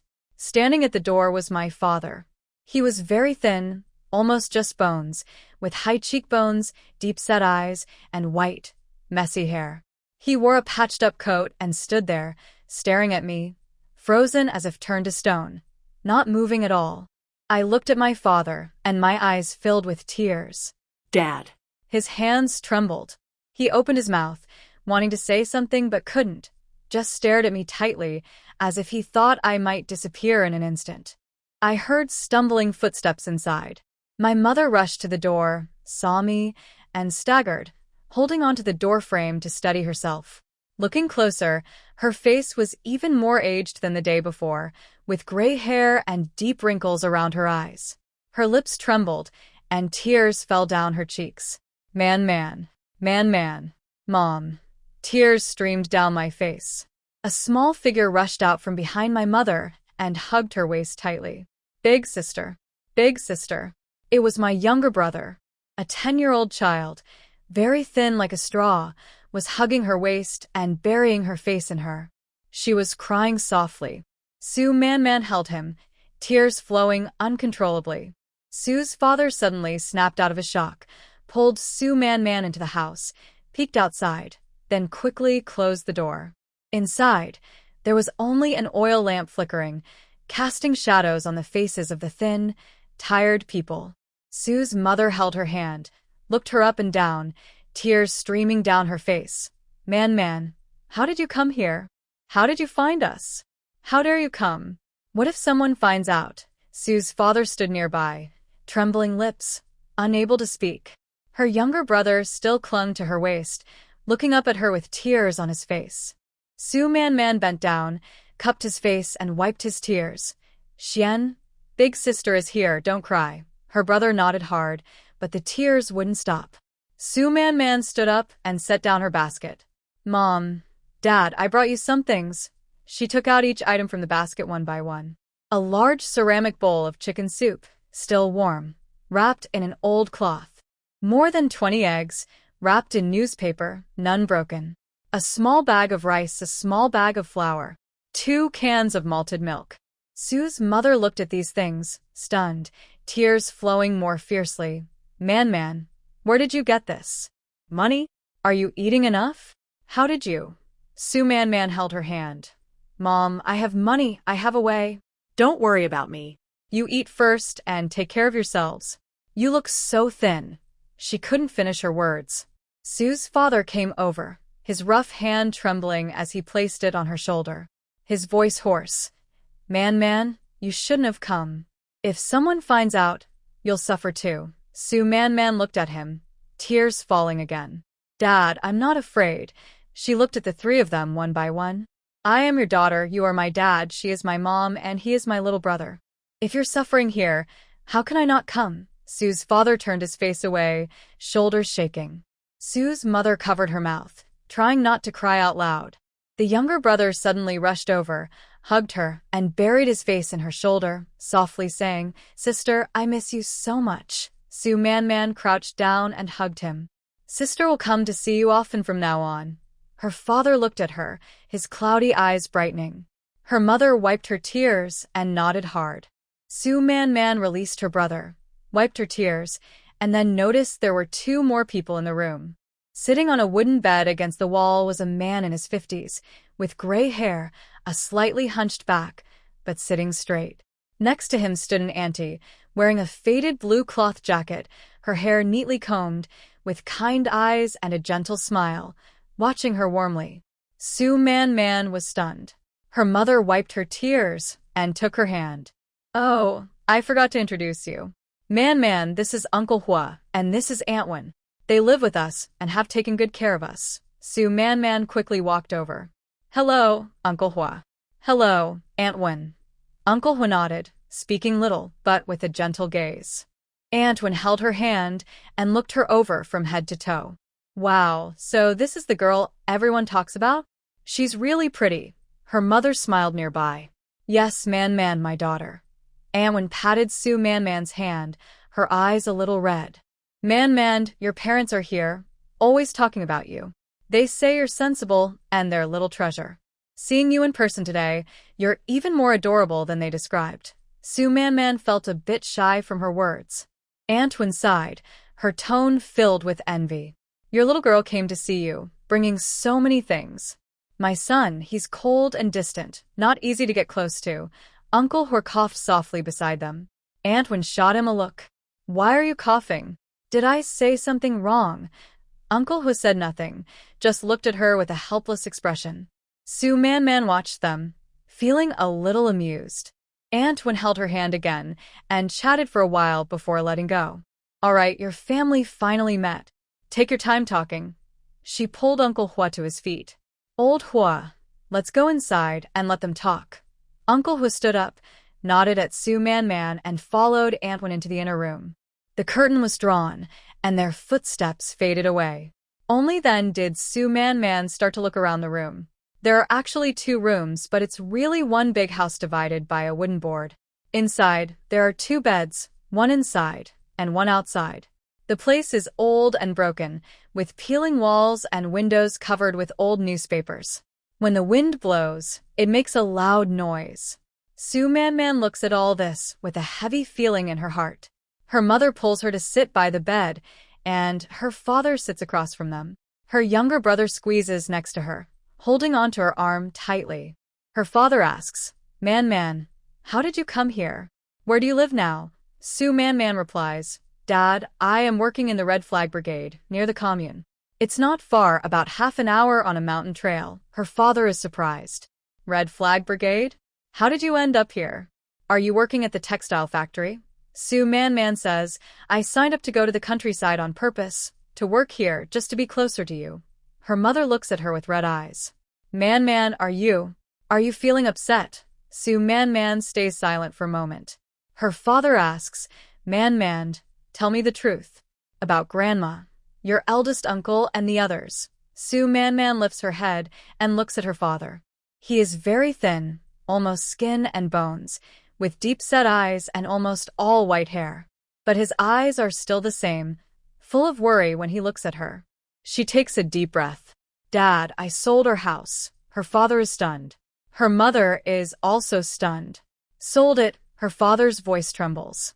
Then, Where does Grandma live? And your eldest uncle's family? Su Man bites her lip. Dad, Mom, I have something to tell you. You'll find out sooner or later anyway. She explains everything that happened, from start to finish. Of course, she didn't mention the guest house, only how Su Yuanyuan gave her the key to her terrible cousin's house and how he came in at night when she was alone at home. After hearing about everything Su Man went through recently, her mother covers her mouth, tears falling down her face. She says, My man has suffered so much. Su Man hugs her mother. Mom, ai fine. Look, I'm healthy in front of you now. But you've really suffered. You've lost a lot of weight. Her father's hands tremble badly. Her younger brother hugs her arm tightly, his face very pale. After a long time, Su's father finally spoke, his voice hoarse and weak. Man, I'm sorry, sweetheart. Su Man shook her head. Dad, don't say that. Su's father looked at her. The house is sold, and that's okay. You're still standing here in front of us, alive and well. That's what matters most. Her mother wiped her tears and nodded hard. Su Man looked at them, feeling both sad and warm inside.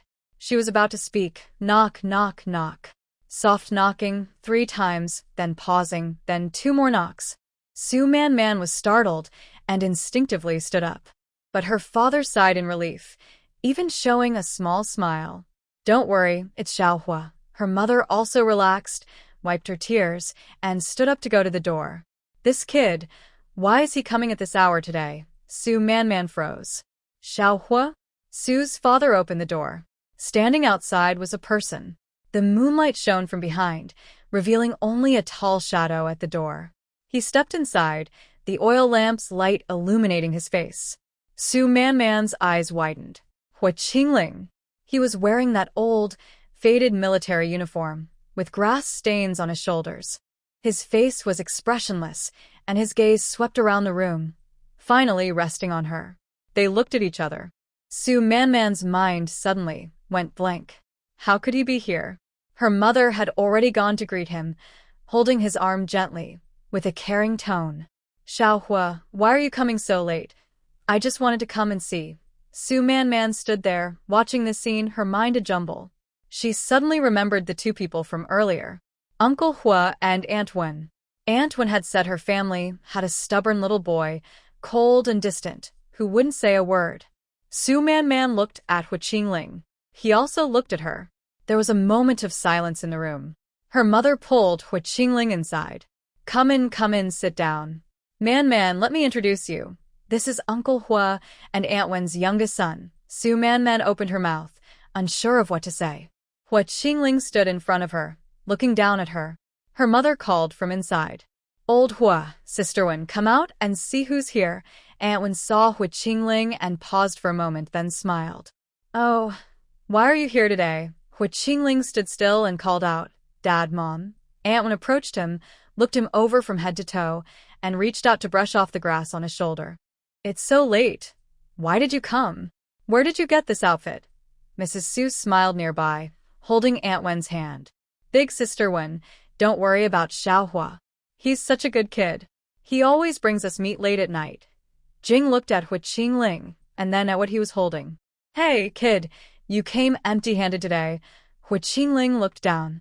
Yes. Mrs. Su was surprised, but then smiled. Coming empty-handed means you miss us and came to see us. Aunt Wen snorted nearby. If he missed me, the sun would have to rise in the west, Mrs. Su sat down with Aunt Wen and then invited Hua Qingling to sit as well. Turning to Su Man, Mrs. Su said, Man, let me tell you, Xiaohua is a really good kid. He's come here several times in the past half-month, always bringing something.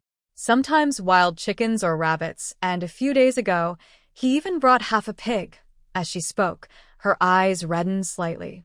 Thanks to Xiaohua, we've been able to eat meat these days. You should have seen your dad. He was so eager. The first time he ate meat, he almost swallowed his tongue. Sue's father coughed nearby, looking a bit embarrassed. Mrs. Su ignored him and continued praising. Xiaohua is quiet and kind-hearted. Every time he brings something, he leaves quickly. When you ask if he's eaten, he says yes. But who knows if he's really eaten or just pretending?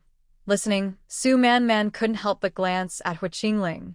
Hu Qingling lowered his head, his expression unclear. As Mrs. Su kept talking, she suddenly remembered something. Oh, Man, are you assigned to the Red Flag Brigade? Su Man nodded. Mrs. Su looked at Hu Qingling again. Xiaohua, were you also in the Red Flag Brigade before? Hu Qingling raised his head and looked at Su Man. Su Man also looked at him. There was a moment of silence in the room. Mrs. Su looked from one to the other and smiled. Are you two acquainted? Su Man said, yes. Hu Qingling didn't speak, but didn't deny it either. Mrs. Su's eyes lit up. That's wonderful. If you two are together, you'll have each other to rely on. Auntie also joined in, saying, that's great. My son is a bit cold in personality, so I was worried he wouldn't get along with others. With Man here, I feel at ease. Su Man smiled but didn't reply. She stood up, took out a porcelain cup from the basket, uncovered the cloth wrapping, and the chicken soup inside was still warm. Mom, you all should drink the soup first. It tastes better warm. She then looked at Uncle Hua and Auntie Wen. Uncle Hua, Auntie Wen, please have some too. I brought plenty. Auntie Wen waved her hand. No, you all drink. Su's mother had already pulled Wen Jing to sit down. Big sister Wen, don't be so polite. Man specially cooked this. You should try her cooking. Uncle Hua and Auntie Wen sat down as well. Su's mother poured the chicken soup from the porcelain cup into bowls, one for each. The soup was golden yellow, with a layer of oil floating on top, and the aroma spread quickly. Auntie Wen took a sip, her eyes brightening.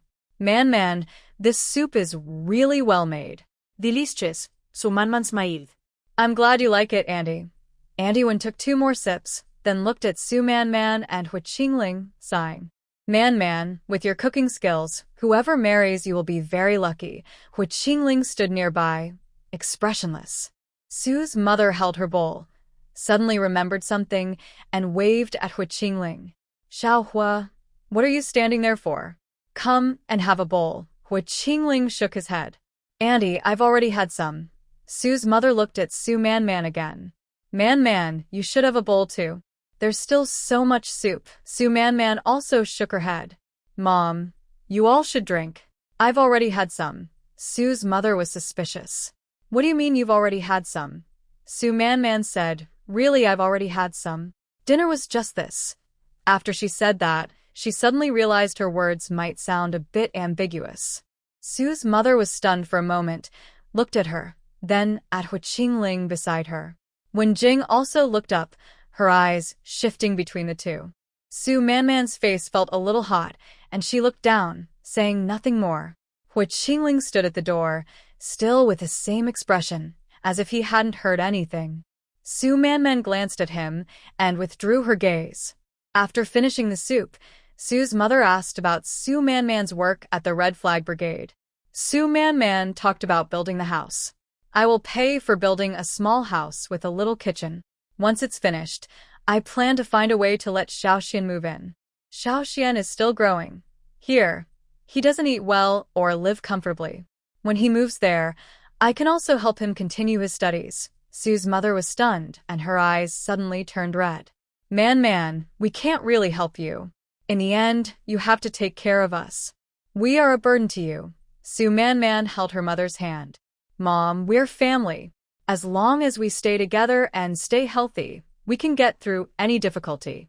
Don't worry, better days are coming. Su's father, holding his bowl, was trembling. His voice was hoarse. You're still a child yourself, and you have to take care of your brother. Su Man shook her head. Dad, please don't say that. I'm the older sister, and it's my duty to look after my brother. Her younger brother sat beside her, looking up at her with bright eyes. Sis, can I really live with you? Of course. Once my house is built, I'll bring you to live there. After finishing the soup, Su Man Man put away her bowl and placed the enamel cup back into her backpack. She stayed a little longer talking with her parents, then looked at the sky and stood up. Dad, Mom, I have to go now. It's too late, and it's not good. I'll come back to see you in a few days. Sue's mother held her hand, reluctant to let go. Sue's father stood up, moving his lips but saying nothing. Her younger brother suddenly hugged her tightly, burying his face in her. Su Man Man hugged him back. Xiao Xian, I'll come to see you in a few days. Be good and eat well. Her brother nodded hard, tears falling again. Su Man Man stood up, said goodbye to Uncle Hua and Aunt Wen, and headed toward the door. Hua Qingla already left ahead. When Su Man Man stepped outside, she saw him standing outside, holding her backpack. She paused for a moment. Hua Qingla said nothing, slung her backpack over his shoulder and walked forward. Su Man Man followed behind. They left the farm, entered the mountains. The moonlight was blocked by trees, and everything in front of her turned dark. Su Man Man took out her flashlight, turned it on, and the beam shone ahead. Hua Qingla walked in front of her, at a steady pace that was just right for her to keep up. After walking a while, Su Man Man spoke. Just now, when we were coming here, were you following behind me? Hua Qingla paused for a moment, but didn't stop or speak. Su Man Man looked at his back and said, I'm asking you a question. Hua Qingling didn't turn around. Yes. A fire rose in Su Man Man's heart. She quickly took a few steps forward, crossing in front of him, and stopped him. The flashlight's beam shone on his face. He squinted his eyes but didn't dodge. Are you still doubting me? Su Man Man stared at him. Are you afraid I was sent by someone to harm you? Hua Qingling looked at her but said nothing. Su Man Man is needed. So, you followed me to see what I might do that could hurt you, right? Hua Qingling still didn't speak. He wasn't unwilling to talk, he just didn't know how. When he first saw Su Man Man carrying a basket up the mountain, it was already dark. He was worried about her safety and followed her without thinking. He didn't even realize he was concerned about her safety. Later, when he saw Su Man Man turn into that small path, he had some doubts and wanted to see what she was up to. Finally, he followed her into the room of his parents, pulled in by Uncle Su, and she didn't come out for a long time. He seemed to guess something. What could he say about all this? He could only choose to stay silent. Seeing his expression, Su Man Man felt even angrier. Hua Qingling had never truly believed her. Fine, you've seen everything now. You know what I want to do. I have my own things to take care of. I need to look after my family, not follow you around to do anything to you. Don't overthink it. Su Man Man's tone was clearly displeased. She turned and walked forward. A few steps later, she heard his voice behind her. Got it. I won't doubt you anymore. Su Man Man turned around and waited for a moment. He didn't say anything else. Is it over? Hua Qingling spoke. The thing on the train. I'm sorry. It's rare for him to say sorry like that. Su Man Man looked at him. Now you understand, right? I didn't mean to hurt you. I came to Hongqi Brigade just to take care of my parents. Maybe it's the same goal as yours. Hua Qingling didn't speak. He just stood there, motionless. She turned around and continued walking forward. A few steps later, she heard his voice behind her. That day at the state-run restaurant, you said you didn't have time to get married and had many things to do. Was that because of your parents' situation? Su Man Man stopped in her tracks. Hua Qingling stood behind her, his voice calm and steady, with no clear emotion. Su Man Man turned around and looked at him. The moonlight seeped through the trees, shining on his face. His expression was hard to see, only his dark eyes fixed on her. Su Man Man said, yes. She waited for him to say something else. He didn't speak. She turned and kept walking forward. After a few steps, his voice came from behind her again. Is it not because of something else? Not because of me. Su Man Man stopped in her tracks. She stood there, with her back to him, not turning around. The moonlight shone on her, casting a shadow on the ground. She sensed there was something in his words. Suddenly, Su Man Man felt a little amused. This person, late at night, following her to the farm, caught in the act. She was angry, he apologized, and yet he was still thinking about the reason she refused him at the state-run restaurant. What could she say? She had been through her past life. All she wanted was to save her parents and brother, to avoid the things that happened before. She just wanted her family to live happily, never thinking about herself. And Su Man knew very well that she was worlds apart from him. In the future, he would be a powerful figure stirring up storms, while she was just an ordinary person. She didn't want any involvement with him. Su Man said nothing, and there was no sound from behind her. The two of them quietly walked a few steps apart, heading forward. After a while, Su Man spoke. "What do you think?" Hu Qingling didn't answer. Su Man turned around and looked at him. He stood in front of her, moonlight shining on him. Half his face was bright, half dark, making his expression hard to read. Only his eyes were fixed on her. Su Man looked at him, and somehow, her anger started to fade a little. Is this person's mind different from others? She took a deep breath.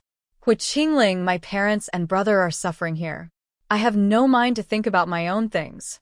It's not because you're bad. You're good. It's just that I don't have the heart right now. I only want to take care of my family and let us all live well. Hu Qingling looked at her. I can help take care of your parents with you. As soon as he finished, both of them were stunned. Hu Qingling looked ahead, expressionless. Su Man looked away and kept walking forward. Her mind was still thinking about what she had just said. She didn't notice her steps and tripped over a branch, falling forward. Be careful. Hu Qingling quickly caught her arm and wrapped his other arm around her waist, pulling her back. Su Man steadied herself, her heart pounding, half from fear, half from something else. Hu Qingling released her arm, but then his hand moved down and held hers. Su man froze. His hand was large and warm, with calluses and a rough feel. She instinctively tried to pull away, but couldn't. Let go, she said. Hu Qingling didn't speak or loosen his grip. She looked up at him. Under the moonlight, he looked at her with lowered eyes, expressionless, but his grip was tight. She struggled again but still couldn't break free. Hu Qingling. Finally, he spoke softly, be careful when walking. Su Man was pulled a few steps by him, then realized she couldn't escape despite her struggles. Forget it, she thought and gave up trying. He held her hand and continued walking forward. She followed behind, her mind a mess. His hand was very warm, so warm that her palms sweat. She wanted to pull away, but couldn't. She wanted to curse him, but didn't know what to say. She was just being led along, walking the mountain path. The trail was difficult, dark, and she almost tripped a few times. He held her hand steadily, guiding her safely. When they reached the bottom of the mountain and saw the village lights, he let go. Su Man retracted her hand, curling her fingers, still feeling his warmth. At the youth station, Hu Qingling took the basket off his shoulder and handed it to her. Rest early. After saying that, he turned and headed to his house. Su Man took the basket, took a deep breath, and pushed open the door. The lights inside were still on. Wang Shufan, Zhang Xiuqin, and Li Qiujuan were sitting by the bed, mending shoes. Seeing her come in, Wang Shufan looked up. Su Jiqing, where did you go so late? Su Man put down her basket and casually said, I went to the mountain to gather some firewood. Wang Shufan looked at her empty basket. Where's the firewood? Su Man paused for a moment, then remembered that her basket was empty now. She said, the firewood is all at the construction site, used for cooking. Wang Shufan nodded and didn't ask further. Zhang Xiuqin glanced at her. Why is your face so red? Is it cold outside? Su Man touched her face. It did feel a bit hot. I was in a hurry, so I got warm, she replied. Li Qiujin chuckled nearby. Warm? It's late at night. Are you feeling hot? Su Man didn't answer. She carried a basin outside to wash up. When she returned, the three of them were already lying down. Su Man blew out the lamp and lay down in the dark. The room was very dark, and she could hear the breathing of the three people. She kept her eyes open, staring at the ceiling. Her mind was full of tonight's events. Her parents and little brother, that shabby old house. And Hu Qingling. Thinking of Hu Qingling, her face started to feel hot again. She turned over, burying her face in the quilt. The quilt was cool, pressed against her face, but she still felt hot. She turned over again. Jiang Xiuqin mumbled from inside the quilt, "Su Man, are you making pancakes?" Su Man stayed still. She pulled the quilt up a bit, covering half her face. She closed her eyes, but his face was still in front of her. Burying her face in the quilt, her ears still felt warm. No, she couldn't think about him anymore. Su Man took a deep breath and tried to push his face out of her mind. She thought of other things. She thought of her parents. Thinking of her parents, the restless feeling in her heart gradually settled, replaced by a different kind of sourness. They were actually in the same place as Hu Qingling's parents. She hadn't expected that. Hu Qingling came to Hongqi Brigade probably because of this, being close to his parents, making it easier to take care of them. No wonder he always went hunting alone in the mountains. No wonder he was never seen at night. It turns out he had already found that small path and had visited the farm several times. She herself had only gone today for the first time. Thinking of all this, Su Man felt grateful to him. With him around, her parents could have meat to eat and get some nutrition. Thinking about her past life, she and her brother were both betrayed by others. He went to prison, and now, in this life, she has come back and so has he. The two of them are heading in the same direction, doing the same things, hiding similar thoughts. Su Man remembers those events from her previous life. Her mother and younger brother didn't survive the first winter. Her father returned to the city 2 years later. Because of the pain of losing his son and wife, he was overwhelmed and mentally troubled. At that time, she was in the northwest desert, unaware of everything. By the time she returned to the city, it was too late. Su Man stared at the dark ceiling, clutching the blanket tightly. This life is different. She has come back. She wants to bring her brother with her. Xiao Xian, who is so weak, can't survive another winter in that broken place. Thinking of how thin Xiao Xian has become, he is no longer the lively, clever boy he used to be. When he was young, he always followed her around, trying to steal candies. Now, he's completely changed. Having lived the second life, she has also changed completely.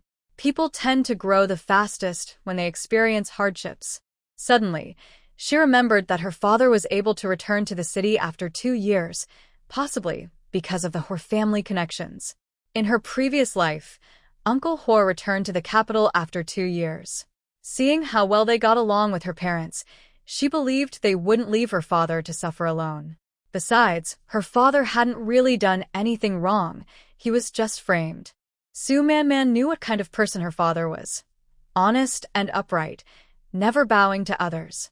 Such a person, in a place like the farm, how could he save himself?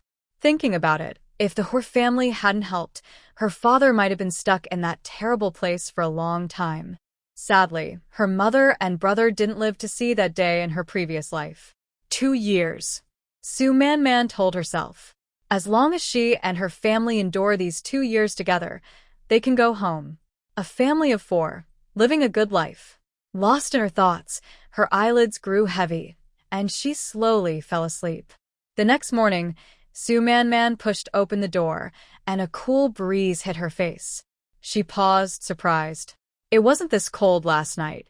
A layer of frost covered the ground in the yard, crunching under her feet.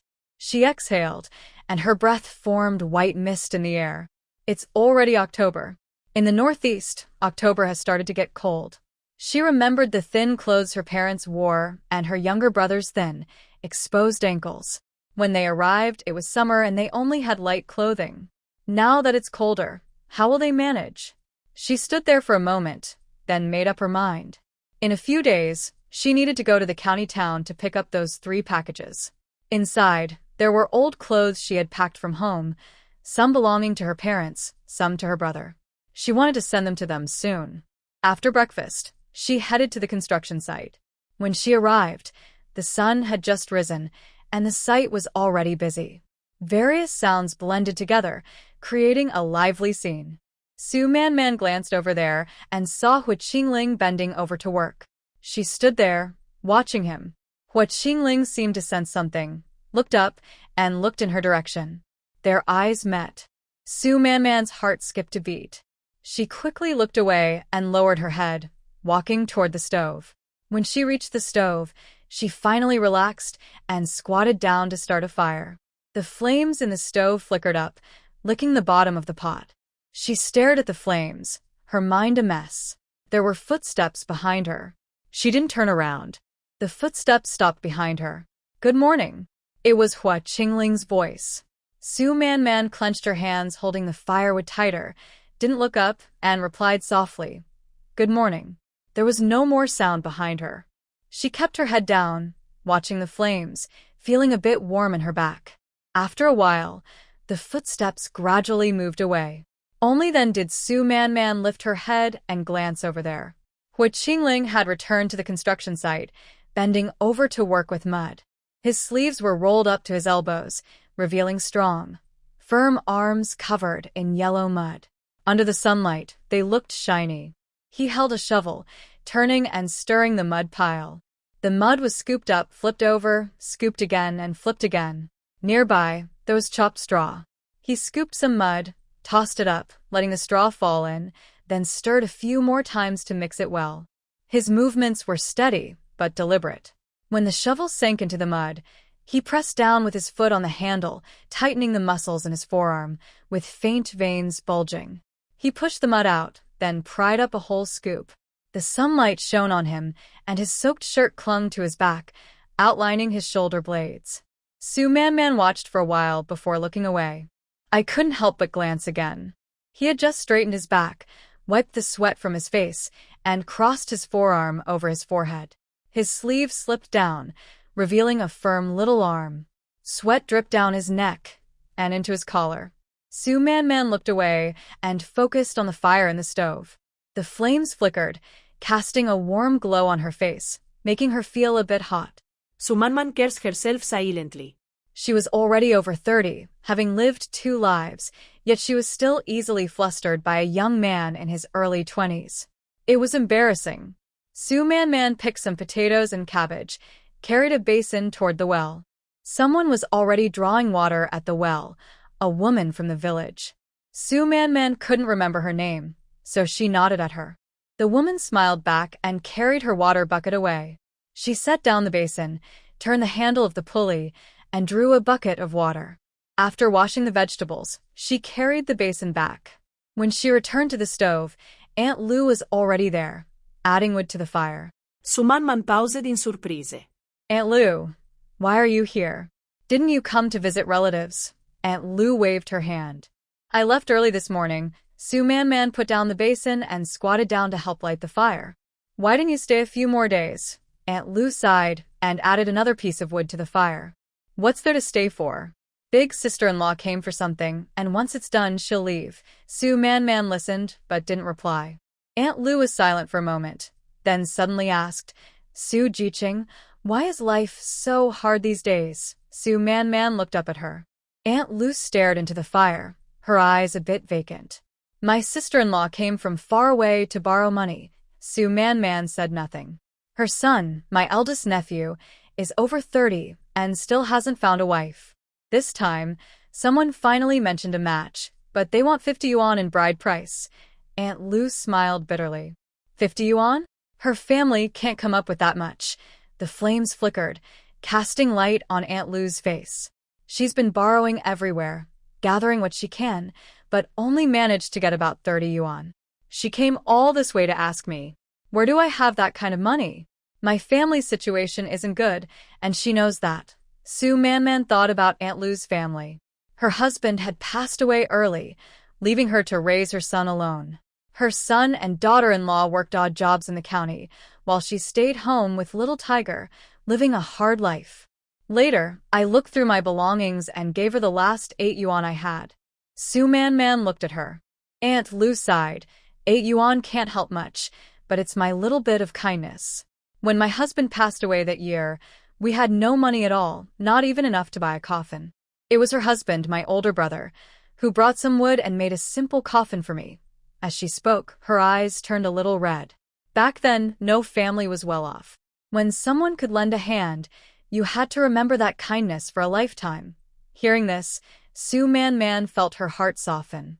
Aunt Lu wiped her eyes and smiled again. I told my sister-in-law, you don't need to pay back these 8 yuan. You helped me back then, so this time it's my way of returning the favor. Honestly, even if they wanted to pay me back, they couldn't. The fire in the stove crackled, sending warmth into the room.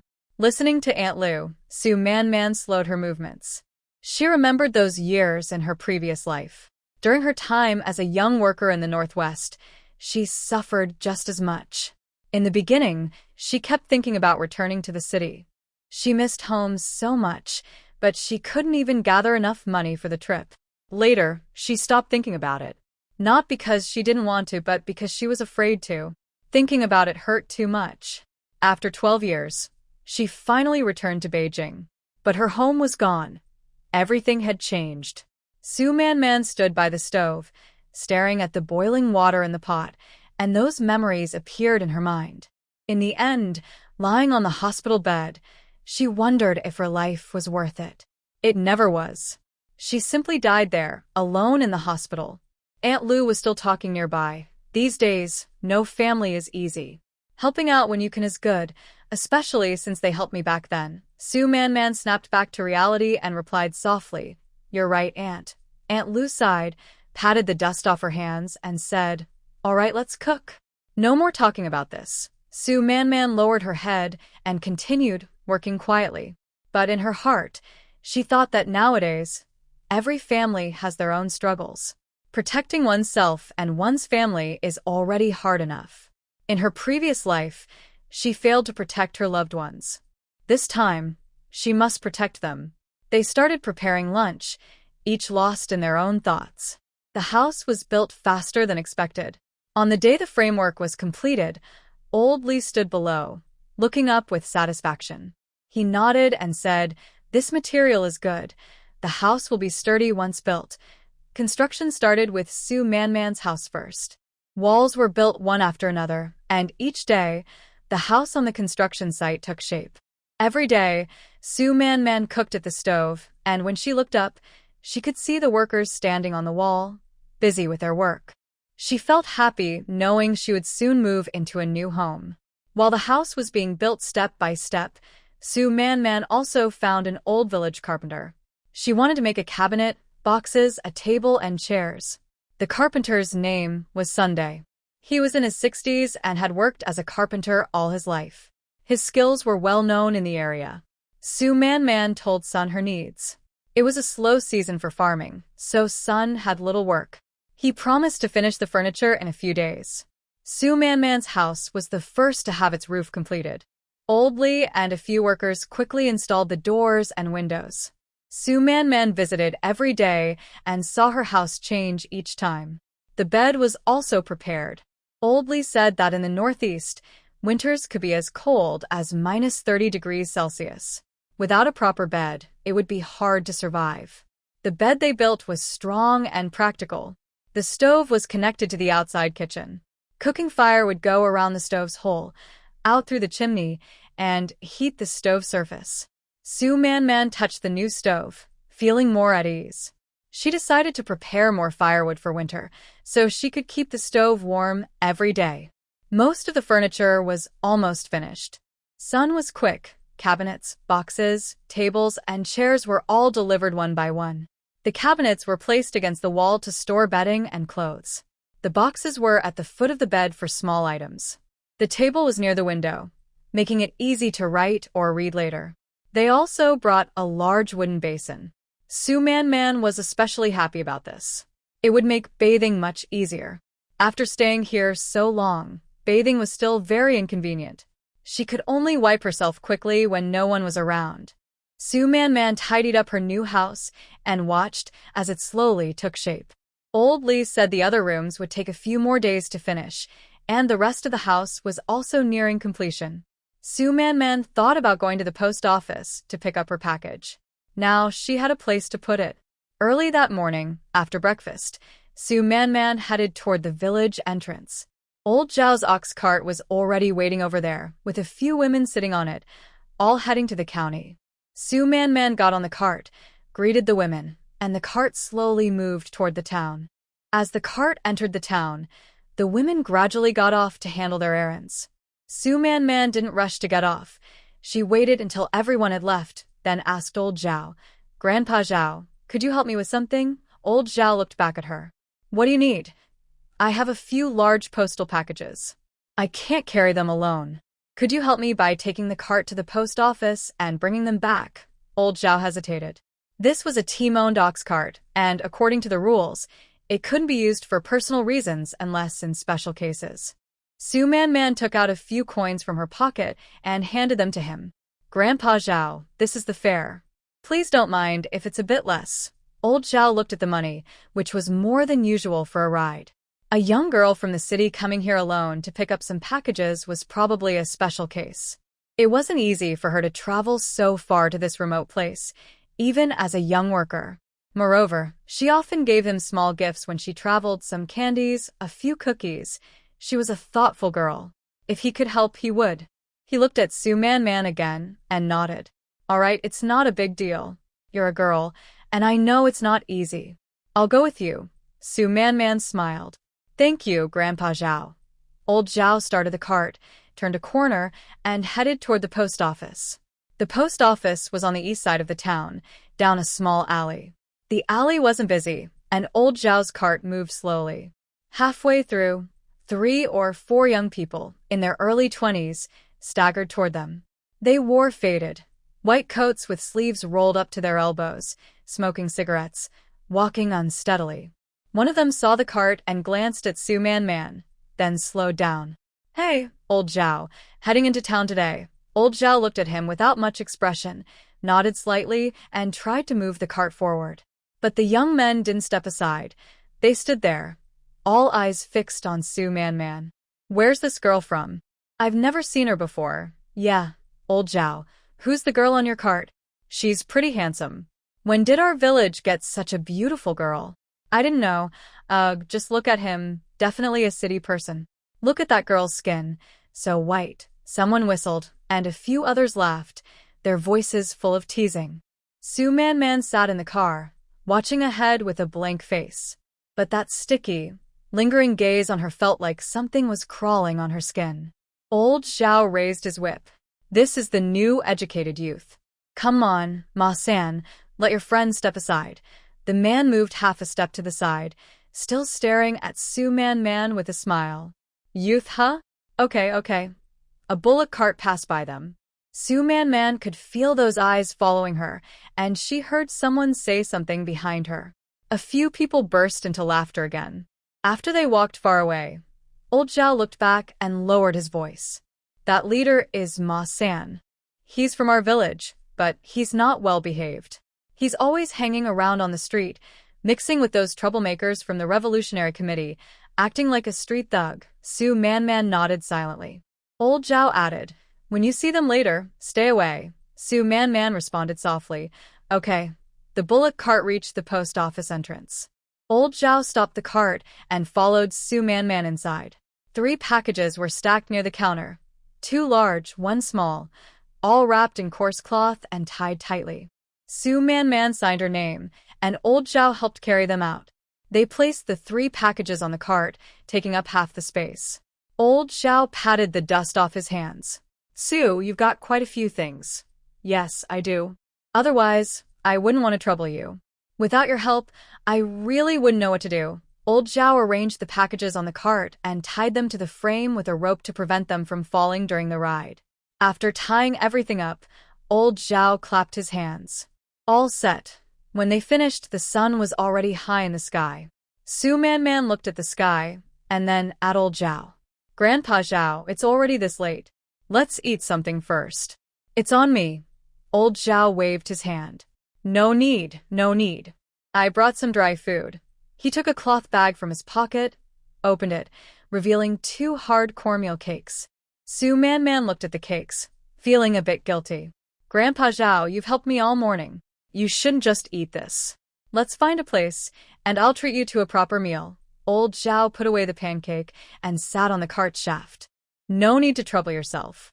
My pancake is just fine. You go eat yours." I'll watch the cart here. Su Man Man wanted to say more, but old Zhao had already taken out his pipe and was packing tobacco inside. This old man's temper is hard to change, so she didn't try anymore. Grandpa Zhao, I'm going to eat now. Su Man Man walked to the street. After a few steps, she looked back. Old Zhao was sitting on the cart shaft, smoking and squinting in the sun. The state-run restaurant wasn't busy. Su Man Man ordered a bowl of noodles, ate it quickly, then bought 2 large meat buns, wrapped them in oil paper, and put them in her pocket. When she returned to the ox cart, old Zhao was still smoking. Su Man Man handed him the oil paper. Grandpa Zhao, here, take this. He looked at it. What is it? Meat buns. I finished mine, so I brought you some. Old Zhao was surprised. He tapped his pipe on the cart shaft and waved his hand. No, no. You're such a good kid. Why spend money on this? Su Man Man pressed the oil paper into his hand. You've helped me so much. I can't let you go hungry while you're working. Old Zhao wanted to refuse, but Su Man Man had already turned to sit on the cart, not giving him a chance to push her back. He held the oil paper, standing there, looking at the buns and then at her. His lips moved, but he didn't speak. He didn't open the package. Instead, he tucked it into his coat pocket. Su Man Man saw this, but didn't ask. She understood he was probably reluctant to eat and wanted to take it home. Not many people in this era would spend a few cents on 2 big buns. In the late afternoon, as the sun was setting west, the women returning from town started arriving one after another. Aunt Wang was the first to get on the cart. She saw the 3 big parcels and brightened. Wow, Su Jiqing, what are you carrying? Su Man Man smiled casually. A package sent from home, containing bedding, clothes, and things for daily life. Aunt Wang circled the package, making a few admiring sounds. 3 big parcels, that's quite a lot. My family is worried about me and afraid I'll suffer outside, Su Man Man explained. Soon, 2 more sisters-in-law came over and saw the parcels. They couldn't help but ask questions. Su Man Man handled it calmly, saying what needed to be said and keeping quiet about what shouldn't be. Old Zhao sat in front without turning around. The ox cart slowly moved back, the wheels creaking loudly. When the cart reached the village entrance, a few women got off one after another. Old Zhao waved his whip and drove the cart directly towards Su Man Man's new house. The workers at the construction site were still busy. The sun was setting, casting slanted light. Aunt Lu was cooking by the stove, the pot bubbling hot, and the smell of food filled the air. The ox cart stopped. Old Zhao jumped down and started to untie the ropes. Su Man Man was about to move some things when a figure approached. It was Hu Qingling. He walked to the side of the cart, without saying a word, and reached to carry the biggest package. Su Man Man was surprised. You, where to? Su Man Man pointed to the new house. Just put it inside. Hu Qingling picked up the package and headed towards Su Man Man's new house. Su Man Man also picked up a smaller one and followed behind. Old Zhao, holding the remaining package, followed the 2. All 3 packages were placed inside the house. Old Zhao put down the packages, dusted off his hands, and turned to walk back to the ox cart. Su Man Man called out, Grandpa Zhao, thank you for your hard work today. Old Zhao waved his hand. It's fine. Su Jiqing, take your time to tidy up. I'm going home. Hu Qingling placed the package on the ground, straightened up, and looked around the room. Then he said to Su Man Man, Uncle Lao Li said the house needs to air out for a few days. The doors and windows should stay open so it can ventilate before anyone moves in. Su Man Man nodded. Yes, I understand. Thank you. I just want to put some things inside first. Jiqing doesn't have space to store them yet, so I'll move in a few days. Hu Qingling turned to leave. Wait, Su Man Man called him. I want to visit the farm tonight. The packages contain some clothes of my parents. The weather is getting cooler, and I want to send them some. Do you want to come along? I know. I'll go with you. Su Man Man nodded and watched him walk out. Hu Qingling returned to the construction site and bent down to continue working. Su Man Man looked away and headed toward the stove. Aunt Lu was cooking. Seeing her approach, she waved. Su Jiqing, have you finished putting things inside? Su Man Man squatted down and added a piece of firewood to the stove. Yes, everything is in place. Andy. Thank you for your hard work today. It's not hard work, just making a meal. Aunt Lu dusts off her hands. When will your house be ready for people to live in? Su Man says. It needs a few more days to dry. We keep the windows open for ventilation, and in a few days, we can move in. Aunt Lu nods. That's good. Being able to live in your own house feels so solid. When dinner is ready, the workers come one after another, carrying bowls and gathering around the pot, eating happily. After eating, the workers leave one by one. Aunt Lu starts to clean the dishes, but Su Man stops her. Aunt Lu, you can go home first. I'll clean up myself. Aunt Lu looks at the sky and realizes it's getting late. She doesn't insist. All right, I'll take Tiger back first. Little Tiger runs over, holding Su Man's hand. Sister Su, will you cook meat again tomorrow? Su Man smiles. We'll see tomorrow. Hurry and go back with Grandma. Little Tiger jumps happily and follows Aunt Lu. Su Man begins to clean the dishes. The small kitchen has already been built next to the new house, a small mud brick room with a stove, water jar, and chopping board. Everything needed. Su Man carries the dishes into the kitchen, fetches water, washes the dishes, and cleans the pots, one by one. After finishing, she doesn't leave right away. She takes a piece of pork from the space, a mix of fat and lean, cuts it into thick slices, and prepares to make braised pork with potatoes. She puts oil in the pot, adds the meat to fry. With a sizzling sound, the aroma of meat immediately fills the air. Once the meat releases its oil, she adds green onions and ginger, then soy sauce, stirs a few times, adds water, covers the pot, and simmers on low heat. It's already getting dark outside. In the kitchen, only the firelight from the stove flickers, casting shadows on her face. Su Man sits on a small stool by the stove, staring at the flames, motionless. Footsteps come from the doorway. She looks up. Hu Qingling stands at the door. Su Man stands up. You're here? Hu Qingling nods, then takes a snakeskin bag from behind him and hands it to Su Man. What is it? 2 wild chickens caught on the mountain last night. I was going to give them to you this morning, but you went to the county. Su Man takes the bag, opens it, and looks inside.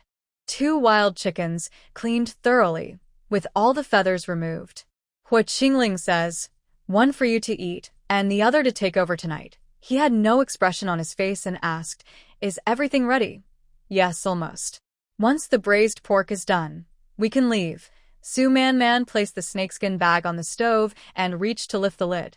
The meat inside was almost cooked, the broth thick and shiny with oil. She hesitated for a moment and asked, would you like to taste it? Hu Qingling looked at her. Feeling a bit uncomfortable under his gaze, Su Man pointed at the pot and said, it's freshly made. You can taste the saltiness. Hu Qingling stepped over and stood by the stove.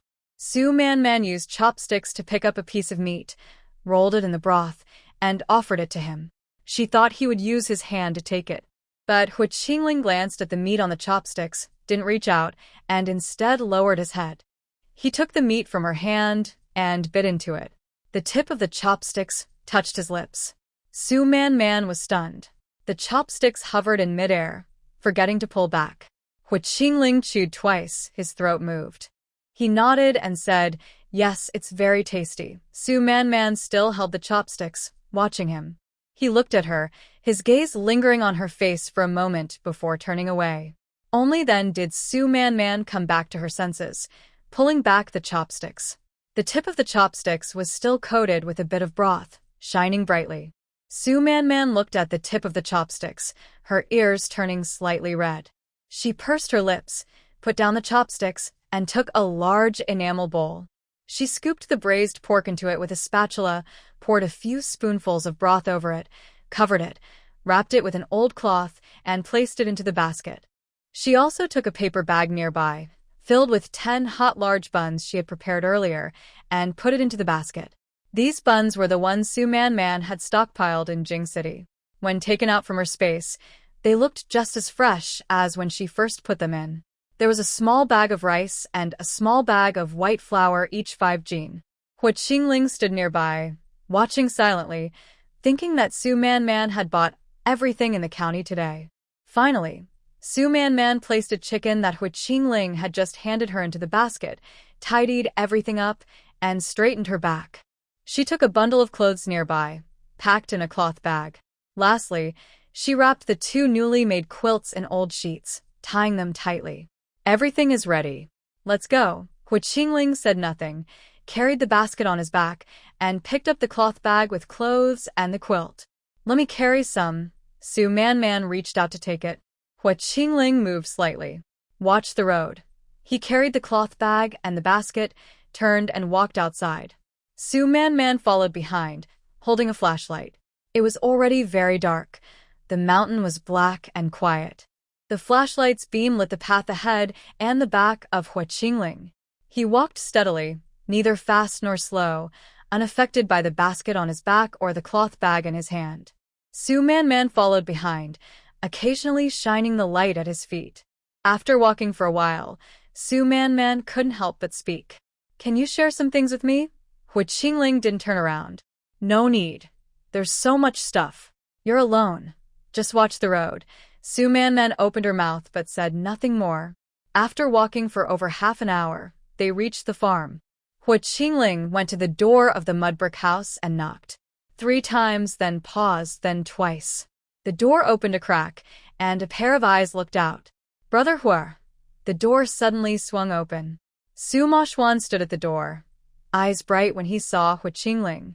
Then, seeing Su Man, he rushed over. Big sister. Su Man caught him, but he bumped into her, making her step back half a step. Xian hugged her neck, his face buried in her shoulder, muffledly calling, Sister, you're here, you're here. Su Man held him, feeling a mix of soft sadness in her heart. Yes, sister is here. Footsteps sounded inside. Su's mother and father came out, followed by Uncle Hua and Aunt Wen. Su's mother saw Hui Qingling carrying the basket and holding bags, and her eyes turned red. How come you're bringing so many things again? Su's father stepped forward and took the cloth bag from Hui Qingling. Come inside and talk. Everyone went into the house. Su Man took out the items one by one. Mom, the weather is getting colder. I brought warm clothes. Su Man opened the bag of clothes, taking out each piece. Mom, these are for you, Dad, and Xian. They're all old clothes from before. When I left Beijing, I sent them all together. Su's mother touched the clothes, tears welling up in her eyes. Su Man opened the 2 bedsheets again. These 2 bedsheets are new, filled with fresh cotton. The weather is getting cooler, and I see your bedsheets are thin. These will do just right. Cover up a bit more at night. Seeing the thick bedsheets, tears finally fell from Su Mother's eyes. Man, what about you? Do you have anything? For yourself? I have some, Mom. Don't worry about me. Su Man wiped her tears.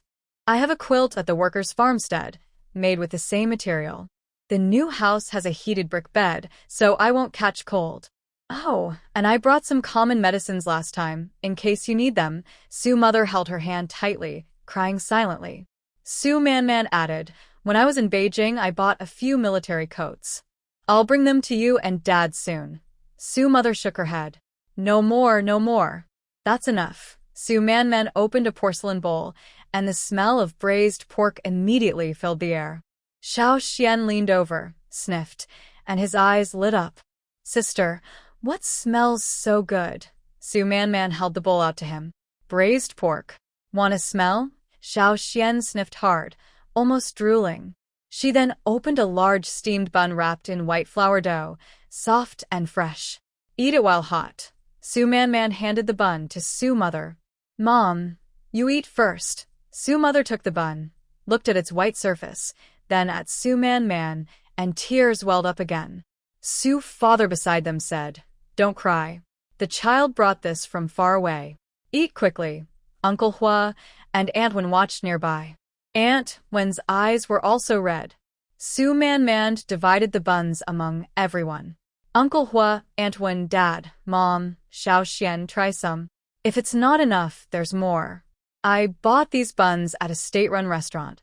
When I have time later, I'll make some myself for you. Xiao Xian held a bun, took a big bite, and chewed with his eyes half closed. Su Man also handed over the bowl of braised pork. Eat the meat while it's hot. Xiaoxian took a piece of meat and put it in his mouth, stunned. Sister, he mumbled with the meat in his mouth. This meat. It's so delicious. Su's mother watched his eager face, feeling both happy and sad at the same time.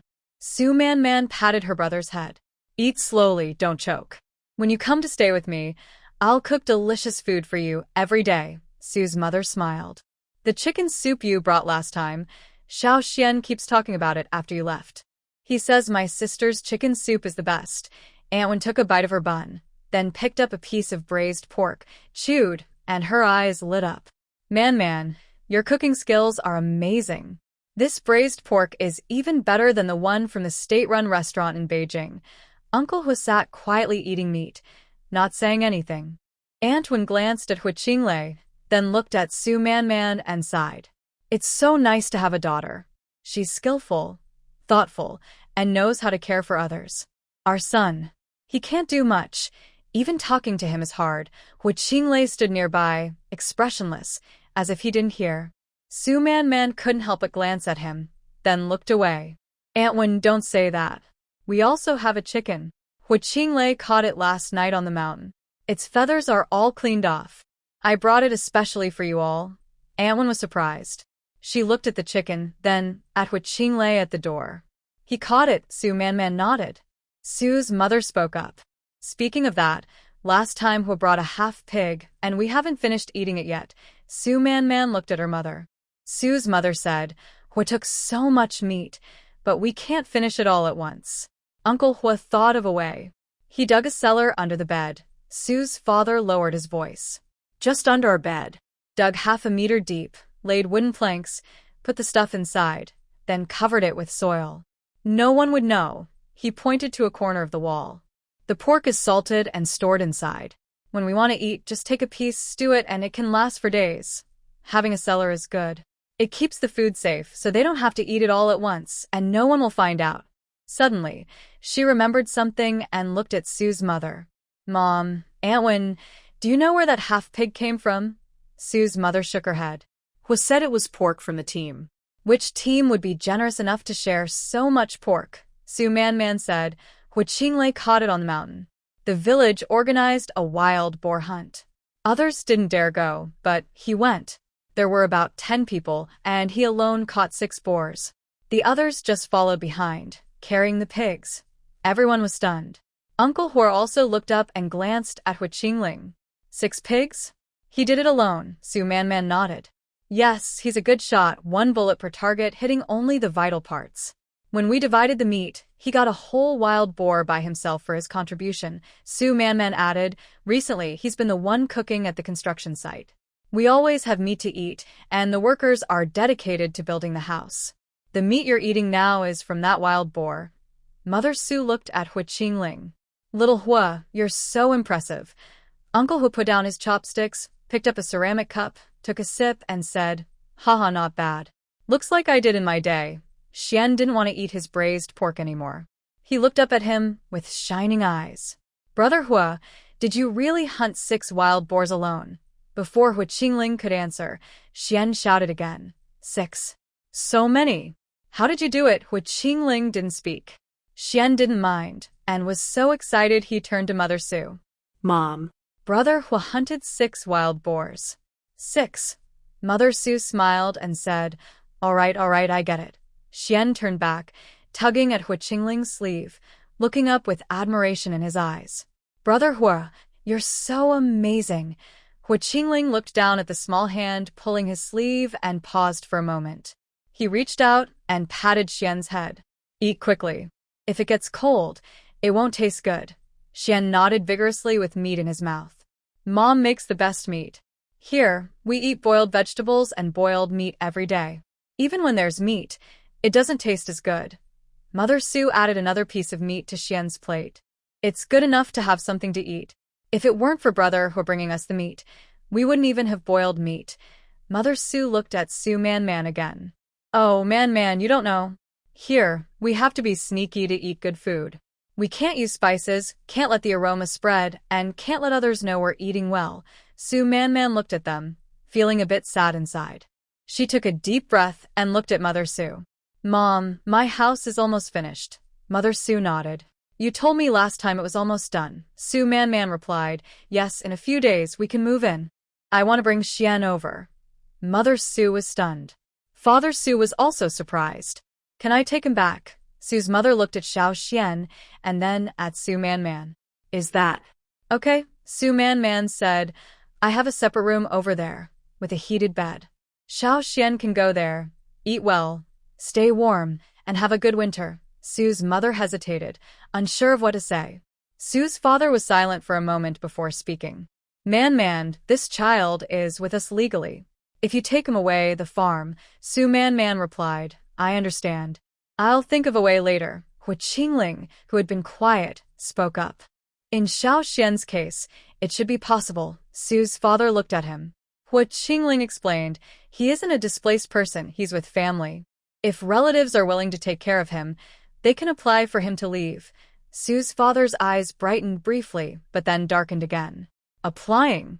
Can it be approved? Hu Qingling said, I'll try to find out. Antwin said, yes, this is something for the young people to handle. We don't need to worry about it. Su's mother looked at Hu Qingling, her lips moving as if she wanted to say something, but didn't. Su's father was silent for a long time before saying, Xiao Hu, this matter. I'll leave it to you. Hu Qingling shook his head. It's the right thing to do. The time together was always short. When it was time to leave, Su's mother held Su Man's hand tightly, reluctant to let go. It was too late, so they had to go back. On the way home, the moon appeared in the sky. They walked side by side, neither speaking. After a while, Hu Qingling broke the silence. I'll handle the farm side of taking Xiao Xian. The team. We'll need to inform them. Su Man nodded. Yes, I'll talk to Secretary Song. I'll say my brother is visiting and staying here for a while. He doesn't eat the team's food, and he's staying in my own house, so it shouldn't be a problem. Hu Qingling didn't say anything further. The moonlight shone on the road, casting their shadows one behind the other. After walking a bit, Su Man suddenly said, Thank you. Hu Qingling tilted his head to look at her, then looked away. No need to thank me. They continued walking, their footsteps crunching on the fallen leaves, making a rustling sound. After a while, Hu Qingling suddenly stopped. He raised one hand, pressing it on Su Man's arm, and made a shushing gesture with his other hand near his mouth. Hu Qingling tilted his head and listened for a while, then pointed forward with his finger. Su Man followed his gesture and shined her flashlight in that direction. The beam of light cut through the night and illuminated the grass about 10 meters ahead. There was a gray shape crouching there, with ears upright and eyes shining in the flashlight. It was a wild rabbit. Chubby and still, it looked like it was stunned by the light. Before Su Man could react, Hu Qingling moved first. He reached into his pocket, took out something, and flicked his hand. That object flew through the air with a whooshing sound and hit the rabbit's head precisely. The rabbit didn't even squeal. It just fell over stiffly. The whole thing happened in the blink of an eye. Su Man was stunned. Hu Qingling had already walked over, bent down, and picked up the rabbit and the stone that had hit it. He held the stone in his hand, weighed it, then casually threw it back to the side of the road. He lifted the rabbit by its ears, blood still dripping from it. Su Man walked over and looked at the rabbit. It had a dent on its forehead from the stone, its eyes still open, but it was no longer breathing. She looked up at Hu Qingling and couldn't help but say, Your skill is really impressive. Hu Qingling casually tossed the rabbit into his backpack. I learned it in the army, he said. Su Man looked at him. You practiced this in the army? Hu Qingling kept walking forward, and she followed. Sometimes during outdoor training supplies are short, so we have to figure things out ourselves, he explained. Hu Qingling paused for a moment, then continued. Once, we trained in a deep mountain forest for half a month. We survived by hunting and fishing. Su Man listened and thought of those scenes. Half a month in the deep mountains? That must be very dangerous. Hu Qingling said, You get used to it. During the day, we march.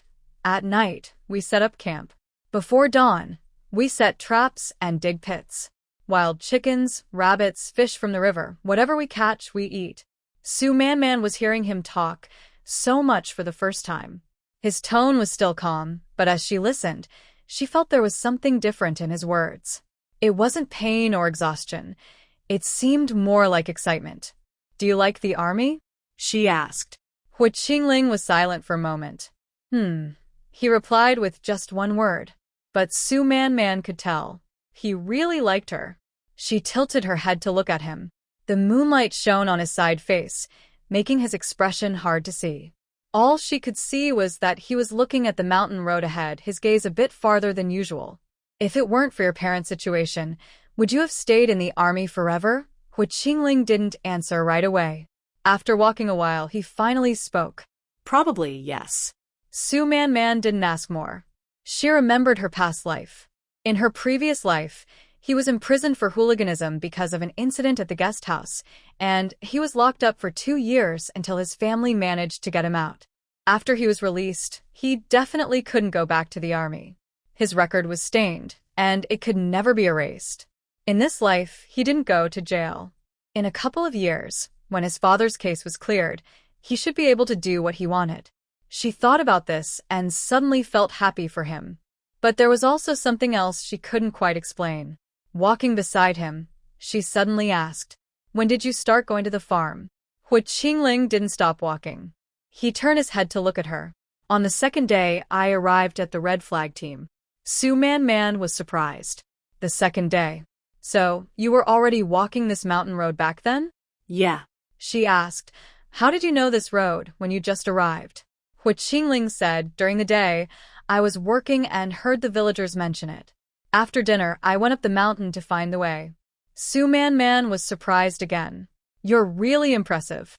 That day, I was with Aunt Lu picking mushrooms in the mountains, and we passed by the entrance of this small road. Aunt Lu accidentally mentioned the farm, and they seemed to avoid talking about it or this road." "Yeah. I used to be a reconnaissance soldier. Finding paths is basic training for me." Su Man remembered what happened when she first arrived. Back then, the educated youth studied at night, and he wasn't there. Some people made sarcastic remarks about him, wondering what he was doing every night. The next day, he brought wild chickens and rabbits to improve everyone's meals, shutting everyone up. After that, no one ever mentioned him sneaking out at night again. After eating the meat Hu Qingling cooked, she felt a bit shy to say anything. Later, there was also the story of him hunting wild boars. Thinking of these things, she suddenly admired him. If Su Man hadn't been followed to the farm that day, she wouldn't have known that he had been delivering meat to her parents. Su Man is grateful to this man for that. When she reached the village, Hu Qingling handed her a basket of wild rabbits. "Keep this for now. I'll deal with it tomorrow noon." "Okay." Su Man put the basket in the new kitchen, locked the door, and the two of them headed to their respective rooms at the youth station. The next morning, Su Man took some things and went to the team office. Secretary Song was inside smoking. When he saw her, he stubbed out his cigarette. "Su the youth, do you need something? Your new house at the youth station should be ready soon, right?" "Yes, in a few days we can move in. I also want to thank Secretary Song for helping me solve the housing problem." "Not at all. It was Su the youth who suggested the idea that helped our team. We should be thanking you." Su Man set down her things, sat down, and explained her purpose. "Secretary Song, I want to tell you something. My brother will come here soon. Someone passing by knows him, so I asked him to bring my brother over. He's young, just coming to see me and stay for a while." Secretary Song was smoking silently, not replying. Su Man continued, "He's not a youth, but he lives in the team. I know it might not be very proper, but I built my own house and he can stay with me. He won't take up space at the youth station. I'll handle his food myself, so it won't trouble the team." Secretary Song looked at her and flicked some ash from his cigarette. "Your brother? How old?" 10 years old. Secretary Song paused, took a puff of his cigarette. "How long will he stay?" "Just for a while, depending on the situation," Su Man said. "He might leave in early spring." Secretary Song thought for a moment and sighed. "All right, since you have your own house and can take care of him, just don't cause any trouble." Su Man stood up. "Thank you, Secretary Song." She left the team office feeling relieved and headed toward the youth station. As she walked past the old locust tree in the village, someone came toward her. "Su Man post." It was the leader she met yesterday in the alley in the county town. What was his name? Yes, Ma-san. Today, he was wearing a gray jacket and still had that unsteady walk, with a grass stick in his mouth. Seeing Su Man, his eyes lit up. Hey, isn't that the youth girl from yesterday? He stepped over and blocked Su Man's way. Su Man stopped and looked at him. Ma-san looked her up and down, his gaze sliding from her face to her body and back, with a smile on his lips. Little sister, what's your name? Su Man didn't speak. She took a step aside, trying to go around him. Ma-san moved another step forward, blocking her again. Don't go. I'm asking you. We seem to have some fate. We just met yesterday in the county town, and now today again. He leaned in closer and lowered his voice. Isn't that right, little sister? Su Man took a step back and looked at him. Is there something? Ma-san smiled, showing his yellow teeth. Nothing much, just want to get to know you. Our village has a handsome young worker. I should say hello, right? He moved closer, glancing at Su Man. Where do you live? Are you free tonight? I'd like to invite you to dinner. Su Man looked at him, feeling uncomfortable again. No, thank you, she said, trying to go around him. Ma-san reached out to block her. Just a quick move. He didn't touch her, but he blocked the way. Don't be shy. I'm very friendly. You just arrived, but you'll see how I am later. Ma-san, a shout came from nearby. Ma-san turned around. An old man carrying a hoe approached. He was from the village, though Su Man couldn't remember his name. The old man came close, looked at Ma-san, then at Su Man. What are you doing? Ma-san retracted his hand, chuckling. Nothing much, just talking to our new young worker. The old man frowned and nodded towards Su Man. Su, you're supposed to go to the construction site, right? Let's go. I'm heading that way. Su Man responded with a nod and followed the old man forward. After walking a few steps, she looked back. Ma-san was still standing under the old locust tree, unmoving. He looked at her, still smiling, but in his eyes, there was something cold, like he was watching prey. Su Man withdrew her gaze and followed the old man ahead. Uncle, thank you, she said. The old man waved his hand. No need to thank me. That guy isn't a good person. When you see him later, stay away. I kept thinking about that look in his eyes earlier, which made me feel uneasy. When I returned to the construction site, the sun was already high in the sky. The site was still busy. A few people were packing up tools, gathering shovels and pickaxes, and others were sweeping the yard, piling up dirt and wood shavings. It was almost finished. Aunt Lu was boiling water by the stove. When she saw Su Man coming over, she paused for a moment. Su Jiang, why does your face look so pale? Su Man touched her face. Really? Aunt Lu looked at her closely and lowered her voice. Did something happen? Su Man shook her head. Nothing. I just left in a hurry and got hot. Aunt Lu looked at her doubtfully, but didn't ask further. Su Man squatted down to help her start the fire. The flames flickered and licked the bottom of the pot. She stared at the fire, but her mind kept returning to Ma-san's look in his eyes earlier. She took a deep breath and pushed that image out of her mind. In broad daylight, he wouldn't dare to do anything. She just needed to be more careful in the future. While she was thinking, Zhou Weimin and Zhao Weigua came over. Zhou Weimin was holding a notebook. Seeing Su Man, he greeted her with a smile. Su Jiang, I was looking for you. Su Man stood up. What's the matter? Zhou Minqing pushed up his glasses, glanced at Zhao Weigua, then looked at Su Man, seeming a bit shy to speak. Zhao Weigua chuckled kindly. Go ahead and say it. Zhou Weimin finally spoke. Well, the house is almost finished. In a few days, the workers will leave. I talked with Weigua, and we thought maybe we should invite everyone for a meal to celebrate moving into the new place. He paused and added, just the old Jiang from our site, and those from the village who helped out. Not many people, just a small gesture. Su Man listened and nodded. Yes, we should invite them. She looked around. Hu Qingling was over there packing tools, bending over, with sweat soaking his back. Jiqinghua, she called out. Hu Qingling straightened up and looked over here. Su Man waved to him. He put down what he was holding and came over. Zhou Weimin repeated what he had just said. Hu Qingling listened, then looked at Su Man. She said, I also think we should invite them. What do you think? Hu Qingling nodded. Yes. Zhou Weimin smiled. Then it's settled. Let's discuss and plan which people will do what dishes. Zhao Weiguo interrupted. We definitely need meat. The meat we've been eating at the construction site lately was provided by Hu Jiqing. Also, Su Jiqing, you bought vegetables and grains from the county town. Later, we can decide what dishes to make. This time, Wei Min and I will go by the ingredients. We'll split the cost for what you contributed earlier. Hu Qingling didn't speak. Su Man thought for a moment. You don't need to do that. You are busy at the construction site every day, and I still have some meat. I'll buy more vegetables later. After a while of discussion, they roughly agreed on plans, and Zhou Weimin made a record. Once the workers left and everything was tidied up, they chose a day to hold the meal. Zhou Weimin and Zhao Weiguo left. Su Man stayed behind, looking at the nearly finished house, feeling more at ease. Hu Qingling was still standing nearby. Where did you go just now? He suddenly asked. Su Man was a bit surprised. To the brigade office. I want to talk to Secretary Song about Xiao Xian. He agreed. Hu Qingling nodded, but didn't ask further. Go ahead with your work. I'll help Aunt Lu cook, she said. Hu Qingling responded with a hum and turned to walk toward the construction site. Su Man watched his back for a moment, then headed to the stove. Back at the stove, she told Aunt Lu about the upcoming gathering. Aunt Lu, you must come and join us for the meal. Aunt Lu smiled. All right, I'll come early and help out. Su Man said, You're a guest, so you shouldn't have to help. Aunt Lu waved her hand.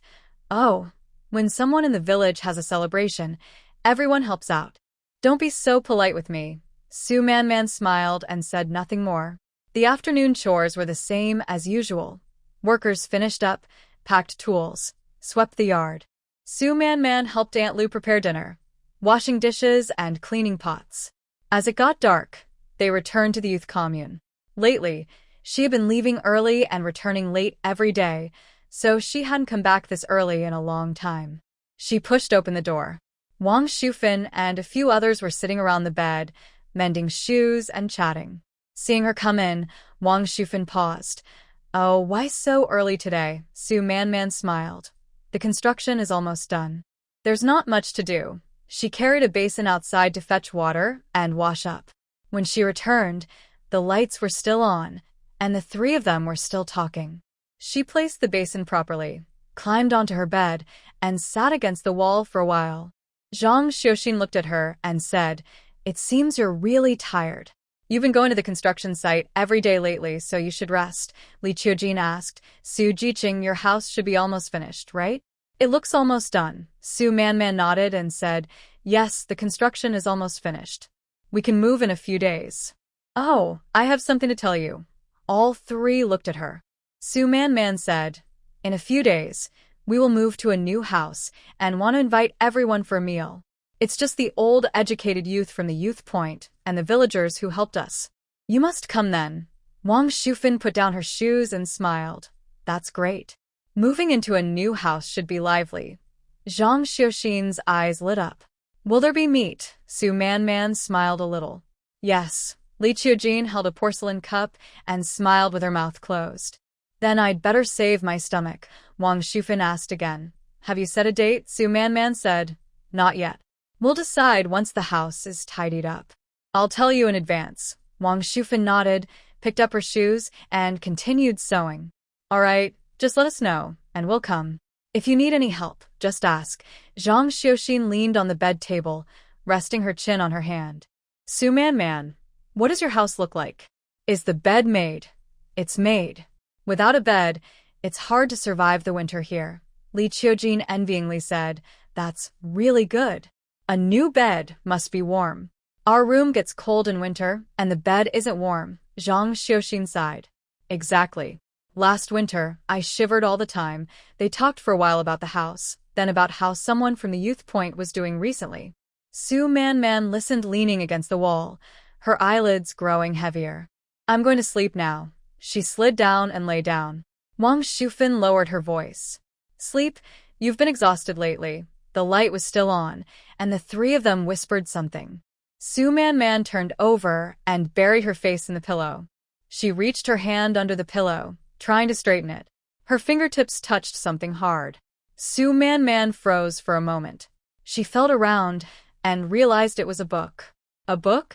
Where did a book come from under her pillow? She pulled the book out from under the pillow and looked at the cover. Song of Youth. Her heart skipped a beat. She recognized this book. A few years ago, it was banned for promoting petty bourgeois feelings. Sharing it privately could lead to criticism or punishment. It was considered a forbidden book. Who put this book under her pillow? Su Man Man was about to ask who owned the book. She knew she had to hide it well so no one would find out. Before she could speak, loud noises suddenly came from outside. Footsteps and voices, all noisy. Someone shouted. Someone reported that your youth team has a forbidden book. We are ordered to search. Su Man Man's heart jumped to her throat. Memories from her past life flooded her mind. She had seen people caught with forbidden books. They were taken away, criticized, locked up, and when they came out, they looked half dead, neither fully alive nor dead. Clutching the book, Su Man Man felt her fingers turn cold. Without thinking much, she moved her mind, and the book disappeared into her space. The footsteps grew closer, reaching the door. Open up. Open up, Jiang Xiaoxin, standing by the door, put on a coat to open it. The door was just slightly opened when someone pushed it open roughly. A flashlight shone inside, blinding her. Everyone get up. We're checking. Ma San stood at the door, shining his flashlight around the room. Behind him, 3 people, men and women, entered. One woman wore gray clothes, her face tight and serious. Wang Shufan sat up, her hair messy, voice low with anger. It's late at night. What are you checking for? Someone reported that your youth team has a forbidden book. Ma Sen took a step forward, shining his flashlight inside. We're just following orders. Please cooperate so we don't cause trouble, he spoke while glancing at Su Man Man. Su Man Man squinted, recognizing Ma San again. Her hand still felt the cool touch of the book. She clenched her fists, then slowly relaxed. Outside, the noise continued. Footsteps and voices mixed together. The others in the house woke up, dressed hurriedly, and gathered at the door to watch. Su Man Man sat still, her eyes scanning the faces at the door. She saw Lu Fong. Lu Fong was among the crowd, her face half-lit and half-shadowed by the flashlight. Su Man Man's gaze paused on her face for a moment. Lu Fong's eyes flickered with panic and avoidance when they met Su Man Man's gaze. Her eyelashes trembled, and she took a step back on her toes. Suddenly, Su Man Man understood everything. She remembered Lu Fong looking at Hu Qingling on the train, remembered her expression when she was refused to change seats, and the resentful look Lu Fong had when she looked at her these days. Lu Fong liked Hu Qingling. Hu Qingling treated her differently. That's why she hated enough to do something mean. Su Man Man looked again at the crowd. Hu Qingling was there too. He stood on the outside, wearing an old, faded military uniform. His face was expressionless, but his eyes looked through the crowd and focused on her. Su Man Man stared at him and suddenly glared. A hard glare. Hu Qingling was surprised. His eyebrows furrowed slightly, as if asking, "What's wrong?" Su Man Man quickly looked away. Ma San and his men started searching inside the house. The house was already a mess. The quilts were on the ground, pillows kicked into the corner, clothes from the wardrobe pulled out and thrown everywhere.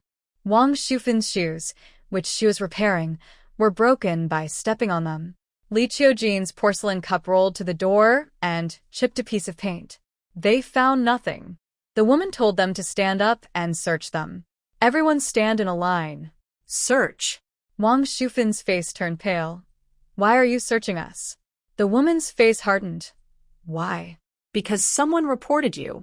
This is an order from the Revolutionary Committee. I dare anyone to resist. Jiang Xiuqin and Li Qiujin also stood up, looking unhappy. She searched 3 people but found nothing.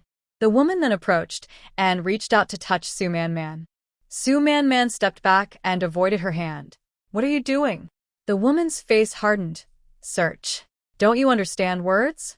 Su Man Man looked at her. Why are you searching me? Why? The woman smiled and stepped forward. Because you are the biggest suspect. They've all been searched, and you're the only one objecting? If you're innocent, why are you afraid of a search? Su Man didn't step back and met her gaze. I object because you're not following the rules. Late at night, they barged in and searched my belongings. Now, they want to search my body. What rule is that? Who gave the order? The woman's face changed. Ma-san watched silently, squinting his eyes and smiling slightly. Su Jiqing, you're resisting so much. Do you really have something hidden on you? Says Man looked at him. Ma-san took a step forward and lowered his voice. If you have nothing to hide, why not let us search? If nothing is found, everyone will be happy. Your resistance only makes you look guilty. Lu Fong stood at the door and spoke. The comrades from the Revolutionary Committee are right. Says Man, if you really have nothing to hide, why not let us search? Blocking us makes people suspicious. Says Man turned her head and looked at her. Lu Fong met her gaze without avoiding it. Suddenly, Says Man smiled. She turned back and looked at Ma-san. Fine. Ma-san was surprised. Says Man said, search my body, but I have one condition. Ma-san squinted. What condition? Says Man asked, what if nothing is found? Ma-san didn't reply. Says Man took a step forward and stared at him. You barged into my place late at night, rummaged through my things, and disturbed everyone here. If nothing is found, are you just going to leave like that? Is there such an easy way out in this world? The people at the door started whispering. Ma-san's smile froze. The woman was also stunned. This was a tough situation. She looked at Ma-san, then at Says Man. Says Man calmly said, Chairman Mao taught us to be truthful and realistic. If you find something, I'll accept it. If not, you need to give an explanation. She paused and looked at Ma-san. Comrade Ma, what do you think?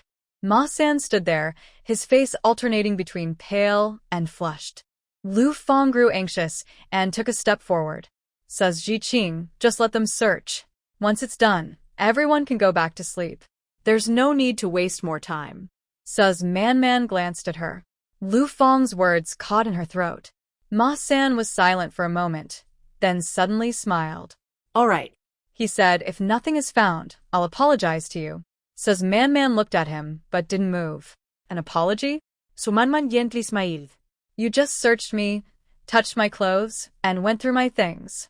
My sister's bedding was thrown on the floor, pillows kicked into the corner, and clothes scattered everywhere.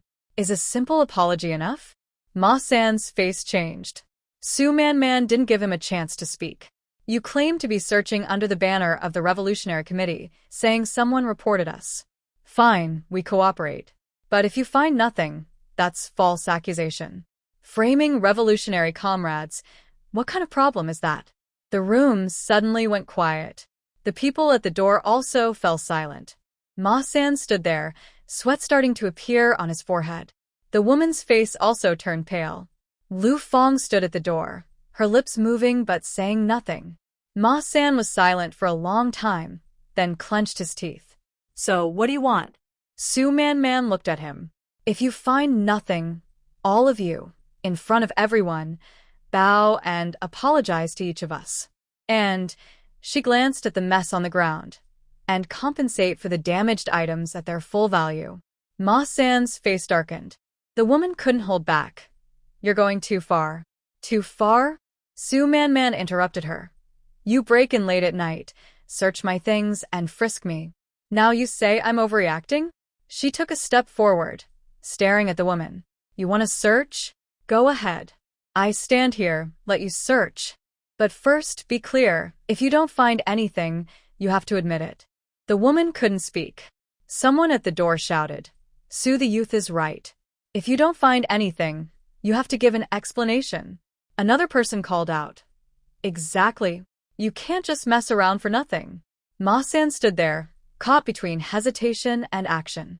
Lu Fong was anxious, taking a step forward. Su the youth, if you really have no problem, stop causing trouble and don't delay the Revolutionary Committee members' work. Ma-san clenched his teeth and waved his hand. Search. The woman took a step forward, reaching out to touch Su Man. Su Man stood still, eyes fixed on Ma San. The woman's hand moved from her shoulder to her waist, then down to her leg, carefully feeling, as if she wanted to lift her clothes to see. She found nothing. The woman's face changed. She touched it again. Still, there was no result. Ma San stood there, looking angrier and angrier. The woman straightened her back and shook her head. Suddenly, the door burst open. There's nothing there, then what are they messing around with? Isn't that just bullying? Su Man looked at Ma San. His face turned pale and then red, and he moved his lips but couldn't speak. Su Man ignored him and turned to the people watching outside. Everyone saw it. They broke in late at night, rummaged through our things, searched us. But they found nothing. She paused. Everyone heard what was just said.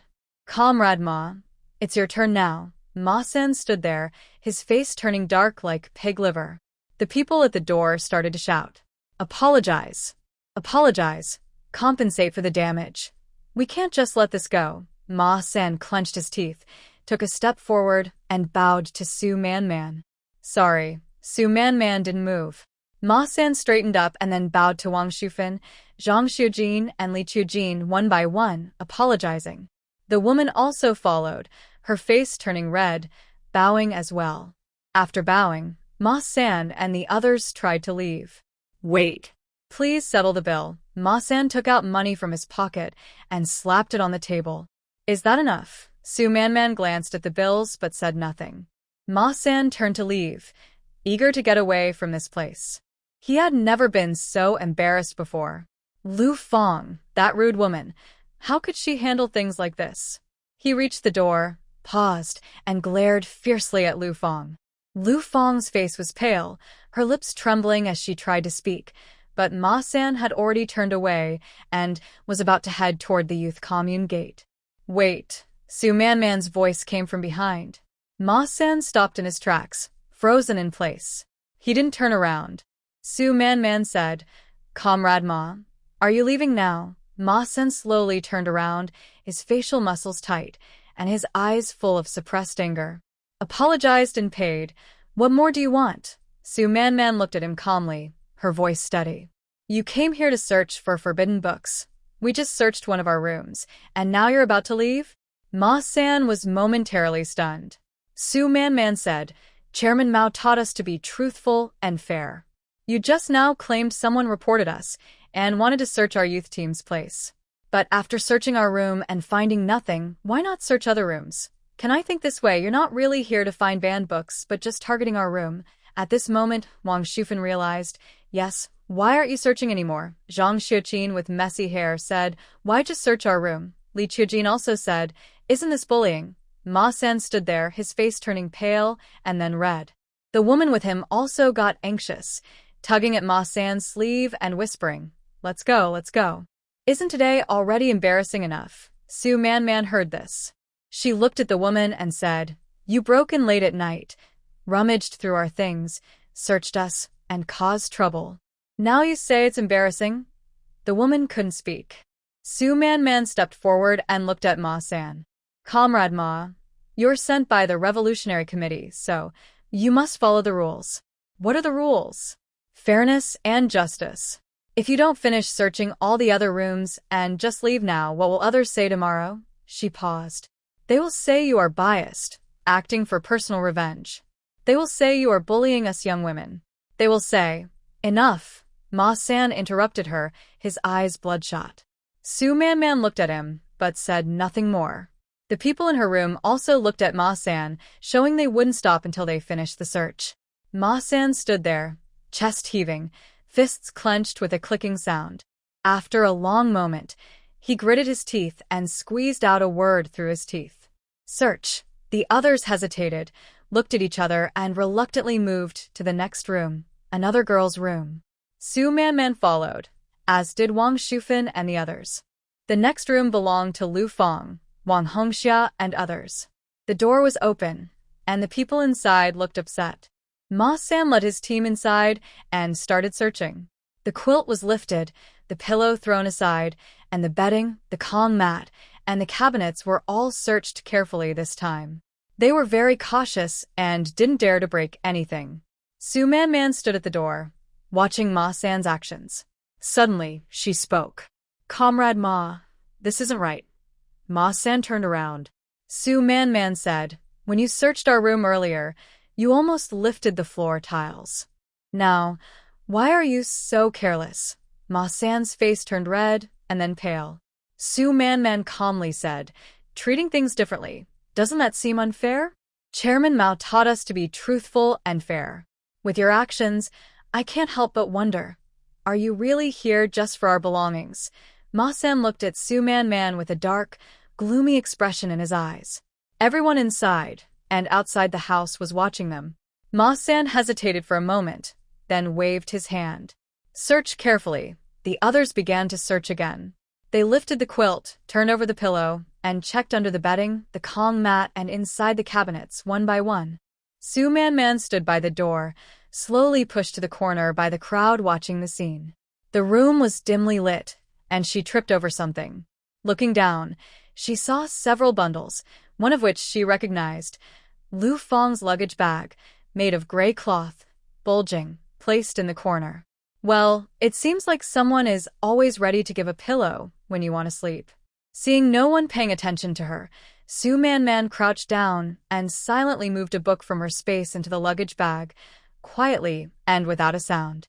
After finishing, she quietly slipped back to her position by the door. The woman who had been rummaging through the room earlier then looked at the luggage bags in the corner. She said to the others nearby, "Let me see, whose bags are these?" Lu Fang's face turned pale. "Mine." "Open them all and take a look." Lu Fang went over, crouched down, and opened the luggage. A book appeared openly in front of everyone. It had a dull gray cover, with clear words on it, "The Song of Youth." Suddenly, the room fell silent. It was so quiet that you could hear the flickering of the lamp wick. The woman reached out and picked up the book, flipping through a few pages, her face changing color. "What is this?" Lu Fang looked at the book, stunned. "No, it's not." Lu Fang looked up, her eyes darting around the room, finally settling on Su Man.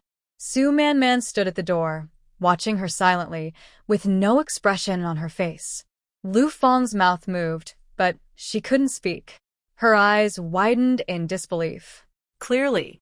She personally placed that book under Su Man's pillow this afternoon. She had been in the room the whole time, never leaving. How could this book be here? How could it be? The woman held up the book and waved it at the people inside and outside the house. "We found it." "Forbidden book." A gasp came from the doorway. Lu Fang stood there, her face as white as paper. The woman waved her hand. "Take her away." Two people stepped forward, grabbing Lu Fang's arms from both sides. They dragged her out toward the door. Suddenly, she turned her head and stared fiercely at Su Man. Her eyes were full of hatred and confusion. She couldn't understand. She just couldn't understand. Su Man met her gaze calmly, unmoving. Lu Fang was pulled out. The crowd parted to let her through, then closed again. The noisy sounds gradually faded away. Ma San was the last to leave, looking at Lu Fang, his lips moving slightly, speaking in a very low voice. "Good for nothing." Su Man heard it. Sure enough, these two had colluded. No wonder she had felt uneasy today, always thinking something was going to happen. It was all waiting for her here. The story goes back to this morning under the old locust tree. Ma San's attempt to stop Su Man was seen by Lu Fang from nearby. Lu Fang went to find Ma San, offering to help him get Su Man. Together, they staged the scene. Su Man slowly exhaled. Everyone inside and outside had dispersed. Wang Shufan came over and patted her shoulder. "It's okay now," Su Man nodded. She looked in the direction where the crowd was dispersing. Hua Qingling was still standing there. He looked at her with a gaze that seemed to want to say something. Su Man looked away and turned to walk to her room. The room was very messy. Wang Shufan bent down to pick up a shoe sole, looking at the broken shoe upper in two pieces, and sighed. "What kind of thing is this?" Zhang Xiaoxin picked up her book, held it up to the light, and saw that the tear ran from the middle all the way to the edge, and it couldn't be repaired. "Who did I offend with that book?" Li Qiujin squatted by the door, picked up a porcelain cup, and touched the chipped paint with her finger, muttering softly, "I've used it for 3 years, and it's been fine." The three of them started tidying up. They picked up the quilt, brushed off the dust, and spread it again, folded each piece of clothing and put it back in the wardrobe, picked up the pillow, brushed off the footprints, and placed it back on the bed. Wang Shufan kept muttering as she tidied up, "You say Lu Feng always looks honest. How could she do such a thing?" Zhang Xiuxin put her book on the table and looked up at her. "What thing?" "Hiding forbidden books." Wang Shufan lowered her voice. "Songs of Youth. What kind of book is that? It was banned a few years ago. How dare she hide such a thing?" Li Qiujin leaned in, also looking confused. Exactly what was she thinking? Hiding it is one thing, but hiding it so poorly that it's easy to find. Zhang Xiuxin shook her head. "I think she's just unlucky. Those people tonight were definitely targeting our room.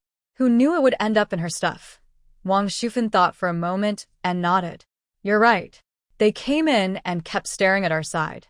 Ma San's eyes kept flicking towards Su Man, Li Qiujin whispered. "I saw that too. I thought they were looking for something, but after searching around, they finally found it in Lu Feng's bag." Zhang Xiuxin said, "She's hiding her books. What does that have to do with us? Why did those people come straight to our room first?" The three looked at each other, unable to answer. Wang Shufan sighed. "She's just unlucky. It's her fate." Li Qiujin felt a bit sorry. "I wonder what will happen to her." Zhang Xiuxin was silent for a moment and whispered, "Those people are very ruthless." Su Man had not spoken the entire time. She squatted on the ground, carefully folding her scattered clothes one by one, taking her time. After finishing, she put them into her bag. She then picked up the blanket, patted it, and spread it back on the bed. She retrieved the pillow and placed it properly. She smoothed out the bed sheet. She straightened the shoes that had been kicked out of place near the bed. Wang Shufan watched her, wanting to say something but hesitating. Zhang Xiuyan couldn't hold back and walked over to her. "Su Man, why aren't you talking?" Su Man straightened her back and looked at her. "Say what?" Zhang Xiuyan paused, surprised. Su Man looked away and adjusted the last shoe by the bed. "It's all in the past," she spoke calmly, with no emotion on her face. Zhang Xiuyan opened her mouth but didn't know what to say. Wang Shufan came over and patted Su Man on the shoulder. "Go to sleep early." Su Man nodded. The lights went out. The room turned dark. The three of them each lay down, neither speaking again. Su Man kept her eyes open, staring at the dark ceiling. Her mind kept replaying what happened tonight. She closed her eyes and clenched the blanket tightly. After last night's trouble, Su Man got up a bit later the next morning. When she arrived at the construction site, Aunt Lu was already there. Water was boiling on the stove. Aunt Lu squatted nearby, adding firewood. When she saw Su Man, she looked her over carefully. "Su Jiqing, are you okay after last night?" Su Man squatted down to help her with the fire. "I'm fine."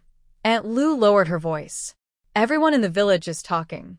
Last night, the Revolutionary Committee people went to the youth station and took someone away." Su Man nodded silently. Aunt Lu looked at her, trying to read something from her face. Su Man showed nothing, just lowered her head and added firewood to the stove. "Who did they take?" Aunt Lu asked. "Lu Feng." Aunt Lu was stunned for a moment, then clicked her tongue. "That girl. She usually seems honest. Why would they take her?" She didn't continue. Su Man didn't reply. The fire in the stove crackled, casting light on their faces. Aunt Lu sighed. "This matter has caused a lot of trouble. Those people have dark hands. If they get hold of something, they won't leave without a fight or will suffer injuries." Su Man stared at the flames without speaking. She remembered the look in Lu Feng's eyes when she was taken away last night, shock and anger. She also remembered the 2 words Ma San whispered as he left. "Good for nothing. Lu Feng really is useless. But Ma San is not. Ma San didn't get what he wanted last night, and he won't give up easily." Su Man broke a piece of firewood in half and threw it into the stove. She knew that her escape last night was lucky. Fortunately, she found that book early, or the consequences could have been worse. But what about next time? And the time after that? It's unlikely she'll be so lucky every time. People like Ma-san, once they set their sights on someone, won't stop until they get what they want. You can't always be on guard, and just taking hits passively isn't a solution. Aunt Lu was still muttering nearby. These days, it's hard to live peacefully. Yet, some people just won't stay out of trouble. Su Man listened, but didn't reply. The water boiled with a bubbling sound. She looked away and started preparing to cook. Today, only a few workers were left, finishing up their work. Soon, they could move in. At that moment, Su Man looked up and saw Little Tiger leading 3 or 4 roughly the same age children, each carrying a small basket of dry wood, walking crookedly toward her. Big Sister Su. Little Tiger called out from afar, his face flushed. Su Man stood up and wiped her hands on her apron. The children came closer, set down their baskets, which were filled neatly with small twigs and dry sticks. Big Sister Su, look. Little Tiger puffed out his chest proudly. We collected another basket. The other children stood behind him, their eyes shining with excitement, but they looked a little shy. Su Man crouched down, looked through the firewood, and nodded. Good. Very good firewood. She took out a few candies from her pocket, giving 2 to each child. Here, for your hard work. The children took the candies, their eyes bright with happiness. Thank you, Big Sister Su. Little Tiger put the candies in his pocket and puffed out his chest. I'll go collect more this afternoon. There's plenty of firewood on that hillside. The smaller child nearby also shouted. I want to go too. I want to go too. Another girl with a high ponytail nodded eagerly. I can pick up more, Su Man smiled and said. Okay, you can pick as much as you want. But don't run far away. Just stay nearby. Do you hear me? Yes, we hear you. The children holding candies quickly ran off. Su Man watched their small figures run away, shook her head with a smile, and said to Little Tiger, Go wash your hands and face. It's time to eat, Little Tiger promised and ran toward the well. Next to Su Man's small kitchen, there was a special spot for stacking firewood. Right now, the pile looked like a small mountain. Over the past few days, the children had brought in firewood many times, and before she knew it, the pile had grown so big. Aunt Lu carried a basin over, looked at the firewood pile, and clicked her tongue. These kids, they're usually not willing to do anything. But these candies sure make them obedient. This story started a few days ago. One day, Su Man saw Little Tiger sitting idly by the stove, watching her burn fire, and casually said, Tiger, if you go pick some firewood, I'll give you candy. Little Tiger's eyes lit up, and he stood up quickly. Really? Really? 1 basket, 2 candies. Without hesitation, Little Tiger carried his small basket and ran off. Not long after, he returned with a basket of dry firewood, crooked and sweaty, but the basket was full. Su Man kept her promise and gave him 2 candies. Little Tiger held the candies, happily bouncing twice, then ran out to show off to his friends. The next day, Little Tiger not only came himself, but was followed by a few other children about his age. Su Jia, they want to come pick firewood too. Can they exchange it for candies? Seeing the bright, eager eyes of the children, Su Man smiled. Yes. 1 basket each, 2 candies. The children cheered and ran off immediately. Since then, every day, small figures carried firewood to report. Su Man always gave candies, 2 per person, never missing a day. The children kept the candies in their pockets, reluctant to eat them all at once. Some licked one and then wrapped it up, others held it tightly in their hands to keep it warm. Over the past few days, the firewood has unknowingly piled up into small hills. If Su Man collected it herself, it would take quite some effort, but just a few candies made it quite easy. After lunch, the workers all went to rest. Su Man was cleaning dishes by the stove. Aunt Lu went back to feed the chickens and said she would come back in the afternoon. Su Man sat alone, placing dishes into a basin, pouring water, and washing slowly. There were footsteps behind her. She didn't turn around, but knew who it was. Hu Qingling crouched down beside her. Su Man kept washing the dishes without looking at him. Hu Qingling spoke. Last night, those people seemed to be heading toward your room. Su Man paused, didn't reply. Hu Qingling looked at her, waited a moment, then asked, "Are you okay?" I'm fine. Just two stiff words. Hu Qingling was silent for a while. Did something happen? You look. Su Man turned the dish over, wiping the rim, without raising her head. Nothing happened. I'm just here peacefully. It was Lu Fang who had trouble. Hu Qingling looked at her. Su Man lowered her head, her expression hidden, but her hands were more forceful than usual, scrubbing the dish rims with a loofah, one stroke after another. What's going on between you and Lu Fang? Nothing much. Su Man interrupted him, placing the cleaned dishes into the basin, water splashing out. Hu Qingling was stunned. Su Man still didn't look up. She picked up another dish and continued washing. Hu Qingling crouched there, watching her. After a while, he spoke. I just wanted to ask, are you done asking? Su Man looked up at him. Her face was expressionless, but her eyes held something cold, different from usual.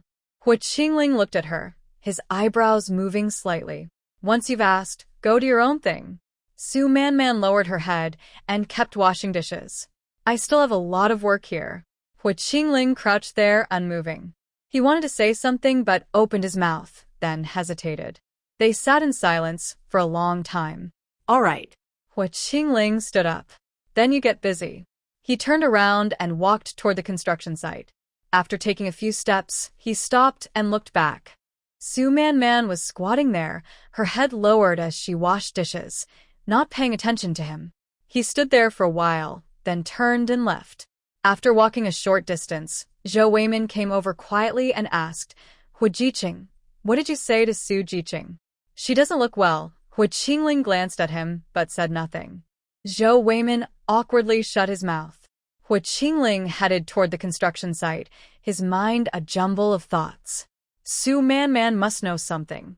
But she didn't say anything. Her tone and her eyes clearly indicated she was upset. About what? He couldn't figure it out. All he knew was that today, her look at him was cold and distant, like she wanted nothing to do with him. What did he do wrong? He didn't know.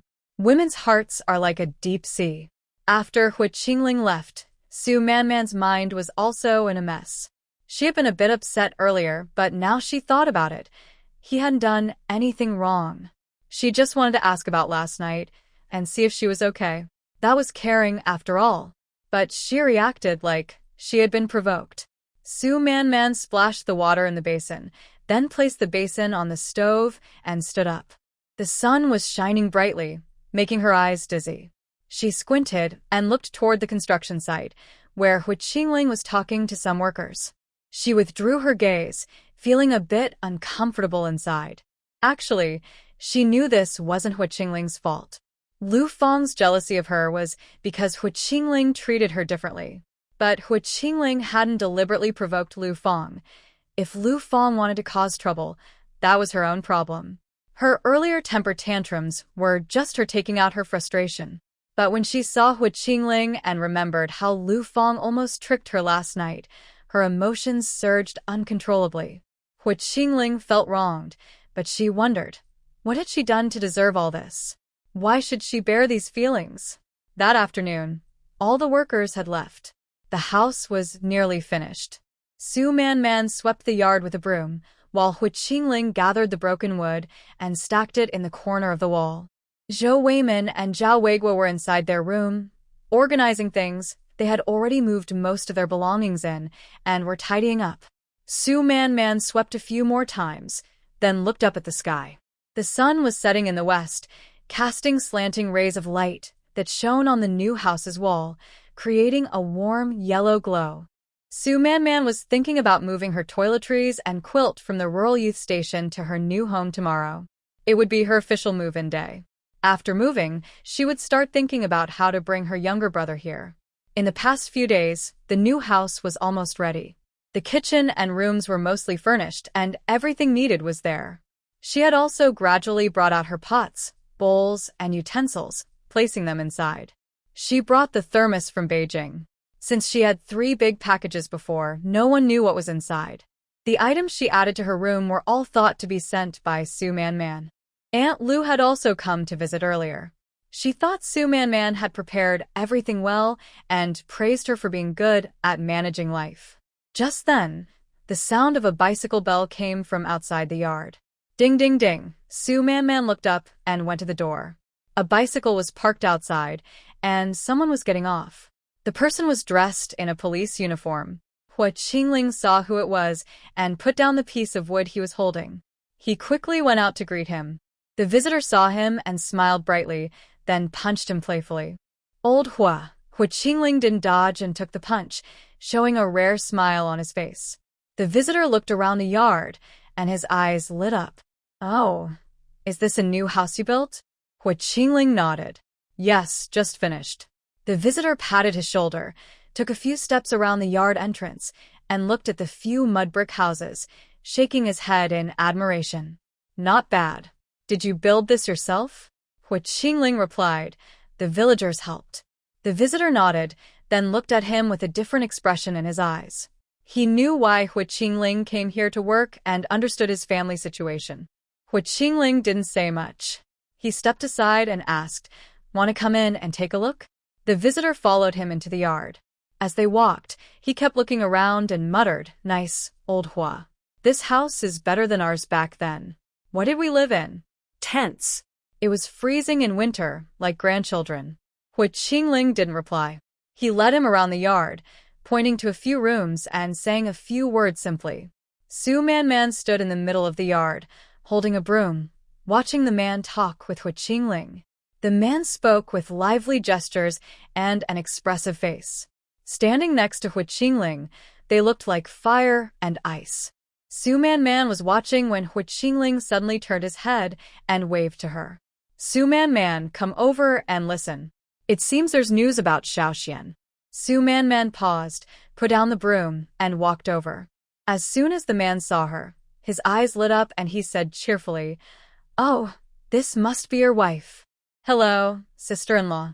Su Man's face turned red at once. "No, you've got it wrong, I'm not." The man froze for a moment, looked at her, then at Hua Qingling, and burst out laughing. "Oh, my mistake. Sorry about that, comrade. I tend to speak before I think." Then he seemed to remember something, straightened up, and offered his hand. "Right, let me introduce myself. I'm Jiang from the County Public Security Bureau.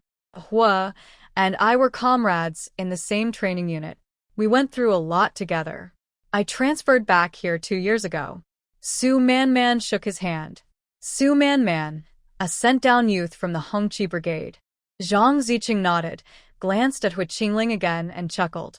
"Comrade Su, don't mind me. I just speak my mind. If you ever need help, just ask. Hua's friends are my friends." He scratched his head, looked at Hua Qingling again, and said with a grin, "But really, it's not all my fault. You don't know Hua. He never gets involved in other people's business. When he called me this time, saying he needed help for a younger brother, I was surprised." "Since when did he have a younger brother?"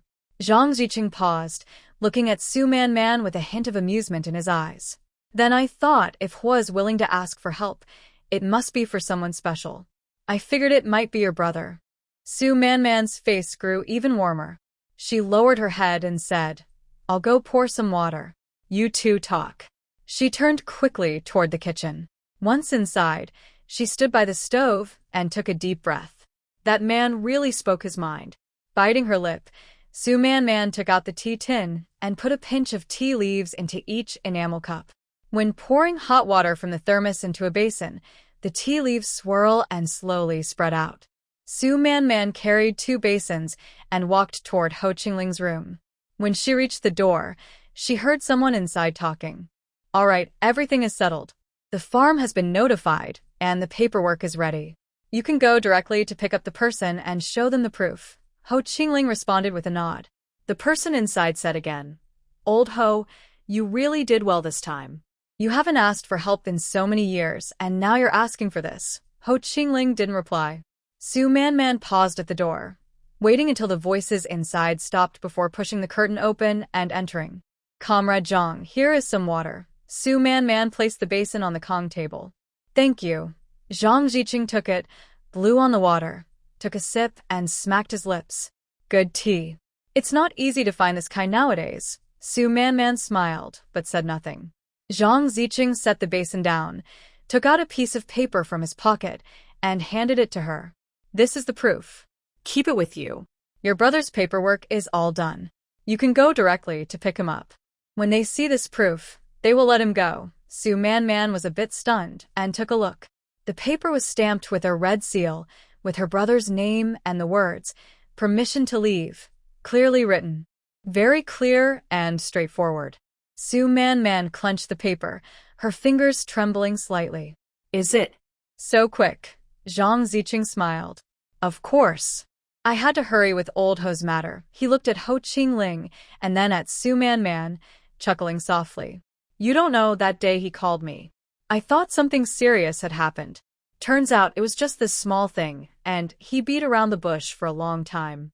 I told him, Old Ho, who are we fooling? Just say it directly. Jiang Ziqing shook his head, sighed with a smile. People like him, they keep everything inside. If they don't have to say it, they just won't. Su Man listened and couldn't help but glance at Ho Qingling. Ho Qingling sat there, drinking water from an enamel mug, with no expression on his face, as if he hadn't heard anything. Jiang Ziqing said to Su Man, Comrade Su, don't mind him. That's just how he is. We've known each other since we were new soldiers, and we've been through a lot together. I know exactly what he's like. He paused for a moment, lowered his voice, as if sharing a secret. You don't know this, but back in training camp, he was the best in the whole military district every year.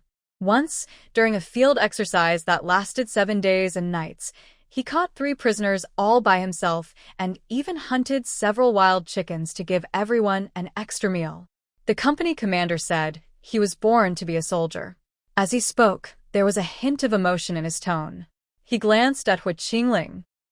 Who would have thought? Jiang Ziqing didn't finish his sentence. He lifted his cup and took another sip. Ho Qingling's expression didn't change, as if he hadn't heard anything.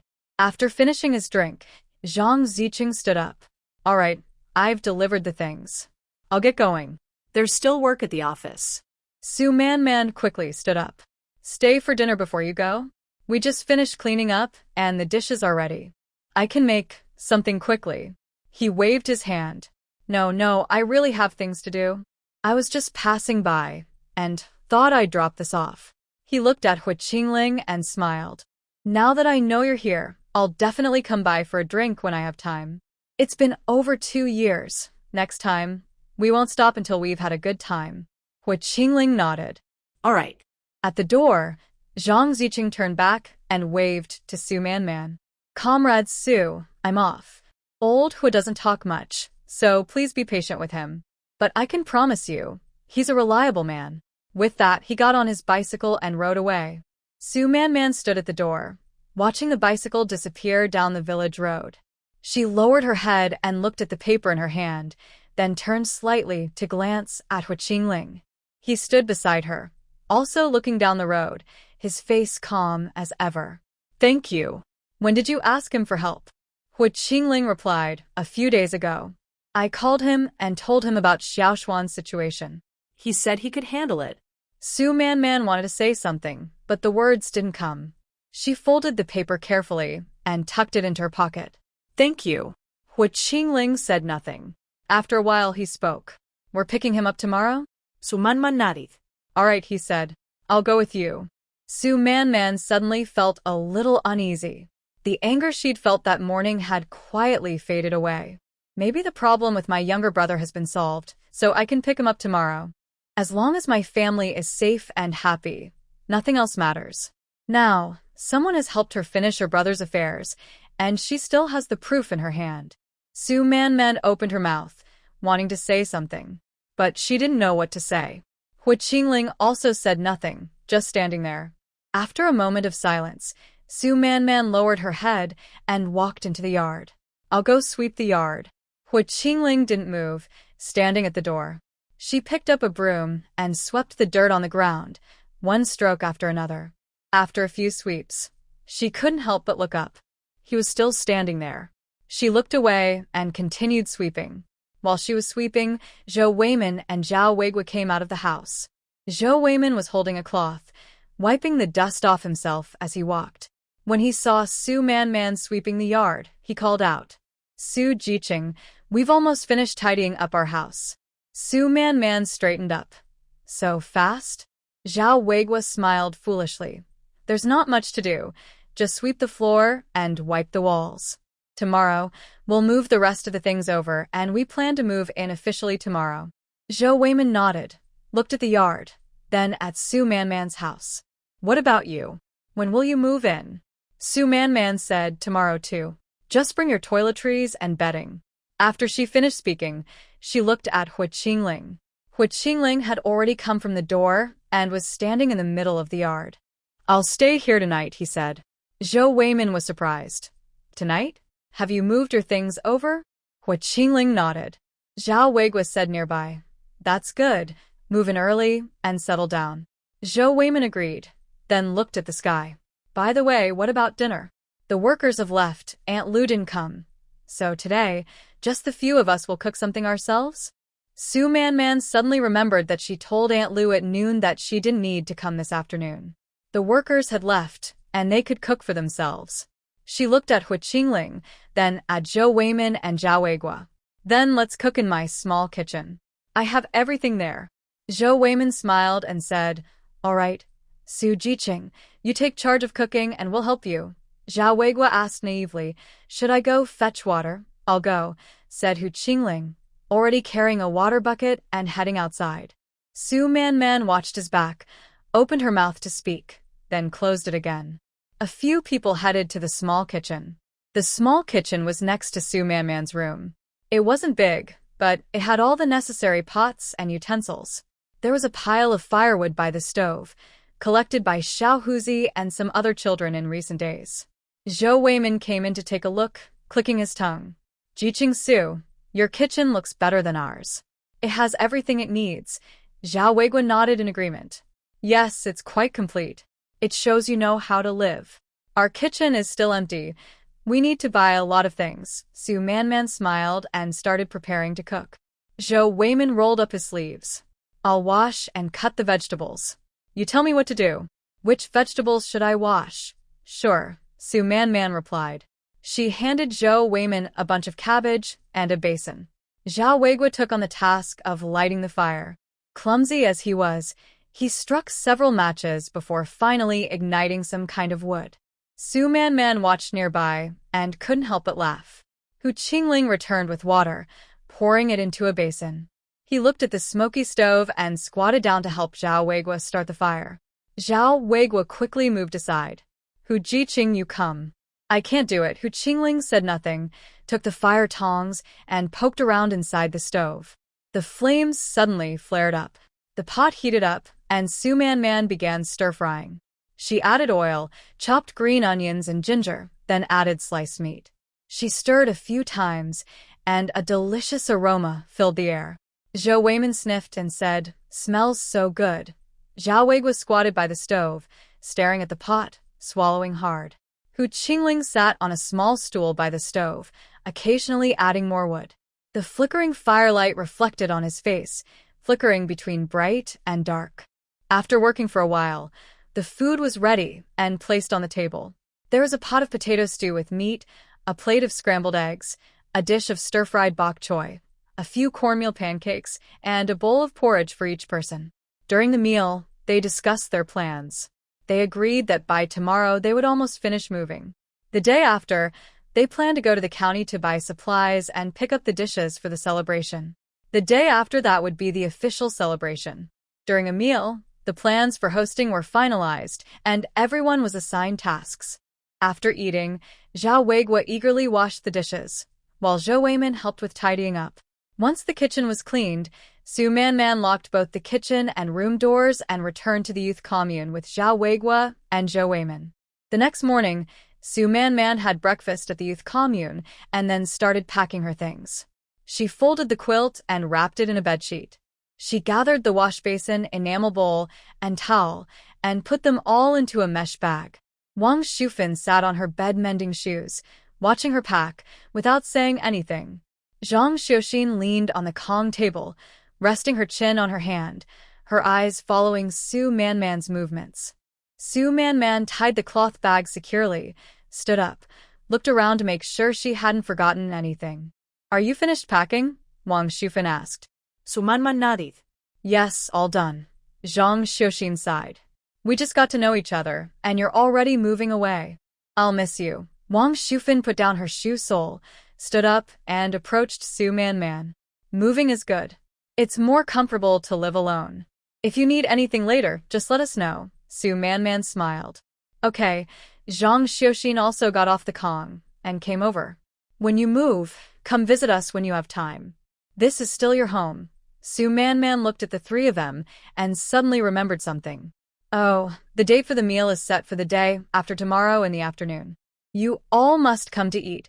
Wang Shufan nodded with a smile. All right, we'll come early and see if we can help with anything, Su Manman said. Your guests, just sit and enjoy the meal. Jiang Xiaoxin waved her hand. No, we've lived in the same house for so long. We're like family. We'll help you cook, Li Qiujin whispered. I'll help wash the dishes. Su Manman looked at them, feeling warm inside. That's settled then. Wang Shufan nodded. We'll definitely come. Jiang Xiaoxin and Li Qiujin also nodded. Su Manman packed her cloth bag and carried it, then grabbed the mesh bag with a basin, towel, and other items. Wang Shufan stood at the door to see her off, and Jiang Xiaoxin and Li Qiujin came out too. Take your time on the way, Wang Shufan said. Su Manman nodded, holding her quilt as she stepped outside. As she reached the middle of the yard, she saw Wang Hongxia coming out of a nearby house. Wang Hongxia saw her and paused. Su Manman, what are you doing? Su Manman replied, moving to a new house. Wang Hongxia nodded and came over looking at the quilt she was holding. Is there a lot of stuff? Do you need help? Su Manman shook her head. Not much, just this. Wang Hongxia nodded again and said, I heard about your housewarming in 2 days. I'll come to help then. Su Manman smiled. Okay. She continued walking out holding the quilt. When she reached the entrance of the youth station, a tall person was standing there. Hua Qingling. He leaned against the door frame, waiting. When he saw Su Manman come out, he straightened up and walked over. He didn't say anything, just reached out and took the things she was holding. Su Manman was surprised and still holding the quilt. When did you arrive? Hua Qingling didn't answer. He turned and started walking away. Su Manman stood there, watching his back. She opened her mouth to say something, but didn't. A few light laughs came from behind her. She turned around. Wang Shufan, Jiang Xiaoxin, Li Qiujia, and Wang Hongxia were standing in the yard, looking over. Wang Shufan smiled gently and waved at her. Jiang Xiaoxin covered her mouth, giggling and winking. Li Qiujia stood behind, her face slightly red, looking a bit shy. Wang Hongxia called out, It turns out someone is here to pick you up. We're not needed anymore. Go quickly. Su Manman felt her face heat up. She turned around, and Hua Qingling had already walked far away, carrying her things steadily without looking back. Su Manman stayed where she was, took a deep breath, and followed. At the new house, Hua Qingling was waiting at the door. Su Manman unlocked the door and pushed it open. She placed the quilt on the bed, looked around, and tidied up a few spots. Hua Qingling stood at the door, not coming inside. After she finished tidying, she packed her prepared basket and was ready to leave.